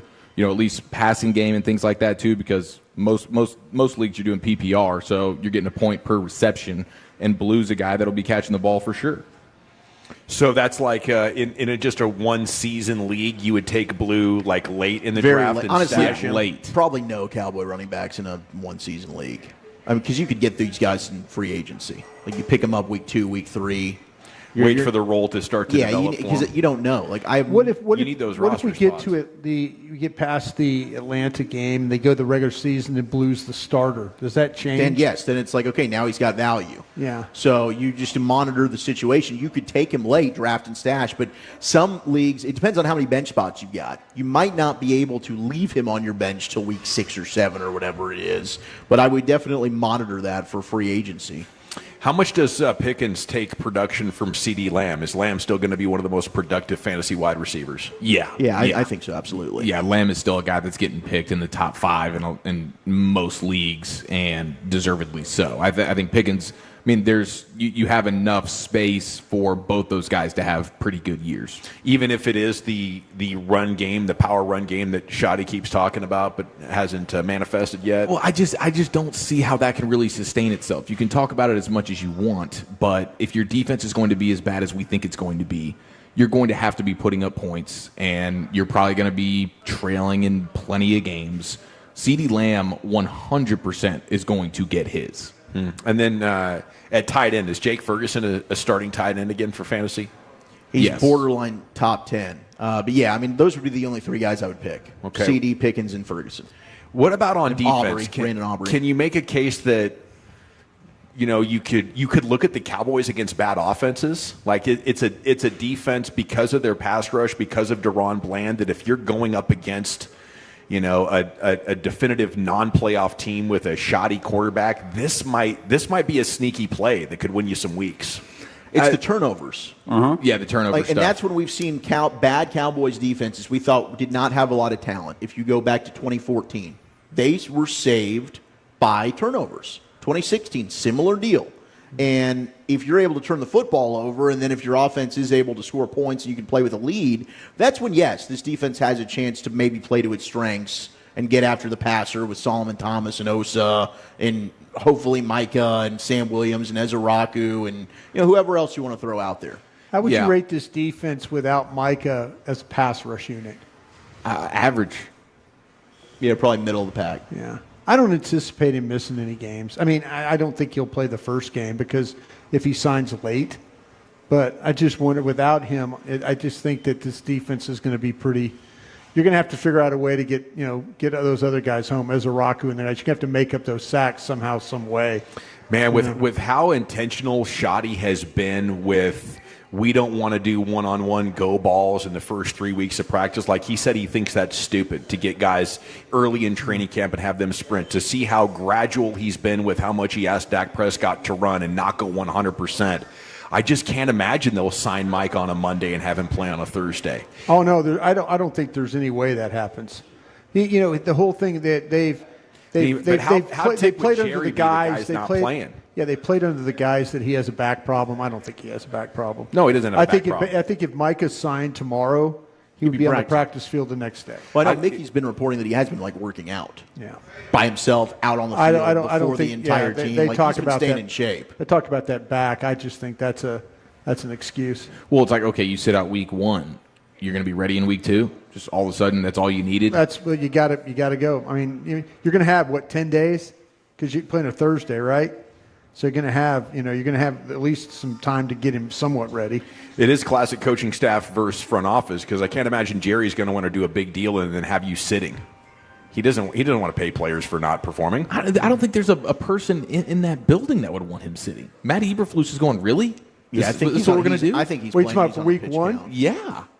I just don't think. Who's the person advocating for Mike? I know we just paid you. We just reset the market. You're the highest paid non-quarterback in football, but it just scares me to have you out there. Well, who is that voice? How about this? They have Lyle Collins. I mean, Lyle Collins is they talk about ramp-up period, and he played 6 plays. And if they're doing that with Lyle Collins, what do you think they're going to do with Micah Parsons? See, I think there will be a trainer or the head coach saying, we can't risk injury with this guy. We can't have him blow his hammy off the bone in week 1 if we could just wait until week 2. I think there will be some people there saying this would be too much of a jump for him to go out there and play 45 snaps trying to beat a tackle. Right, so not 45 snaps. Right. He can't play situationally. He can't play on third downs, go after it. Go get the quarterback. That's what I'd be thinking. Do what we thinking. just paid you to do. I'm just telling you. I mean, I understand what you're saying. I just don't think they would do it. I mean, look at the track record. Like I just said, they're ramping up Lyle Collins. Come on, man. Yeah, I think there's a big difference between Lyle Collins who hasn't played football in 2 years and Micah Parsons. They're ramping up Lyle Collins, and they're down offensive tackles. Yeah. But Lyle Collins hadn't played in 2 years. No, that's not an excuse. It's a pretty big one. It's not an excuse. It's pretty reasonable. Got to beat the Eagles. You're not beating the Eagles without Micah. That's your shot. Landon Dickerson not playing, and Micah is Did he play both times last year? And they got smashed, right? Well, yeah. They figured out how. That's a team that figures out how to block him. That's a team. That's a team. Have caused problems. That's a team. Jordan Mailata's size gives him problems. Mm-hmm. And then Lane Johnson's athletic ability gives him problems on the other side. And then they figure out how to double him, too. And the option. Yeah. Yeah. Jesse Hawley's doing a fun bit this week. He's going after Shoddy, and he kind of gave him some tough questions. And he asked Shoddy, why have you said you want to be a physical run team, and then you came out with 6 passes on Saturday? It was pretty fun radio or TV. I think we actually have the sound. Do we? Yeah. Okay, maybe we can get to that a little bit later on because we're right up against the break. But I love what he said. They want to evaluate Joe and they want to be smart with what they're showing. So you'll hear that a little bit later on.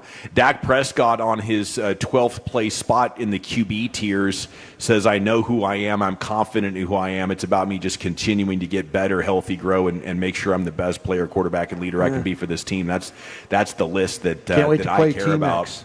I think the end could be nearer for Dak than we know. Like when it was near the end for Tony Romo in 2016, we had no idea that in 10 weeks it was over. But what the team had done is start acquiring young quarterbacks, just like the Cowboys have now gone Trey Lance and Joe Milton back to back.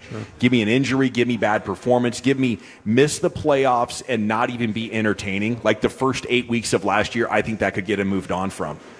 So I don't know. While you're 12th here and you're barely inside the top 100, I think this could very well be like the last year of Dak Prescott as Cowboys quarterback. I just want to go on the record as saying that. Wow.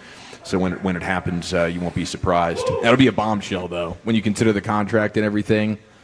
That would be huge. That would be huge. I mean, yeah, he would have to get hurt again.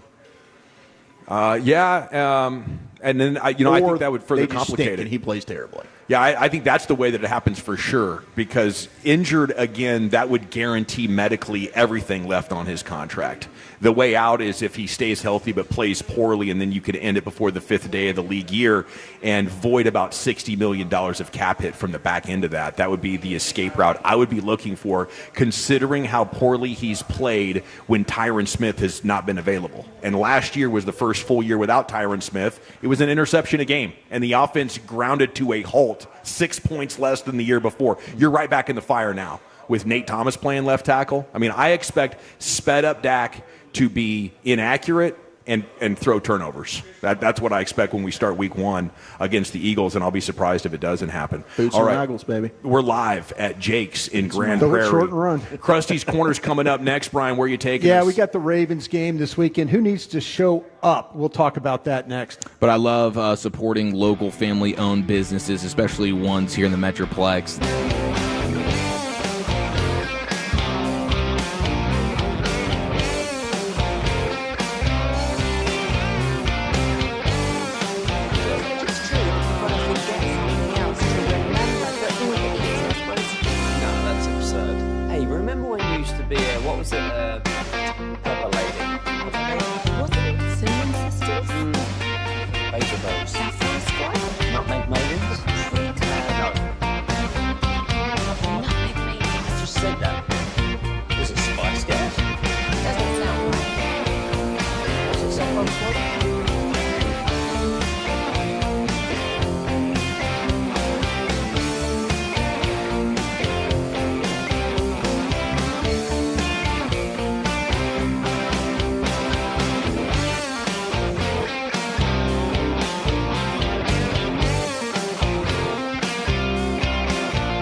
Because from Oxnard to the Star in Frisco, you can rely on our fan experts to be there for you every day. Thanks as well to Rhino Shield of DFW and Yardbirds Southern Table and Bar. For the latest from Cowboys Camp, turn it on and leave it on. The Fan.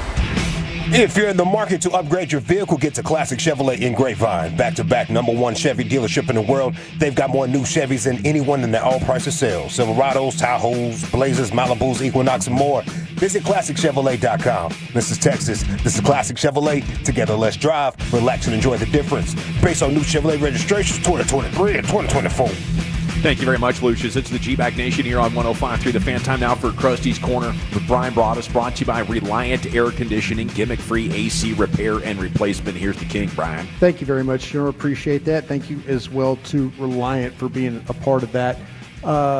We got our pregame, not outside this week. You'll be inside. So, Eric, we're lucky we're inside this Saturday. The comfy confines of the Brad Sham radio booth. Brad Sham, and good job in week 1 not making Brad mad. That was nice. That was quality work on your part. I'm glad that as soon as we got off the interview with him, you acknowledged that, knowing damn well he probably still had his cans on. You literally say goodbye. Hey, good that. job. You didn't piss him off, huh? I mean, just say, Christy, Tyler Booker. Sometimes you just got to acknowledge it quickly. Yeah, mid-season form already. Yeah, absolutely. Mid-season Nice job, form already. But we're going to be inside, so we'll miss everybody during the season. We'll be outside on the West Plaza, right? Miller Lite Plaza. That's right. Plaza and that'll be week 2 against the Giants, and then but we'll be in the Miller Lite Club. Yes. Post game, and that's only for 2 hours. So let's see if Shotty reacts, how he reacts to all the media being over interviewing Jerry after a game. Remember that reaction from Mike McCarthy? Mike was like, "Should I start?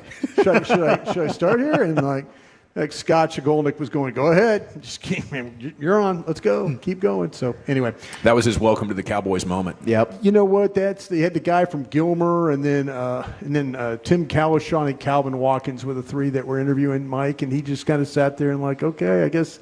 But I think that's the moment when he realized that, like, okay, this is what I'm going to have to deal with here. So I'm okay with that. I can't believe he didn't grasp the fact that, of course, the owner and general manager is going to have a ganger outside the locker room every single game. I don't think he knew. Right? Why would he not? He knew. Everybody does. I thought he was a veteran in the NFL. All 32 teams. Act like you've been there before, Mike. No, I don't think he knew at all. I think he was just like, he was surprised. He's like, wait a minute, I just talked to 3 reporters? That's kind of what I do? Yeah. Chalk it up as a win. It's going to be quick. Yeah, chalk it up. All right. Who to look for in this football game against the Ravens? By the way, I'm trying to kind of figure out if they're going to actually play anybody in this game. We got Booker confirmed today. Yeah. Thank God. Yeah, What about Booker? Yeah, what about Booker? Booker needs to play. Make sure you ask Christy. Yeah, we will ask Christy. But Shotty said that he's going to play today. Well, good for him because, with the 4 preseason games, I kind of feel like that you could, sit guys out if you want because you have the opportunity to be able to look at guys. And in this case, with the 3 games, it's really just 1 game, the way that some of these teams play. But, unfortunately, we'll see. I don't think we're going to get a lot of guys. But I got some guys I think need to have – I think there's a couple guys here that need to have some good games to kind of – I think they're on the borderline of being part of this roster or, being waived or maybe being on the practice squad. We'll see. I'm going to start off with Holden, with Trayshawn Holden, the wide receiver. I think that he is on the cusp of making this football team. Now, it also then turns into, with Holden, it also turns into Flournoy, and then it also turns into Brooks.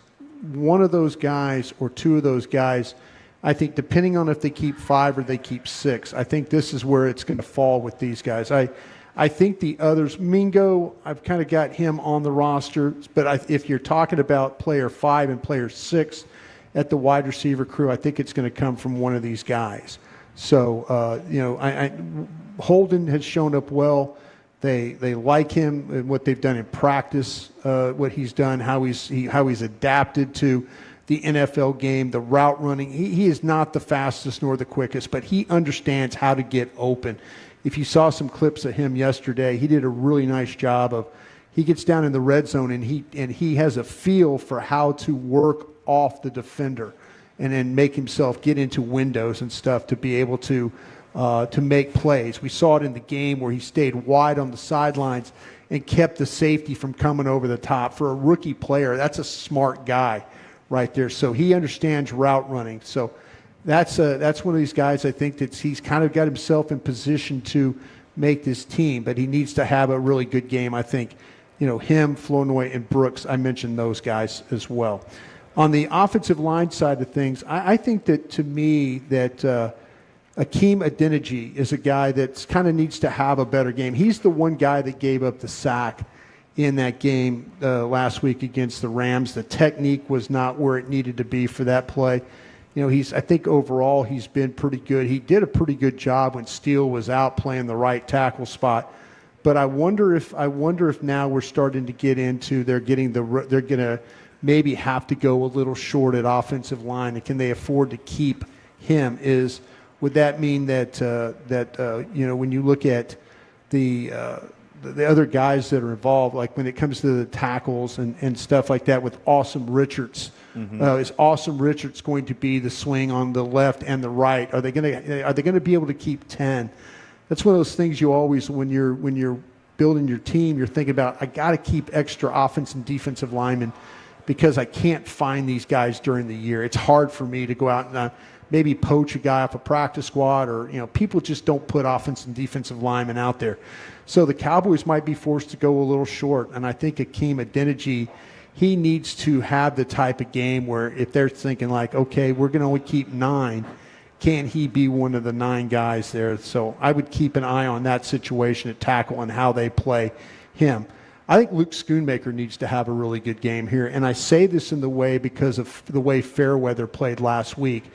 If you're in a situation and you're the Dallas Cowboys, do you look at Luke Schoonmaker and you look at Fairweather, and if Luke Schoonmaker is not blocking well enough for you, who do you keep? You keep the more athletic guy. I'm not going to say you keep the younger guy because they're both young, but you kind of have an idea what you have in Luke Schoonmaker. And if Luke Schoonmaker is not going to be a blocker as the third guy, and you play a lot of 12 and you play a lot of 13 personnel stuff, would you just rather keep, like I say, Fairweather, better athlete, maybe better extender on the football?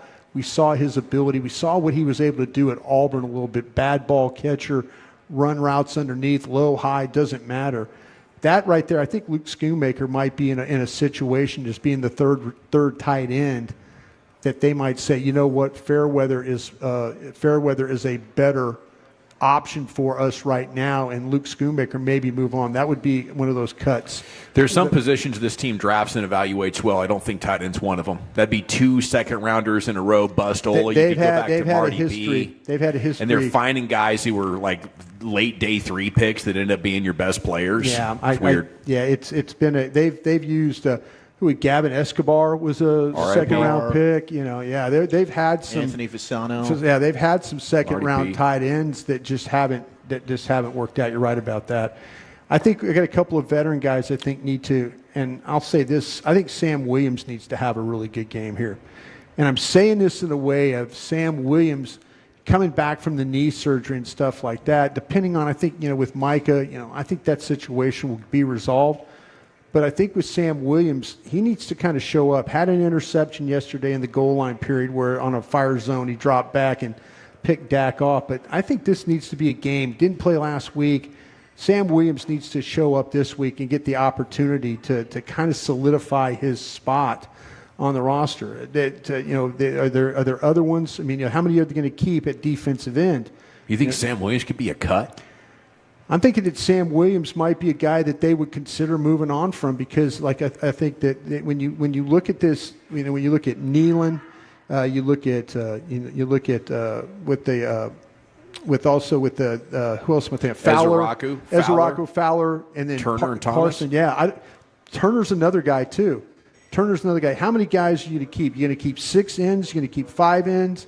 How many ends are you going to be able to keep? And I think that Sam needs to have the kind of thing where he puts confidence in everybody's eyes that, hey, I'm starting to come back. And people say, well, he's only a year removed from the knee surgery and stuff. You need to kind of show that the progress that you make. But he's had just kind of an okay training camp. I don't think he's had anything special.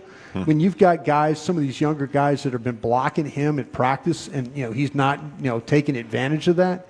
Now that is a little bit worrisome to me. I think at the corner spot, real quick here, I think McQuamu needs to have a really good game, and I think Keeman Hall needs to have a good game. And I think they need to solidify their positions of, okay, who could be potentially that nickel? We've talked about the nickel position a lot. Could McQuamu be that guy? Zion Childress, I think Zion Childress has probably made this team. I just think now you have to look at, okay, is it McQuamu? Is it Hall? Are they going to have to go out and get somebody? But I think they really, really like what they've seen in Childress. I think he's going to get a lot of opportunities in the Ravens game. And Hall's going to have to find a way. McQuamu, where do you play him? Is he a safety? Is he a slot? Is he a corner? He's a guy that's got a little bit of that Cheeto Awuzie. We've talked about that before, where his ability to be right there but not make plays. So I would keep an eye on Israel McQuamu right there. And the final guy that I want to talk about, two of these defensive tackles, and I just want to say the young rookie defensive tackles, keep an eye on them with JT and then King Basote. Keep an eye on how much they play and how well they play. I thought that both did a fine job, but JT was really good until the very end of the game. Let's see if now he's got a feel for that he kind of asserts himself a little more at that one technique as they put him in there. Well, thank you, Brian. Thank you. Krusty's Corner every afternoon, 3:40 here in the G-Bag Nation, and you can join us at Jake's in Grand Prairie for the next 3 hours. Plus, tonight, if you're looking for something, there's going to be a party here with a fan phenom, but Chris Arnold's going to be in the house hosting prospective fan hosts as they try out to basically be the next Blake Elliott. All right, when we come back, it's time to chat football with Mike Sando of The Athletic. He just published his quarterback tiers. We'll talk to him about the reaction he's getting for where he put Dak and more coming up next year on The Fan. Let's chat Trajan Wealth. When I met with Trajan Wealth, I got straight talk, not a sales pitch. I left that meeting.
say in order to remember something, you have to forget something else. Okay, now that is a very cute haircut. That's like a little shag. I've never seen it before. So Rachel, oh, is that your name? No, I think it's your name. No, I'm Chad. Right, but I feel like this is your hair, but that's your hair. I'm not saying this is your hair.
D&M Leasing Studios. You're rolling with the G-Bag Nation on 105.3 The Fan. Welcome to the Nation.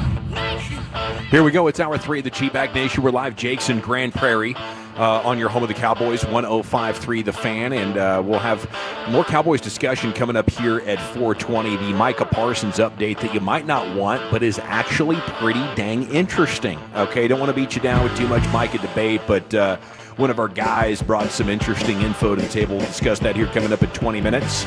But it's time now to talk with one of our favorite football writers. 28th season covering the NFL. You see him now at The Athletic. He's a Hall of Fame selector. And he's got one of the best names in football, Mike Sando, here on 105.3 The Fan. And a good afternoon, sir. How the heck are you? I'm doing great. Thank you. It's great to have you. Now, Dak Prescott's so polarizing. What's been the reaction to putting him where you did? You know, I don't think he's not that polarizing for people in the league. You know, when I do this survey every year, I've got 50 coaches and executives, so there's a good cross-section of people. And I think most people agree he's kind of a low 2. Some put him as a 3. And what that means is you can win with him. And that's exactly what the Dallas Cowboys have done. They've won with him. But they haven't won big with him. And so, you know, that's why he's not higher. I think this is the lowest he's been this year in the 2020s. You'd have to go back to 2019. So he slipped some within Tier 2, but I think most people feel he's still good and good enough. But at a certain point, you know, we want to see some postseason results probably to move up. What do you think needs to happen for that to happen? I thought they already did it. They got better on defense, you know, for a while there. Look, this team was second to Kansas City in regular season wins over a 3-year period. But, you know, it's a mystery. Is it have they needed better coaching in those big games? Have they needed Dak to step up and carry them in a couple moments, and he hasn't been able to do that? It's tough to say what it is, but there's clearly been something missing. And it's not just Dak. Obviously, it goes back farther than him. And they've had good quarterback play. Tony Romo was very good as well. So, we've all heard the common denominator, is the owner. But as Emmitt Smith said recently, too, they've had pretty good teams. Someone's got to break through. What do you think about, Dak's profile as a quarterback on the other side of 30? He's picked up some injuries. He's had high turnover rate in 2 of the last 3 years. Do you see him sliding more from here? Or do you think he holds his spot and has a chance of moving up here in the balance of his career? Yeah. I'm a little worried. I think he looks a little stiffer than he did earlier. He was never this most amazing runaround athlete, but he's always been athletic enough, and it feels to me like some of that's waning, and I do have some injury concerns. Now, people forget that the last full season he played, I think he was second in MVP voting. So I'm not saying he's done. If he's healthy this year, he may be good to go. I think Brian Schottenheimer is going to help him out. I think Schottenheimer did a good job with when he was in Seattle with Russell Wilson. I live in the Seattle area, been around that team. I think Russell Wilson had some of his best years, maybe his best years, with Shotty. So I think there's hope. I think that he can be an upper half quarterback, but we're nearer probably the end than the beginning for him. I think one of the biggest takeaways that I had in your write-up here, Mike, was the quote, "I'm not necessarily worried about anything when I play him, but he's just solid." That was from a defensive coordinator in regard to Dak. Is that really the thing that holds him back from being in that elite conversation with the Allens and the Mahomes and the Lamar Jacksons, et cetera?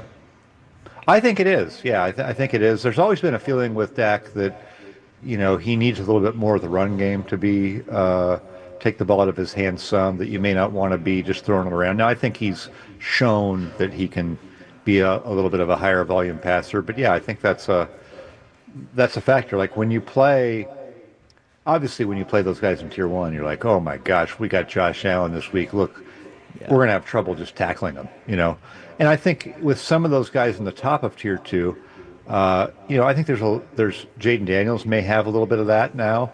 Justin Herbert is just so physically impressive. There's something missing there. But I think Dak's in that next group where Jared Goff is and Baker Mayfield. Wouldn't you say he's kind of in that range? Sure. Hey, Mike, I really don't want to talk football with you. I want to talk about Nobu and the podcast that you and I are going to do, just kind of rating sushi, going around the country and kind of trying it out. Do you think that we have some hope doing that together? Oh, my wife just rolls her eyes at a lot of things I say, but I had this dream a long time ago that I was going to go around the country rating burger joints. I was going to produce like a coffee table book, and it was going to make us millionaires. And I would just get to go around and eat burgers. But I think sushi, that sounds like a great way to go. Absolutely. I was super impressed with your ability to stand there with your Ray-Bans on and kind of evaluate the whole situation. I was like, I wish I could be as cool as this guy doing this stuff. Well, the truth is that my Ray-Bans are prescription glasses that I couldn't see anything without them. So I wore them there. And I'm like, I got to leave these things on. It's like dark out, and I'm leaving them on so I can even see who I'm talking to. I was thinking this guy is cooler than cool to be able to do all that. But it was good to see you go. I was just trying not to drop my food, or not look too conspicuous. Well, also with the sunglasses, I could really look and monitor the food. That's another thing I do at restaurants is I like myself so that I can kind of see the kitchen. My wife's totally wise to this. And then I'm kind of doing this. I'm looking like, that could be. That looks like a club sandwich. I'm looking like 2 miles away in the kitchen. Yeah, I think that's coming to us. Then when it goes somewhere else, I'm like crestfallen. I'm like, oh, I thought that was our food. So I was checking. I even checked to see. I was like, hey, were these all the desserts? Because at the end I was ready to go, but I didn't want to miss it. They were going to bring out a wave of desserts. Yeah, I talked you into all the desserts. I say, Mike, get ready. They're about to put a tray out here. You're not going to believe. And your eyes lighted. It was like, whoa, okay, what are we about to do here? So. But it was good seeing you. You do look like an expert, Brian. Oh yeah, you look like an expert. Oh yeah, I would trust your I would trust you to know what food's coming out next. A lot of girth here. A lot of earthquake girth. What am I? Girthquake. Girthquake. I'm the girthquake right now. I'm glad you mentioned that, Mike. We've been hoping for a while that your middle name was Brisket. Can you confirm to us what your middle name is? Sometimes it is. My middle name is not Brisket, but we are going to do it. We are going to smoke some pork butts this week. I do. There like we go. We're doing the pork There we butts. go. Yeah. It's fantastic. That's a top 5 butt if you ask me, Mike. Okay, who has been the most controversial quarterback? Like, since you put this list out, what's the quarterback that you keep getting there? Like, I can't believe he's this high or this low. Immediate pushback feedback on Jalen Hurts being tied for 9th and not being higher. This guy's been to 2 of the last 3 Super Bowls.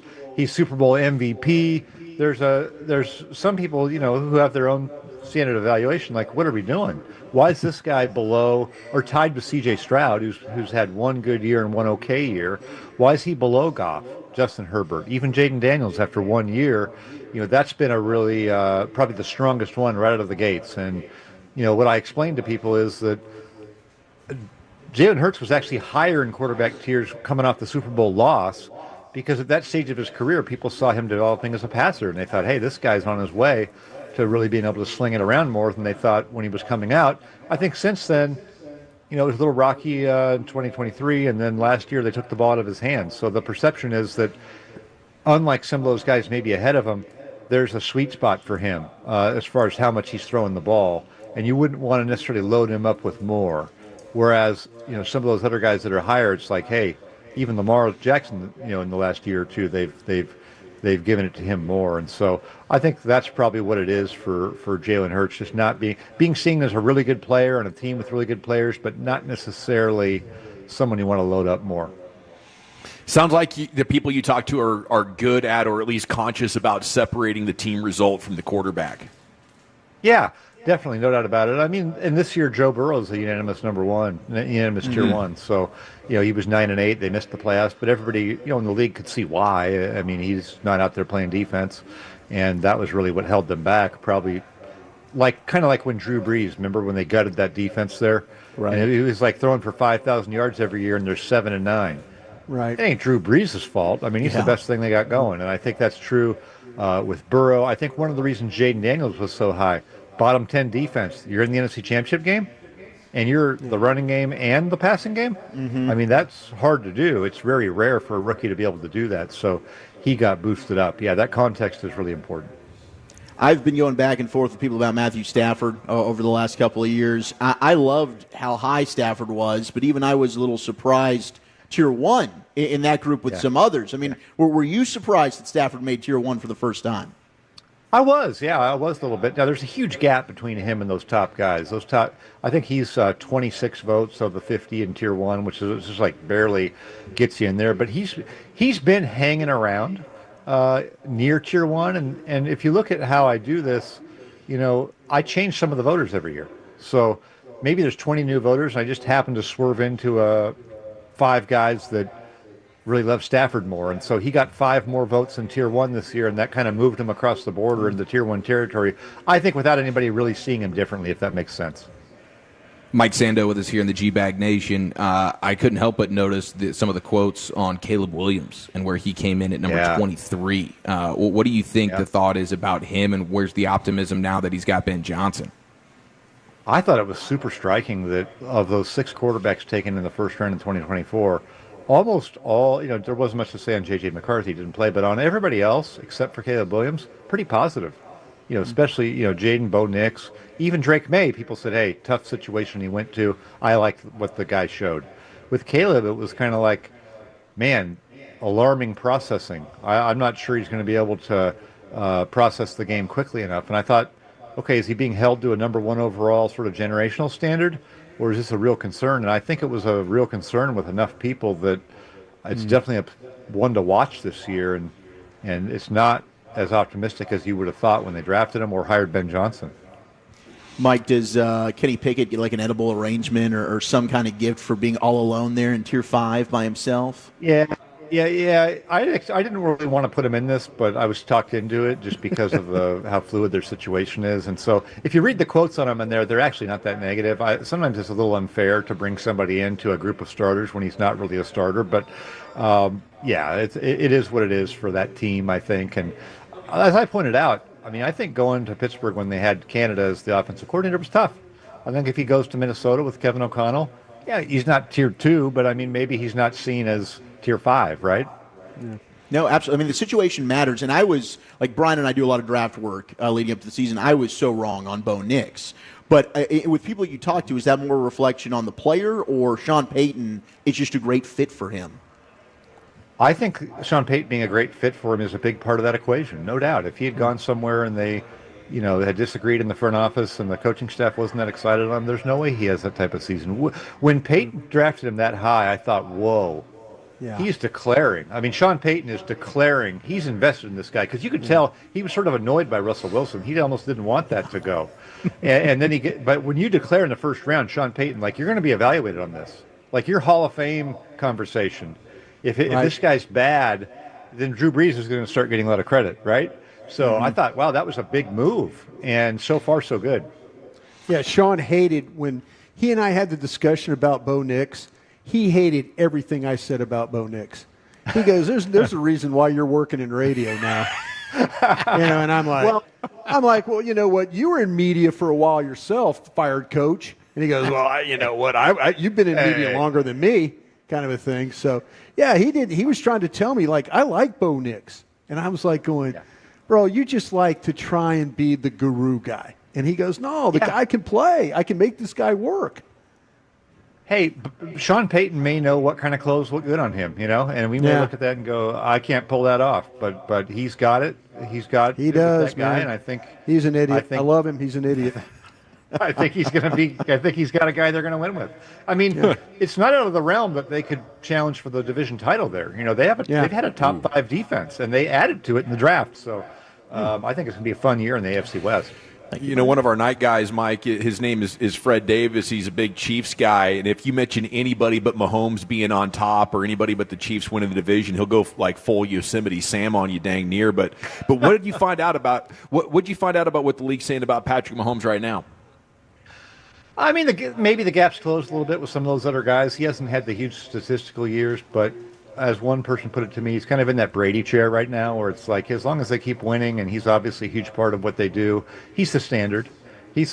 But you could make a case that on any given Sunday, Josh Allen or Lamar Jackson are a tougher matchup, for game plan consideration. So I think it's going to take Mahomes, not having great stats and then bowing out of the playoffs early, being a one and done, and maybe Josh Allen or Lamar, one of those guys, Burrow, going all the way. Then I think we'll have some fun conversations. Well, congrats on another great report and another banner year for the QB Tiers. Mike Sando, read it in The Athletic. Thanks for joining us here on your home of the Cowboys. Thank you. Really enjoyed it. Good seeing you, Brian, at Nobu there. Yeah. Yeah. You and I, the next one's on me, Mike. Thanks for picking that one up. Absolutely, yeah.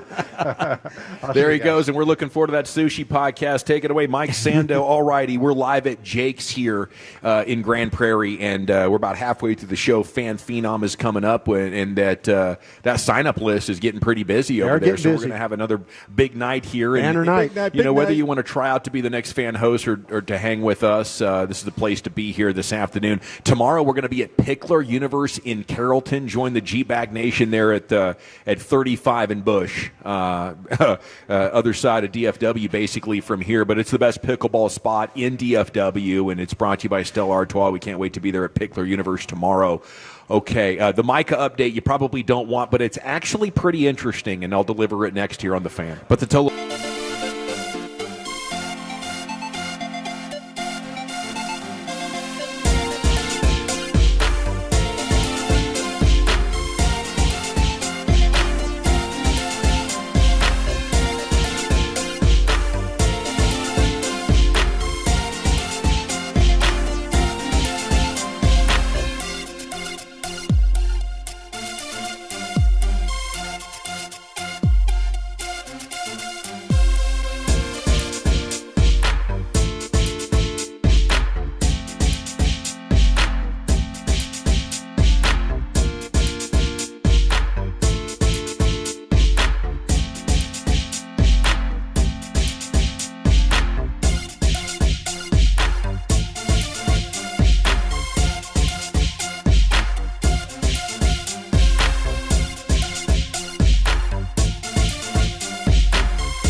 All right, we are back. It's the G-Bag Nation here on 105.3 The Fan. We're live at Jackson Grand Prairie, the site of tonight's Fan Phenom. Are you Dallas-Fort Worth? Next sports radio host, your chance to compete is coming up at 7 o'clock. And they're getting signed up already. So come say hi to either Scott or Ruben. And make sure you get signed up for this competition because you could have a new career in the not-too-distant future working alongside us. All right, segment's brought to you by the Frankels. If you've been injured in a car truck wreck, call the Frankels first, 214 or 817-333-3333. There's never an out-of-pocket cost. They only get paid when you win. The Frankels are the go-to car and truck wreck attorneys in Dallas. It's also brought to you by Cars for Kids. Donate today, carsforkids.org. Joel Corey, CBS Sports, wrote about the Micah negotiation. And this is interesting because he tells a couple of stories in here and gives some different kind of insights because I'm sure, as many of you know, Joel Corey is a former agent himself, and he became a writer, and he publishes stories at CBS Sports. Usually whenever there's a big holdout going on, he can almost pinpoint what's fair for the exact dollar amount and, give you tons of comps to what has happened in the past. And it's really some great storytelling in here. So if you don't mind, I'll just read you some of Joel's words that I found to be most interesting. And he jumps in talking about how Jerry Jones has had a reputation for trying to work around agents for a long time. Says the firm that I worked for represented Jimmy Smith, who ended up being a wide receiver, notably with the Jags. Yeah, second-round pick, and then, he matter of fact, went to Philadelphia was on their practice squad. Late bloomer. Yeah, and then ended up in Jacksonville. Had appendicitis, and that hurt him, with his time with the Cowboys. Never kind of came back from that, and they just kind of moved on from him. Appendicitis can be a real problem if you don't get in there and get it operated on. Yeah. No question. He was actually with Sean and RJ maybe last week or the week before, and he mentions it. This is fascinating. Yes. Okay. So. Says the firm he worked for represented Smith. The expectation was Smith to be taken in the latter part of the first round of the 92 draft. He was considered the third best wide receiver. Jones called Smith while the Cowboys were on the clock to tell him he was going to be taken 36th overall, but only if he agreed to a contract before the pick was made. Yeah. Smith, who was already feeling some anxiety because NFL teams were waiting to draft wide receivers, agreed to Jones below market terms. The rookie wage scale was not yet in existence. The Cowboys drew criticism from agents and other teams for using the tactic with several of their 92 draftees because it violated conventional draft protocol. The bosses were livid after Smith told them what had happened and said if Smith had been allowed to consult with us before making the decision, he would have been instructed to call Jones on the bluff. So then the senior agents at the firm called Jones to let him know the verbal agreement was not binding and any negotiation would be with them. A deal appropriate for Smith's draft position was subsequently negotiated after that. So this is 33 years later. And, Jerry didn't feel like he had a deal with Jimmy. He had a deal on the phone with Jimmy Smith, and the agents told him, no, that's not how this is going to happen. And because of the Cowboys' tactics, all future draft-eligible clients that they signed were given instructions on how to handle a situation if Jerry Jones called you, as their pick was approaching. Who was our defensive tackle that got taken first overall by the Cowboys? Russell Maryland? Yeah.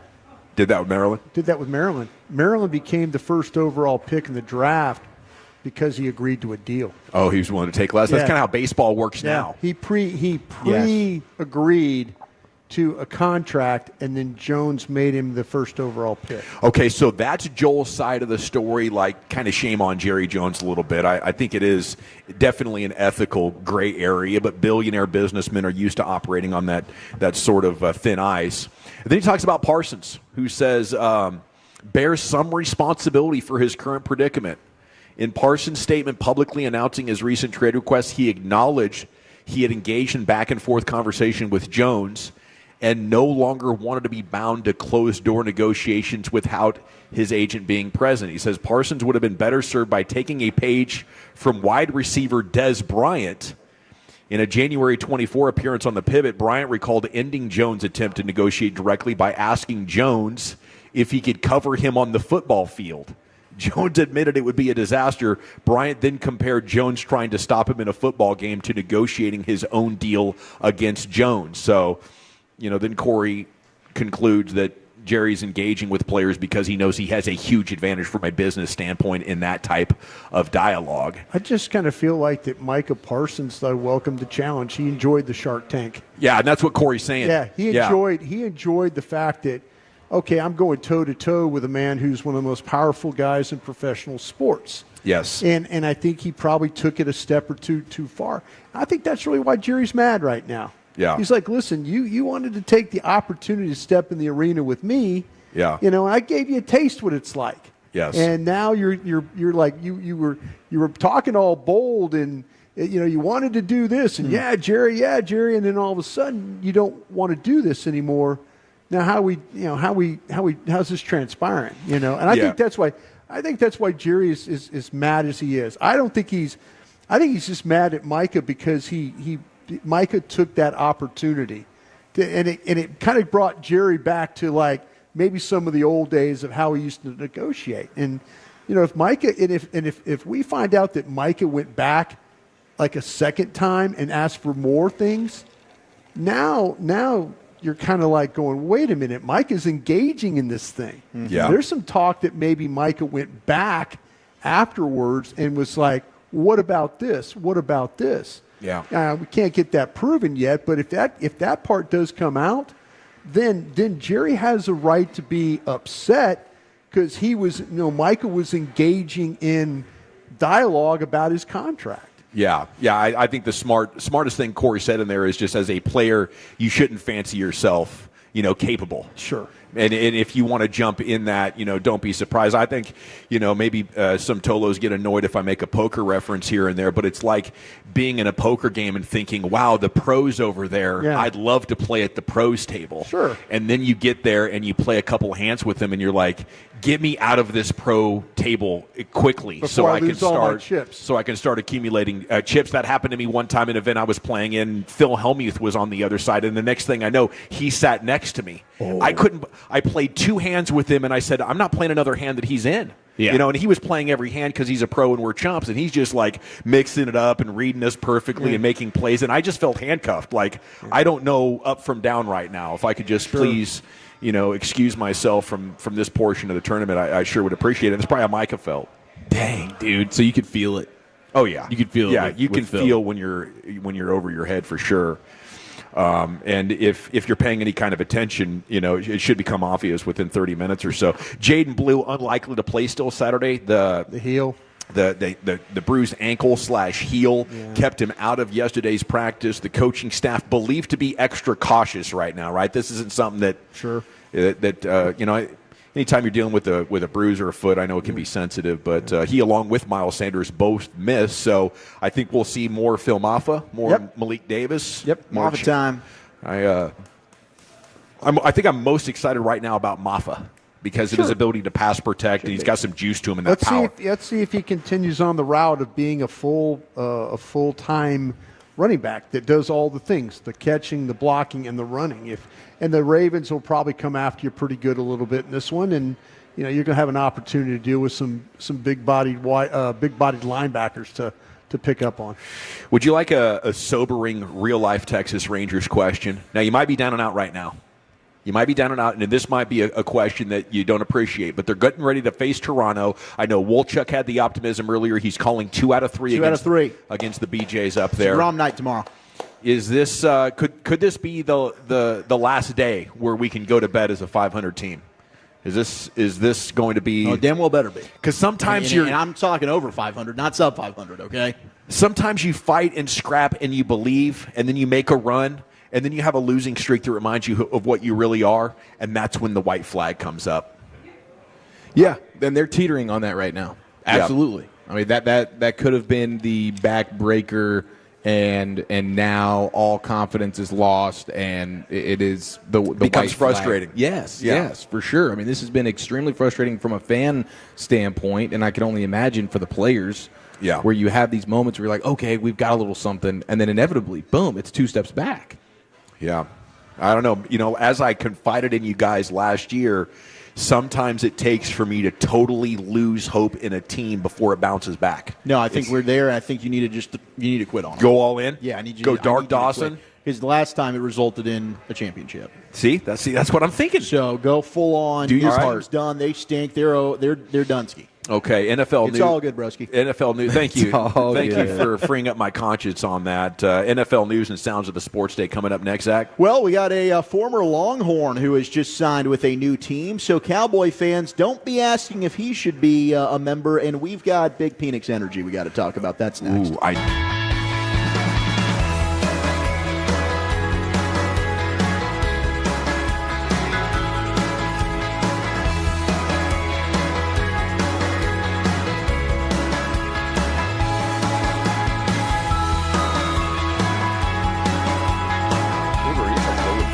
They say in order to remember something, you have to forget something else.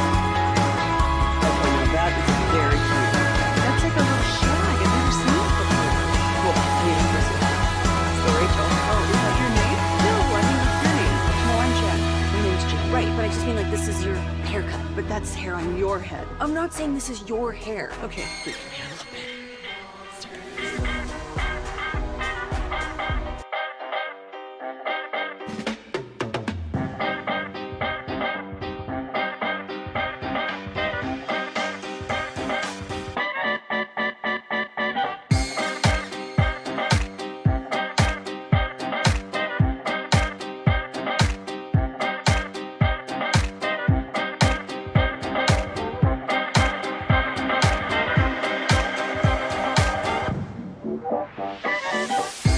It's true that you've got to forget something else to remember that Uber Eats has what it's No, that's absurd. Hey, remember when you used to be a, what was it, Pepper Lady? What's it? Cinnamon Sisters? Razor Babes. Nutmeg Maidens? Pre-club? No. Nutmeg Maidens. I just said that. Was it Spice Girls? Doesn't sound right. Was it Saffron Squad?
If you're in the market to upgrade your vehicle, get to Classic Chevrolet in Grapevine. Back-to-back #1 Chevy dealership in the world. They've got more new Chevys than anyone in their all-price of sale. Silverados, Tahoes, Blazers, Malibus, Equinox, and more. Visit ClassicChevrolet.com. This is Texas. This is Classic Chevrolet. Together, let's drive, relax, and enjoy the difference. Based on new Chevrolet registration 2023, 2024. All right, welcome back. We are live at Jake's in Grand Prairie. It's the G-Back Nation here on The Fan, and we have Fan Phenom coming up at 7 o'clock tonight, so that'll be exciting. Your chance to try out to be the next fan host. We will be at Pickler Universe in Carrollton tomorrow, right there off of 35 in Bush. Best place to play pickleball in DFW, maybe the entire country. And we're honored to be back there tomorrow. Pickler Universe, come say hi up there in Carrollton. Time now for Wolchuk's NFL news and sounds of the sports day, buddy. Let's get into it. We got a lot of legal stuff that has been coming out today. I told you not to talk about that. Well, look, how many freaking times do I have to tell you? Man, stop being so freaking sensitive, conversations, okay? and there's off-air. Sorry, I'm channeling my inner Rowdy Telez right now. I'm getting a little soy boy sensey on this. You know I'm not going to share that. But it's serious, man. That was a confession, and you confided in me. I'm not going to bring that over on the air. Eric's in some legal trouble. There was a sexual assault case. Oh, no. Not for Eric. Not for Eric. Okay. Not for Eric. I hope the wife's not listening. Former Texas wide receiver Isaiah Bond. He has been cleared. He's not going to face any criminal charges. Now, immediately, boom. Here come the tweets. Cowboys, Cowboys, Cowboys. He's signing with the Cleveland Browns. He's off the market. Isaiah Bond is going to the Cleveland Browns. His locker's right next to Deshaun's. It's right. Yeah, it's right next to Quinshon Judkins. Now, Quinshon Judkins. Deshaun Judkins is also not going to face any formal charges, as prosecutors have declined to move forward with his case. So there's now 2 Browns. They've been cleared. Now, Rashee Rice, he's playing the waiting game. He's going to play the first 4 games of the season, but September 30th, we're going to get a hearing for Rashee Rice. Now, this is a pickle. If you're a fantasy footballer, and we are, Eric and I are. Yeah, we Ruben, you fantasy?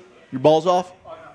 It's a no from Ruby. Wow, dude. That's upsetting. It's he respects unfortunate. his free time. I still love game. him. He's keeping both of his. Yeah, it's a good way to just stay involved with the league. Doesn't want to get involved in the Red Zone channel. Man, the Red Zone's the best, Brian. I don't want to hear your hate. He's a Red I don't Zone want to hear guy. your slander. But now what do? All of a sudden, you don't know what's going to happen with Rashee Rice. You get him for 4 weeks. Next thing you know, boom, slap, bam, suspension. Is he unavailable? I encourage. Welcome to sitting in a general manager's chair. It's tough. Everyone in my I league. do it every year when I'm drafting my fantasy team, Brian. Are you kidding me? You think you're the only one that's lived this? Yeah. We've lived it. Yeah. Putting our teams together, baby. We're winning championships. Where'd you get fired doing it? It's even better. I fired myself, actually, last year. Did you? I quit a league, yeah. I just wasn't competitive enough. Yeah, you were pretty bad last year. It was not good. I had too many. I was just overstretched. What's the word for that? Yeah, not Stretched enough. too thin? Not enough bandwidth. Yeah, I needed some more girth. Yeah. That's what I needed in my life. It's oftentimes also, Brian Flores, solution. his suit against the NFL, 3 teams, they're allowing that to go to trial now, as he is suing the NFL for discrimination.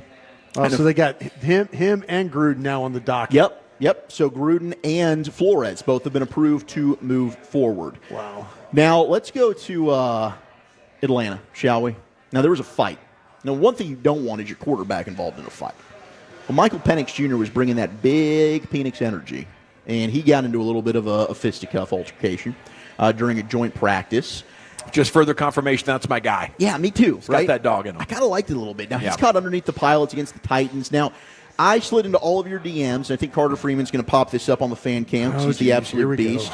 But we had a little bit of an issue with the spelling of Penix's name on the news station. So here was Michael Penix. He's asked about it, but just know that his name is not reading Michael Penix Jr. It's reading Falcons quarterback Michael Penix Jr. Here was Michael. With an S. Yeah, with an S. They had a lot of words throughout practice, so I gave my words and just went a little bit too far. Just went a little bit too far, said Michael Penix Jr. That's right. I see. I'm not buying that as a genuine mistake. I think somebody that seems like an intentional. Oops, they were goofing. It's a college intern. I guess we're going to get 500,000 clicks off this. Yeah, because you had you could get that letter wrong, and you have 24 other letters that you could have used. Right? Yeah. To accidentally have that flub. Where is the X and the S and the They're pretty typing close. and the They're pretty typing close world? on a QWERTY. I think we need to look at that. Okay, that needs maybe to be a look at. It could have been a Z though. But The S is above Penis. the X. The S is above the X. So what are you saying? But it's Fair close play? enough. Right there, I'm saying maybe a andouille finger, maybe. I've been there. You know Maybe that. Sausage finger I on got the maybe the andouilles, baby. andouille intern. I've accidentally typed in many things I shouldn't have. Yeah. And letters. Yeah. And eggplant emojis. So you think this is a fair game situation? I think it's legit. I think it was I think andouille finger was I think involved. You don't think there's foul play with this penis? No. Nope. This was a penis slip. This is as graphic as a graphic gets. Very graphic. For local news. It is really freaks you out the first time you see it. And it did in this situation. Is this an Atlanta station doing this? Yeah, it was. Which one? Local in Savannah, Georgia. Oh, Savannah, not Atlanta. Savannah, Georgia. Well, I mean, it's in the same state.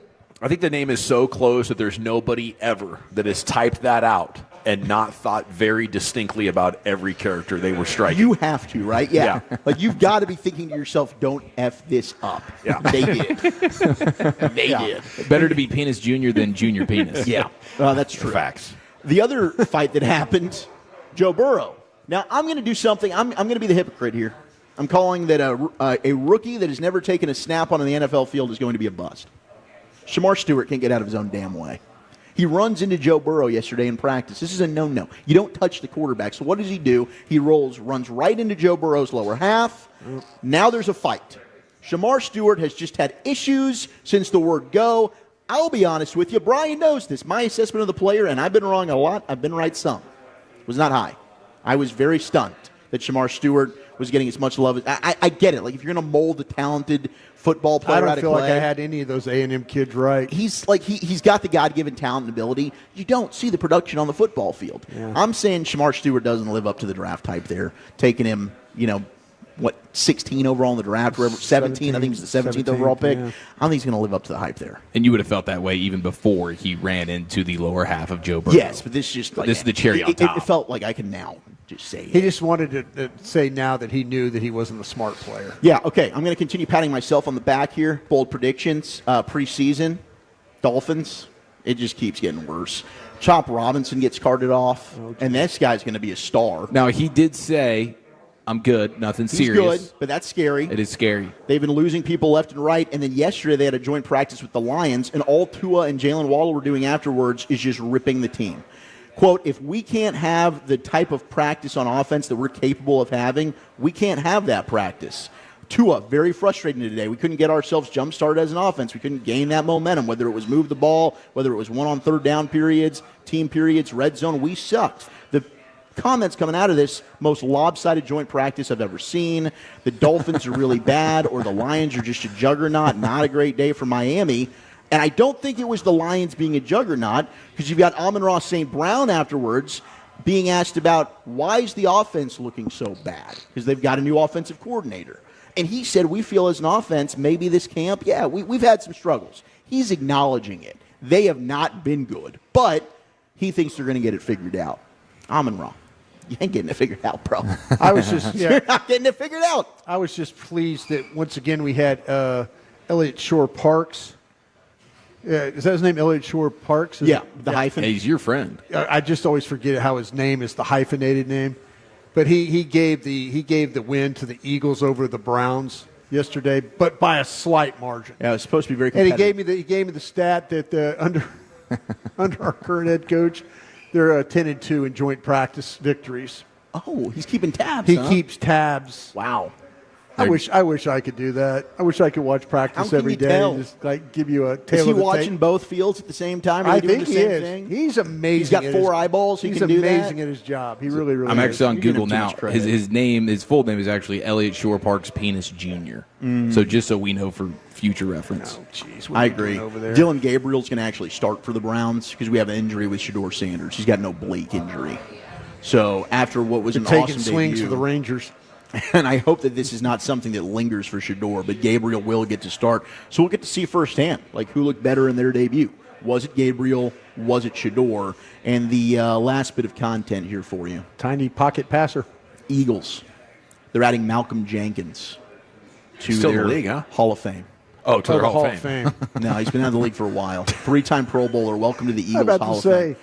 If that's, how are we going to spend that one for Howie? if that's the criteria to make the Eagles Hall of Fame, Yeah. It's a weak-ass Hall of Fame, well, dude. Eric will be mad because their broadcasters in the Hall of Fame.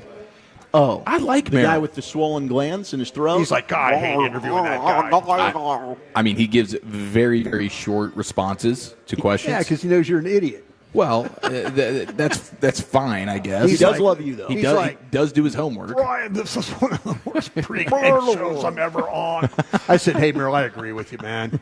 I feel really bad that you have to endure the questions from Eric. It's amazing that we get away with this every week. It's amazing that you had your lips off of his for enough time to be able to say that. Did you get to the liquor last break, Brian? I like this. I'm good, I think Mardi Gras Brian's made an appearance here. Let's go. Grand Prairie. Okay, we're live for 2 more hours, then Fan Phenom, then Pickler Universe in Carrollton tomorrow. I walked right into that. We're coming back with Nick Harris. He's going to help us wrap Oxnard portion. Look forward to what's next here for your Dallas Cowboys on 105.3 The Fan. I have the chat, Dean.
Uber Eats has Lola V products? I gotta remember that. Well, you know, they say in order to remember something, you have to forget something else. Okay, now that is a very cute haircut. That's like a little shag. I've never seen it before. Well, I mean, of course you have. It's the Rachel. Oh, is that your name? No, I mean, like, your name. No, I'm Jen. My name's Jen. Right, but I just mean, like, this is your haircut. But that's hair on your head. I'm not saying this is your hair. Okay, freak me out a little bit.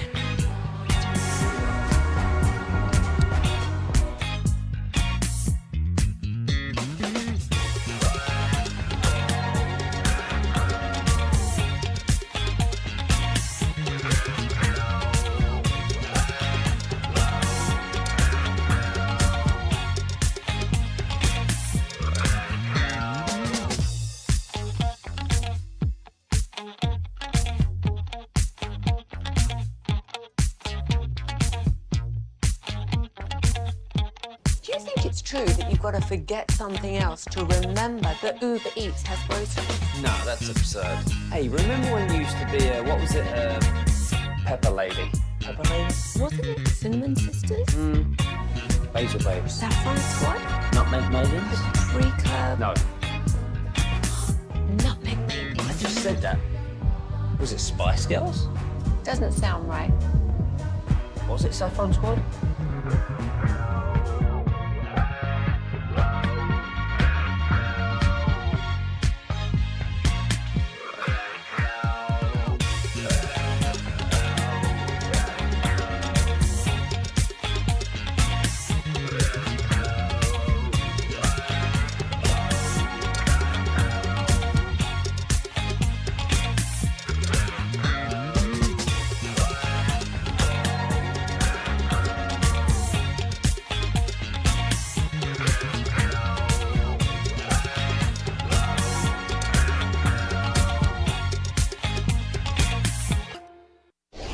Driven by our D&M Leasing Studios, you're rolling with the G-Bag Nation on 105.3 The Fan. Here we go. It's hour number 4 of the G-Bag Nation on 105.3 The Fan. Dining room filling up a little bit. We got 2 more hours of broadcast to go as we do the show live here at Jake's in Grand Prairie this afternoon with Fan Phenom coming up at 7 o'clock. If you're anywhere in the area, do come by. If your goal is to become the next great DFW sports radio host, this is your opportunity. It gets no better than this right here. I mean, if you can do this, you're jumping the line. If you're not going to do this, what are we going to tell you? Go to broadcast school, start a podcast, grind. Try to become an intern like Wolchuk and Chiafalo were, over a decade ago now? Yeah, roughly. So it's a long process, but you can jump the line if you're absolutely fascinating and brilliant and have amazing sports takes. And your next chance to try out's coming up at 7 o'clock as Nick Harris from the Star Telegram joins us to talk Cowboys here on The Fan. And a good afternoon, Nick. How are you? Doing fantastic, fellas. Making my long journey back from Oxnard, just crossed into Arizona. So the trek has started, and looking forward to getting back. Now, do you do that in one shot? Or are you a stay overnight in like Mesa or New Mexico guy, or what's the plan? Yeah, I'm going to stop in Albuquerque this time around. It's a different stop every time I do this trip, but this time around I'll do Albuquerque tonight and then finish it up tomorrow. We got a preseason game on Saturday, so I got to make it quick. Shoot, yeah, I cannot wait to talk about that game and expectations with you. Overall, do you feel like the Cowboys are about who you thought they were going into Oxnard? Are they a little bit better, a little worse? What is the net result of that camp in your opinion? It's funny. I had dinner with John Machota of The Athletic and Tommy Yarish at DallasCowboys.com last night, and I had mentioned, I was like, you know what? Pretty much all of the questions I had going into camp, I still have those questions coming out of camp. I don't feel like I really know what this team is going to look like until that first half of the Philadelphia game. I think you're going to learn more about that, more about this team in that one half than you will during this entire training camp, during the preseason, just because there's still so much unknown, right? And I think with the concern levels that you have on the team, whether it be the running game or stopping the run, I mean, you're going to figure it out pretty quick if both of those things are, figuring themselves out, or if they're at least in an acceptable position. But I had said before camp, I think this is about a 9-8, 10-7 type team. I guess I'm sticking with that, but again, I feel like we really don't know what this team's going to look like until halftime of that Philadelphia game. Are you taking Jerry's statement that they aren't looking outside the building? Like there's no acquisitions that are going to happen that could change our thoughts, right? Yeah, that one's interesting, and granted, he said that before, and then they've made additions or trades afterward, but if he sticks to that point, I think it is fascinating just because they could certainly use the help at corner. I think they could certainly use, the help at defensive tackle. There's a couple veterans still out there on the street that could work out, but, those are the only 2 position groups I would probably be looking at to fill that void. Maybe if there was another offensive line injury that were to happen over the next 2 preseason games, that one would make sense too. But that one did catch me by a little bit of surprise just because Stephen Jones has mentioned, that they are, concerned about the corner and defensive tackle rooms. And, a veteran addition would make sense in both of those areas. What are your thoughts on this running back group as we move into preseason game number 2? It seems like Phil Maffa's having a strong finish to camp. He looked good against the Rams. We didn't get to see Sanders while we were out there. He was out due to injury, Blues battling some injuries. Where are you at in terms of that? I mean, is anybody fighting for a spot? Has anybody maybe gained ground that you didn't think had a shot? Yeah, I think Miles Sanders has kind of figured himself into a situation now where he's probably fighting for a spot, because you would have to think that between the quartet of Williams, Sanders, Blue, and Maffa, that they probably only take 3. So you got to figure out who the odd man out would be. I think if it were to happen today, it would probably be Sanders. But if you had asked me last week, I may have said Maffa. And it's a constantly changing ordeal, I think, in that running back room. But Sanders is going to get some burn against the Ravens. That'll be big for his stock. Blue, it's going to be day-to-day. It's going to be close to see if he's healthy on Saturday. I personally doubt he plays, but it looks good for him to at least go against the Falcons in week 3 of the preseason. That's going to be big for him, just to be able to show whatever he's done in camp, it can translate into a game environment. I think Williams is probably the only guy that's a safe lock at this point. It looks like he's going to be factoring in quite a bit with this offense going forward. But then, like you said, yeah, Phil Maffa's had a really strong week in camp. He's really come on these last few days, starting to put together some days, and he had a couple good runs in the preseason as well. So there's a feisty battle happening in there at that running back position. Nick, do you kind of feel like that it's a little bit redundant with the style of backs that they have? If you were thinking about Maffa and like you let go of Sanders?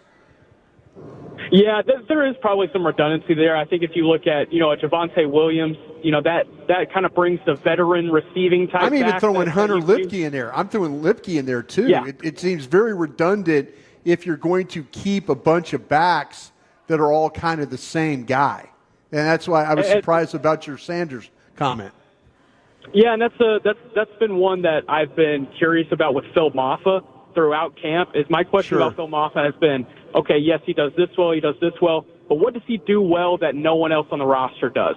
And I think that question is finally starting to figure itself out in the form of special teams. I don't think Miles Sanders is going to be a special teams guy at this point in his career, so it would make sense more for Maffa to be that bottom of the roster running back that can factor in on special teams. Because if they're going to carry 4 backs in the form of Javonte Williams, let's just say Jaden Blue, Phil Maffa, and then Hunter Lipke, those 4 guys, they need to play on, or those 2 guys rather at the bottom, they need to play on special teams in the form of Lipke and Maffa. You can't just burn one of those spots for an inactive guy on game day, and I think Maffa's starting to figure it out special teams-wise. Nick, which is more likely, 4 running backs or 6 wide receivers? Ooh, that's a good one. I would probably have to go with 4 running backs, but I think you bring up a good point with the 6 wide receivers as well. And that's going to be a tough battle for that 6th spot if there is a 6th spot. You got Jalen Brooks, Ryan Flanoy, Trayshawn Holden has really come on. I mean, Jalen Cropper is good at camp every year, but that's another situation of what does he do well that no one else on the roster does. That's going to be a fascinating one. But if I had to pick today, I think that's Jalen Brooks' spot. I think he's, a top 5 special teams player on this roster. Nick, what was the overall evaluation of Dak throughout this training camp? Yeah, I thought he had his moments for sure, and he was mistake-free mostly until the last couple of days.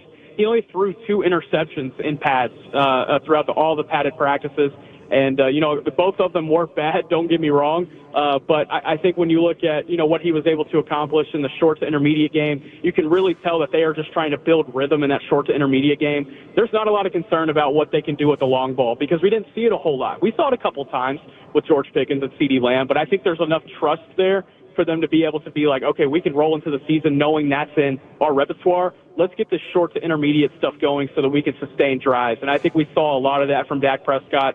It's going to be an interesting season for him. It's a pivotal season for him coming off of this injury. There's still questions about, can he win big games even in the regular season? Forget the playoffs. Can he win some of the big games in the regular season as well?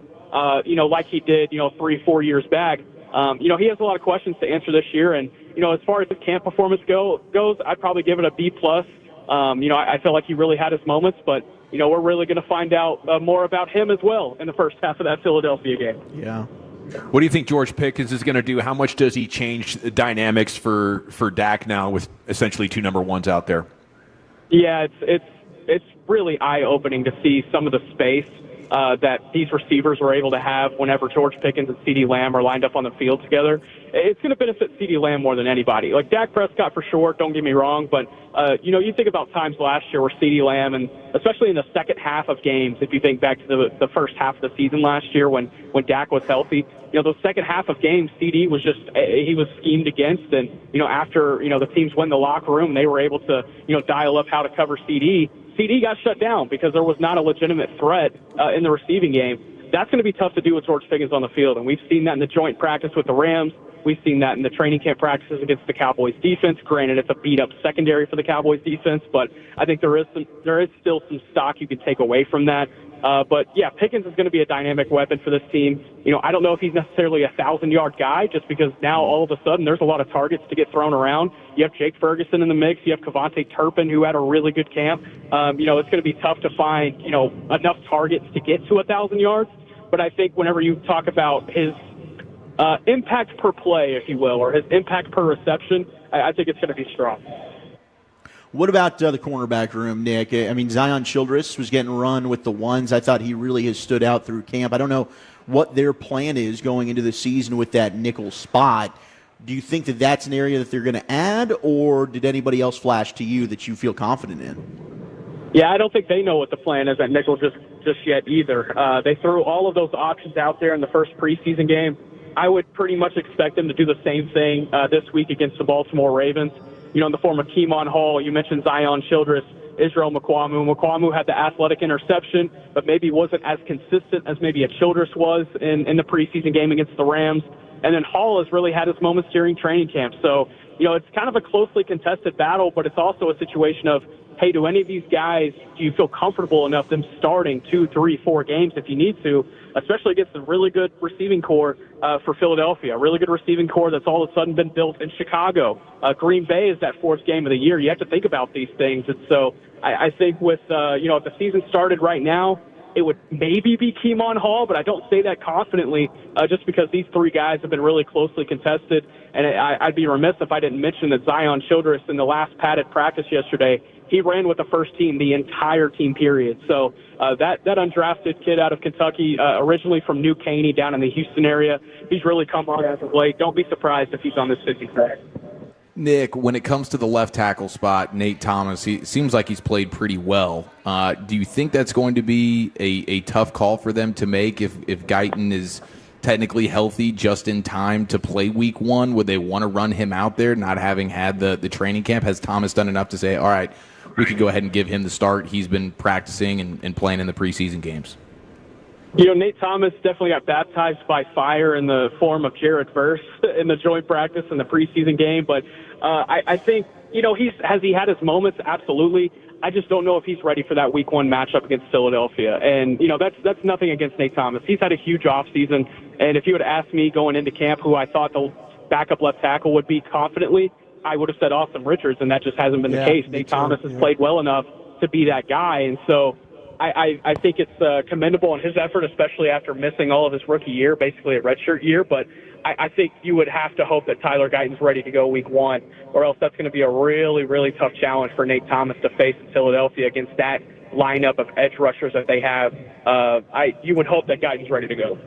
It's Nick Harris, Star Telegram, talking Cowboys football here with you on The Fan. Young players hoping to see more from in week 2 Saturday night. Does that list start with Donovan Ezeraku? Oh, yeah, absolutely. I mean, Ezeraku, that'll be my first name mentioned on any player that has anything to do with young players, any list that has to do with young players. Ezeraku, we could also throw in Nate Thomas as well. He only had 10 snaps in that first preseason game. Tyler Booker, Brian Schottenheimer said today that he will play in this second preseason game. So excited to see that against some interesting backup defensive tackles that the Ravens have. They have a pretty deep unit as well. It's going to be fun to see what Booker can do up against those guys. John Stevens, he didn't get to play last week in that first preseason game. Excited to see what he has coming off those 2 knee injuries. He's had his moments at camp, but he's also had some issues with some dropsies. So it's going to be interesting to see if he can keep it up as far as the receiving game goes. And then can Joe Milton just be consistent? And that's what you're hoping to get out of it. We talked to him coming out of that first preseason game, and he said, man, I just went out there. I was too excited, and I airmailed some throws just because I had too much on it. He's like, if I had to go back out there right now, I'd be ready to roll. And so this is his opportunity to do so. And we'll see if he learned from that week one and is maybe a little bit more consistent with his arm in this matchup against the Ravens. But regardless, it's going to be fun. The storyline of Joe Milton against Cooper Rush, that's going to be fun too. It's not often that you can have some cool storylines in the preseason. So don't mind if I take advantage of that one. Any feeling on when Diggs will return? Doesn't sound like he's going to be ready to start the season, but there's been a lot of optimism about how he's approached rehab at training camp, and it seems that both sides are at least on the same page. Just talking about front office and Trayvon Diggs now. You go back to the beginning of camp when things looked a little tense between both sides. I think the two sides have at least mended for the time being, and they are excited about Diggs. They're counting on Diggs to be a big part of what they do this season. But when I talk to people about, hey, is he going to be ready for week one? Is he going to be ready for week one? It's more of a situation of like, maybe not, but he's going to be ready for the season. And so, whether that means he starts on IR and misses the first 4 games, they are counting on him to be a big part of this defense for the large majority of the year. What's Nick Harris's educated prediction on if Micah Parsons is playing week one? Yeah, that's a good one, man. I'm going to say yes. I'm going to say that he is playing just because he has been showing up. Those game checks, it's going to be more game check money than he's gotten his entire career because of the 5th-year option deal. You don't want to miss out on those, at the end of the day. But, if you're asking me, does a deal get done before then? Man, I don't have an answer for you just because you're at a stalemate, and it's tough to predict stalemates and when they eventually split. But if you're asking me, does he play week one, my educated guess is a yes. Hey, Nick, you got to see the premiere of Jerry's kind of docuseries, documentary, whatever you want to call it. What'd you think? Yeah, it's really well done. Shout out to the Way brothers. They're originally from Thousand Oaks, the directors of this docuseries. They've done some really cool stuff with Netflix in the past, and you can see just their style and how they approach this ordeal. And, chronologically, they did such a great job of, jumping back in time and jumping forward in time. If you're a fan of the Cowboys and you're a longtime fan of the Cowboys, thinking back to, the days of the 80s and 90s when Jerry Jones first got into the league and then even into the early 2000s, it's a really cool watch just to, be reminded of some of the things that happened back then, but also some behind-the-scenes stuff that's really cool to see these days. And, one little glimpse that I guess I'll throw out there is, Jerry Jones, he did a master's thesis at the University of Arkansas back in 1964 about the business of football and how he thinks he can, change the business of football. And that thesis was still available in the University of Arkansas archives. And the Way brothers, they went to Fayetteville to get that piece, and they included it in the documentary. So, that's just the level of research that went into this. Really well done, really well produced. Just a fantastic docuseries for sure. Hell yeah, Nick, you got me excited for it, actually. Appreciate you. Great job covering camp. What was this, number 3 for you? It was. I appreciate you guys. And, hey, I have to appreciate you guys, too, because in my very first camp, y'all were the first one to ever put me on the radio waves, G-Bag Nation. So shout out to you guys. I appreciate y'all. Salute. And looking forward to another good season. You're Keep knocking them out in those podcasts, too, man. You guys are doing a great job. Yeah, you and John. Cross chop. Thank you, fellas. I appreciate y'all. Cheers, buddy. Drive safe. There he goes. Nick Harris, Star Telegram, here with you in the G-Bag Nation, home of the Cowboys.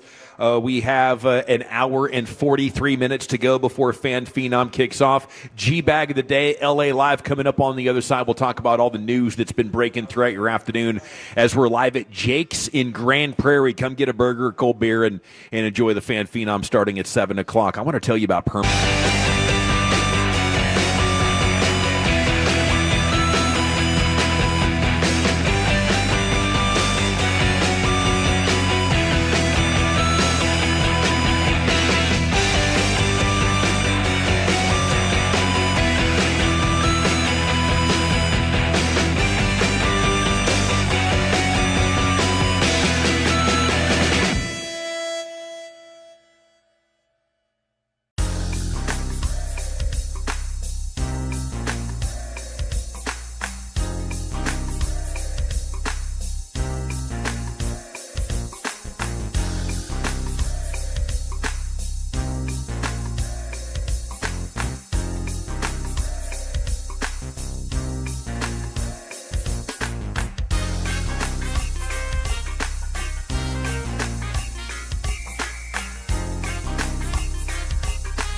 Welcome back. It is the G-Bag Nation here on 105.3 The Fan. Hanging out with Tolos here at the breaks as a Fan Phenom's coming up at 7 o'clock. Many of them will attempt to become the next fan host. Just had a gentleman tell me that he called in, must have been late 2010. And I think he said 2009? Well, I wasn't here in 2009. It must have been 10. So, yeah, it had to be 10 probably late 2010. Said, Lucius screened him up and he got on with us, and his take was that Stephen McGee should be the Cowboys quarterback and Tony Romo should move on. Oh, God. Yeah.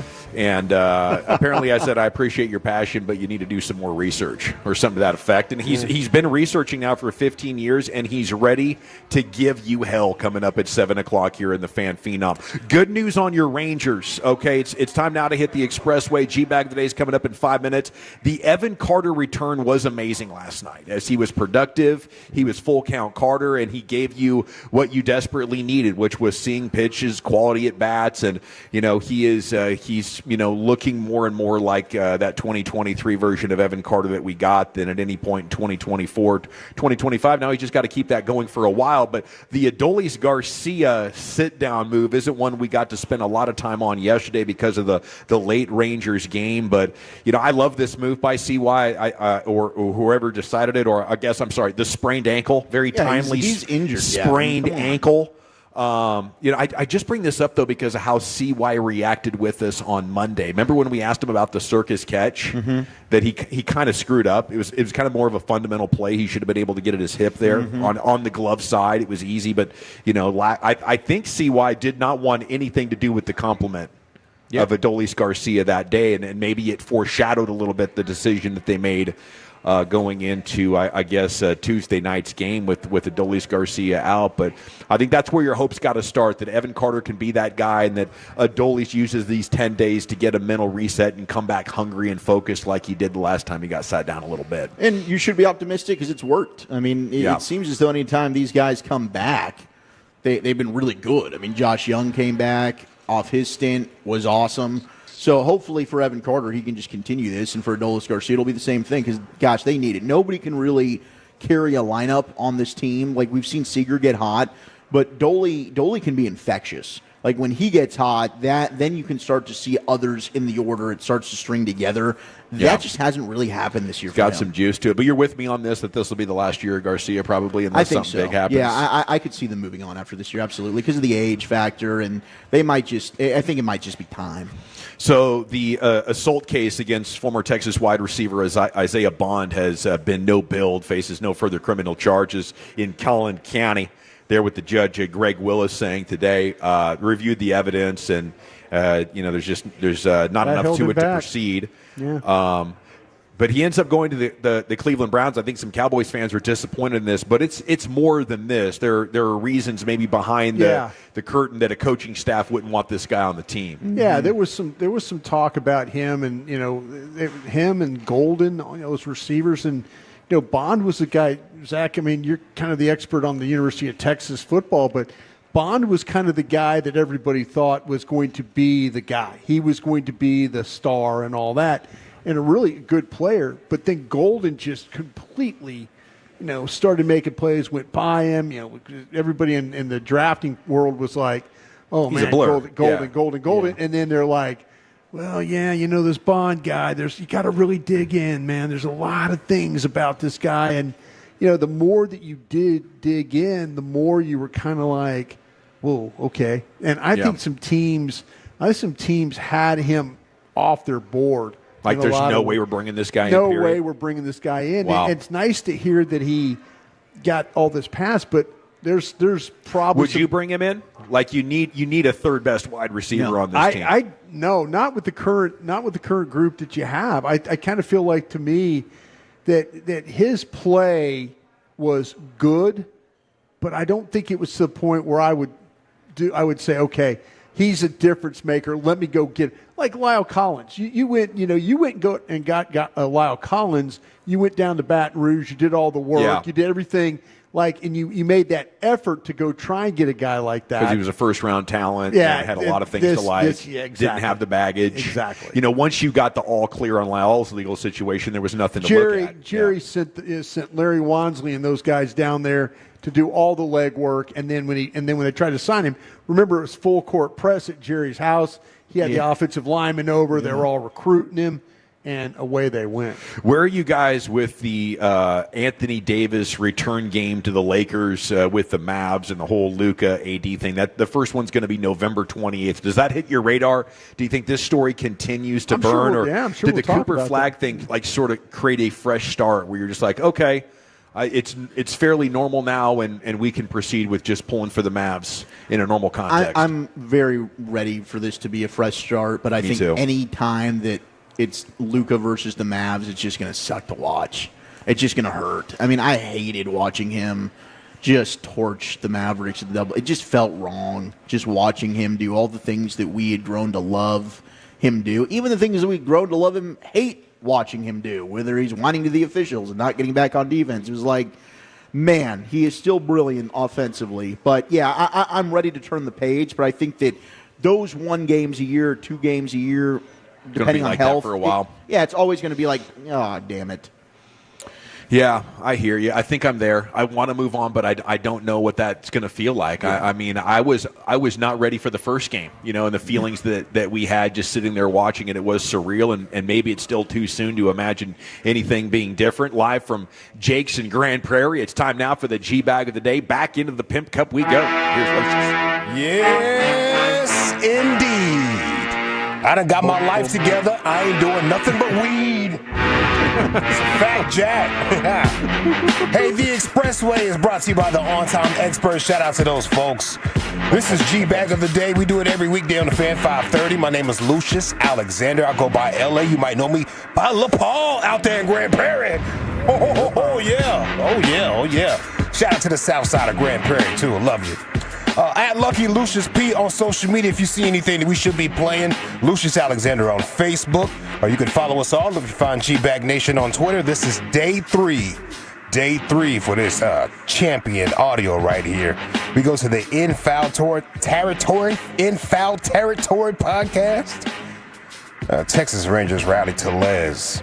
He was talking about his podcasting, his interviewing experience with the G-Bags. And, boy, I tell you what, it went viral. I've been tagged in all types of opinions and thoughts and everything. Yeah. And I'm like, damn, I don't care if Yeah, I had to start hot taking Cowboys the last couple of days just to cleanse the TL. Just to get it out of getting tagged in all types of stuff. Just get out of the Rangers mess. It's like, damn, I didn't know y'all felt that way. Oh, my God. All right, here we go. Why do you let Jock Peterson, of all people, go like this to you? And I heard him call you fat. Like, what are we doing? Like, you're bigger than him. Squash him. Well, it's a little inside joke. You're a big guy, too, so you get it. But, we have bigger stomachs. And, we're just a couple of, the Bash Bros or something. I don't know. The Belly Bandits. I don't know. Whatever you want to call it. Somebody else called me something. I did a radio show when I first got here, and they basically told me I was fat. And, they were like, hey, you like food? If you could eat anything here, what would it be? And I was like, oh, I don't know, whatever. And they were like, yeah, have you ever had food here? And I was like, yeah, believe it or not, I have. I live here. And they were like, oh, so you've eaten. And I was like, yeah. Then they called me the Girthquake or something stupid. And did you feel like they took it too far there when they were on with you? Like, was it? No, I mean, I didn't listen to the whole thing, but what was the deal? They tried to be funny, and they're not. They're just not funny. So I went full just emotionless person and was like, hey, guys, that was pretty stupid. So we'll leave it at that. Yep, little shock jock stuff. Yep, little shock jocks. What's their deal? What's their deal? Taking it too far. Can't believe someone would comment about fatness in the first minute of an interview like I just did. Okay, all right, let's see. Got some competition today. Ooh, hey. Let's go to Around the Bases last week where my man Eric Chiafalo was filling in for Zach Wolchuk. He was dropping some baseball knowledge on us. What'd you do? He was trying to stay away from it, but, Broadus pushed him there. And this is one of the best starts to a season in modern baseball history, a 1.38 ERA. It's the second lowest through a player's first 19 starts this century. Bob Gibson. Yeah, he's only the fourth player to do it since baseball integrated more than 70 years ago. That was, as you mentioned, Bob Gibson. You had I mean, you had Zach Greinke did it, and one other guy in the late 60s was able to pull that off. But Like a Warren Spahn dude? no, I was shying away from it because I'm pretty sure this dude's name is Luis Taint. Louis Tiant. If you say so. Louis Tiant. Boston Red Sox. Louis T. But Evaldi and Gibson are the only starters. Louis Go ahead, Taint. sink into it, man. Louis Taint? What did you just say? It looks like Taint to me. I know it does. Was it T-U-I-T, right? You got to squint to see something else, man. Tried to stay away, bro. I heard that. That's what I like about it. And you got this guy. Yeah, that guy in the 60s. We're going to not talk about him. One other guy. Some other fool on here, but let's not pay attention to that. Let's talk about You see dyslexia? The I and the A there. All right, let's see what else I got for you boys. Pickleball, big pickleball thing going down tomorrow. You guys going to be out there at Pickler Universe, right? We'll be there. That's right. Yeah, in Carrollton. Say more. It's the best pickleball spot in America. It's a wall-to-wall pickleball court, state-of-the-art stuff. You got pros practicing there. Yeah. If you're into pickleball, it's the place to be. That's what I'm talking about. That's what I'm talking about. They got Stella food, Artois. they'll have live music. Beer samples. Pizza. Yeah. That's what I'm talking about. Appreciate I'll that, fall Dawson. down. I definitely wrote that time down, too, there, man. I appreciate you, buddy. Bang, bang. Look at that teamwork. Make the dream work. Okay, we got a woman right here. She crashes out after seeing some pickleball players on the courts after hours. After hours. Hey, you play pickleball on these courts. All of you. Door is open. It's not open. Are you blind? Are you blind? Look at the time. Hours of operation. Somebody else will deal with you. I'm done with your ass. Bye. Yeah, right. And I know it. And you're a dick. Wow. It's like Christian McCaffrey's mom. She just came right out and called us that. She did. She did not even. You're talking about her baby, man. Talking about that lady's baby. What do you expect? Me and Dawson just kind of nod our heads like, yeah, you're right. Yep. Yes, ma'am. 100%. Mama bear there. Yeah. Claws were out. She was. Oof. Handled up on us pretty She put good. him away, and then you were like, "Oh, hey, you want to I bring was us back trolling out her. there?" I was trying. trolled her. Yeah, that was. I was apologizing and trolling at the same time. Yeah, God, it was I good bet you were. broadcasting. I bet you were 100%. Son's a great player, but he's hurt all the time. You know. Yeah, I mean, shoot, he's so amazing. The only way we can win is if he'd hurt. I mean, surely you can understand that. Hey! Yesterday was a church day, midweek service. That's right. You're going to get a blessing. You showed up to that midweek service. God's got a blessing for you. Shout out to my Reverend Dr. Pastor Freddie Haynes. This church right here, this should have never happened. This was on television. Maybe the Trinity Broadcasting Network. I don't know. It was down there in Atlanta. They call this the R. Kelly, the King James version. Gonna be singing for us. I don't see nothing wrong with living for Jesus. Take it away, Johnny. Don't take it away, Johnny. Take it away. Wow. Don't take it away, Johnny. Piano man. Cancel this. You know I don't see nothing wrong with living for Jesus Christ, saints. I don't see nothing wrong. Oh my God. It's terrible. Wow. Look, he hit them notes too.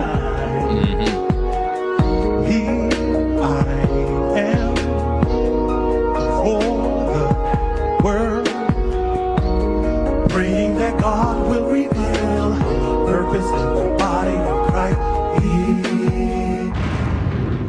Pretty good pipes. pretty Almost as good as Maris Leofow. Pretty you seen this crazy, Leofow bro. clip? Yeah, Maris can sing. Yeah.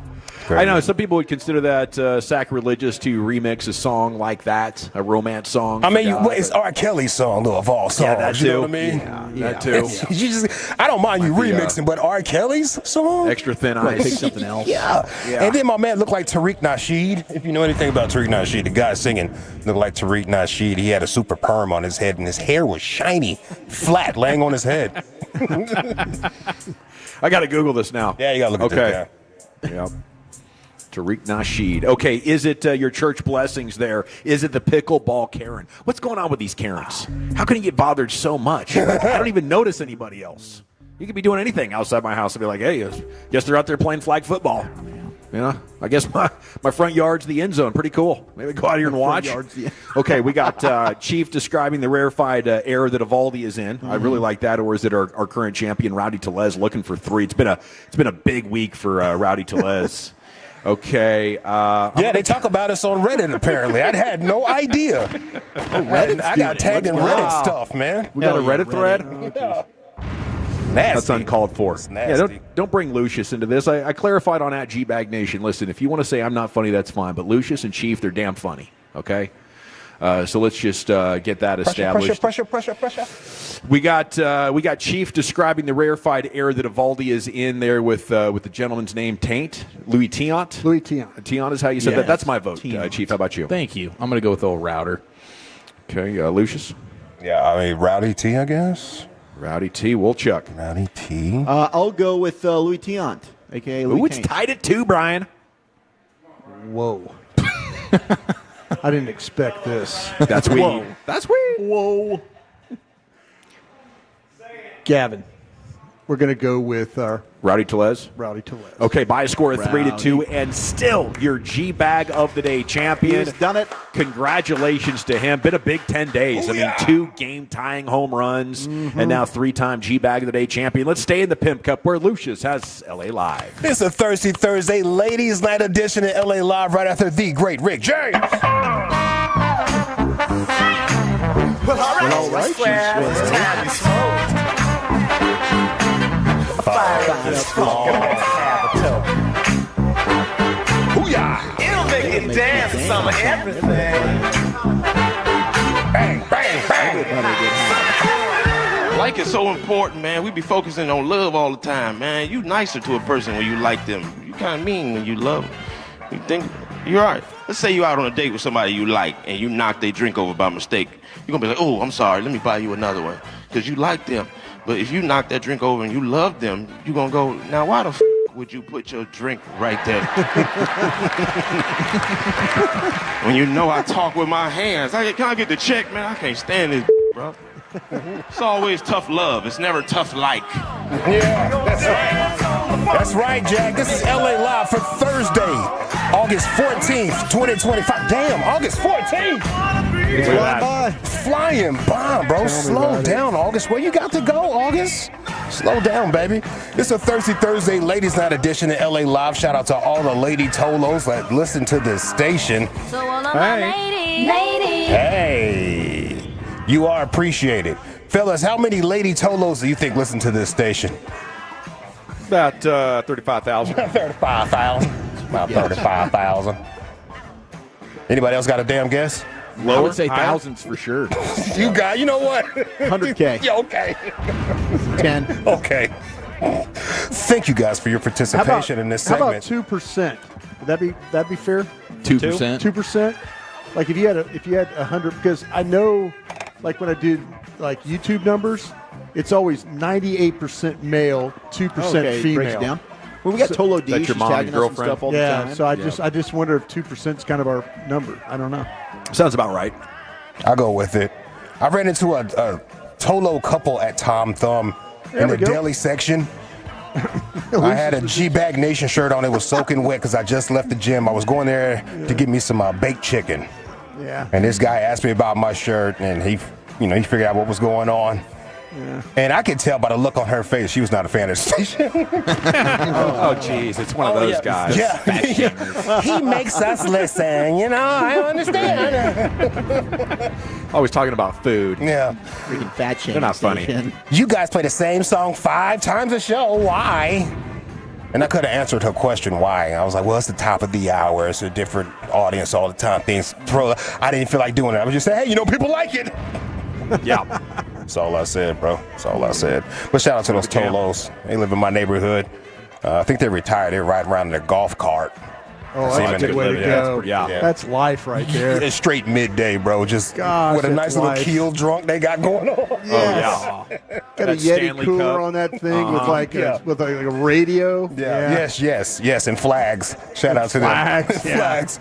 Shout out to them. Watch out for us. Yeah. LA Live is sponsored by Greystone Roofing and Construction. That is greystone-roofing.com. You know what women hate is when you tell them to calm down, right? So now when she yells at me, I just go, "Love your energy." Love what you're doing. Good advice right there. It's great advice right there. LA Live 105.3 The Fan on the ladies' night. Shout out to the ladies. Let's see what we got right here. Fellas, if you're out here looking for a love of your life, maybe you're single, maybe not getting those return calls that you should be getting. Nobody's swiping. Could it be your appearance? It could be your appearance. Oh, absolutely. It could just 100%. be your appearance, man. No question. Come on one time for the ladies. I haven't had no sex. Oops. It's all right, bro. I had to get that in there. Yeah. Well, okay, so I'm going to help you out here, fellas. If you're trying to hook up, trying to find you a lady of your life or whatever, stand-up comedian Daphne Springs. Hey. She asked the women that follow her on Threads, what's one thing that a man wears that irritates you? So your date could have went bad just because you had something goofy on, and the whole time she just couldn't focus on the date. It was just because you was looking goofy. So I'm gonna just throw something at you real quick. Hey.